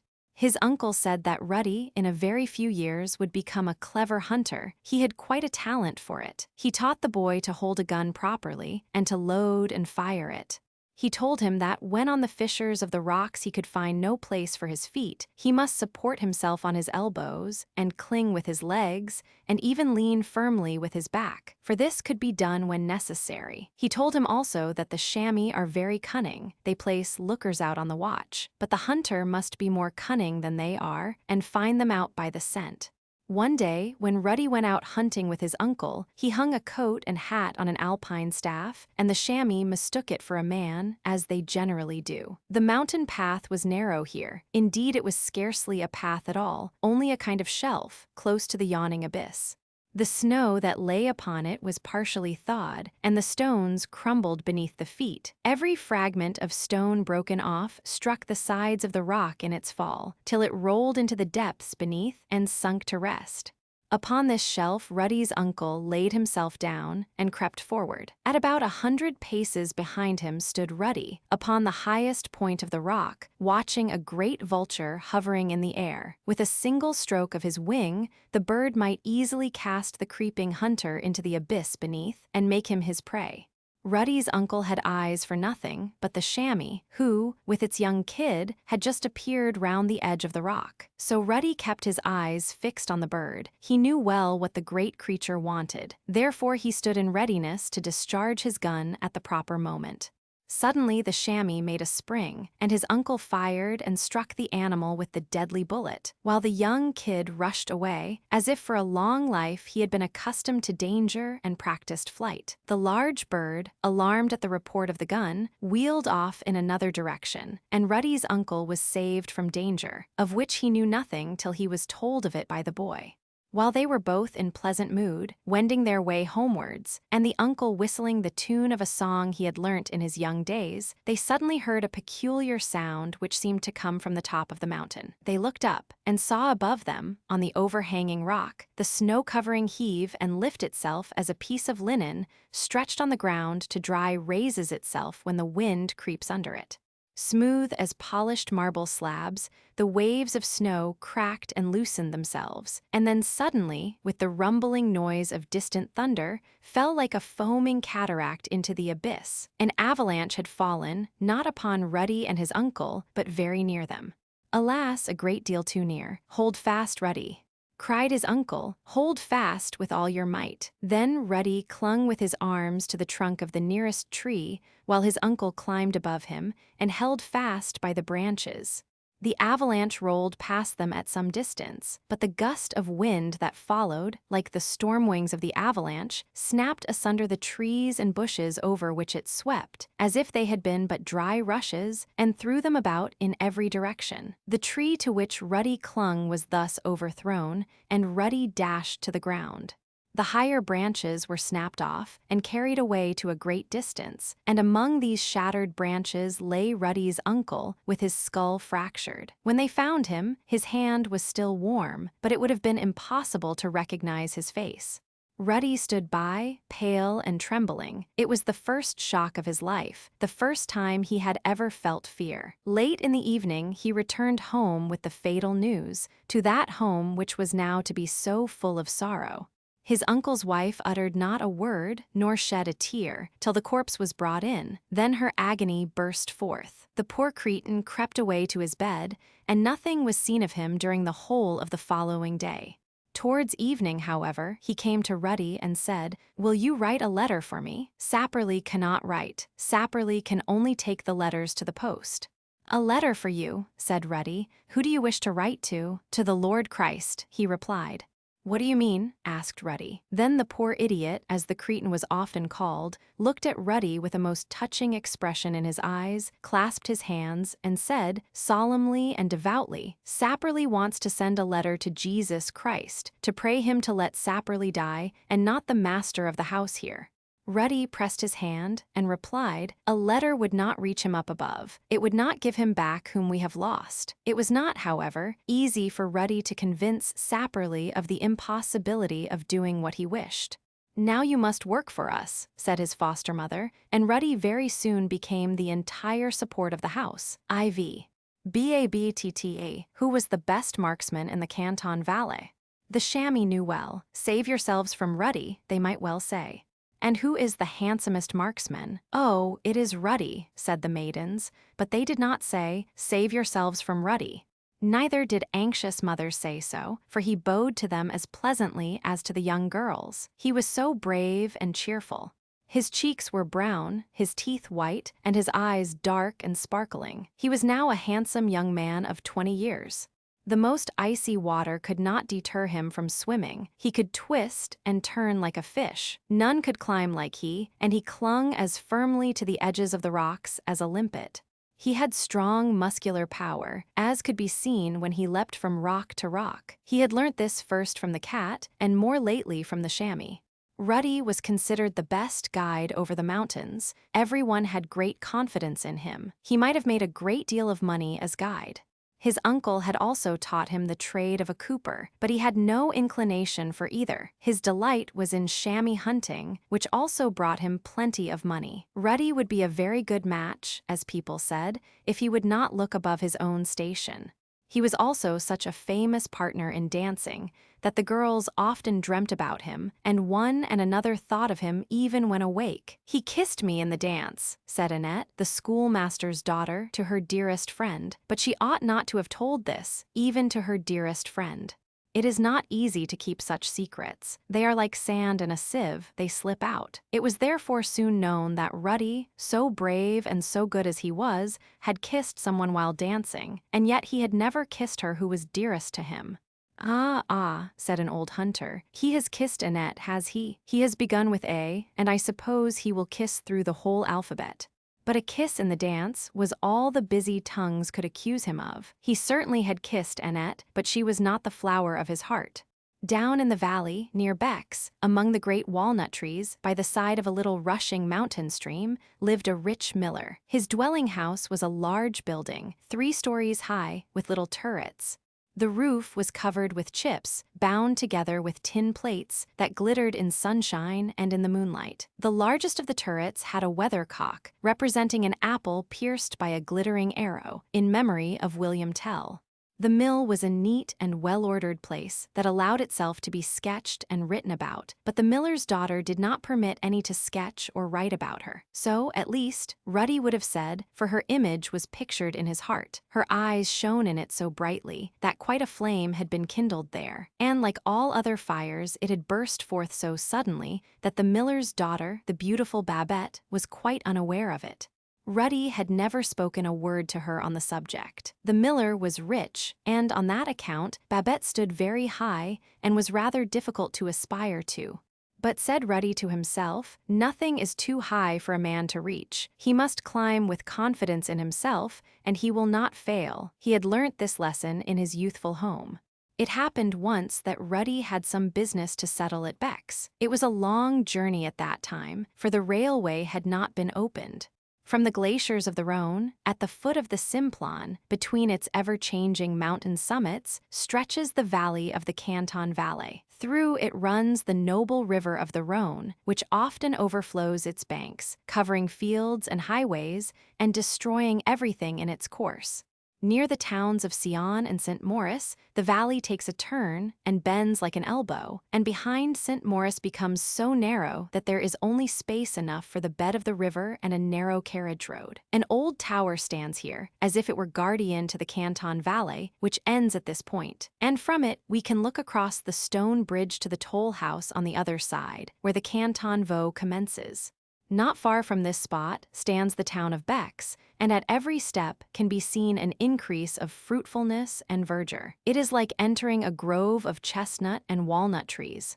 Here and there the cypress and pomegranate blossoms peep forth, and it is almost as warm as an Italian climate. Ruddy arrived at Bex, and soon finished the business which had brought him there, and then walked about the town. But not even the miller's boy could be seen, nor anyone belonging to the mill, not to mention Babette.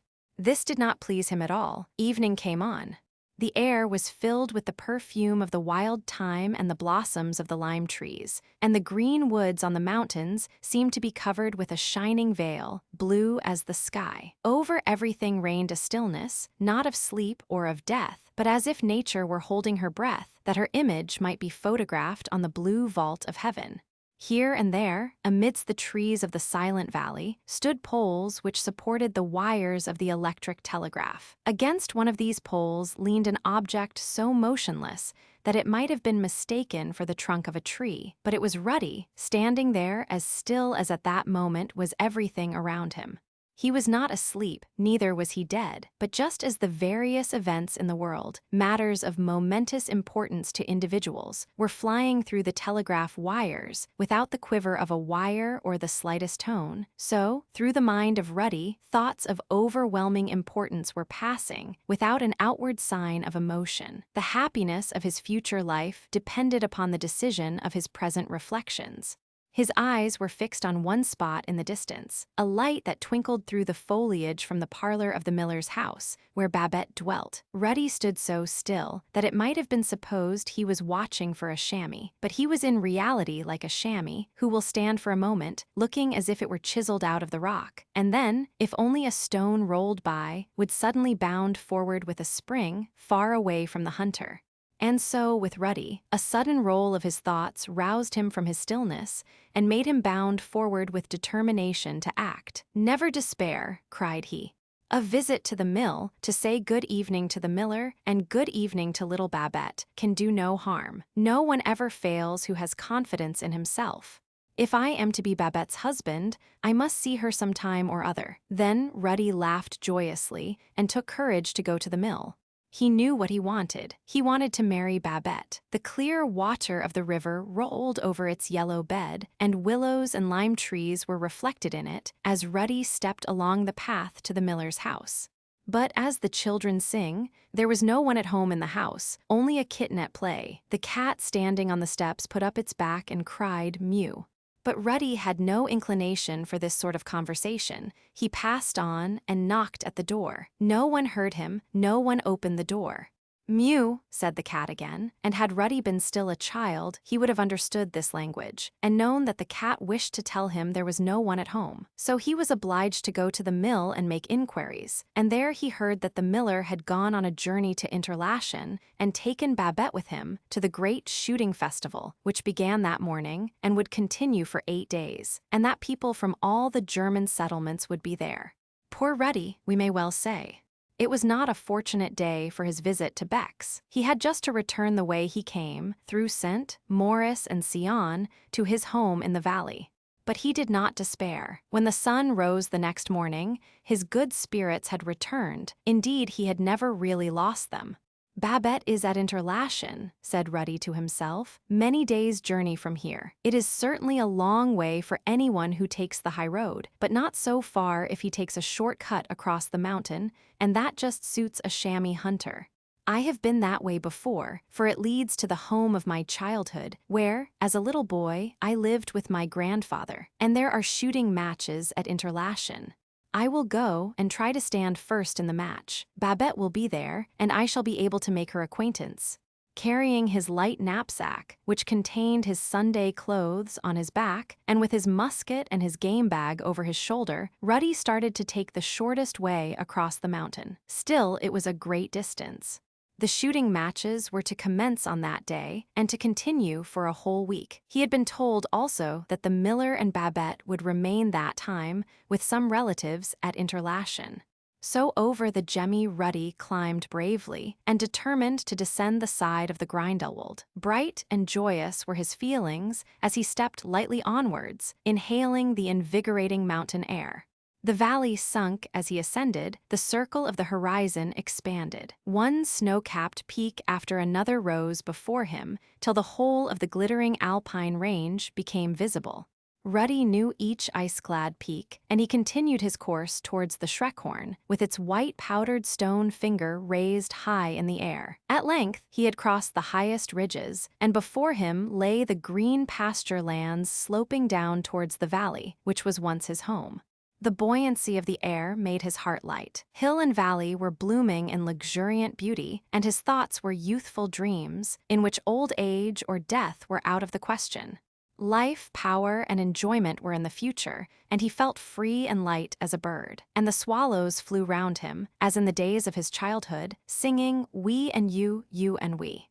All was overflowing with joy. Beneath him lay the meadows, covered with velvety green, with the murmuring river flowing through them, and dotted here and there were small wooden houses.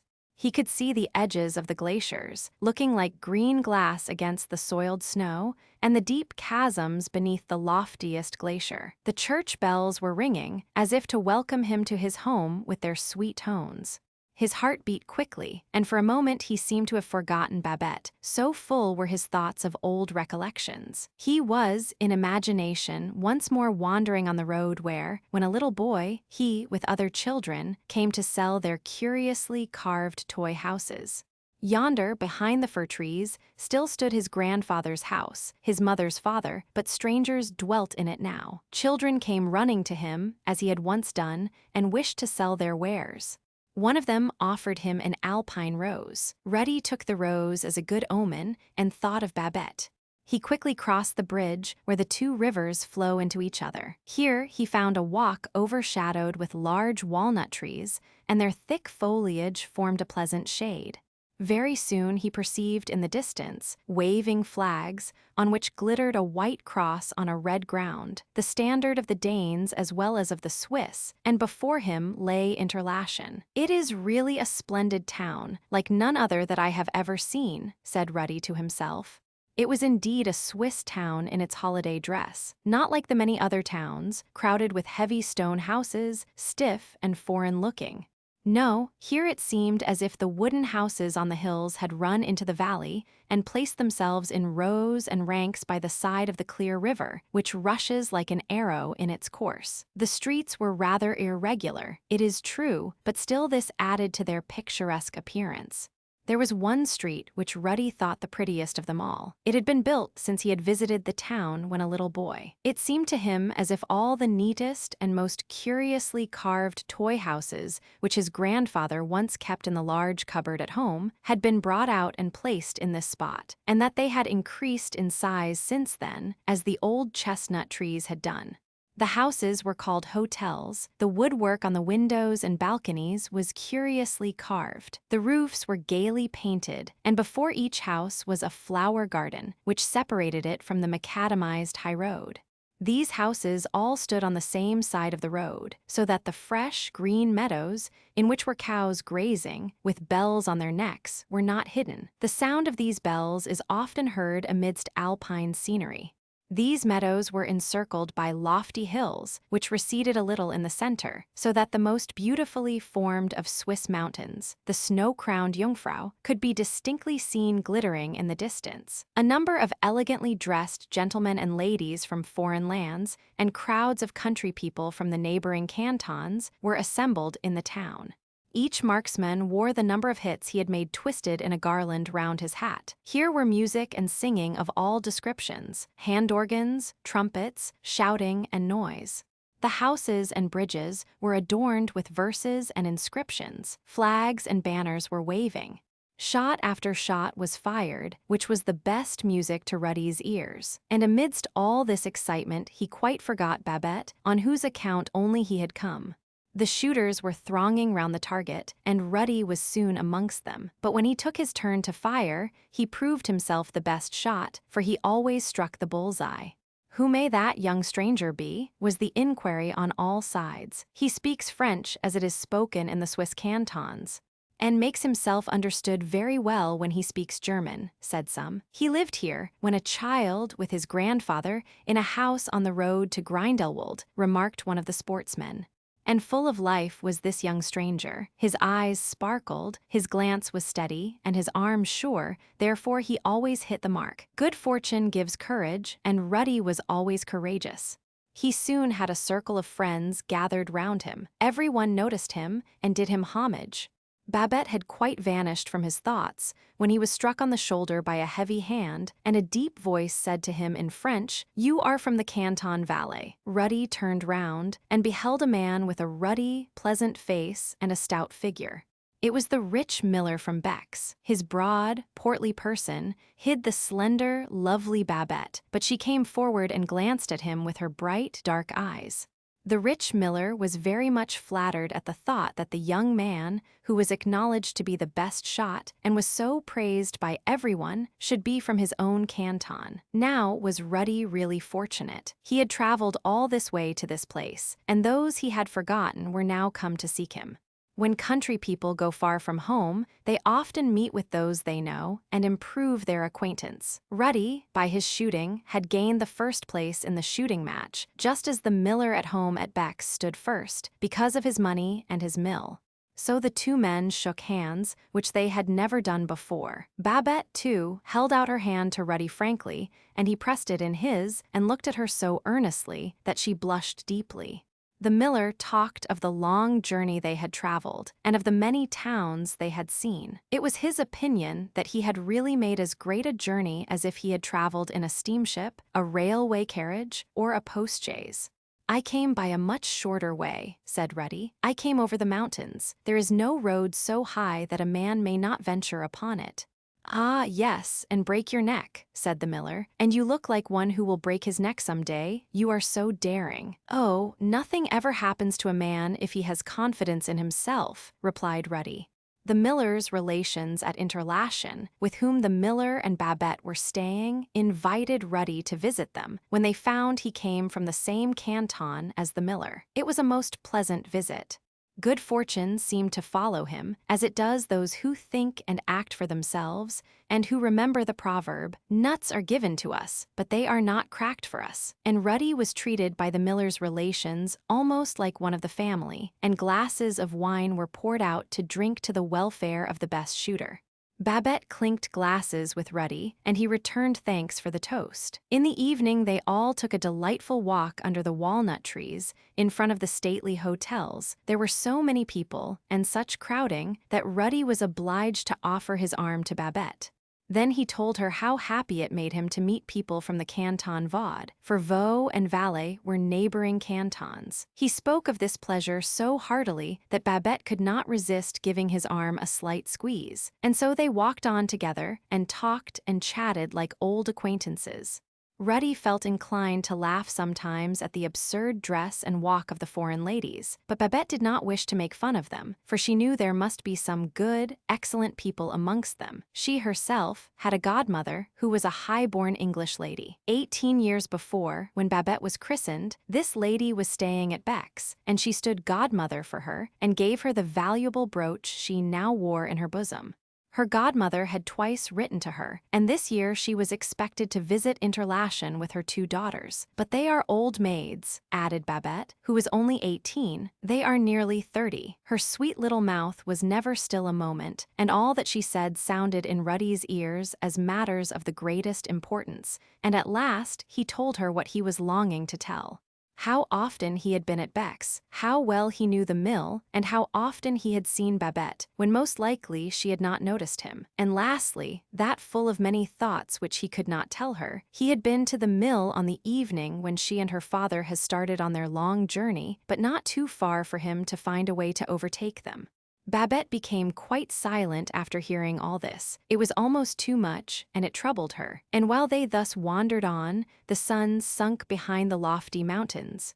The Jungfrau stood out in brightness and splendor as a background to the green woods of the surrounding hills. Everyone stood still to look at the beautiful sight, Ruddy and Babette among them. "Nothing can be more beautiful than this," said Babette. "Nothing," replied Ruddy, looking at Babette. "Tomorrow I must return home," remarked Ruddy a few minutes afterwards. "Come and visit us at Beck's," whispered Babette. "My father will be pleased to see you." On the way home. Oh, what a number of things Ruddy had to carry over the mountains when he set out to return home. He had 3 silver cups, 2 handsome pistols, and a silver coffee pot. This latter would be useful when he began housekeeping.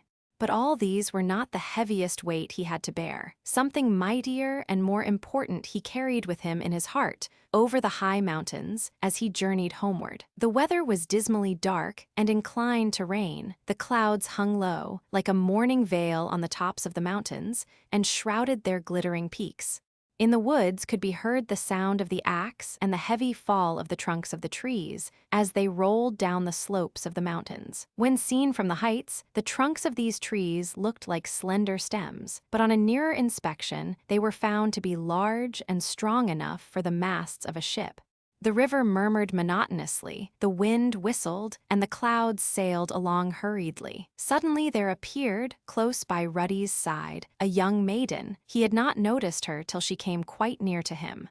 She was also going to ascend the mountain. The maiden's eyes shone with an unearthly power, which obliged you to look into them. They were strange eyes, clear, deep, and unfathomable.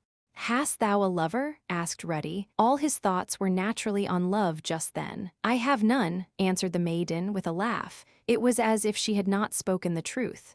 "Do not let us go such a long way round," said she. "We must keep to the left, it is much shorter." "Ah, yes," he replied, "and fall into some crevasse. Do you pretend to be a guide and not know the road better than that?" "I know every step of the way," said she, "and my thoughts are collected, while yours are down in the valley yonder. We should think of the Ice Maiden while we are up here. Men say she is not kind to their race." "I fear her not," said Ruddy. "She could not keep me when I was a child. I will not give myself up to her now I am a man." Darkness came on, the rain fell, and then it began to snow, and the whiteness dazzled the eyes. "Give me your hand," said the maiden. "I will help you to mount." And he felt the touch of her icy fingers. "You help me," cried Ruddy. "I do not yet require a woman to help me to climb." And he stepped quickly forwards away from her. The drifting snow shower fell like a veil between them. The wind whistled, and behind him he could hear the maiden laughing and singing, and the sound was most strange to hear. "It certainly must be a specter or a servant of the Ice Maiden," thought Ruddy, who had heard such things talked about when he was a little boy, and had stayed all night on the mountain with the guides. The snow fell thicker than ever, the clouds lay beneath him. He looked back, there was no one to be seen, but he heard sounds of mocking laughter, which were not those of a human voice. When Ruddy at length reached the highest part of the mountain, where the path led down to the valley of the Rhone, the snow had ceased, and in the clear heavens he saw two bright stars twinkling. They reminded him of Babette and of himself, and of his future happiness, and his heart glowed at the thought. The visit to the mill. "What beautiful things you have brought home," said his old foster mother, and her strange-looking eagle eyes sparkled, while she wriggled and twisted her skinny neck more quickly and strangely than ever. "You have brought good luck with you, Ruddy. I must give you a kiss, my dear boy." Ruddy allowed himself to be kissed, but it could be seen by his countenance that he only endured the infliction as a homely duty. "How handsome you are, Ruddy," said the old woman. "Don't flatter," said Ruddy with a laugh, but still he was pleased. "I must say once more," said the old woman, "that you are very lucky." "Well, in that I believe you are right," said he, as he thought of Babette. Never had he felt such a longing for that deep valley as he now had. "They must have returned home by this time," said he to himself. "It is already 2 days over the time which they fixed upon. I must go to Beck's." So Ruddy set out to go to Beck's, and when he arrived there, he found the miller and his daughter at home. They received him kindly, and brought him many greetings from their friends at Interlachen. Babette did not say much. She seemed to have become quite silent, but her eyes spoke, and that was quite enough for Ruddy. The miller had generally a great deal to talk about, and seemed to expect that everyone should listen to his jokes and laugh at them, for was not he the rich miller? But now he was more inclined to hear Ruddy's adventures while hunting and traveling, and to listen to his descriptions of the difficulties the chamois hunter has to overcome on the mountain tops, or of the dangerous snowdrifts which the wind and weather cause to cling to the edges of the rocks, or to lie in the form of a frail bridge over the abyss beneath. He noticed that the more he described, the more interested the miller became, especially when he spoke of the fierce vulture and of the royal eagle. Not far from Beck's, in the Canton Valley, was an eagle's nest, more curiously built under a high, overhanging rock. In this nest was a young eagle, but who would venture to take it? A young Englishman had offered Ruddy a whole handful of gold if he would bring him the young eagle alive. "There is a limit to everything," was Ruddy's reply. "The eagle could not be taken. It would be folly to attempt it." The wine was passed round freely, and the conversation kept up pleasantly, but the evening seemed too short for Ruddy, although it was midnight when he left the miller's house. After this, his first visit. While the lights in the windows of the miller's house still twinkled through the green foliage, out through the open skylight came the parlor cat onto the roof, and along the water pipe walked the kitchen cat to meet her. "What is the news at the mill?" asked the parlor cat. "Here in the house there is secret love-making going on, which the father knows nothing about. Ruddy and Babette have been treading on each other's paws, under the table, all the evening. They trod on my tail twice, but I did not mew. That would have attracted notice." "Well, I should have mewed," said the kitchen cat. "What might suit the kitchen would not suit the parlor," said the other. "I am quite curious to know what the miller will say when he finds out this engagement." "Yes, indeed, what would the miller say?" Ruddy himself was anxious to know that, but to wait till the miller heard of it from others was out of the question. Therefore, not many days after this visit, he was riding in the omnibus that runs between the two cantons, Valais and Vaux. These cantons are separated by the Rhône, over which is a bridge that unites them. Ruddy, as usual, had plenty of courage, and indulged in pleasant thoughts of the favorable answer he should receive that evening. And when the omnibus returned, Ruddy was again seated in it, going homewards, and at the same time the parlor cat at the miller's house ran out quickly, crying, "Here, you from the kitchen, what do you think? The miller knows all now. Everything has come to a delightful end. Ruddy came here this evening, and he and Babette had much whispering and secret conversation together. They stood in the path near the miller's room. I lay at their feet, but they had no eyes or thoughts for me. 'I will go to your father at once,' said he. 'It is the most honorable way.' 'Shall I go with you?' asked Babette. 'It will give you courage.' 'I have plenty of courage,' said Ruddy, 'but if you are with me, he must be friendly, whether he says yes or no.' So they turned to go in, and Ruddy trod heavily on my tail. He certainly is very clumsy. I mewed, but neither he nor Babette had any ears for me. They opened the door and entered together. I was before them and jumped on the back of a chair. I hardly know what Ruddy said, but the miller flew into a rage and threatened to kick him out of the house. He told him he might go to the mountains and look after the chamois, but not after our little Babette. And what did they say? Did they speak? Asked the kitchen cat. What did they say? Why, all that people generally do say when they go a-wooing. I love her, and she loves me, and when there is milk in the can for one, there is milk in the can for two. But she is so far above you, said the miller. She has heaps of gold, as you know. You should not attempt to reach her. There is nothing so high that a man cannot reach, if he will, answered Ruddy, for he is a brave youth. Yet you could not reach the young eagle, said the miller, laughing. Babette is higher than the eagle's nest. I will have them both, said Ruddy. Very well, I will give her to you when you bring me the young eaglet alive, said the miller, and he laughed till the tears stood in his eyes. But now I thank you for this visit, Ruddy, and if you come tomorrow, you will find nobody at home. Goodbye, Ruddy. Babette also wished him farewell, but her voice sounded as mournful as the mew of a little kitten that has lost its mother. A promise is a promise between man and man, said Ruddy. Do not weep, Babette. I shall bring the young eagle. You will break your neck, I hope, said the miller, and we shall be relieved from your company. I call that kicking him out of the house, said the parlor cat. And now Ruddy is gone, and Babette sits and weeps, while the miller sings German songs that he learnt on his journey. But I do not trouble myself on the matter, it would be of no use. Yet for all that, it is a very strange affair, said the kitchen cat. VII. The eagle's nest from the mountain path came a joyous sound of some person whistling, and it betokened good humor and undaunted courage. It was Ruddy, going to meet his friend Vesinade. You must come and help, said he. I want to carry off the young eaglet from the top of the rock. We will take young Raggly with us. Had you not better first try to take down the moon? That would be quite as easy a task, said Vesinade. You seem to be in good spirits. Yes, indeed I am. I am thinking of my wedding. But to be serious, I will tell you all about it, and how I am situated. Then he explained to Vesinade and Raggly what he wished to do, and why. You are a daring fellow, said they, but it is no use, you will break your neck. No one falls unless he is afraid, said Ruddy. So at midnight they set out, carrying with them poles, ladders, and ropes. The road lay amidst brushwood and underwood, over rolling stones, always upwards higher and higher in the dark night. Waters roared beneath them, or fell in cascades from above. Humid clouds were driving through the air as the hunters reached the precipitous ledge of the rock.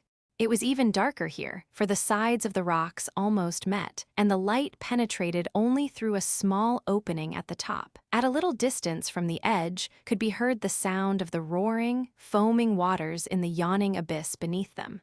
The three seated themselves on a stone to await in stillness the dawn of day, when the parent eagle would fly out, as it would be necessary to shoot the old bird before they could think of gaining possession of the young one. Ruddy sat motionless, as if he had been part of the stone on which he sat. He held his gun ready to fire, with his eyes fixed steadily on the highest point of the cliff, where the eagle's nest lay concealed beneath the overhanging rock. The three hunters had a long time to wait. At last they heard a rustling, whirring sound above them, and a large, hovering object darkened the air. Two guns were ready to aim at the dark body of the eagle as it rose from the nest. Then a shot was fired. For an instant the bird fluttered its wide-spreading wings and seemed as if it would fill up the whole of the chasm and drag down the hunters in its fall. But it was not so. The eagle sunk gradually into the abyss beneath, and the branches of trees and bushes were broken by its weight.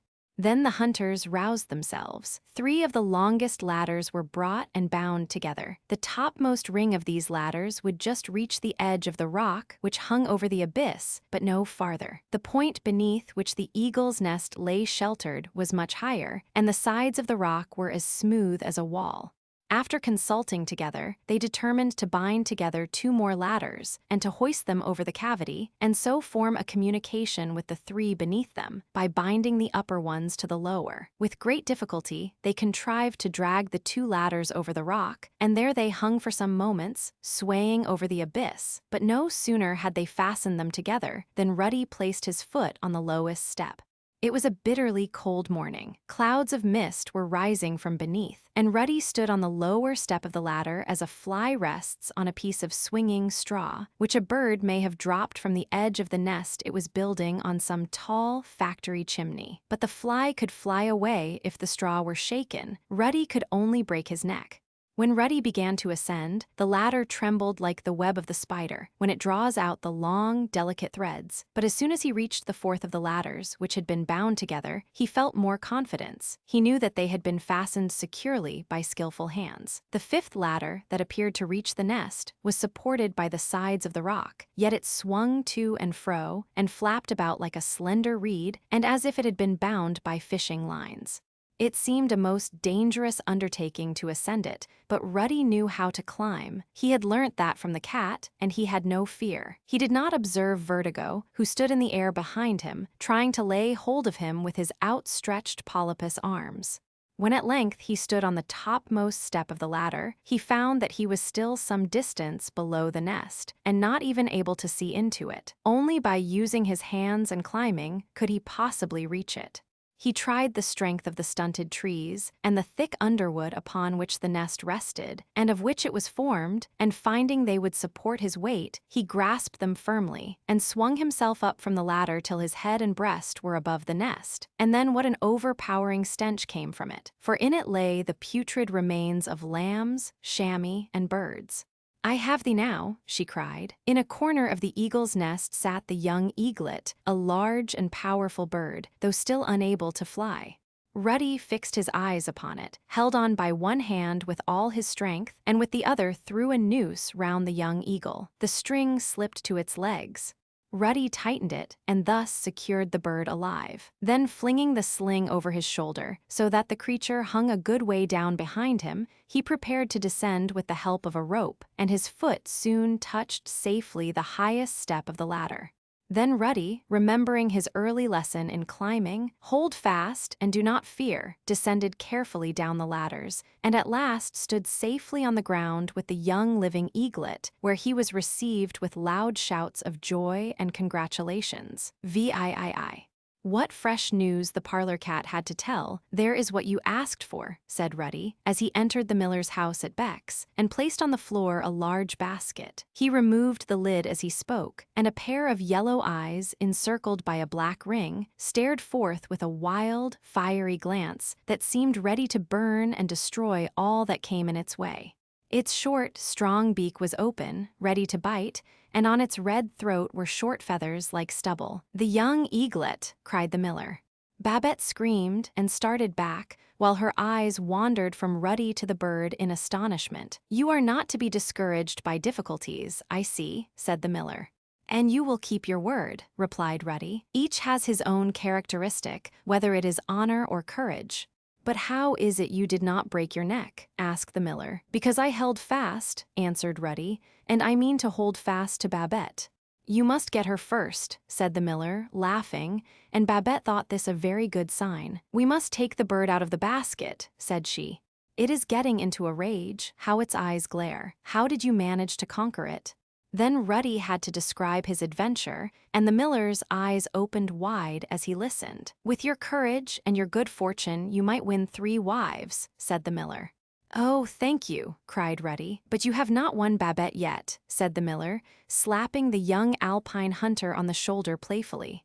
"Have you heard the fresh news at the mill?" asked the parlor cat of the kitchen cat. "Ruddy has brought us the young eagle, and he is to take Babette in exchange."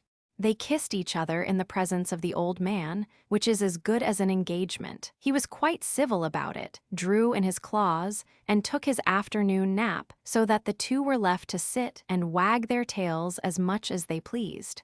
They have so much to talk about that it will not be finished till Christmas. Neither was it finished till Christmas. The wind whirled the faded, fallen leaves, the snow drifted in the valleys, as well as upon the mountains, and the ice maiden sat in the stately palace which, in winter-time, she generally occupied. The perpendicular rocks were covered with slippery ice, and where in summer the stream from the rocks had left a watery veil, icicles large and heavy hung from the trees, while the snow-powdered fir trees were decorated with fantastic garlands of crystal. The ice maiden rode on the howling wind across the deep valleys. The country, as far as Beck's, was covered with a carpet of snow, so that the ice maiden could follow Ruddy and see him when he visited the mill. And while in the room at the miller's house, where he was accustomed to spend so much of his time with Babette, the wedding was to take place in the following summer, and they heard enough of it, for so many of their friends spoke of the matter. Then came sunshine to the mill. The beautiful alpine roses bloomed, and joyous, laughing Babette was like the early spring, which makes all the birds sing of summer time and bridal days. "How those two do sit and chatter together," said the parlor cat. "I have had enough of their mewing, IX."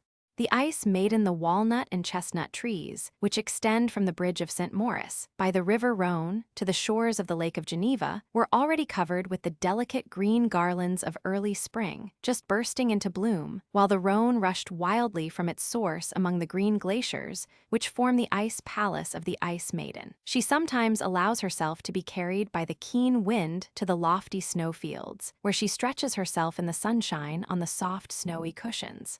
From thence she throws her far-seeing glance into the deep valley beneath, where human beings are busily moving about like ants on a stone in the sun. "Spirits of strength, as the children of the sun call you," cried the ice maiden, "ye are but worms.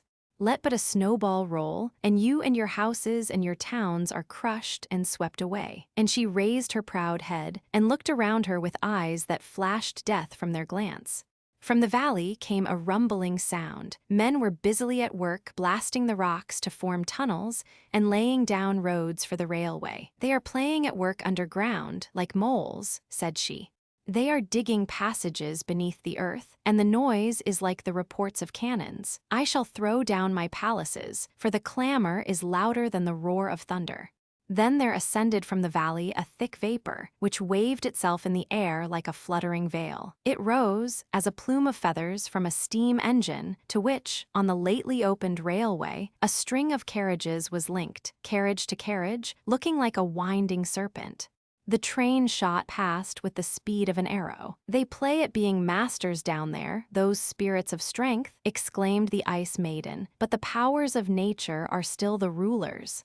And she laughed and sang till her voice sounded through the valley, and people said it was the rolling of an avalanche. But the children of the sun sang in louder strains in praise of the mind of man, which can span the sea as with a yoke, can level mountains, and fill up valleys.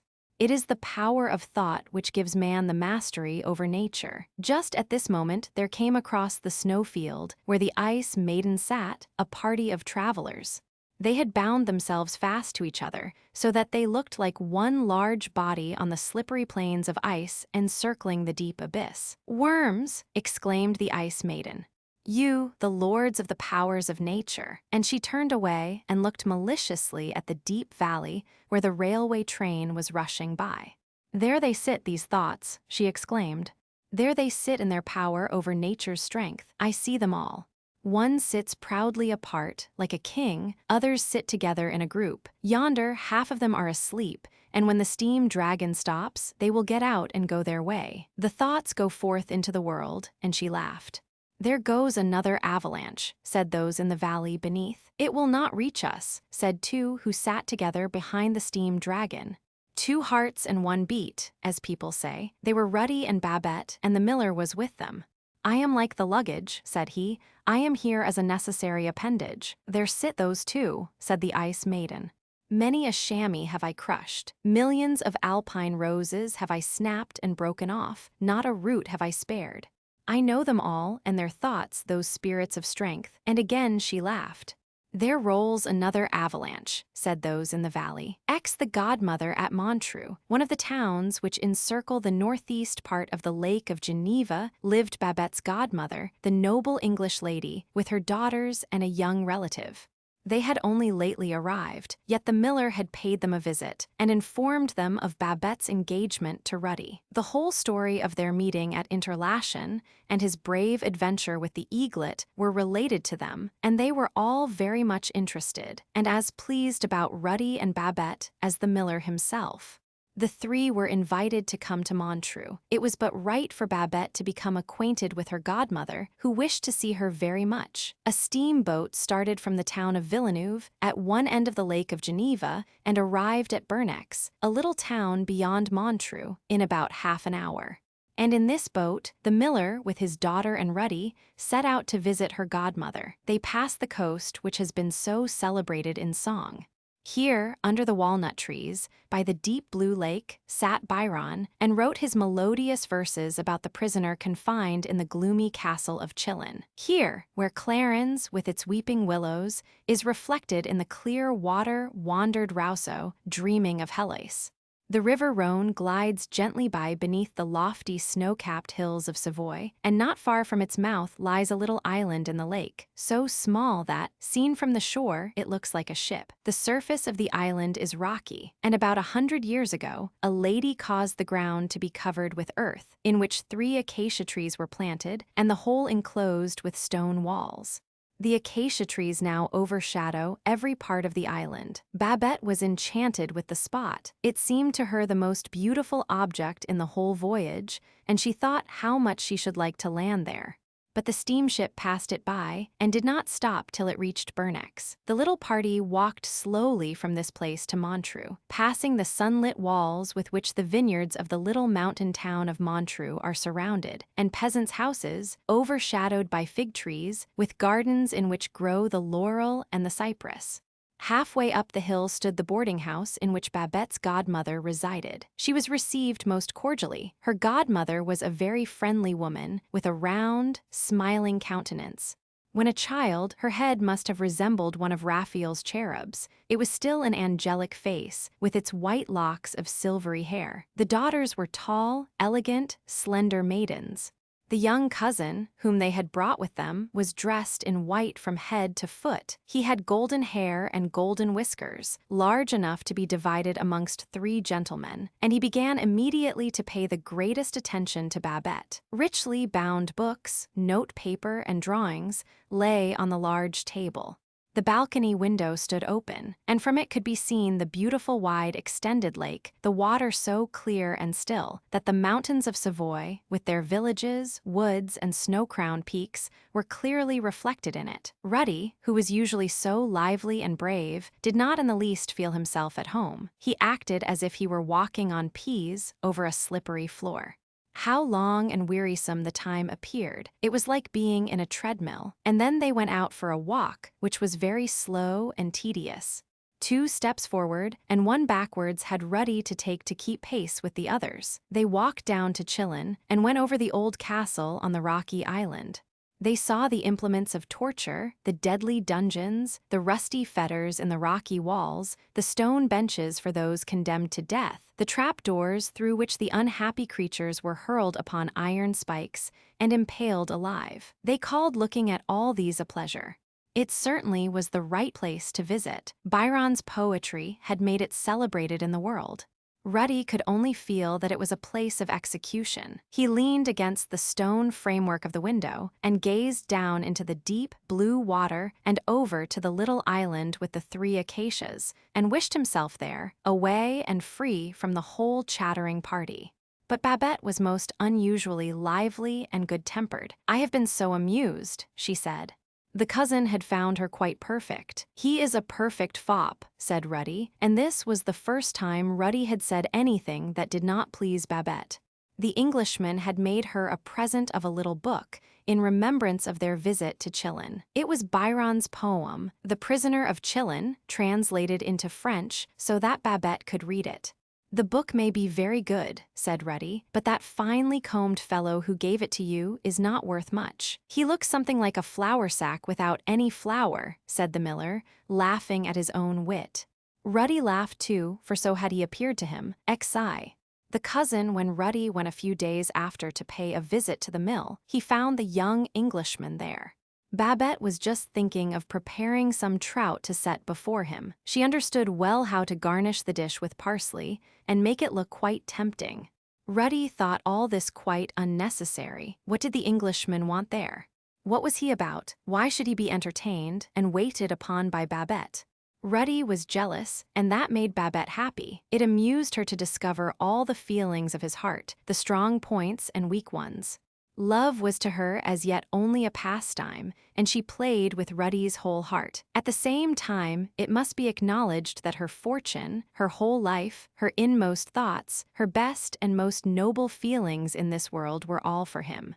Still, the more gloomy he looked, the more her eyes laughed. She could almost have kissed the fair Englishman, with the golden whiskers, if by so doing she could have put Ruddy in a rage and made him run out of the house. That would have proved how much he loved her. All this was not right in Babette, but she was only 19 years of age, and she did not reflect on what she did, neither did she think that her conduct would appear to the young Englishman as light, and not even becoming the modest and much-loved daughter of the miller.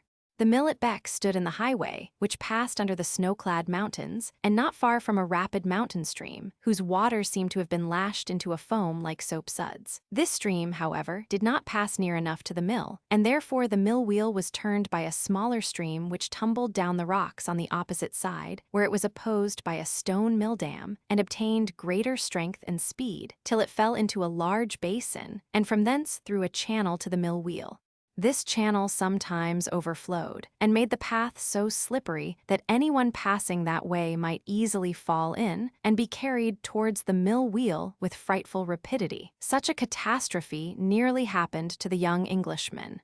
He had dressed himself in white clothes like a miller's man and was climbing the path to the miller's house, but he had never been taught to climb and therefore slipped and nearly went in head foremost. He managed, however, to scramble out with wet sleeves and bespattered trousers. Still, wet and splashed with mud, he contrived to reach Babette's window, to which he had been guided by the light that shone from it. Here he climbed the old linden tree that stood near it, and began to imitate the voice of an owl, the only bird he could venture to mimic. Babette heard the noise and glanced through the thin window curtain, but when she saw the man in white and guessed who he was, her little heart beat with terror as well as anger. She quickly put out the light, felt if the fastening of the window was secure, and then left him to howl as long as he liked. How dreadful it would be, thought Babette, if Ruddy were here in the house. But Ruddy was not in the house. No, it was much worse. He was outside, standing just under the linden tree. He was speaking loud, angry words. He could fight, and there might be murder. Babette opened the window in alarm and called Ruddy's name. She told him to go away. She did not wish him to remain there. "You do not wish me to stay," cried he. "Then this is an appointment you expected, this good friend whom you prefer to me. Shame on you, Babette." "You are detestable," exclaimed Babette, bursting into tears. "Go away, I hate you." "I have not deserved this," said Ruddy, as he turned away, his cheeks burning and his heart like fire. Babette threw herself on the bed and wept bitterly. "So much as I loved thee, Ruddy, and yet thou canst think ill of me." Thus her anger broke forth. It relieved her, however. Otherwise she would have been more deeply grieved, but now she could sleep soundly, as youth only can sleep. XII, evil POWERS Ruddy left Bex and took his way home along the mountain path. The air was fresh but cold, for here amidst the deep snow, the ice maiden reigned. He was so high up that the large trees beneath him, with their thick foliage, appeared like garden plants, and the pines and bushes even less. The alpine roses grew near the snow, which lay in detached stripes and looked like linen laid out to bleach. A blue gentian grew in his path, and he crushed it with the butt end of his gun. A little higher up, he espied two chamois. Ruddy's eyes glistened, and his thoughts flew at once in a different direction, but he was not near enough to take a sure aim. He ascended still higher, to a spot where a few rough blades of grass grew between the blocks of stone, and the chamois passed quietly on over the snowfields. Ruddy walked hurriedly, while the clouds of mist gathered round him. Suddenly, he found himself on the brink of a precipitous rock. The rain was falling in torrents. He felt a burning thirst, his head was hot, and his limbs trembled with cold. He seized his hunting flask, but it was empty. He had not thought of filling it before ascending the mountain. He had never been ill in his life, nor ever experienced such sensations as those he now felt. He was so tired that he could scarcely resist lying down at his full length to sleep, although the ground was flooded with the rain. Yet when he tried to rouse himself a little, every object around him danced and trembled before his eyes. Suddenly, he observed in the doorway of a hut newly built under the rock, a young maiden. He did not remember having seen this hut before, yet there it stood, and he thought at first that the young maiden was Annette, the schoolmaster's daughter, whom he had once kissed in the dance. The maiden was not Annette, yet it seemed as if he had seen her somewhere before, perhaps near Grindelwald, on the evening of his return home from Interlachen after the shooting match. "How did you come here?" he asked. "I am at home," she replied. "I am watching my flocks." "Your flocks?" He exclaimed, "Where do they find pasture? There is nothing here but snow and rocks." "Much you know of what grows here," she replied, laughing. "Not far beneath us there is beautiful pasture land. My goats go there. I tend them carefully. I never miss one. What is once mine remains mine." "You are bold," said Ruddy. "And so are you," she answered. "Have you any milk in the house?" he asked. "If so, give me some to drink. My thirst is intolerable." "I have something better than milk," she replied, "which I will give you. Some travelers who were here yesterday with their guide left behind them half a flask of wine, such as you have never tasted. They will not come back to fetch it, I know, and I shall not drink it, so you shall have it." Then the maiden went to fetch the wine, poured some into a wooden cup, and offered it to Ruddy. "How good it is," said he. "I have never before tasted such warm, invigorating wine." And his eyes sparkled with new life. A glow diffused itself over his frame. It seemed as if every sorrow, every oppression were banished from his mind, and a fresh, free nature were stirring within him. "You are surely Annette, the schoolmaster's daughter," cried he. "Will you give me a kiss?" "Yes, if you will give me that beautiful ring which you wear on your finger." "My betrothal ring?" he replied. "Yes, just so," said the maiden, as she poured out some more wine and held it to his lips. Again he drank, and a living joy streamed through every vein. "The whole world is mine, why therefore should I grieve?" thought he. "Everything is created for our enjoyment and happiness. The stream of life is a stream of happiness. Let us flow on with it to joy and felicity." Ruddy gazed on the young maiden. It was Annette, and yet it was not Annette. Still less did he suppose it was the spectral phantom whom he had met near Grindelwald. The maiden up here on the mountain was fresh as the new fallen snow, blooming as an alpine rose, and as nimble-footed as a young kid. Still, she was one of Adam's race, like Ruddy. He flung his arms round the beautiful being and gazed into her wonderfully clear eyes, only for a moment, but in that moment words cannot express the effect of his gaze. Was it the spirit of life or of death that overpowered him? Was he rising higher, or sinking lower and lower into the deep, deadly abyss? He knew not, but the walls of ice shone like blue-green glass. Innumerable clefts yawned around him, and the water drops tinkled like the chiming of church bells, and shone clearly as pearls in the light of a pale blue flame. The Ice Maiden, for she it was, kissed him, and her kiss sent a chill as of ice through his whole frame. A cry of agony escaped from him. He struggled to get free and tottered from her. For a moment all was dark before his eyes, but when he opened them again it was light, and the Alpine Maiden had vanished. The powers of evil had played their game. The sheltering hut was no more to be seen. The water trickled down the naked sides of the rocks, and snow lay thickly all around. Ruddy shivered with cold. He was wet through to the skin, and his ring was gone, the betrothal ring that Babette had given him. His gun lay near him in the snow. He took it up and tried to discharge it, but it missed fire. Heavy clouds lay on the mountain clefts, like firm masses of snow. Upon one of these Vertigo sat, lurking after his powerless prey, and from beneath came a sound as if a piece of rock had fallen from the cleft and was crushing everything that stood in its way or opposed its course. But at the miller's, Babette sat alone and wept. Ruddy had not been to see her for 6 days. He who was in the wrong, and who ought to ask her forgiveness, for did she not love him with her whole heart? XIII, at the mill, what strange creatures human beings are, said the parlor cat to the kitchen cat. Babette and Ruddy have fallen out with each other. She sits and cries, and he thinks no more about her. That does not please me to hear, said the kitchen cat. Nor me either, replied the parlor cat, but I do not take it to heart. Babette may fall in love with the red whiskers, if she likes, but he has not been here since he tried to get on the roof. The powers of evil carry on their game both around us and within us. Ruddy knew this and thought a great deal about it. What was it that had happened to him on the mountain? Was it really a ghostly apparition or a fever dream?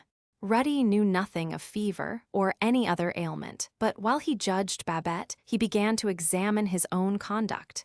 He had allowed wild thoughts to chase each other in his heart, and a fierce tornado to break loose. Could he confess to Babette, indeed, every thought which in the hour of temptation might have led him to wrongdoing? He had lost her ring, and that very loss had won him back to her. Could she expect him to confess?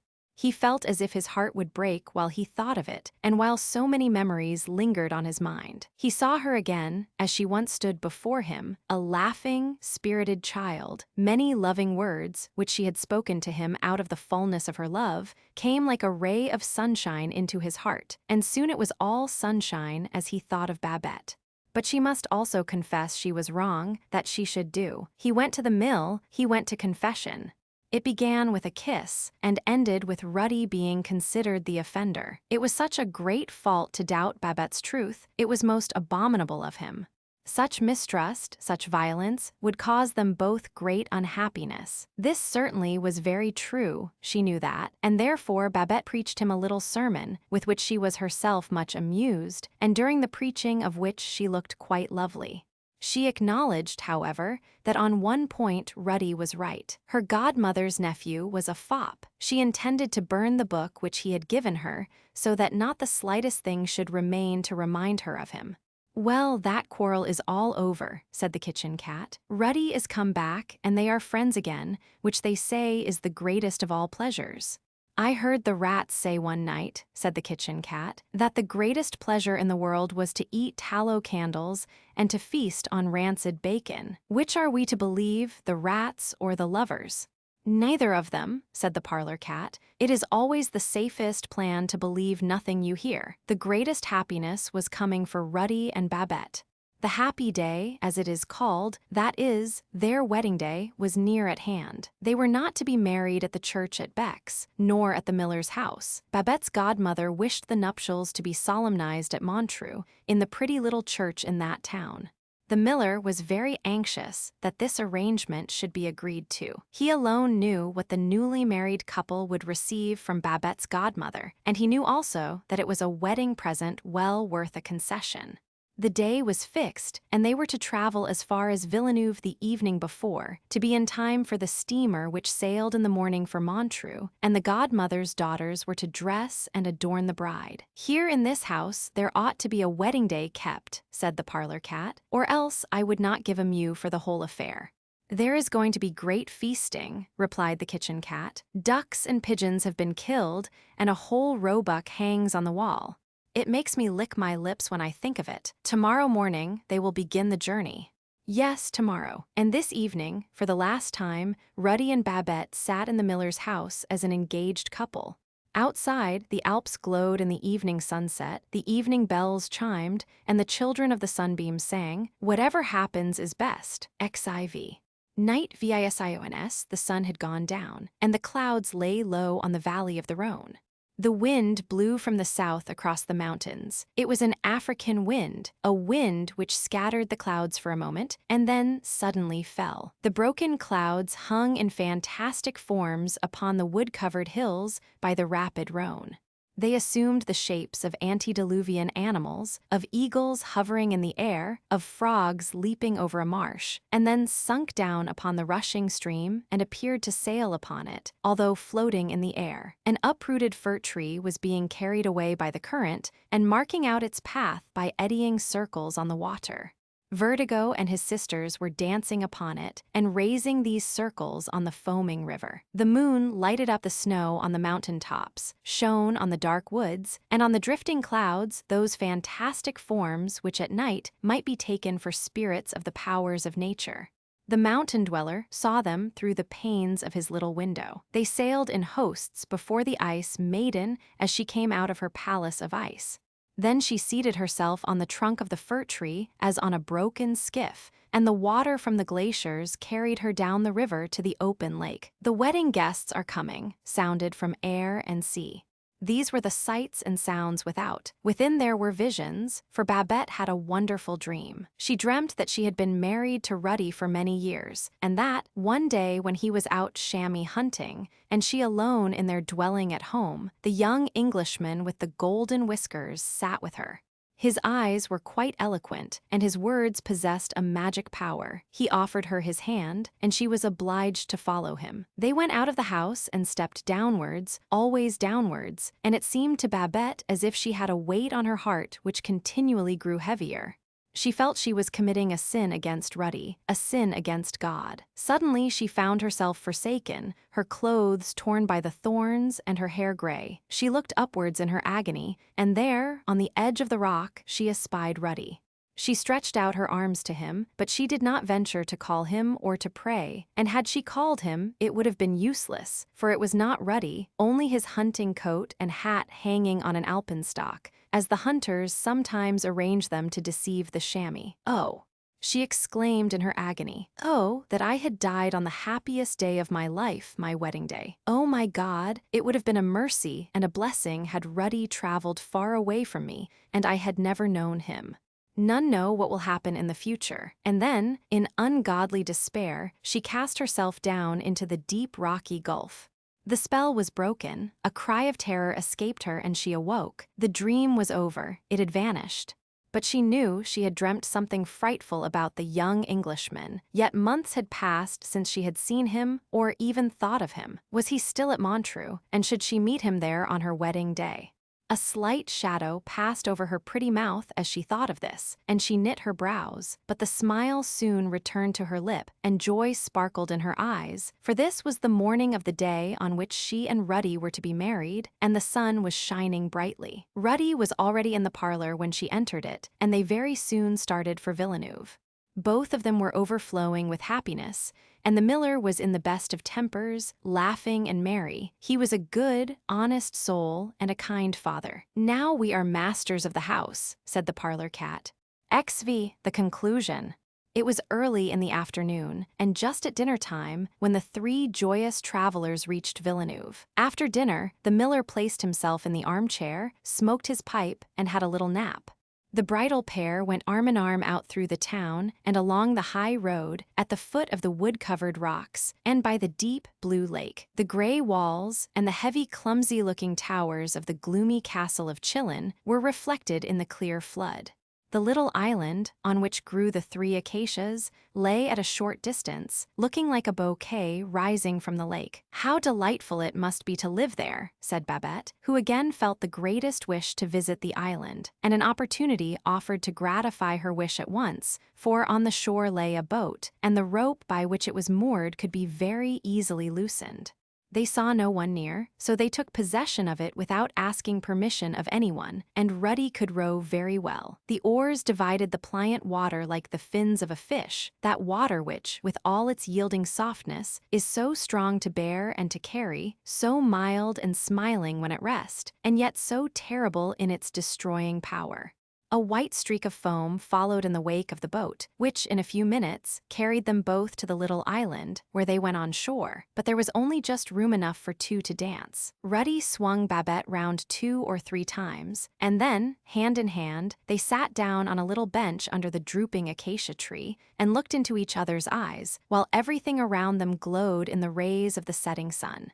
The fir tree forests on the mountains were covered with a purple hue like the heather bloom, and where the woods terminated and the rocks became prominent, they looked almost transparent in the rich crimson glow of the evening sky. The surface of the lake was like a bed of pink rose leaves.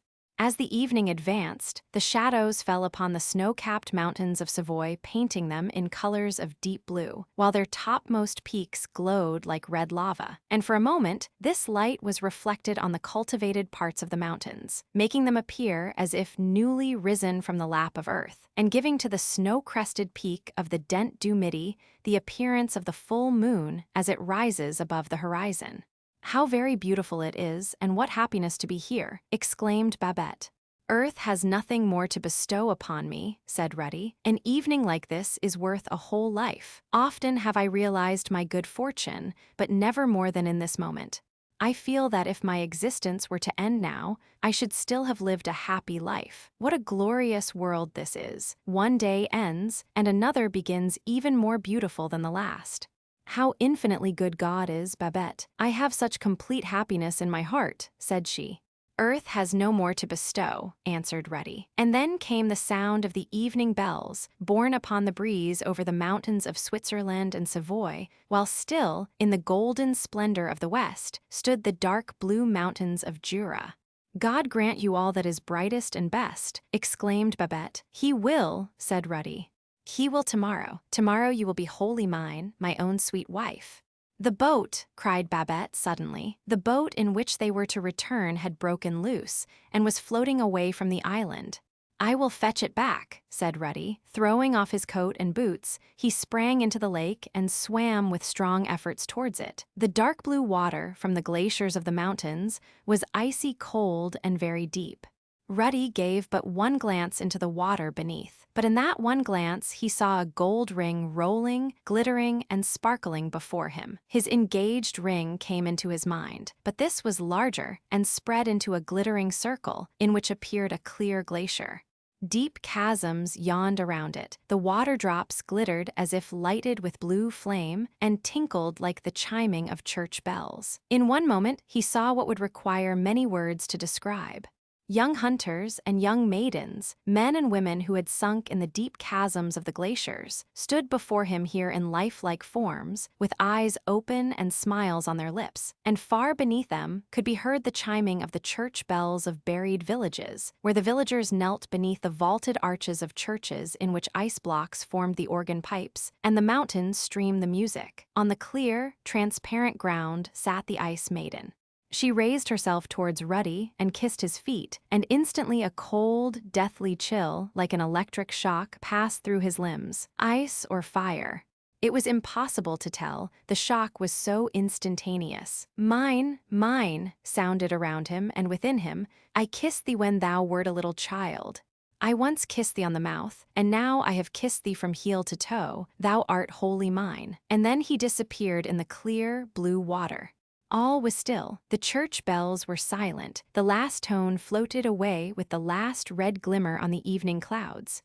"Thou art mine," sounded from the depths below, but from the heights above, from the eternal world, also sounded the words, "Thou art mine." Happy was he thus to pass from life to life, from earth to heaven.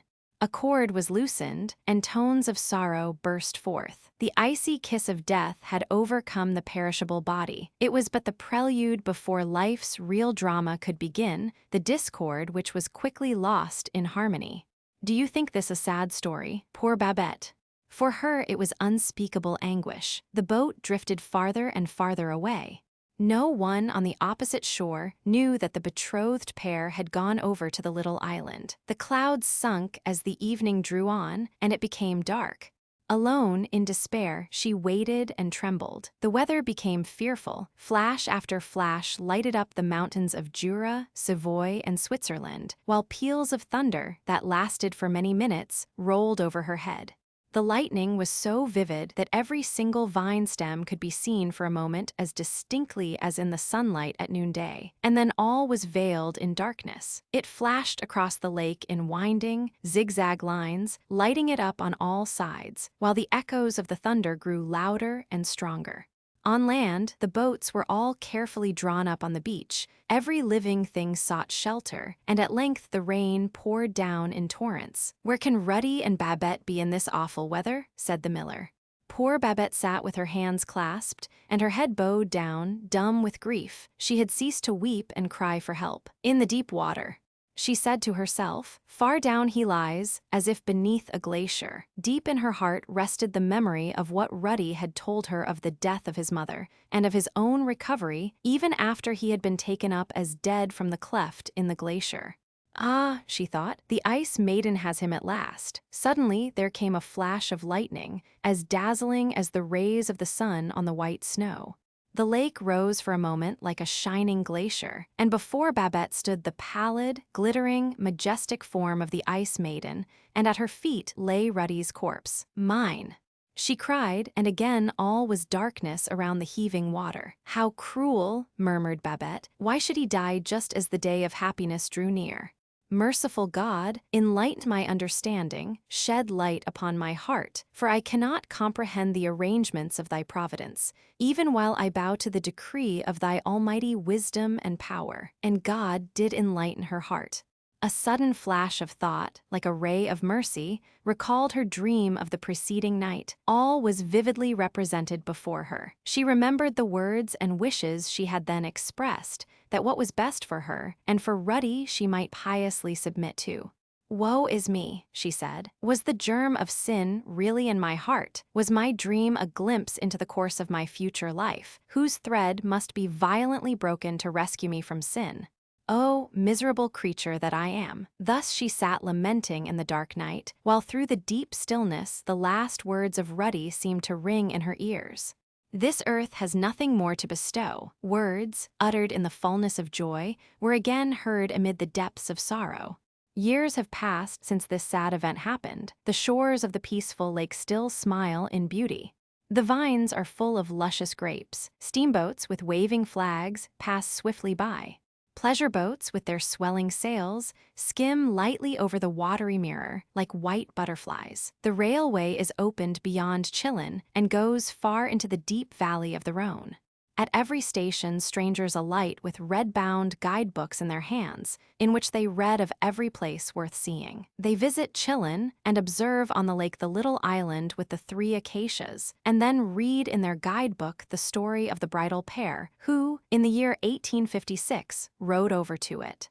They read that the 2 were missing till the next morning, when some people on the shore heard the despairing cries of the bride and went to her assistance, and by her were told of the bridegroom's fate. But the guidebook does not speak of Babette's quiet life afterwards with her father, not at the mill, strangers dwell there now, but in a pretty house in a row near the station. On many an evening, she sits at her window and looks out over the chestnut trees to the snow-capped mountains on which Ruddy once roamed. She looks at the alpine glow in the evening sky, which is caused by the children of the sun retiring to rest on the mountain tops. And again, they breathe their song of the traveler whom the whirlwind could deprive of his cloak, but not of his life.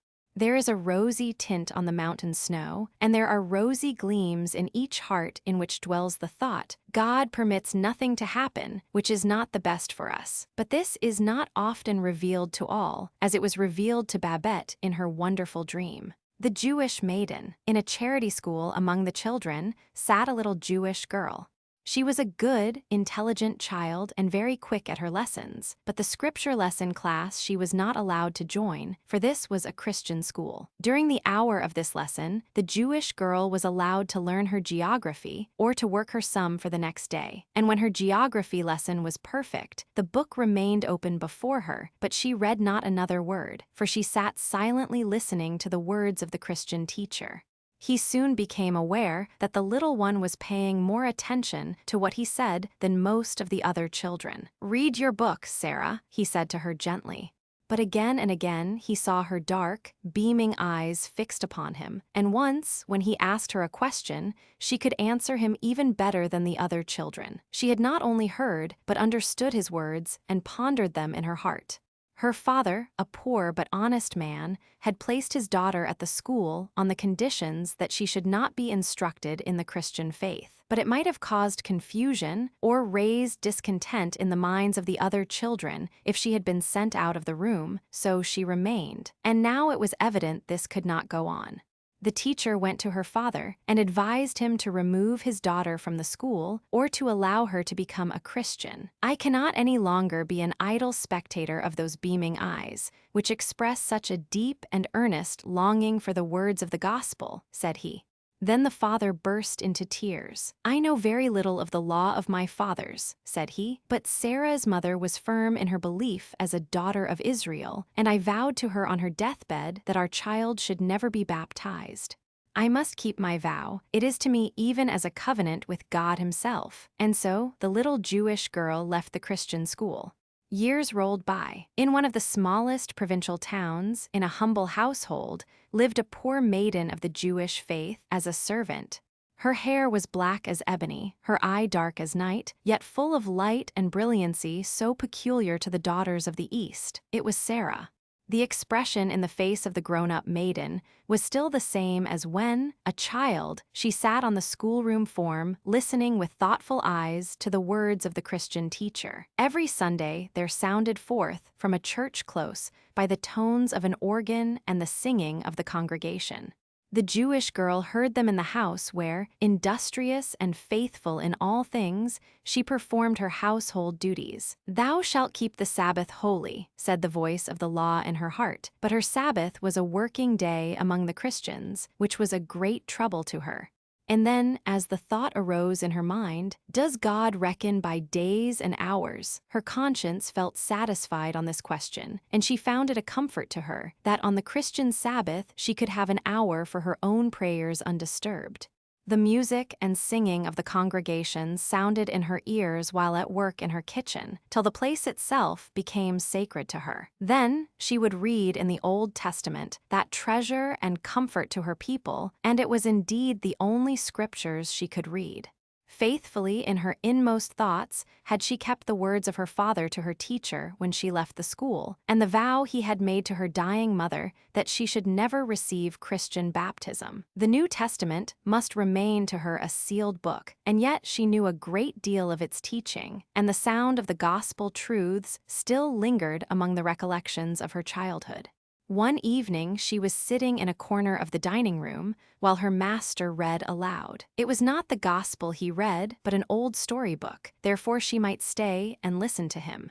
The story related that a Hungarian knight who had been taken prisoner by a Turkish pasha was most cruelly treated by him. He caused him to be yoked with his oxen to the plow and driven with blows from the whip till the blood flowed, and he almost sunk with exhaustion and pain.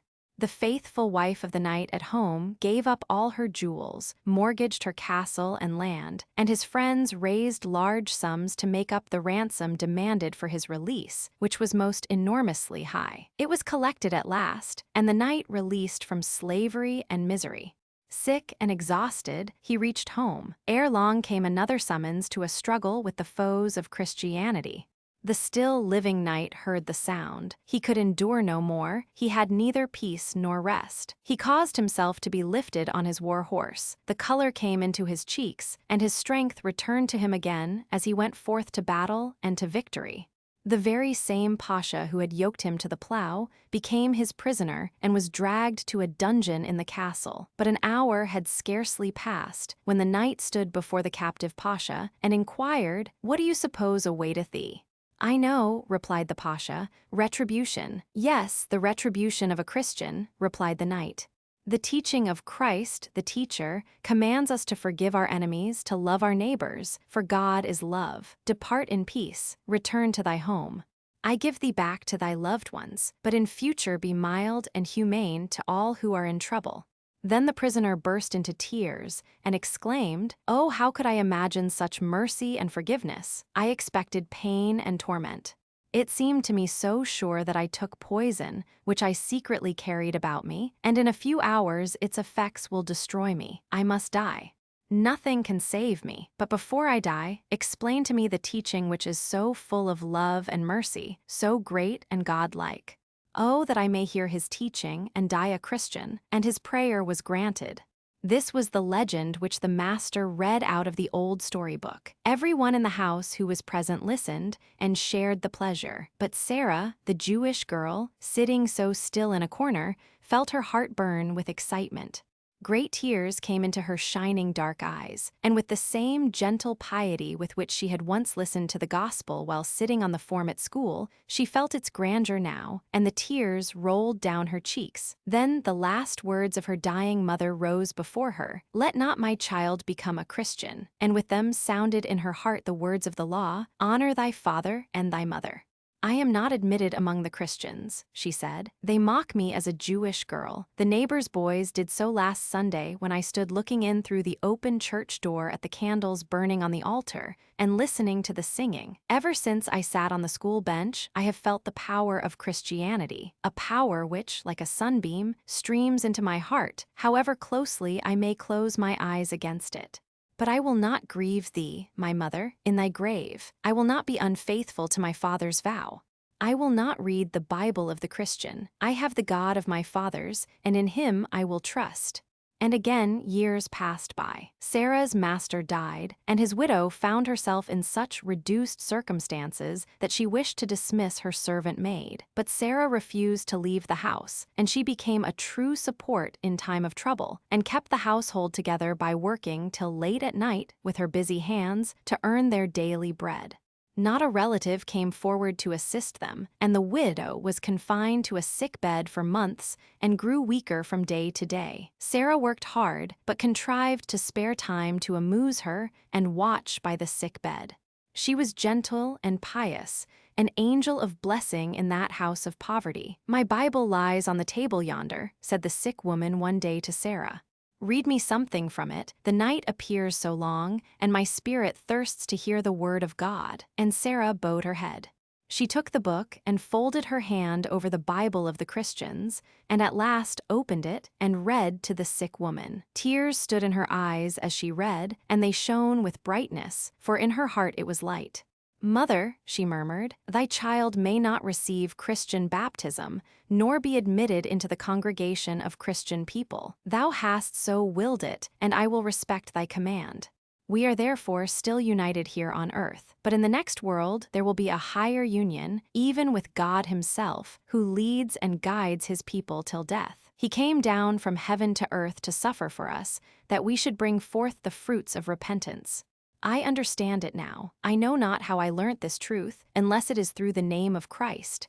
Yet she trembled as she pronounced the holy name. She struggled against these convictions of the truth of Christianity for some days, till one evening, while watching her mistress, she was suddenly taken very ill. Her limbs tottered under her, and she sank fainting by the bedside of the sick woman. "Poor Sarah," said the neighbors, "she is overcome with hard work and night watching." And then they carried her to the hospital for the sick poor. There she died, and they bore her to her resting place in the earth, but not to the churchyard of the Christians. There was no place for the Jewish girl, but they dug a grave for her outside the wall. And God's sun, which shines upon the graves of the churchyard of the Christians, also throws its beams on the grave of the Jewish maiden beyond the wall. And when the psalms of the Christians sound across the churchyard, their echo reaches her lonely resting place. And she who sleeps there will be counted worthy at the resurrection, through the name of Christ the Lord, who said to his disciples, "John baptized you with water, but I will baptize you with the Holy Ghost." The jumper, the flea, the grasshopper, and the skipjack once wanted to see which of them could jump highest, and they invited the whole world, and whoever else would come, to see the grand sight. And there the three famous jumpers were met together in the room. "Yes, I'll give my daughter to him who jumps highest," said the king, "for it would be mean to let these people jump for nothing." The flea stepped out first. He had very pretty manners and bowed in all directions, for he had young ladies' blood in his veins and was accustomed to consort only with human beings, and that was of great consequence. Then came the grasshopper. He was certainly much heavier, but he had a good figure and wore the green uniform that was born with him. This person, moreover, maintained that he belonged to a very old family in the land of Egypt, and that he was highly esteemed there. He had just come from the field, he said, and had been put into a card house 3 stories high, and all made of picture cards with the figures turned inwards. There were doors and windows in the house, cut in the body of the Queen of Hearts. "I sing so," he said, "that 16 native crickets who have chirped from their youth up, and have never yet had a card house of their own, would become thinner than they are with envy if they were to hear me." Both of them, the flea and the grasshopper, took care to announce who they were, and that they considered themselves entitled to marry a princess. The skipjack said nothing, but it was said of him that he thought all the more, and directly the yard dog had smelt at him, he was ready to assert that the skipjack was of good family, and formed from the breastbone of an undoubted goose. "I shall not say anything more," said the old king. "I only go on quietly and always think the best." Now they were to take their jump. The flea sprang so high that no one could see him, and then they asserted that he had not jumped at all. That was very mean. The grasshopper only sprang half as high, but he sprang straight into the king's face, and the king declared that was horribly rude. The skipjack stood a long time considering. At last people thought that he could not jump at all. "I only hope he's not become unwell," said the yard dog, and then he smelt at him again. Tap! He sprang with a little crooked jump just into the lap of the princess, who sat on a low golden stool. Then the king said, "The highest leap was taken by him who jumped up to my daughter, for therein lies the point. But it requires head to achieve that, and the skipjack has shown that he has a head, and so he had the princess." "I jumped highest, after all," said the flea, "but it's all the same.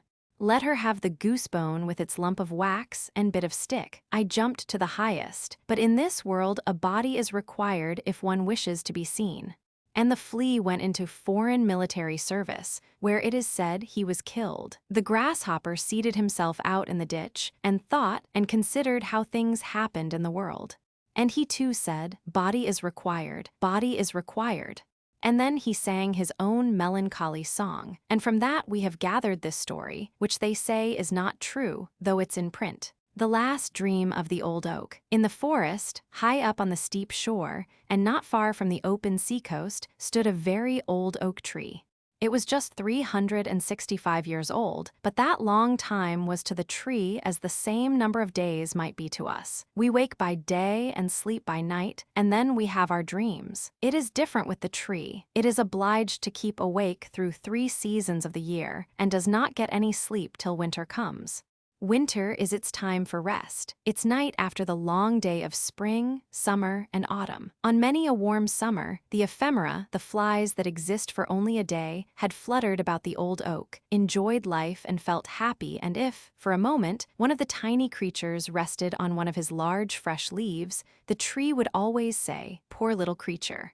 Your whole life consists only of a single day. How very short. It must be quite melancholy." "Melancholy. What do you mean?" the little creature would always reply. "Everything around me is so wonderfully bright and warm and beautiful that it makes me joyous. But only for one day, and then it is all over." "Sover," repeated the fly. "What is the meaning of all over? Are you all over too?" "No, I shall very likely live for thousands of your days, and my day is whole seasons long. Indeed, it is so long that you could never reckon it out." "No, then I don't understand you. You may have thousands of my days, but I have thousands of moments in which I can be merry and happy. Does all the beauty of the world cease when you die?"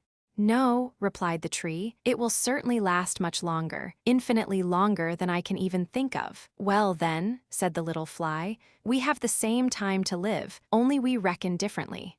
And the little creature danced and floated in the air, rejoicing in her delicate wings of gauze and velvet, rejoicing in the balmy breezes, laden with the fragrance of clover fields and wild roses, elder blossoms and honeysuckle, from the garden hedges, wild thyme, primroses, and mint. And the scent of all these was so strong that the perfume almost intoxicated the little fly. Its wings could sustain it no longer, and gently and slowly it glided down upon the soft, waving blades of grass, nodded its little head as well as it could nod, and slept peacefully and sweetly. The fly was dead. "Poor little ephemera," said the oak, "what a terribly short life." And so, on every summer day the dance was repeated, the same questions asked, and the same answers given. The same thing was continued through many generations of ephemera. All of them felt equally merry and equally happy. The oak remained awake through the morning of spring, the noon of summer, and the evening of autumn. Its time of rest, its night drew nigh, winter was coming. Already the storms were singing, "Good night, good night. Here fell a leaf and there fell a leaf. We will rock you and lull you. Go to sleep, go to sleep. We will sing you to sleep and shake you to sleep, and it will do your old twigs good. They will even crackle with pleasure. Sleep sweetly, it is your 365th night. Correctly speaking, you are but a youngster in the world. Sleep sweetly, the clouds will drop snow upon you, which will be quite a coverlid, warm and sheltering to your feet. Sweet sleep to you, and pleasant dreams." And there stood the oak, stripped of all its leaves, left to rest during the whole of a long winter, and to dream many dreams of events that had happened in its life, as in the dreams of men. The great tree had once been small. Indeed, in its cradle it had been an acorn. According to human computation, it was now in the 4th century of its existence. It was the largest and best tree in the forest. Its summit towered above all the other trees and could be seen far out at sea, so that it served as a landmark to the sailors. It had no idea how many eyes looked eagerly for it. In its topmost branches, the wood pigeon built her nest, and the cuckoo carried out his usual vocal performances, and his well-known notes echoed amid the boughs. And in autumn, when the leaves looked like beaten copper plates, the birds of passage would come and rest upon the branches before taking their flight across the sea. But now it was winter, the tree stood leafless, so that everyone could see how crooked and bent were the branches that sprang forth from the trunk. Crows and rooks came by turns and sat on them, and talked of the hard times which were beginning, and how difficult it was in winter to obtain food. It was just about holy Christmas time that the tree dreamed a dream. The tree had, doubtless, a kind of feeling that the festive time had arrived, and in his dream fancied he heard the bells ringing from all the churches round, and yet it seemed to him to be a beautiful summer's day, mild and warm. His mighty summits was crowned with spreading fresh green foliage. The sunbeams played among the leaves and branches, and the air was full of fragrance from herb and blossom. Painted butterflies chased each other. The summer flies danced around him, as if the world had been created merely for them to dance and be merry in. All that had happened to the tree during every year of his life seemed to pass before him, as in a festive procession. He saw the knights of olden times and noble ladies ride by through the wood on their gallant steeds, with plumes waving in their hats and falcons on their wrists. The hunting horn sounded, and the dogs barked. He saw hostile warriors, in colored dresses and glittering armor, with spear and halberd, pitching their tents and anon striking them. The watchfires again blazed, and men sang and slept under the hospitable shelter of the tree. He saw lovers meet in quiet happiness near him in the moonshine, and carve the initials of their names in the grayish-green bark on his trunk. Once, but long years had intervened since then, guitars and Aeolian harps had been hung on his boughs by merry travelers. Now they seemed to hang there again, and he could hear their marvelous tones. The wood pigeons cooed as if to explain the feelings of the tree, and the cuckoo called out to tell him how many summer days he had yet to live. Then it seemed as if new life was thrilling through every fiber of root and stem and leaf, rising even to the highest branches. The tree felt itself stretching and spreading out, while through the root beneath the earth ran the warm vigor of life. As he grew higher and still higher, with increased strength, his topmost boughs became broader and fuller, and in proportion to his growth, so was his self-satisfaction increased, and with it arose a joyous longing to grow higher and higher, to reach even to the warm, bright sun itself. Already had his topmost branches pierced the clouds, which floated beneath them like troops of birds of passage or large white swans. Every leaf seemed gifted with sight, as if it possessed eyes to see. The stars became visible in broad daylight, large and sparkling, like clear and gentle eyes. They recalled to the memory the well-known look in the eyes of a child, or in the eyes of lovers who had once met beneath the branches of the old oak. These were wonderful and happy moments for the old tree, full of peace and joy. And yet, amidst all this happiness, the tree felt a yearning, longing desire that all the other trees, bushes, herbs, and flowers beneath him might be able also to rise higher, as he had done, and to see all this splendor, and experience the same happiness.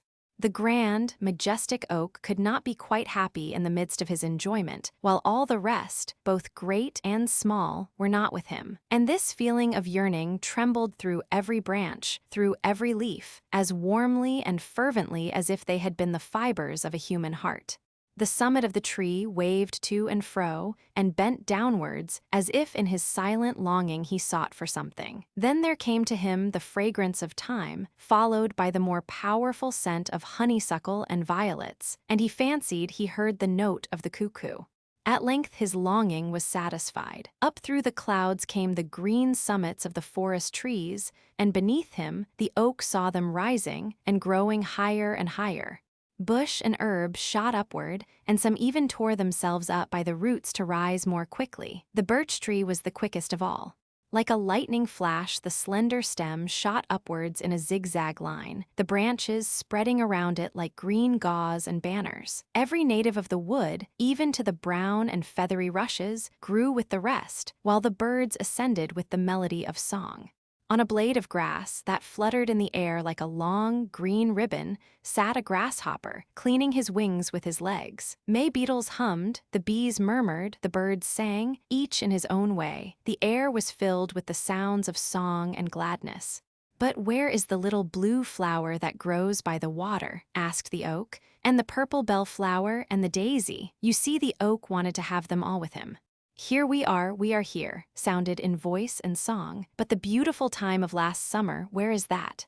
And the lilies of the valley, which last year covered the earth with their bloom, and the wild apple tree with its lovely blossoms, and all the glory of the wood, which has flourished year after year. Even what may have but now sprouted forth could be with us here." We are here," sounded voices higher in the air, as if they had flown there beforehand. "Why, this is beautiful, too beautiful to be believed," said the oak in a joyful tone.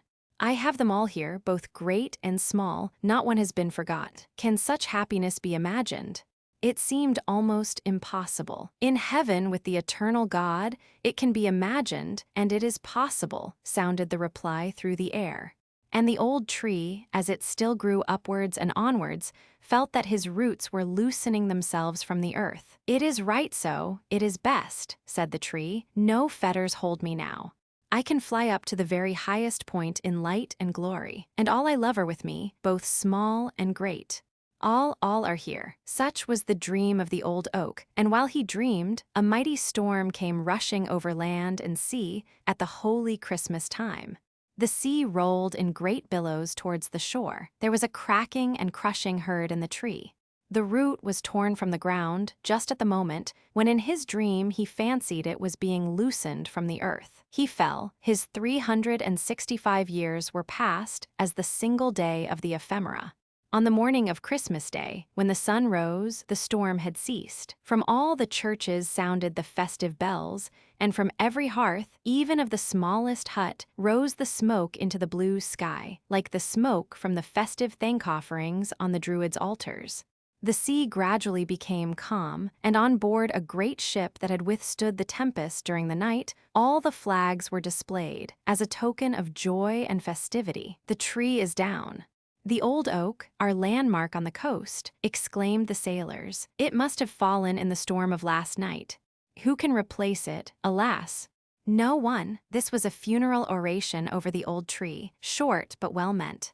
There it lay stretched on the snow-covered shore, and over it sounded the notes of a song from the ship, a song of Christmas joy and of the redemption of the soul of man and of eternal life through Christ's atoning blood. Sing aloud on the happy morn, all is fulfilled, for Christ is born. With songs of joy let us loudly sing, hallelujahs to Christ our King. Thus sounded the old Christmas carol, and everyone on board the ship felt his thoughts elevated through the song and the prayer, even as the old tree had felt lifted up in its beautiful dream on that Christmas morn. The last pearl. We are in a rich, happy house, where the master, the servants, the friends of the family are full of joy and felicity. For on this day, a son and heir has been born, and mother and child are doing well. The lamp in the bedchamber had been partly shaded, and the windows were covered with heavy curtains of some costly silken material. The carpet was thick and soft, like a covering of moss. Everything invited to slumber, everything had a charming look of repose, and so the nurse had discovered, for she slept, and well she might sleep, while everything around her told of happiness and blessing. The guardian angel of the house leaned against the head of the bed, while over the child was spread, as it were, a net of shining stars, and each star was a pearl of happiness. All the good stars of life had brought their gifts to the newly born. Here sparkled health, wealth, fortune, and love. In short, there seemed to be everything for which man could wish on earth. Everything has been bestowed here, said the guardian angel. No, not everything, said a voice near him, the voice of the good angel of the child. One fairy has not yet brought her gift, but she will, even if years should elapse, she will bring her gift. It is the last pearl that is wanting. Wanting, cried the guardian angel. Nothing must be wanting here, and if it is so, let us fetch it, let us seek the powerful fairy, let us go to her. She will come some day unsought.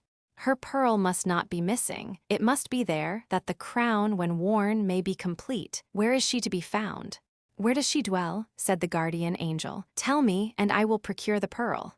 Will you do that? Replied the good angel of the child. Then I will lead you to her directly, wherever she may be. She has no abiding place. She rules in the palace of the emperor. Sometimes she enters the peasant's humble cot. She passes no one without leaving a trace of her presence. She brings her gift with her, whether it is a world or a bauble. To this child she must come. You think that to wait for this time would be long and useless.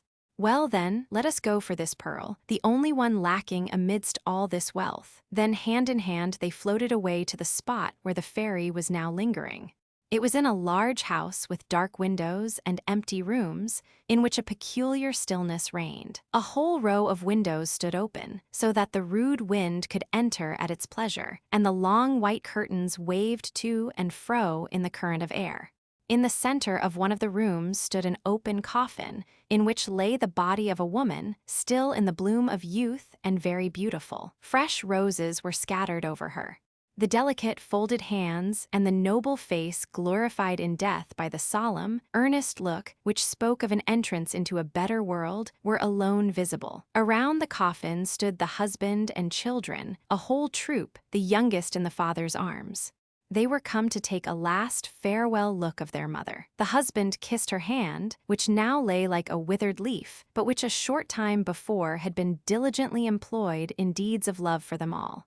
Tears of sorrow rolled down their cheeks and fell in heavy drops on the floor, but not a word was spoken. The silence which reigned here expressed a world of grief. With silent steps, still sobbing, they left the room. A burning light remained in the room, and a long, red wick rose far above the flame, which fluttered in the draught of air. Strange men came in and placed the lid of the coffin over the dead and drove the nails firmly in, while the blows of the hammer resounded through the house and echoed in the hearts that were bleeding. "Whither art thou leading me?" asked the guardian angel. "Here dwells no fairy whose pearl could be counted amongst the best gifts of life." It was the fairy, and her name was Sorrow. A hot tear rolled into her lap and formed itself into a pearl, glowing with all the colors of the rainbow. The angel seized it. The pearl glittered like a star with sevenfold radiance. The pearl of sorrow, the last, which must not be wanting, increases the luster and explains the meaning of all the other pearls. Do you see the shimmer of the rainbow, which unites earth to heaven? So has there been a bridge built between this world and the next. Through the night of the grave, we gaze upwards beyond the stars to the end of all things. Then we glance at the pearl of sorrow, in which are concealed the wings which shall carry us away to eternal happiness. Little Claus and Big Claus. In a village, there once lived two men who had the same name. They were both called Klaus. One of them had 4 horses, but the other had only one, so to distinguish them, people called the owner of the 4 horses Great Klaus, and he who had only one, Little Klaus. Now we shall hear what happened to them, for this is a true story. Through the whole week, Little Klaus was obliged to plow for Great Klaus, and lend him his 1 horse, and once a week, on a Sunday, Great Klaus lent him all his 4 horses. Then how Little Klaus would smack his whip over all 5 horses. They were as good as his own on that one day. The sun shone brightly, and the church bells were ringing merrily as the people passed by, dressed in their best clothes, with their prayer books under their arms. They were going to hear the clergyman preach. They looked at Little Klaus plowing with his 5 horses, and he was so proud that he smacked his whip and said, "Gee up, my 5 horses." "You must not say that," said Big Klaus, "for only one of them belongs to you." But Little Klaus soon forgot what he ought to say, and when anyone passed, he would call out, "Gee up, my 5 horses." "Now I must beg you not to say that again," said Big Klaus, "for if you do, I shall hit your horse on the head, so that he will drop dead on the spot, and there will be an end of him." "I promise you I will not say it any more," said the other. But as soon as people came by, nodding to him and wishing him good day, he became so pleased, and thought how grand it looked to have 5 horses plowing in his field, that he cried out again, "Gee up, all my horses." "I'll gee up your horses for you," said Big Klaus, and seizing a hammer, he struck the 1 horse of Little Klaus on the head, and he fell dead instantly. "Oh, now I have no horse at all," said Little Klaus, weeping. But after a while, he took off the dead horse's skin and hung the hide to dry in the wind. Then he put the dry skin into a bag and, placing it over his shoulder, went out into the next town to sell the horse's skin. He had a very long way to go, and had to pass through a dark, gloomy forest. Presently a storm arose, and he lost his way, and before he discovered the right path, evening came on, and it was still a long way to the town, and too far to return home before night. Near the road stood a large farmhouse. The shutters outside the windows were closed, but lights shone through the crevices at the top. "I might get permission to stay here for the night," thought Little Klaus, so he went up to the door and knocked. The farmer's wife opened the door, but when she heard what he wanted, she told him to go away, as her husband would not allow her to admit strangers. "Then I shall be obliged to lie out here," said Little Klaus to himself, as the farmer's wife shut the door in his face. Near to the farmhouse stood a large haystack, and between it and the house was a small shed with a thatched roof. "I can lie up there," said Little Klaus, as he saw the roof. "It will make a famous bed, but I hope the stork will not fly down and bite my legs," for on it stood a living stork, whose nest was in the roof.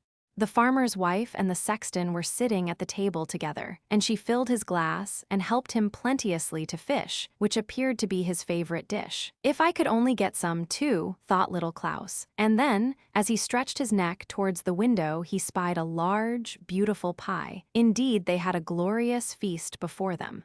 At this moment, he heard some one riding down the road towards the farmhouse. It was the farmer returning home. He was a good man, but still he had a very strange prejudice. He could not bear the sight of a sexton. If one appeared before him, he would put himself in a terrible rage.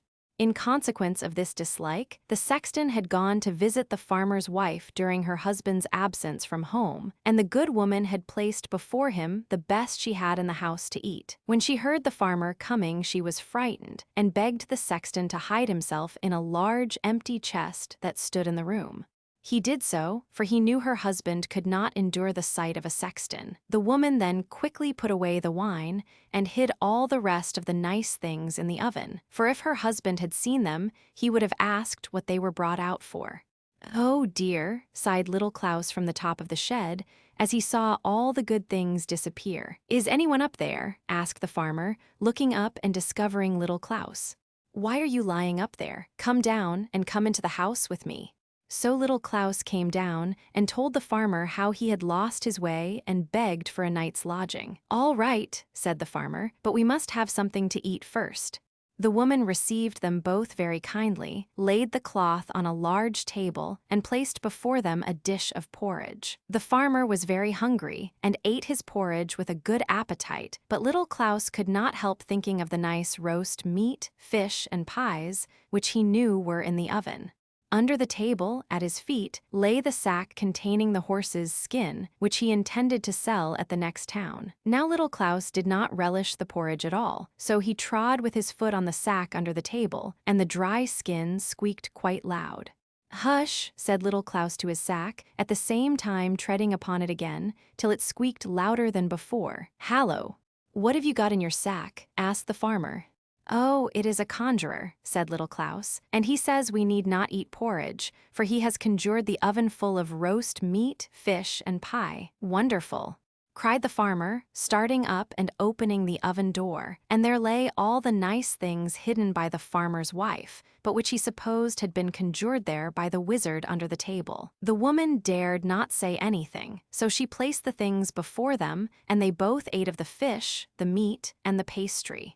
Then little Klaus trod again upon his sack, and it squeaked as before. "What does he say now?" asked the farmer. "He says," replied little Klaus, "that there are 3 bottles of wine for us, standing in the corner by the oven." So the woman was obliged to bring out the wine also, which she had hidden, and the farmer drank it till he became quite merry. He would have liked such a conjurer as little Klaus carried in his sack. "Could he conjure up the evil one?" asked the farmer. "I should like to see him now, while I am so merry." "Oh, yes," replied little Klaus. "My conjurer can do anything I ask him, can you not?" he asked, treading at the same time on the sack till it squeaked. "Do you hear?" He answers, "Yes, but he fears that we shall not like to look at him." "Oh, I am not afraid." "What will he be like?" "Well, he is very much like a sexton." "Ha," said the farmer, "then he must be ugly. Do you know I cannot endure the sight of a sexton? However, that doesn't matter. I shall know who it is, so I shall not mind. Now then, I have got up my courage, but don't let him come too near me." "Stop, I must ask the conjurer," said little Klaus, so he trod on the bag and stooped his ear down to listen. "What does he say?" "He says that you must go and open that large chest which stands in the corner, and you will see the evil one crouching down inside, but you must hold the lid firmly, that he may not slip out." "Will you come and help me hold it?" said the farmer, going towards the chest in which his wife had hidden the sexton, who now lay inside, very much frightened. The farmer opened the lid a very little way and peeped in. "Oh," cried he, springing backwards, "I saw him, and he is exactly like our sexton. How dreadful it is!" So after that he was obliged to drink again, and they sat and drank till far into the night. "You must sell your conjurer to me," said the farmer. "Ask as much as you like, I will pay it. Indeed, I would give you directly a whole bushel of gold." "No, indeed, I cannot," said little Klaus. "Only think how much profit I could make out of this conjurer." "But I should like to have him," said the fanner, still continuing his entreaties. "Well," said little Klaus at length, "you have been so good as to give me a night's lodging, I will not refuse you. You shall have the conjurer for a bushel of money, but I will have quite full measure." "So you shall," said the farmer, "but you must take away the chest as well. I would not have it in the house another hour. There is no knowing if he may not be still there." So little Klaus gave the farmer the sack containing the dried horse's skin, and received in exchange a bushel of money, full measure. The farmer also gave him a wheelbarrow on which to carry away the chest and the gold. "Farewell," said little Klaus, as he went off with his money and the great chest, in which the sexton lay still concealed. On one side of the forest was a broad, deep river. The water flowed so rapidly that very few were able to swim against the stream. A new bridge had lately been built across it, and in the middle of this bridge little Klaus stopped and said, loud enough to be heard by the sexton, "Now what shall I do with this stupid chest? It is as heavy as if it were full of stones. I shall be tired if I roll it any farther, so I may as well throw it in the river. If it swims after me to my house, well and good, and if not, it will not much matter." "No, leave it alone," cried the sexton from within the chest. "Let me out first." "Oh," exclaimed little Klaus, pretending to be frightened, "he is in there still, is he? I must throw him into the river, that he may be drowned." Oh no," cried the sexton. "I will give you a whole bushel full of money if you will let me go." "Why, that is another matter," said little Klaus, opening the chest. The sexton crept out, pushed the empty chest into the water, and went to his house. Then he measured out a whole bushel full of gold for little Klaus, who had already received one from the farmer, so that now he had a barrow full.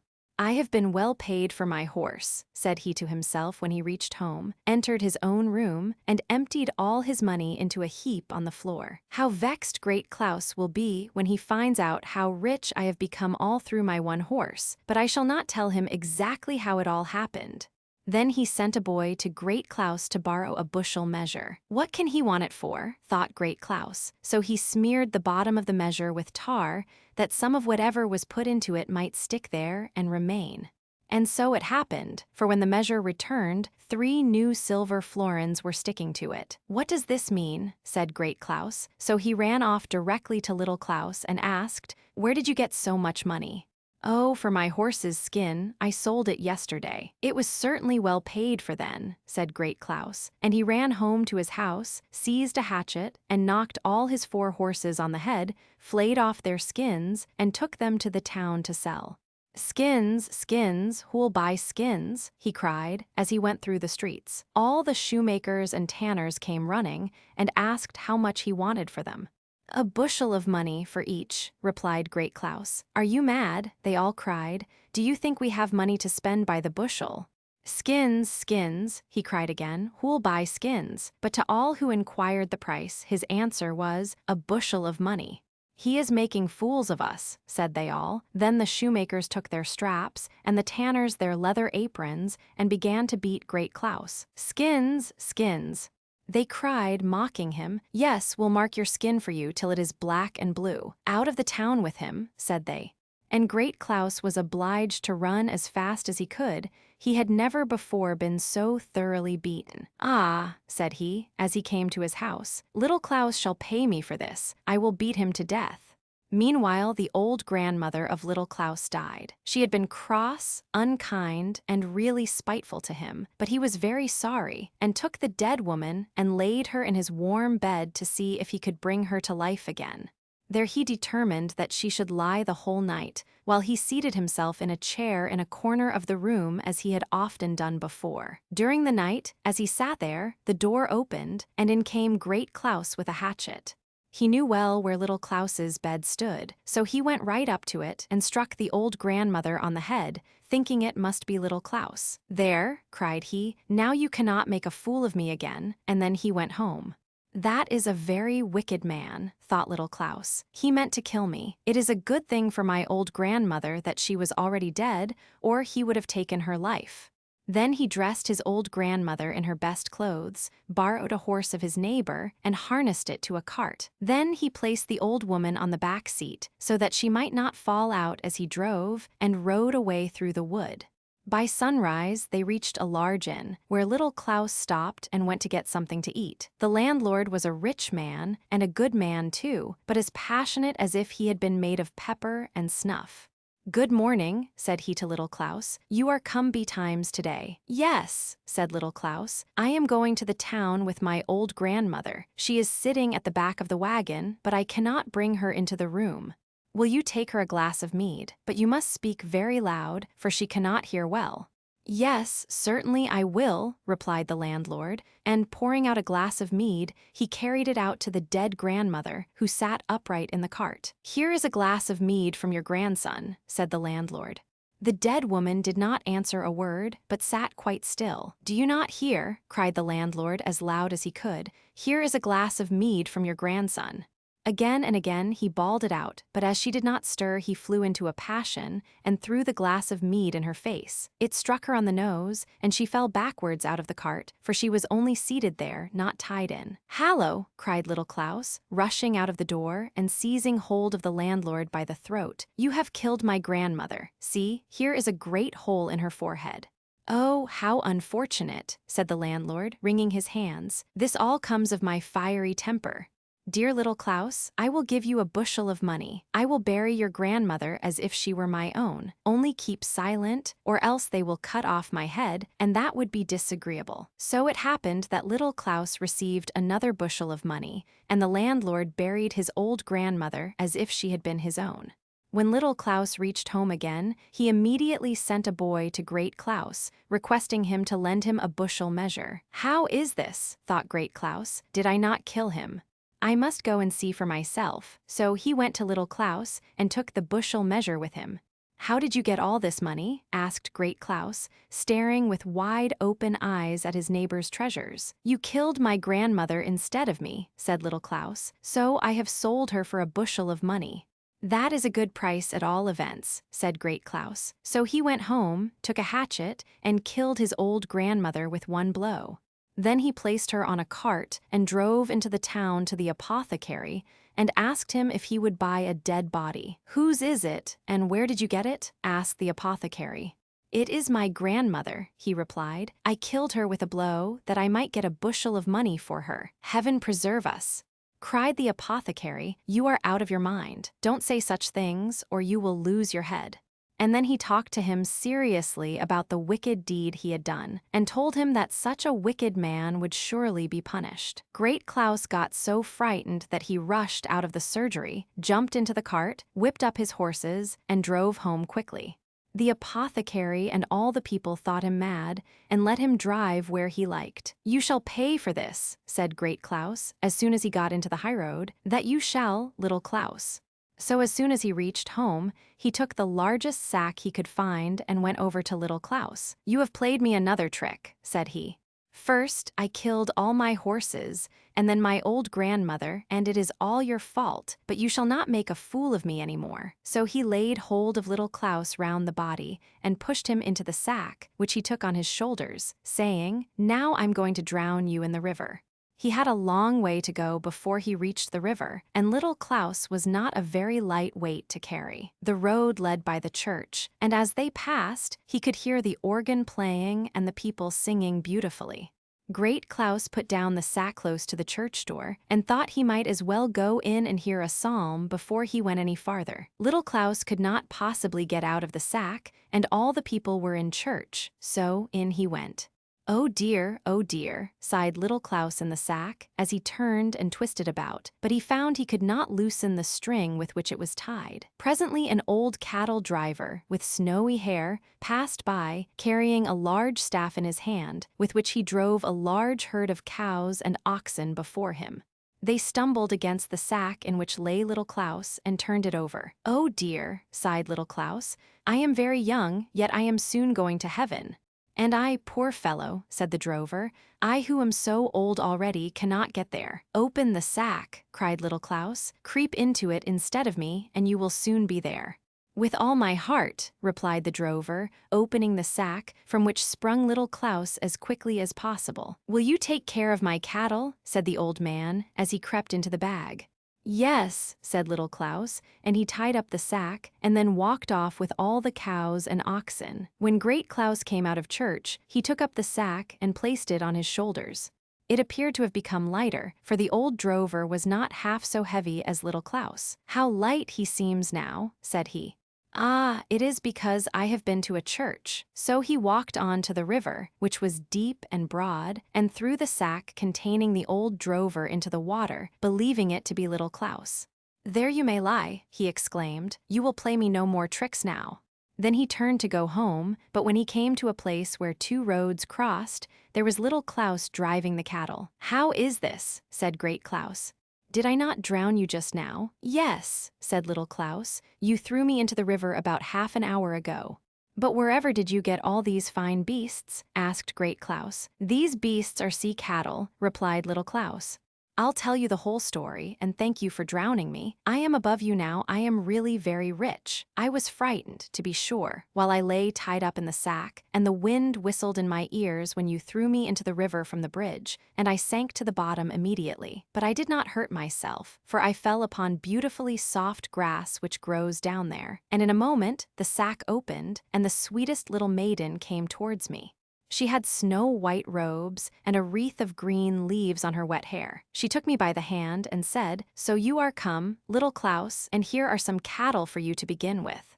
About a mile farther on the road, there is another herd for you." Then I saw that the river formed a great highway for the people who live in the sea. They were walking and driving here and there from the sea to the land at the spot where the river terminates. The bed of the river was covered with the loveliest flowers and sweet fresh grass. The fish swam past me as rapidly as the birds do here in the air. How handsome all the people were, and what fine cattle were grazing on the hills and in the valleys. "But why did you come up again?" said Great Klaus. "If it was all so beautiful down there, I should not have done so." "Well," said Little Klaus, "it was good policy on my part. You heard me say just now that I was told by the sea maiden to go a mile farther on the road, and I should find a whole herd of cattle." "What a lucky fellow you are," exclaimed Great Klaus. "Do you think I should get any sea cattle if I went down to the bottom of the river?" "Yes, I think so," said Little Klaus, "but I cannot carry you there in a sack, you are too heavy. However, if you will go there first and then creep into a sack, I will throw you in with the greatest pleasure." "Thank you," said Great Klaus, "but remember, if I do not get any sea cattle down there, I shall come up again and give you a good thrashing." "No, now, don't be too fierce about it," said Little Klaus, as they walked on towards the river. When they approached it, the cattle, who were very thirsty, saw the stream and ran down to drink. "See what a hurry they are in," said Little Klaus. "They are longing to get down again." "Come, help me make haste," said Great Klaus, "or you'll get beaten." So he crept into a large sack, which had been lying across the back of one of the oxen. "Put in a stone," said Great Klaus, "or I may not sink." "Oh, there's not much fear of that," he replied. Still, he put a large stone into the bag and then tied it tightly and gave it a push. Plump, in went Great Klaus, and immediately sank to the bottom of the river. "I'm afraid he will not find any cattle," said Little Klaus, and then he drove his own beasts homewards. The little elder tree mother. There was once a little boy who had caught cold. He had gone out and got wet feet. Nobody had the least idea how it had happened. The weather was quite dry. His mother undressed him, put him to bed, and ordered the teapot to be brought in, that she might make him a good cup of tea from the elder tree blossoms, which is so warming. At the same time, the kind-hearted old man who lived by himself in the upper story of the house came in. He led a lonely life, for he had no wife and children, but he loved the children of others very much, and he could tell so many fairy tales and stories that it was a pleasure to hear him. "Now, drink your tea," said the mother. "Perhaps you will hear a story." "Yes, if I only knew a fresh one," said the old man, and nodded smilingly. "But how did the little fellow get his wet feet?" he then asked. "That," replied the mother, "nobody can understand." "Will you tell me a story?" asked the boy. "Yes, if you can tell me as nearly as possible how deep is the gutter in the little street where you go to school." "Just half as high as my top boots," replied the boy, "but then I must stand in the deepest holes." "There, now we know where you got your wet feet," said the old man. "I ought to tell you a story, but the worst of it is, I do not know any more." "You can make one up," said the little boy. "Mother says you can tell a fairy tale about anything you look at or touch." "That is all very well, but such tales or stories are worth nothing. No, the right ones come by themselves and knock at my forehead saying, 'Here I am.'" "Will not one knock soon?" asked the boy, and the mother smiled while she put elder tree blossoms into the teapot and poured boiling water over them. "Pray, tell me a story." "Yes, if stories came by themselves, they are so proud, they only come when they please. But wait," he said suddenly, "there is one. Look at the teapot, there is a story in it now."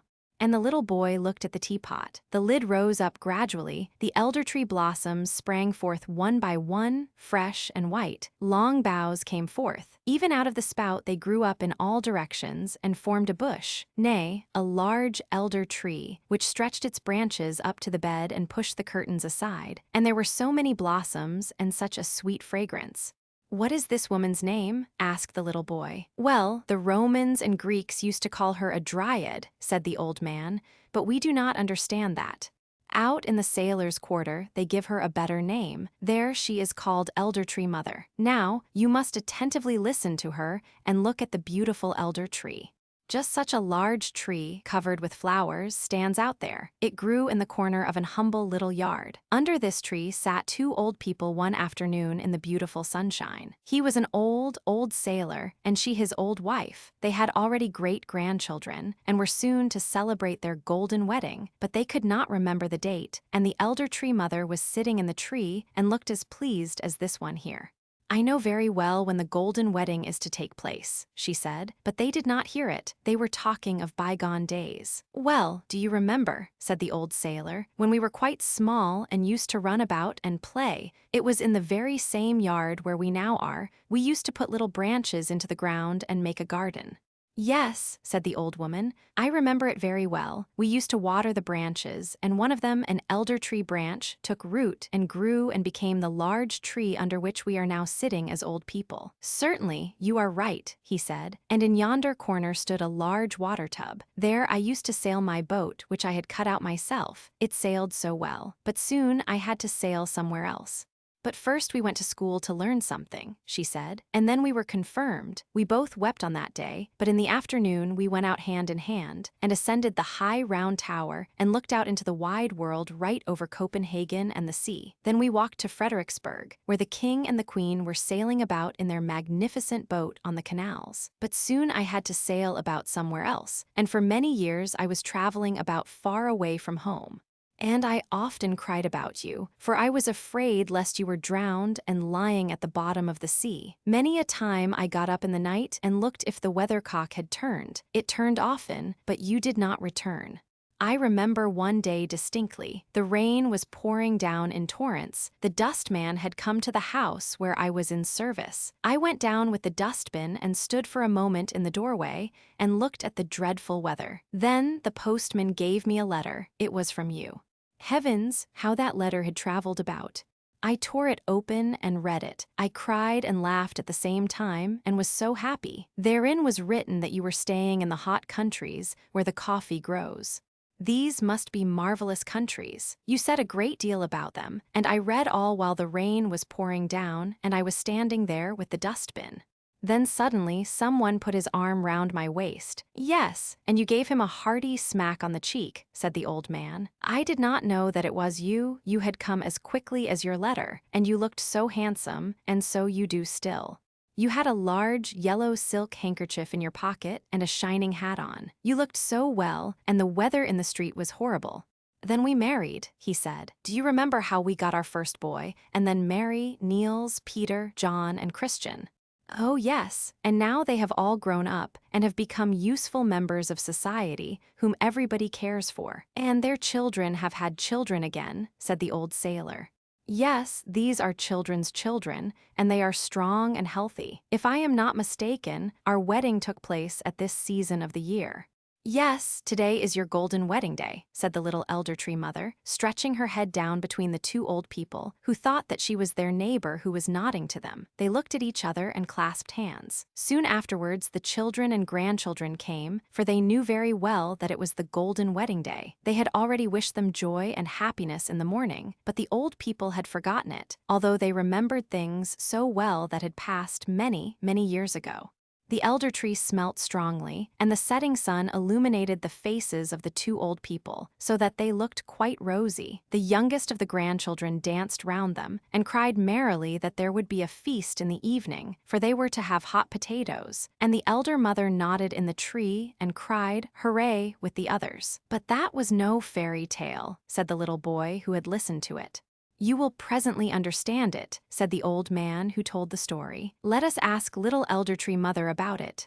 "That was no fairy tale," said the little elder tree mother, "but now it comes. Real life furnishes us with subjects for the most wonderful fairy tales, for otherwise my beautiful elderbush could not have grown forth out of the teapot." And then she took the little boy out of bed and placed him on her bosom. The elder branches, full of blossoms, closed over them. It was as if they sat in a thick leafy bower which flew with them through the air. It was beautiful beyond all description.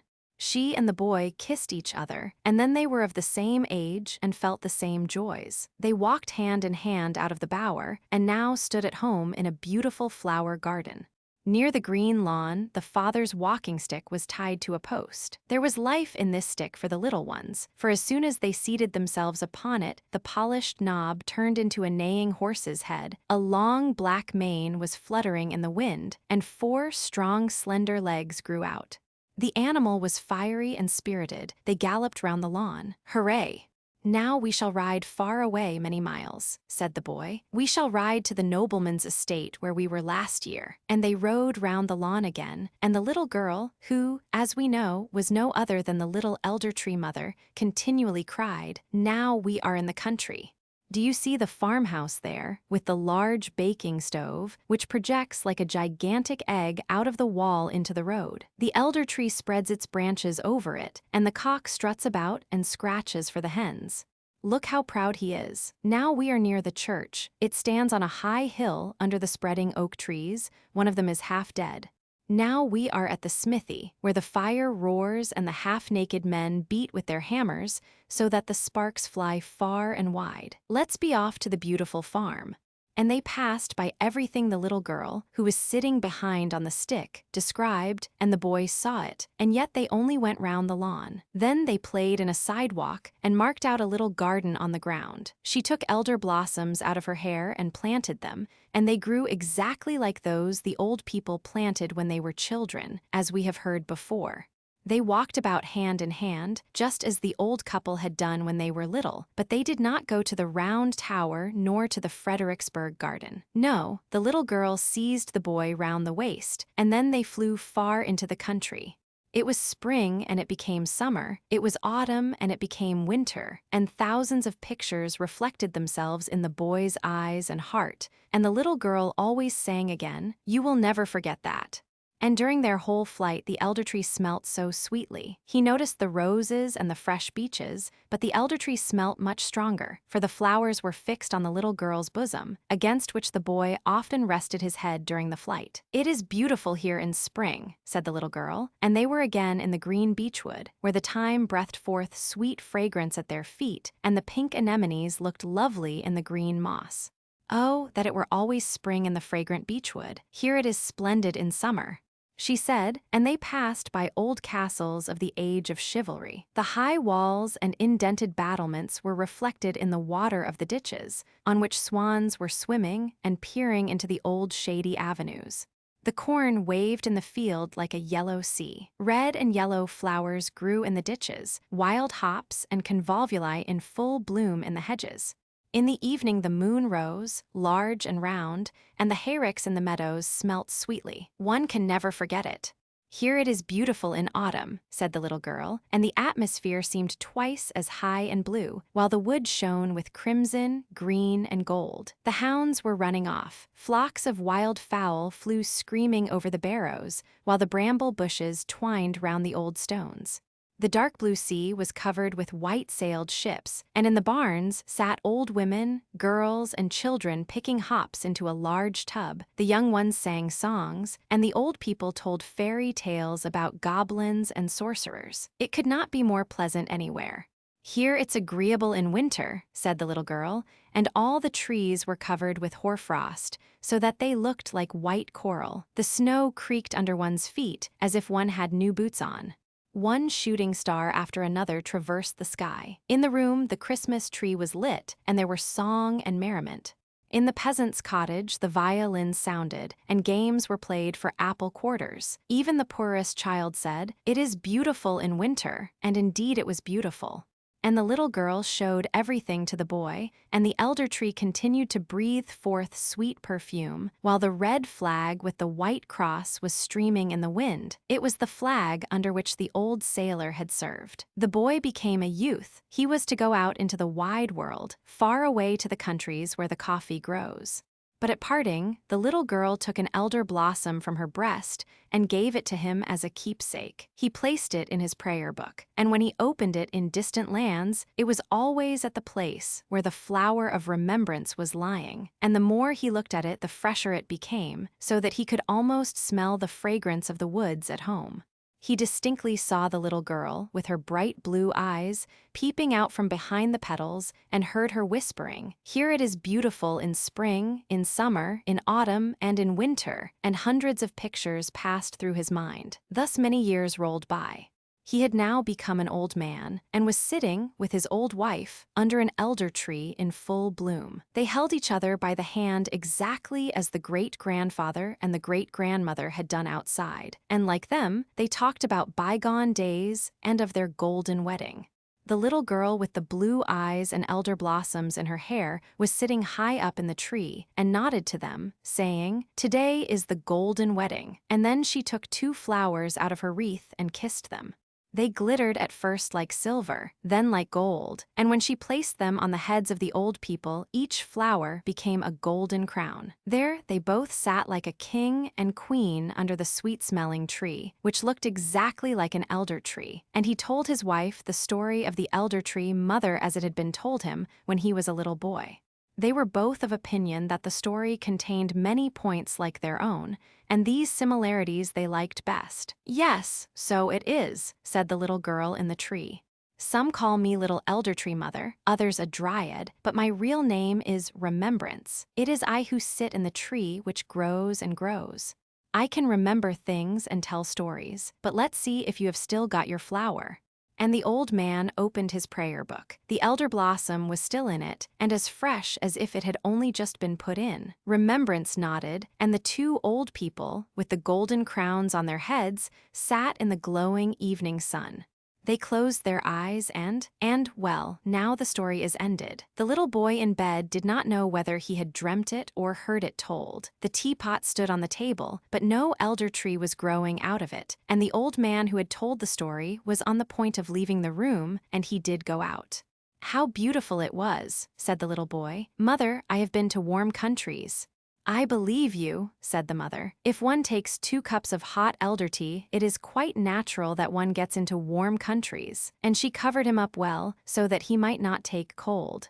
"You have slept soundly, while I was arguing with the old man whether it was a story or a fairy tale." "And what has become of the little elder tree mother?" asked the boy.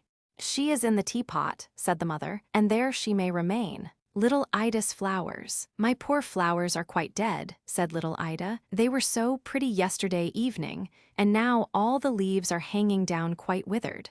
"What do they do that for?" she asked of the student who sat on the sofa. She liked him very much. He could tell the most amusing stories and cut out the prettiest pictures, hearts and ladies dancing, castles with doors that opened, as well as flowers. He was a delightful student. "Why do the flowers look so faded today?" She asked again and pointed to her nosegay, which was quite withered. "Don't you know what is the matter with them?" said the student. "The flowers were at a ball last night, and therefore it is no wonder they hang their heads." "But flowers cannot dance," cried little Ida. "Yes, indeed, they can," replied the student. "When it grows dark and everybody is asleep, they jump about quite merrily. They have a ball almost every night. Can children go to these balls?" "Yes," said the student, "little daisies and lilies of the valley." "Where do the beautiful flowers dance?" asked little Ida. "Have you not often seen the large castle outside the gates of the town, where the king lives in summer, and where the beautiful garden is full of flowers? And have you not fed the swans with bread when they swam towards you? Well, the flowers have capital balls there, believe me. I was in the garden out there yesterday with my mother," said Ida, "but all the leaves were off the trees, and there was not a single flower left." "Where are they? I used to see so many in the summer." "They are in the castle," replied the student. "You must know that as soon as the king and all the court are gone into the town, the flowers run out of the garden into the castle, and you should see how merry they are. The 2 most beautiful roses seat themselves on the throne, and are called the king and queen. Then all the red coxcombs range themselves on each side, and beau, these are the lords-in-waiting. After that the pretty flowers come in, and there is a grand ball. The blue violets represent little naval cadets, and dance with hyacinths and crocuses, which they call young ladies. The tulips and tiger lilies are the old ladies who sit and watch the dancing, so that everything may be conducted with order and propriety. "But," said little Ida, "is there no one there to hurt the flowers for dancing in the king's castle?" "No one knows anything about it," said the student.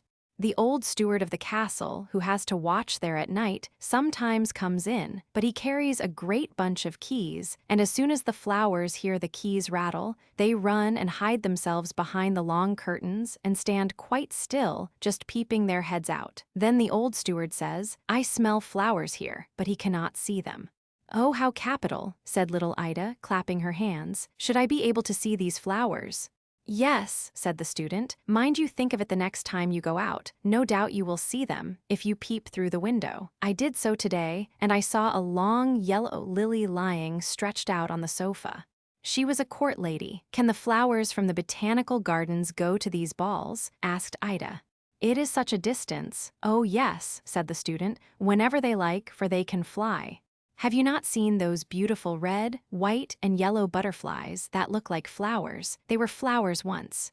They have flown off their stalks into the air and flap their leaves as if they were little wings to make them fly. Then, if they behave well, they obtain permission to fly about during the day, instead of being obliged to sit still on their stems at home, and so in time their leaves become real wings.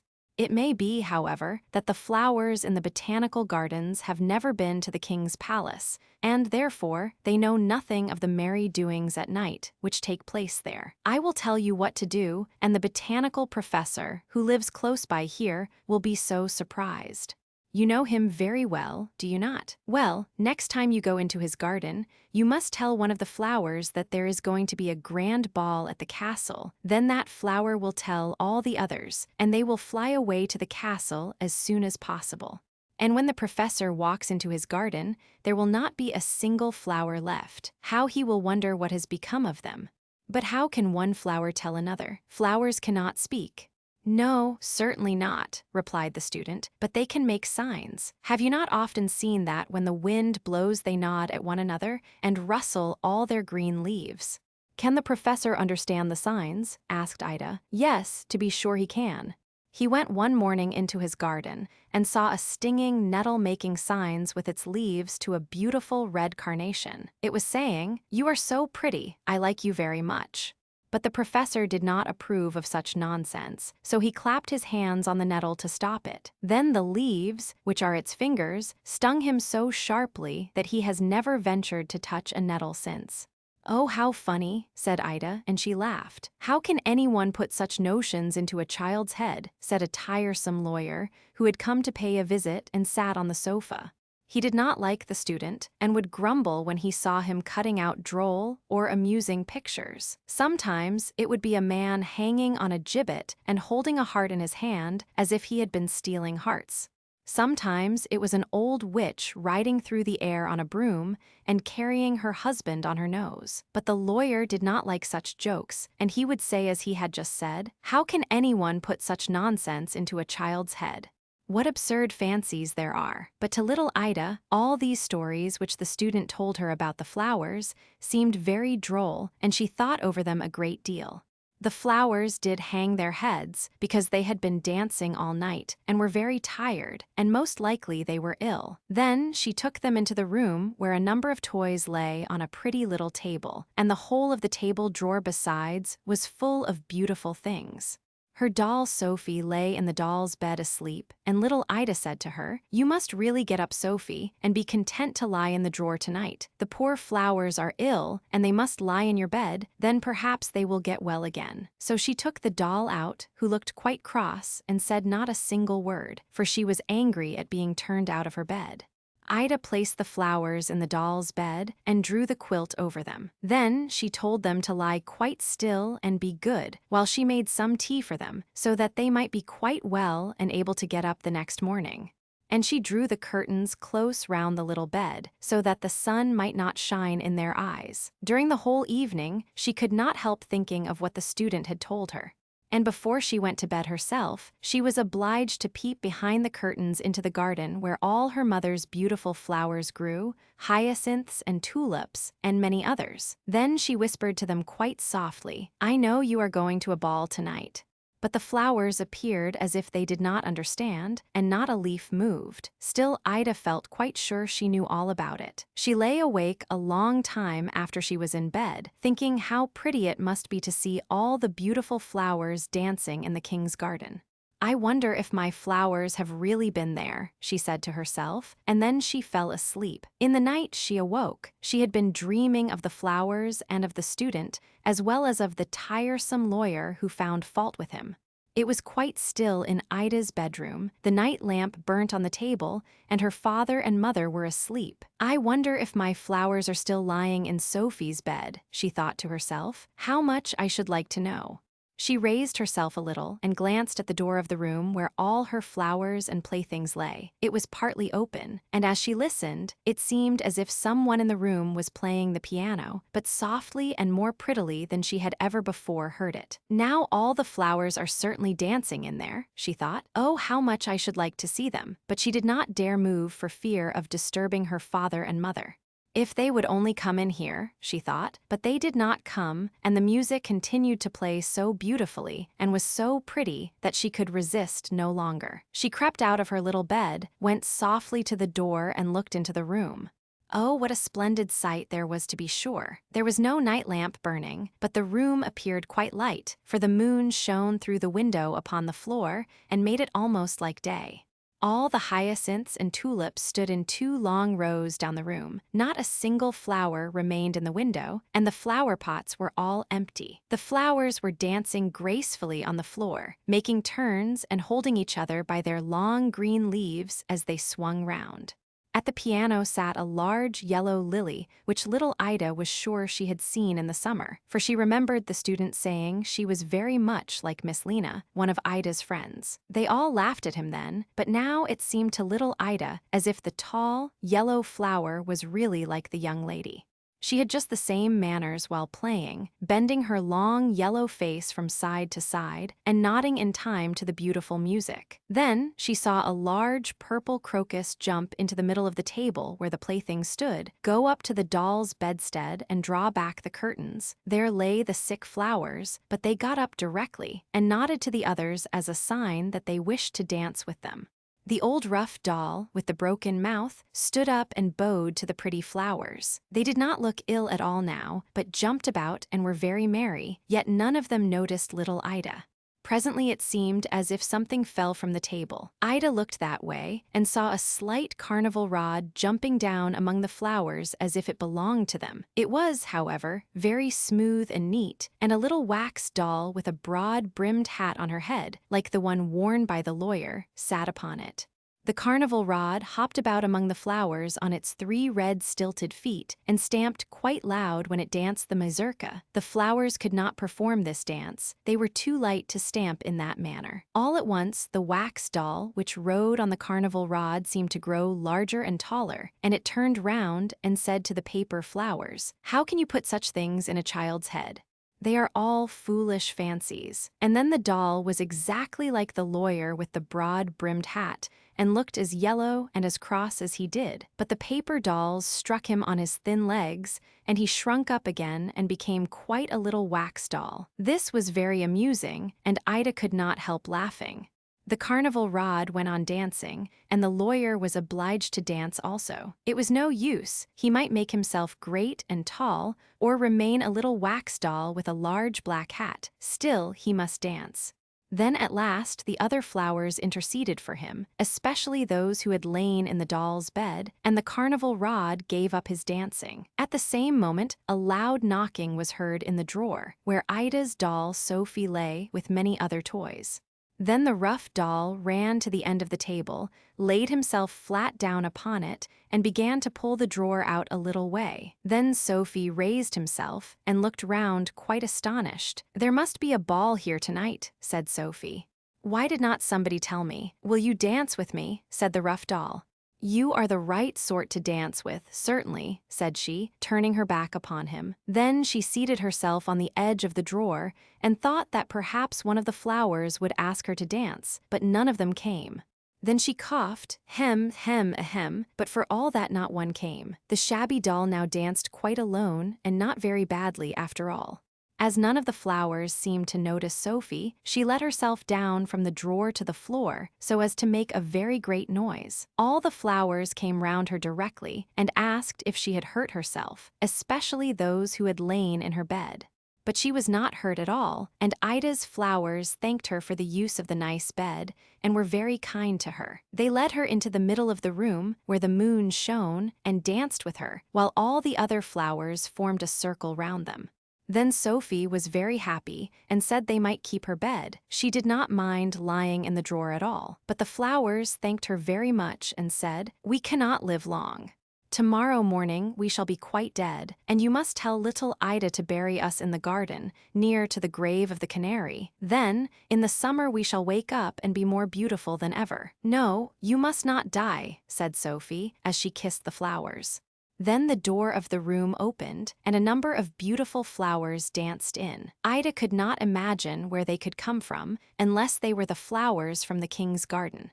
First came 2 lovely roses, with little golden crowns on their heads. These were the king and queen. Beautiful stocks and carnations followed, bowing to everyone present. They had also music with them. Large poppies and peonies had pea-shells for instruments, and blew into them till they were quite red in the face. The bunches of blue hyacinths and the little white snowdrops jingled their bell-like flowers, as if they were real bells. Then came many more flowers, blue violets, purple heartsease, daisies, and lilies of the valley, and they all danced together and kissed each other. It was very beautiful to behold. At last the flowers wished each other good night. Then little Ida crept back into her bed again and dreamt of all she had seen. When she arose the next morning, she went quickly to the little table to see if the flowers were still there. She drew aside the curtains of the little bed. There they all lay, but quite faded, much more so than the day before. Sophie was lying in the drawer where Ida had placed her, but she looked very sleepy. "Do you remember what the flowers told you to say to me?" said little Ida. But Sophie looked quite stupid and said not a single word. "You are not kind at all," said Ida, "and yet they all danced with you." Then she took a little paper box, on which were painted beautiful birds, and laid the dead flowers in it. "This shall be your pretty coffin," she said, "and by, when my cousins come to visit me, they shall help me to bury you out in the garden, so that next summer you may grow up again more beautiful than ever." Her cousins were 2 good-tempered boys, whose names were James and Adolphus. Their father had given them each a bow and arrow, and they had brought them to show Ida. She told them about the poor flowers which were dead, and as soon as they obtained permission, they went with her to bury them. The 2 boys walked first, with their crossbows on their shoulders, and little Ida followed, carrying the pretty box containing the dead flowers. They dug a little grave in the garden. Ida kissed her flowers and then laid them, with the box, in the earth. James and Adolphus then fired their crossbows over the grave, as they had neither guns nor cannons. The little match seller. It was terribly cold and nearly dark on the last evening of the old year, and the snow was falling fast. In the cold and the darkness, a poor little girl with bare head and naked feet roamed through the streets. It is true, she had on a pair of slippers when she left home, but they were not of much use. They were very large, so large indeed that they had belonged to her mother, and the poor little creature had lost them in running across the street to avoid 2 carriages that were rolling along at a terrible rate. One of the slippers she could not find, and a boy seized upon the other and ran away with it, saying that he could use it as a cradle when he had children of his own. So the little girl went on with her little naked feet, which were quite red and blue with the cold. In an old apron, she carried a number of matches, and had a bundle of them in her hands. No one had bought anything of her the whole day, nor had anyone given her even a penny. Shivering with cold and hunger, she crept along. Poor little child, she looked the picture of misery. The snowflakes fell on her long, fair hair, which hung in curls on her shoulders, but she regarded them not. Lights were shining from every window, and there was a savory smell of roast goose, for it was New Year's Eve. Yes, she remembered that. In a corner between 2 houses, one of which projected beyond the other, she sank down and huddled herself together. She had drawn her little feet under her, but she could not keep off the cold, and she dared not go home, for she had sold no matches and could not take home even a penny of money. Her father would certainly beat her. Besides, it was almost as cold at home as here, for they had only the roof to cover them, through which the wind howled, although the largest holes had been stopped up with straw and rags.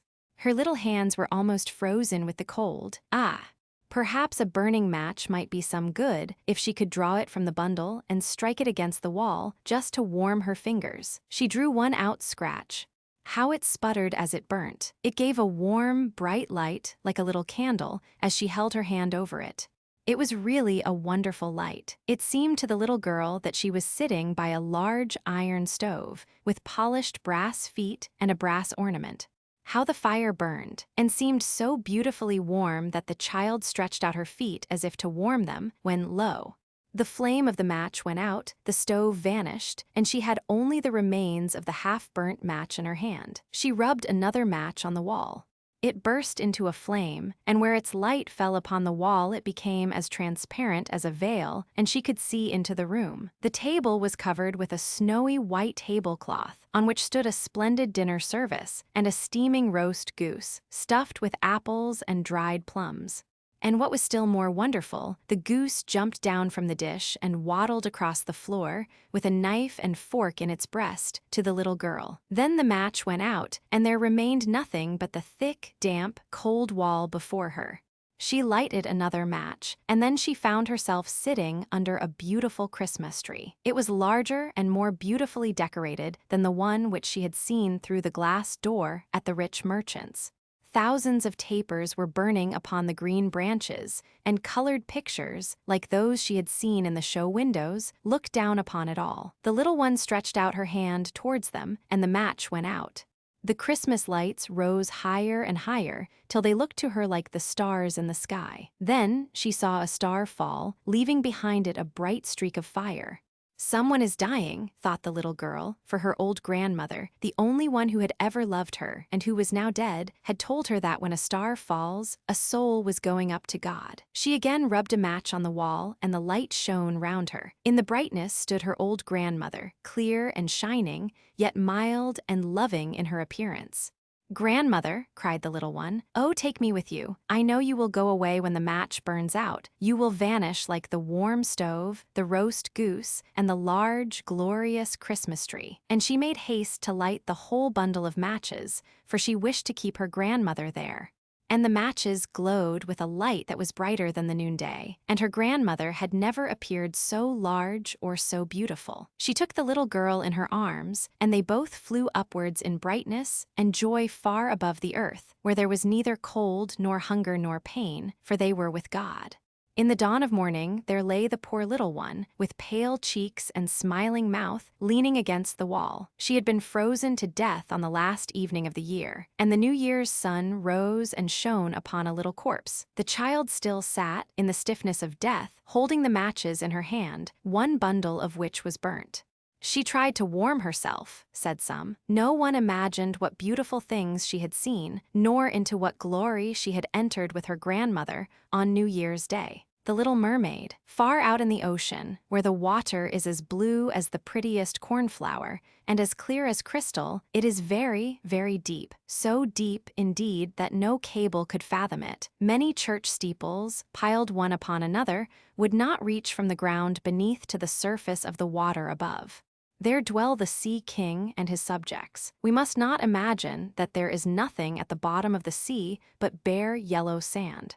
No, indeed, the most singular flowers and plants grow there, the leaves and stems of which are so pliant that the slightest agitation of the water causes them to stir as if they had life. Fishes, both large and small, glide between the branches, as birds fly among the trees here upon land.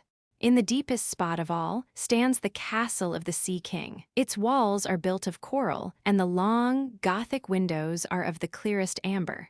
The roof is formed of shells that open and close as the water flows over them. Their appearance is very beautiful, for in each lies a glittering pearl which would be fit for the diadem of a queen.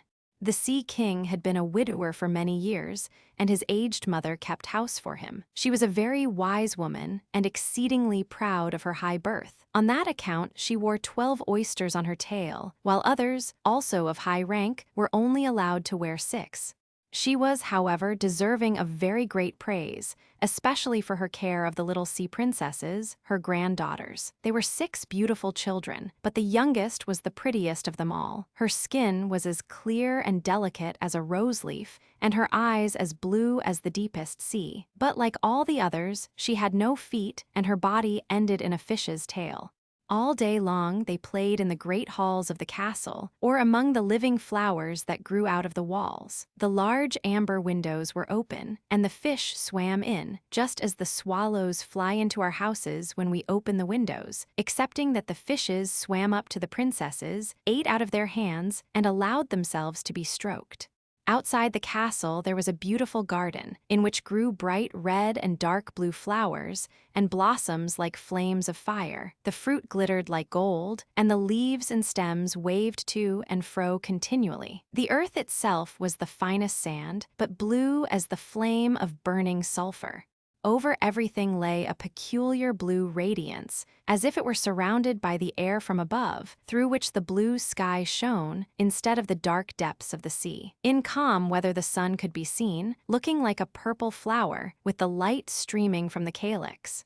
Each of the young princesses had a little plot of ground in the garden, where she might dig and plant as she pleased. One arranged her flower bed into the form of a whale. Another thought it better to make hers like the figure of a little mermaid. But that of the youngest was round like the sun, and contained flowers as red as his rays at sunset. She was a strange child, quiet and thoughtful, and while her sisters would be delighted with the wonderful things which they obtained from the wrecks of vessels, she cared for nothing but her pretty red flowers, like the sun, excepting a beautiful marble statue. It was the representation of a handsome boy, carved out of pure white stone, which had fallen to the bottom of the sea from a wreck. She planted by the statue a rose-colored weeping willow. It grew splendidly, and very soon hung its fresh branches over the statue, almost down to the blue sands. The shadow had a violet tint and waved to and fro like the branches. It seemed as if the crown of the tree and the root were at play and trying to kiss each other. Nothing gave her so much pleasure as to hear about the world above the sea. She made her old grandmother tell her all she knew of the ships and of the towns, the people, and the animals. To her, it seemed most wonderful and beautiful to hear that the flowers of the land should have fragrance, and not those below the sea, that the trees of the forest should be green, and that the fishes among the trees could sing so sweetly that it was quite a pleasure to hear them. Her grandmother called the little birds fishes, or she would not have understood her, for she had never seen birds. "When you have reached your 15th year," said the grandmother, "you will have permission to rise up out of the sea, to sit on the rocks in the moonlight, while the great ships are sailing by, and then you will see both forests and towns." In the following year, one of the sisters would be 15, but as each was a year younger than the other, the youngest would have to wait 5 years before her turn came to rise up from the bottom of the ocean and see the earth as we do. However, each promised to tell the others what she saw on her first visit and what she thought the most beautiful, for their grandmother could not tell them enough. There were so many things on which they wanted information. None of them longed so much for her turn to come as the youngest, she who had the longest time to wait, and who was so quiet and thoughtful. Many nights she stood by the open window, looking up through the dark blue water and watching the fish as they splashed about with their fins and tails. She could see the moon and stars shining faintly, but through the water they looked larger than they do to our eyes. When something like a black cloud passed between her and them, she knew that it was either a whale swimming over her head or a ship full of human beings, who never imagined that a pretty little mermaid was standing beneath them, holding out her white hands towards the keel of their ship. As soon as the eldest was 15, she was allowed to rise to the surface of the ocean. Oh, did not the youngest sister listen eagerly to all these descriptions? And afterwards, when she stood at the open window looking up through the dark blue water, she thought of the great city, with all its bustle and noise, and even fancied she could hear the sound of the church bells, down in the depths of the sea. In another year, the second sister received permission to rise to the surface of the water and to swim about where she pleased. She rose just as the sun was setting, and this, she said, was the most beautiful sight of all. The whole sky looked like gold, while violet and rose-colored clouds, which she could not describe, floated over her. And still more rapidly than the clouds, flew a large flock of wild swans towards the setting sun, looking like a long white veil across the sea. She also swam towards the sun, but it sunk into the waves, and the rosy tints faded from the clouds and from the sea. The third sister's turn followed. She was the boldest of them all, and she swam up a broad river that emptied itself into the sea. On the banks, she saw green hills covered with beautiful vines. Palaces and castles peeped out from amid the proud trees of the forest. She heard the birds singing, and the rays of the sun were so powerful that she was obliged often to dive down under the water to cool her burning face. In a narrow creek, she found a whole troop of little human children, quite naked and sporting about in the water. She wanted to play with them, but they fled in a great fright. And then a little black animal came to the water. It was a dog, but she did not know that, for she had never before seen one. This animal barked at her so terribly that she became frightened and rushed back to the open sea. But she said she should never forget the beautiful forest, the green hills, and the pretty little children who could swim in the water, although they had not fishes' tails. The fourth sister was more timid. She remained in the midst of the sea, but she said it was quite as beautiful there as nearer the land. She could see for so many miles around her, and the sky above looked like a bell of glass. She had seen the ships, but at such a great distance that they looked like seagulls. The dolphins sported in the waves, and the great whales spouted water from their nostrils till it seemed as if 100 fountains were playing in every direction. The fifth sister's birthday occurred in the winter, so when her turn came, she saw what the others had not seen the first time they went up. The sea looked quite green, and large icebergs were floating about, each like a pearl, she said, but larger and loftier than the churches built by men. They were of the most singular shapes and glittered like diamonds. She had seated herself upon one of the largest, and let the wind play with her long hair, and she remarked that all the ships sailed by rapidly, and steered as far away as they could from the iceberg, as if they were afraid of it. Towards evening, as the sun went down, dark clouds covered the sky, the thunder rolled and the lightning flashed, and the red light glowed on the icebergs as they rocked and tossed on the heaving sea. On all the ships the sails were reefed with fear and trembling, while she sat calmly on the floating iceberg, watching the blue lightning as it darted its forked flashes into the sea. When first the sisters had permission to rise to the surface, they were each delighted with the new and beautiful sights they saw. But now, as grown-up girls, they could go when they pleased, and they had become indifferent about it. They wished themselves back again in the water, and after a month had passed they said it was much more beautiful down below and pleasanter to be at home. Yet often, in the evening hours, the 5 sisters would twine their arms round each other and rise to the surface in a row. They had more beautiful voices than any human being could have, and before the approach of a storm, and when they expected a ship would be lost, they swam before the vessel, and sang sweetly of the delights to be found in the depths of the sea, and begging the sailors not to fear if they sank to the bottom. But the sailors could not understand the song, they took it for the howling of the storm. And these things were never to be beautiful for them, for if the ship sank, the men were drowned, and their dead bodies alone reached the palace of the Sea King. When the sisters rose, arm in arm, through the water in this way, their youngest sister would stand quite alone, looking after them, ready to cry, only that the mermaids have no tears, and therefore they suffer more. "Oh, were I but 15 years old," said she, "I know that I shall love the world up there and all the people who live in it." At last, she reached her 15th year. "Well now, you are grown up," said the old dowager, her grandmother, "so you must let me adorn you like your other sisters." And she placed a wreath of white lilies in her hair, and every flower leaf was half a pearl. Then the old lady ordered 8 great oysters to attach themselves to the tail of the princess to show her high rank. "But they hurt me so," said the little mermaid. "Pride must suffer pain," replied the old lady. Oh, how gladly she would have shaken off all this grandeur and laid aside the heavy wreath. The red flowers in her own garden would have suited her much better, but she could not help herself. So she said, "Farewell," and rose as lightly as a bubble to the surface of the water. The sun had just set as she raised her head above the waves, but the clouds were tinted with crimson and gold, and through the glimmering twilight beamed the evening star in all its beauty. The sea was calm, and the air mild and fresh. A large ship with 3 masts lay becalmed on the water, with only one sail set, for not a breeze stiffed, and the sailors sat idle on deck or amongst the rigging. There was music and song on board, and as darkness came on, 100 colored lanterns were lighted, as if the flags of all nations waved in the air. The little mermaid swam close to the cabin windows, and now and then, as the waves lifted her up, she could look in through clear glass window panes and see a number of well-dressed people within. Among them was a young prince, the most beautiful of all, with large black eyes. He was 16 years of age, and his birthday was being kept with much rejoicing. The sailors were dancing on deck, but when the prince came out of the cabin, more than 100 rockets rose in the air, making it as bright as day. The little mermaid was so startled that she dived underwater, and when she again stretched out her head, it appeared as if all the stars of heaven were falling around her. She had never seen such fireworks before.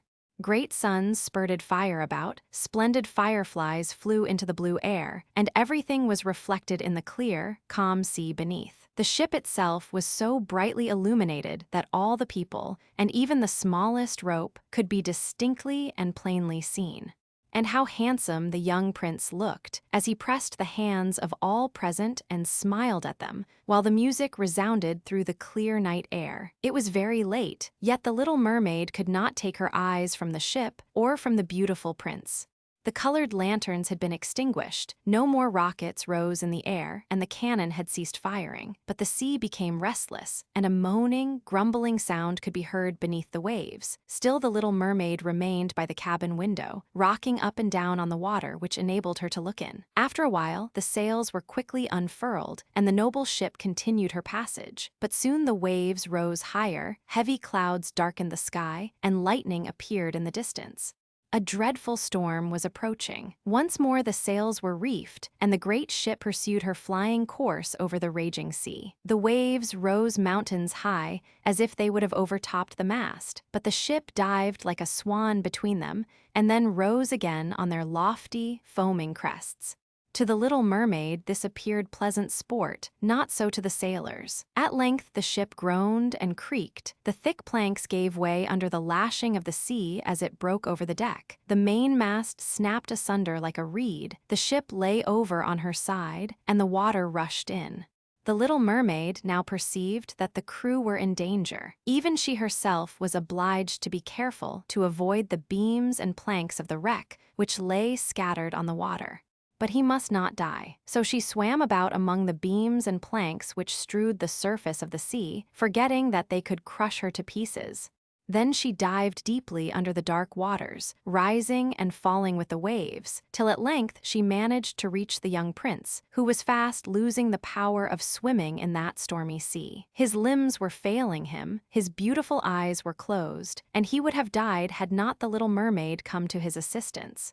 She held his head above the water and let the waves drift them where they would. In the morning the storm had ceased, but of the ship not a single fragment could be seen. The sun rose up red and glowing from the water, and its beams brought back the hue of health to the prince's cheeks, but his eyes remained closed. The mermaid kissed his high, smooth forehead and stroked back his wet hair. He seemed to her like the marble statue in her little garden, and she kissed him again and wished that he might live. Presently they came in sight of land. She saw lofty blue mountains, on which the white snow rested as if a flock of swans were lying upon them. Near the coast were beautiful green forests, and close by stood a large building, whether a church or a convent she could not tell. Orange and citron trees grew in the garden, and before the door stood lofty palms. The sea here formed a little bay, in which the water was quite still but very deep. So she swam with the handsome prince to the beach, which was covered with fine white sand, and there she laid him in the warm sunshine, taking care to raise his head higher than his body.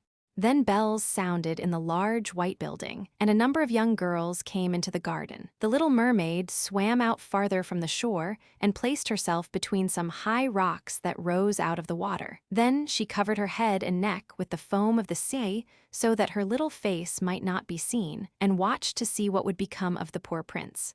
She did not wait long before she saw a young girl approach the spot where he lay. She seemed frightened at first, but only for a moment. Then she fetched a number of people, and the mermaid saw that the prince came to life again and smiled upon those who stood round him. But to her he sent no smile. He knew not that she had saved him. This made her very unhappy, and when he was led away into the great building, she dived down sorrowfully into the water and returned to her father's castle. She had always been silent and thoughtful, and now she was more so than ever. Her sisters asked her what she had seen during her first visit to the surface of the water, but she would tell them nothing. Many an evening and morning did she rise to the place where she had left the prince. She saw the fruits in the garden ripen till they were gathered, the snow on the tops of the mountains melt away, but she never saw the prince, and therefore she returned home, always more sorrowful than before. It was her only comfort to sit in her own little garden and fling her arm round the beautiful marble statue, which was like the prince. But she gave up tending her flowers, and they grew in wild confusion over the paths, twining their long leaves and stems round the branches of the trees, so that the whole place became dark and gloomy. At length, she could bear it no longer, and told one of her sisters all about it. Then the others heard the secret, and very soon it became known to two mermaids whose intimate friend happened to know who the prince was. She had also seen the festival on board ship, and she told them where the prince came from and where his palace stood. "Come, little sister," said the other princesses. Then they entwined their arms and rose up in a long row to the surface of the water, close by the spot where they knew the prince's palace stood. It was built of bright yellow shining stone, with long flights of marble steps, one of which reached quite down to the sea. Splendid gilded cupolas rose over the roof, and between the pillars that surrounded the whole building stood lifelike statues of marble. Through the clear crystal of the lofty windows could be seen noble rooms, with costly silk curtains and hangings of tapestry, while the walls were covered with beautiful paintings which were a pleasure to look at. In the center of the largest saloon, a fountain threw its sparkling jets high up into the glass cupola of the ceiling, through which the sun shone down upon the water and upon the beautiful plants growing round the basin of the fountain. Now that she knew where he lived, she spent many an evening and many a night on the water near the palace. She would swim much nearer the shore than any of the others ventured to do. Indeed, once she went quite up the narrow channel under the marble balcony, which threw a broad shadow on the water. Here she would sit and watch the young prince, who thought himself quite alone in the bright moonlight. She saw him many times of an evening sailing in a pleasant boat, with music playing and flags waving. She peeped out from among the green rushes, and if the wind caught her long, silvery white veil, those who saw it believed it to be a swan, spreading out its wings. On many a night, too, when the fishermen with their torches were out at sea, she heard them relate so many good things about the doings of the young prince that she was glad she had saved his life when he had been tossed about half dead on the waves. And she remembered that his head had rested on her bosom, and how heartily she had kissed him. But he knew nothing of all this, and could not even dream of her. She grew more and more fond of human beings, and wished more and more to be able to wander about with those whose world seemed to be so much larger than her own. They could fly over the sea in ships, and mount the high hills which were far above the clouds, and the lands they possessed, their woods and their fields, stretched far away beyond the reach of her sight. There was so much that she wished to know, and her sisters were unable to answer all her questions. Then she applied to her old grandmother, who knew all about the upper world, which she very rightly called the lands above the sea. "If human beings are not drowned," asked the little mermaid, "can they live forever? Do they never die as we do here in the sea?" "Yes," replied the old lady, "they must also die, and their term of life is even shorter than ours. We sometimes live to 300 years, but when we cease to exist here, we only become the foam on the surface of the water, and we have not even a grave down here of those we love." We have not immortal souls, we shall never live again, but like the green seaweed, when once it has been cut off, we can never flourish more. Human beings, on the contrary, have a soul which lives forever, lives after the body has been turned to dust. It rises up through the clear, pure air beyond the glittering stars. As we rise out of the water and behold all the land of the earth, so do they rise to unknown and glorious regions which we shall never see. Why have not we an immortal soul? Asked the little mermaid mournfully. I would give gladly all the hundreds of years that I have to live, to be a human being only for one day, and to have the hope of knowing the happiness of that glorious world above the stars. You must not think of that, said the old woman. We feel ourselves to be much happier and much better off than human beings. So I shall die, said the little mermaid, and as the foam of the sea I shall be driven about never again to hear the music of the waves, or to see the pretty flowers, nor the red sun. Is there anything I can do to win an immortal soul? No, said the old woman, unless a man were to love you so much that you were more to him than his father or mother, and if all his thoughts and all his love were fixed upon you, and the priest placed his right hand in yours, and he promised to be true to you here and hereafter, then his soul would glide into your body, and you would obtain a share in the future happiness of mankind. He would give a soul to you and retain his own as well, but this can never happen. Your fish's tail, which amongst us is considered so beautiful, is thought on earth to be quite ugly. They do not know any better, and they think it necessary to have two stout props, which they call legs, in order to be handsome. Then the little mermaid sighed and looked sorrowfully at her fish's tail. Let us be happy, said the old lady, and dart and spring about during the 300 years that we have to live, which is really quite long enough. After that we can rest ourselves all the better. This evening we are going to have a court ball. It is one of those splendid sights which we can never see on earth. The walls and the ceiling of the large ballroom were of thick but transparent crystal. May hundreds of colossal shells, some of a deep red, others of a grass green, stood on each side in rows, with blue fire in them, which lighted up the whole saloon and shone through the walls, so that the sea was also illuminated. Innumerable fishes, great and small, swam past the crystal walls. On some of them the scales glowed with a purple brilliancy, and on others they shone like silver and gold. Through the halls flowed a broad stream, and in it danced the mermen and the mermaids to the music of their own sweet singing. No one on earth has such a lovely voice as theirs. The little mermaid sang more sweetly than them all. The whole court applauded her with hands and tails, and for a moment her heart felt quite gay, for she knew she had the loveliest voice of any on earth or in the sea. But she soon thought again of the world above her, for she could not forget the charming prince, nor her sorrow that she had not an immortal soul like his. Therefore she crept away silently out of her father's palace, and while everything within was gladness and song, she sat in her own little garden sorrowful and alone. Then she heard the bugle sounding through the water and thought, he is certainly sailing above, he on whom my wishes depend, and in whose hands I should like to place the happiness of my life. I will venture all for him, and to win an immortal soul, while my sisters are dancing in my father's palace, I will go to the sea witch, of whom I have always been so much afraid, but she can give me counsel and help. And then the little mermaid went out from her garden, and took the road to the foaming whirlpools, behind which the sorceress lived. She had never been that way before. Neither flowers nor grass grew there. Nothing but bare, gray, sandy ground stretched out to the whirlpool, where the water, like foaming mill wheels, whirled round everything that it seized and cast it into the fathomless deep. Through the midst of these crushing whirlpools, the little mermaid was obliged to pass, to reach the dominions of the sea witch. And also for a long distance, the only road lay right across a quantity of warm, bubbling mire, called by the witch her turfmoor. Beyond this stood her house, in the center of a strange forest, in which all the trees and flowers were polypi, half animals and half plants. They looked like serpents with 100 heads growing out of the ground. The branches were long, slimy arms, with fingers like flexible worms, moving limb after limb from the root to the top. All that could be reached in the sea they seized upon and held fast so that it never escaped from their clutches. The little mermaid was so alarmed at what she saw that she stood still, and her heart beat with fear, and she was very nearly turning back. But she thought of the prince and of the human soul for which she longed, and her courage returned.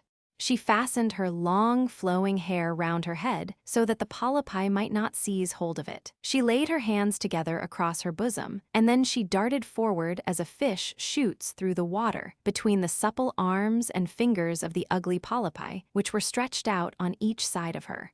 She saw that each held in its grasp something it had seized with its numerous little arms, as if they were iron bands. The white skeletons of human beings who had perished at sea and had sunk down into the deep waters, skeletons of land animals, oars, rudders, and chests of ships were lying tightly grasped by their clinging arms, even a little mermaid, whom they had caught and strangled, and this seemed the most shocking of all to the little princess. She now came to a space of marshy ground in the wood, where large, fat water snakes were rolling in the mire and showing their ugly, drab-colored bodies. In the midst of this spot stood a house, built with the bones of shipwrecked human beings. There sat the sea witch, allowing a toad to eat from her mouth, just as people sometimes feed a canary with a piece of sugar. She called the ugly water snakes her little chickens, and allowed them to crawl all over her bosom. "I know what you want," said the sea witch. "It is very stupid of you, but you shall have your way, and it will bring you to sorrow, my pretty princess. You want to get rid of your fish's tail, and to have two supports instead of it like human beings on earth, so that the young prince may fall in love with you, and that you may have an immortal soul." And then the witch laughed so loud and disgustingly that the toad and the snakes fell to the ground and lay there wriggling about. "You are but just in time," said the witch, "for after sunrise tomorrow I should not be able to help you till the end of another year. I will prepare a draught for you, with which you must swim to land tomorrow before sunrise and sit down on the shore and drink it. Your tail will then disappear and shrink up into what mankind calls legs, and you will feel great pain, as if a sword were passing through you. But all who see you will say that you are the prettiest little human being they ever saw. You will still have the same floating gracefulness of movement, and no dancer will ever tread so lightly. But at every step you take it will feel as if you were treading upon sharp knives, and that the blood must flow. If you will bear all this, I will help you." "Yes, I will," said the little princess in a trembling voice, as she thought of the prince and the immortal soul. "But think again," said the witch, "for when once your shape has become like a human being, you can no more be a mermaid. You will never return through the water to your sisters or to your father's palace again. And if you do not win the love of the prince, so that he is willing to forget his father and mother for your sake, and to love you with his whole soul, and allow the priest to join your hands that you may be man and wife, then you will never have an immortal soul. The first morning after he marries another your heart will break, and you will become foam on the crest of the waves." "I will do it," said the little mermaid, and she became pale as death.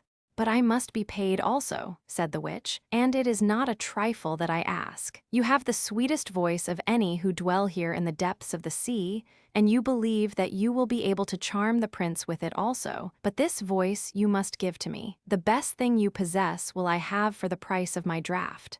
My own blood must be mixed with it, that it may be as sharp as a two-edged sword. But if you take away my voice," said the little mermaid, "what is left for me? Your beautiful form, your graceful walk, and your expressive eyes. Surely with these you can enchain a man's heart. Well, have you lost your courage? Put out your little tongue that I may cut it off as my payment, then you shall have the powerful draught." "It shall be," said the little mermaid. Then the witch placed her cauldron on the fire to prepare the magic draught. "Cleanliness is a good thing," said she, scouring the vessel with snakes, which she had tied together in a large knot. Then she pricked herself in the breast and let the black blood drop into it. The steam that rose formed itself into such horrible shapes that no one could look at them without fear. Every moment the witch threw something else into the vessel, and when it began to boil, the sound was like the weeping of a crocodile. When at last the magic draught was ready, it looked like the clearest water. "There it is for you," said the witch. Then she cut off the mermaid's tongue so that she became dumb and would never again speak or sing. "If the polypi should seize hold of you as you return through the wood," said the witch, "throw over them a few drops of the potion, and their fingers will be torn into 1,000 pieces. But the little mermaid had no occasion to do this, for the polypi sprang back in terror when they caught sight of the glittering draught, which shone in her hand like a twinkling star. So she passed quickly through the wood and the marsh, and between the rushing whirlpools.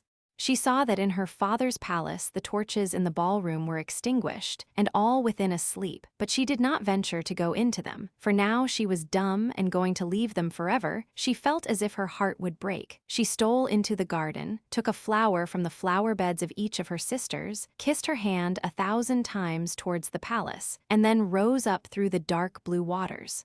The sun had not risen when she came in sight of the prince's palace and approached the beautiful marble steps, but the moon shone clear and bright. Then the little mermaid drank the magic draught, and it seemed as if a two-edged sword went through her delicate body. She fell into a swoon and lay like one dead. When the sun arose and shone over the sea, she recovered and felt a sharp pain, but just before her stood the handsome young prince. He fixed his coal-black eyes upon her so earnestly that she cast down her own, and then became aware that her fish's tail was gone, and that she had as pretty a pair of white legs and tiny feet as any little maiden could have. But she had no clothes, so she wrapped herself in her long, thick hair. The prince asked her who she was and where she came from, and she looked at him mildly and sorrowfully with her deep blue eyes, but she could not speak. Every step she took was as the witch had said it would be. She felt as if treading upon the points of needles or sharp knives, but she bore it willingly and stepped as lightly by the prince's side as a soap bubble, so that he and all who saw her wondered at her graceful swaying movements.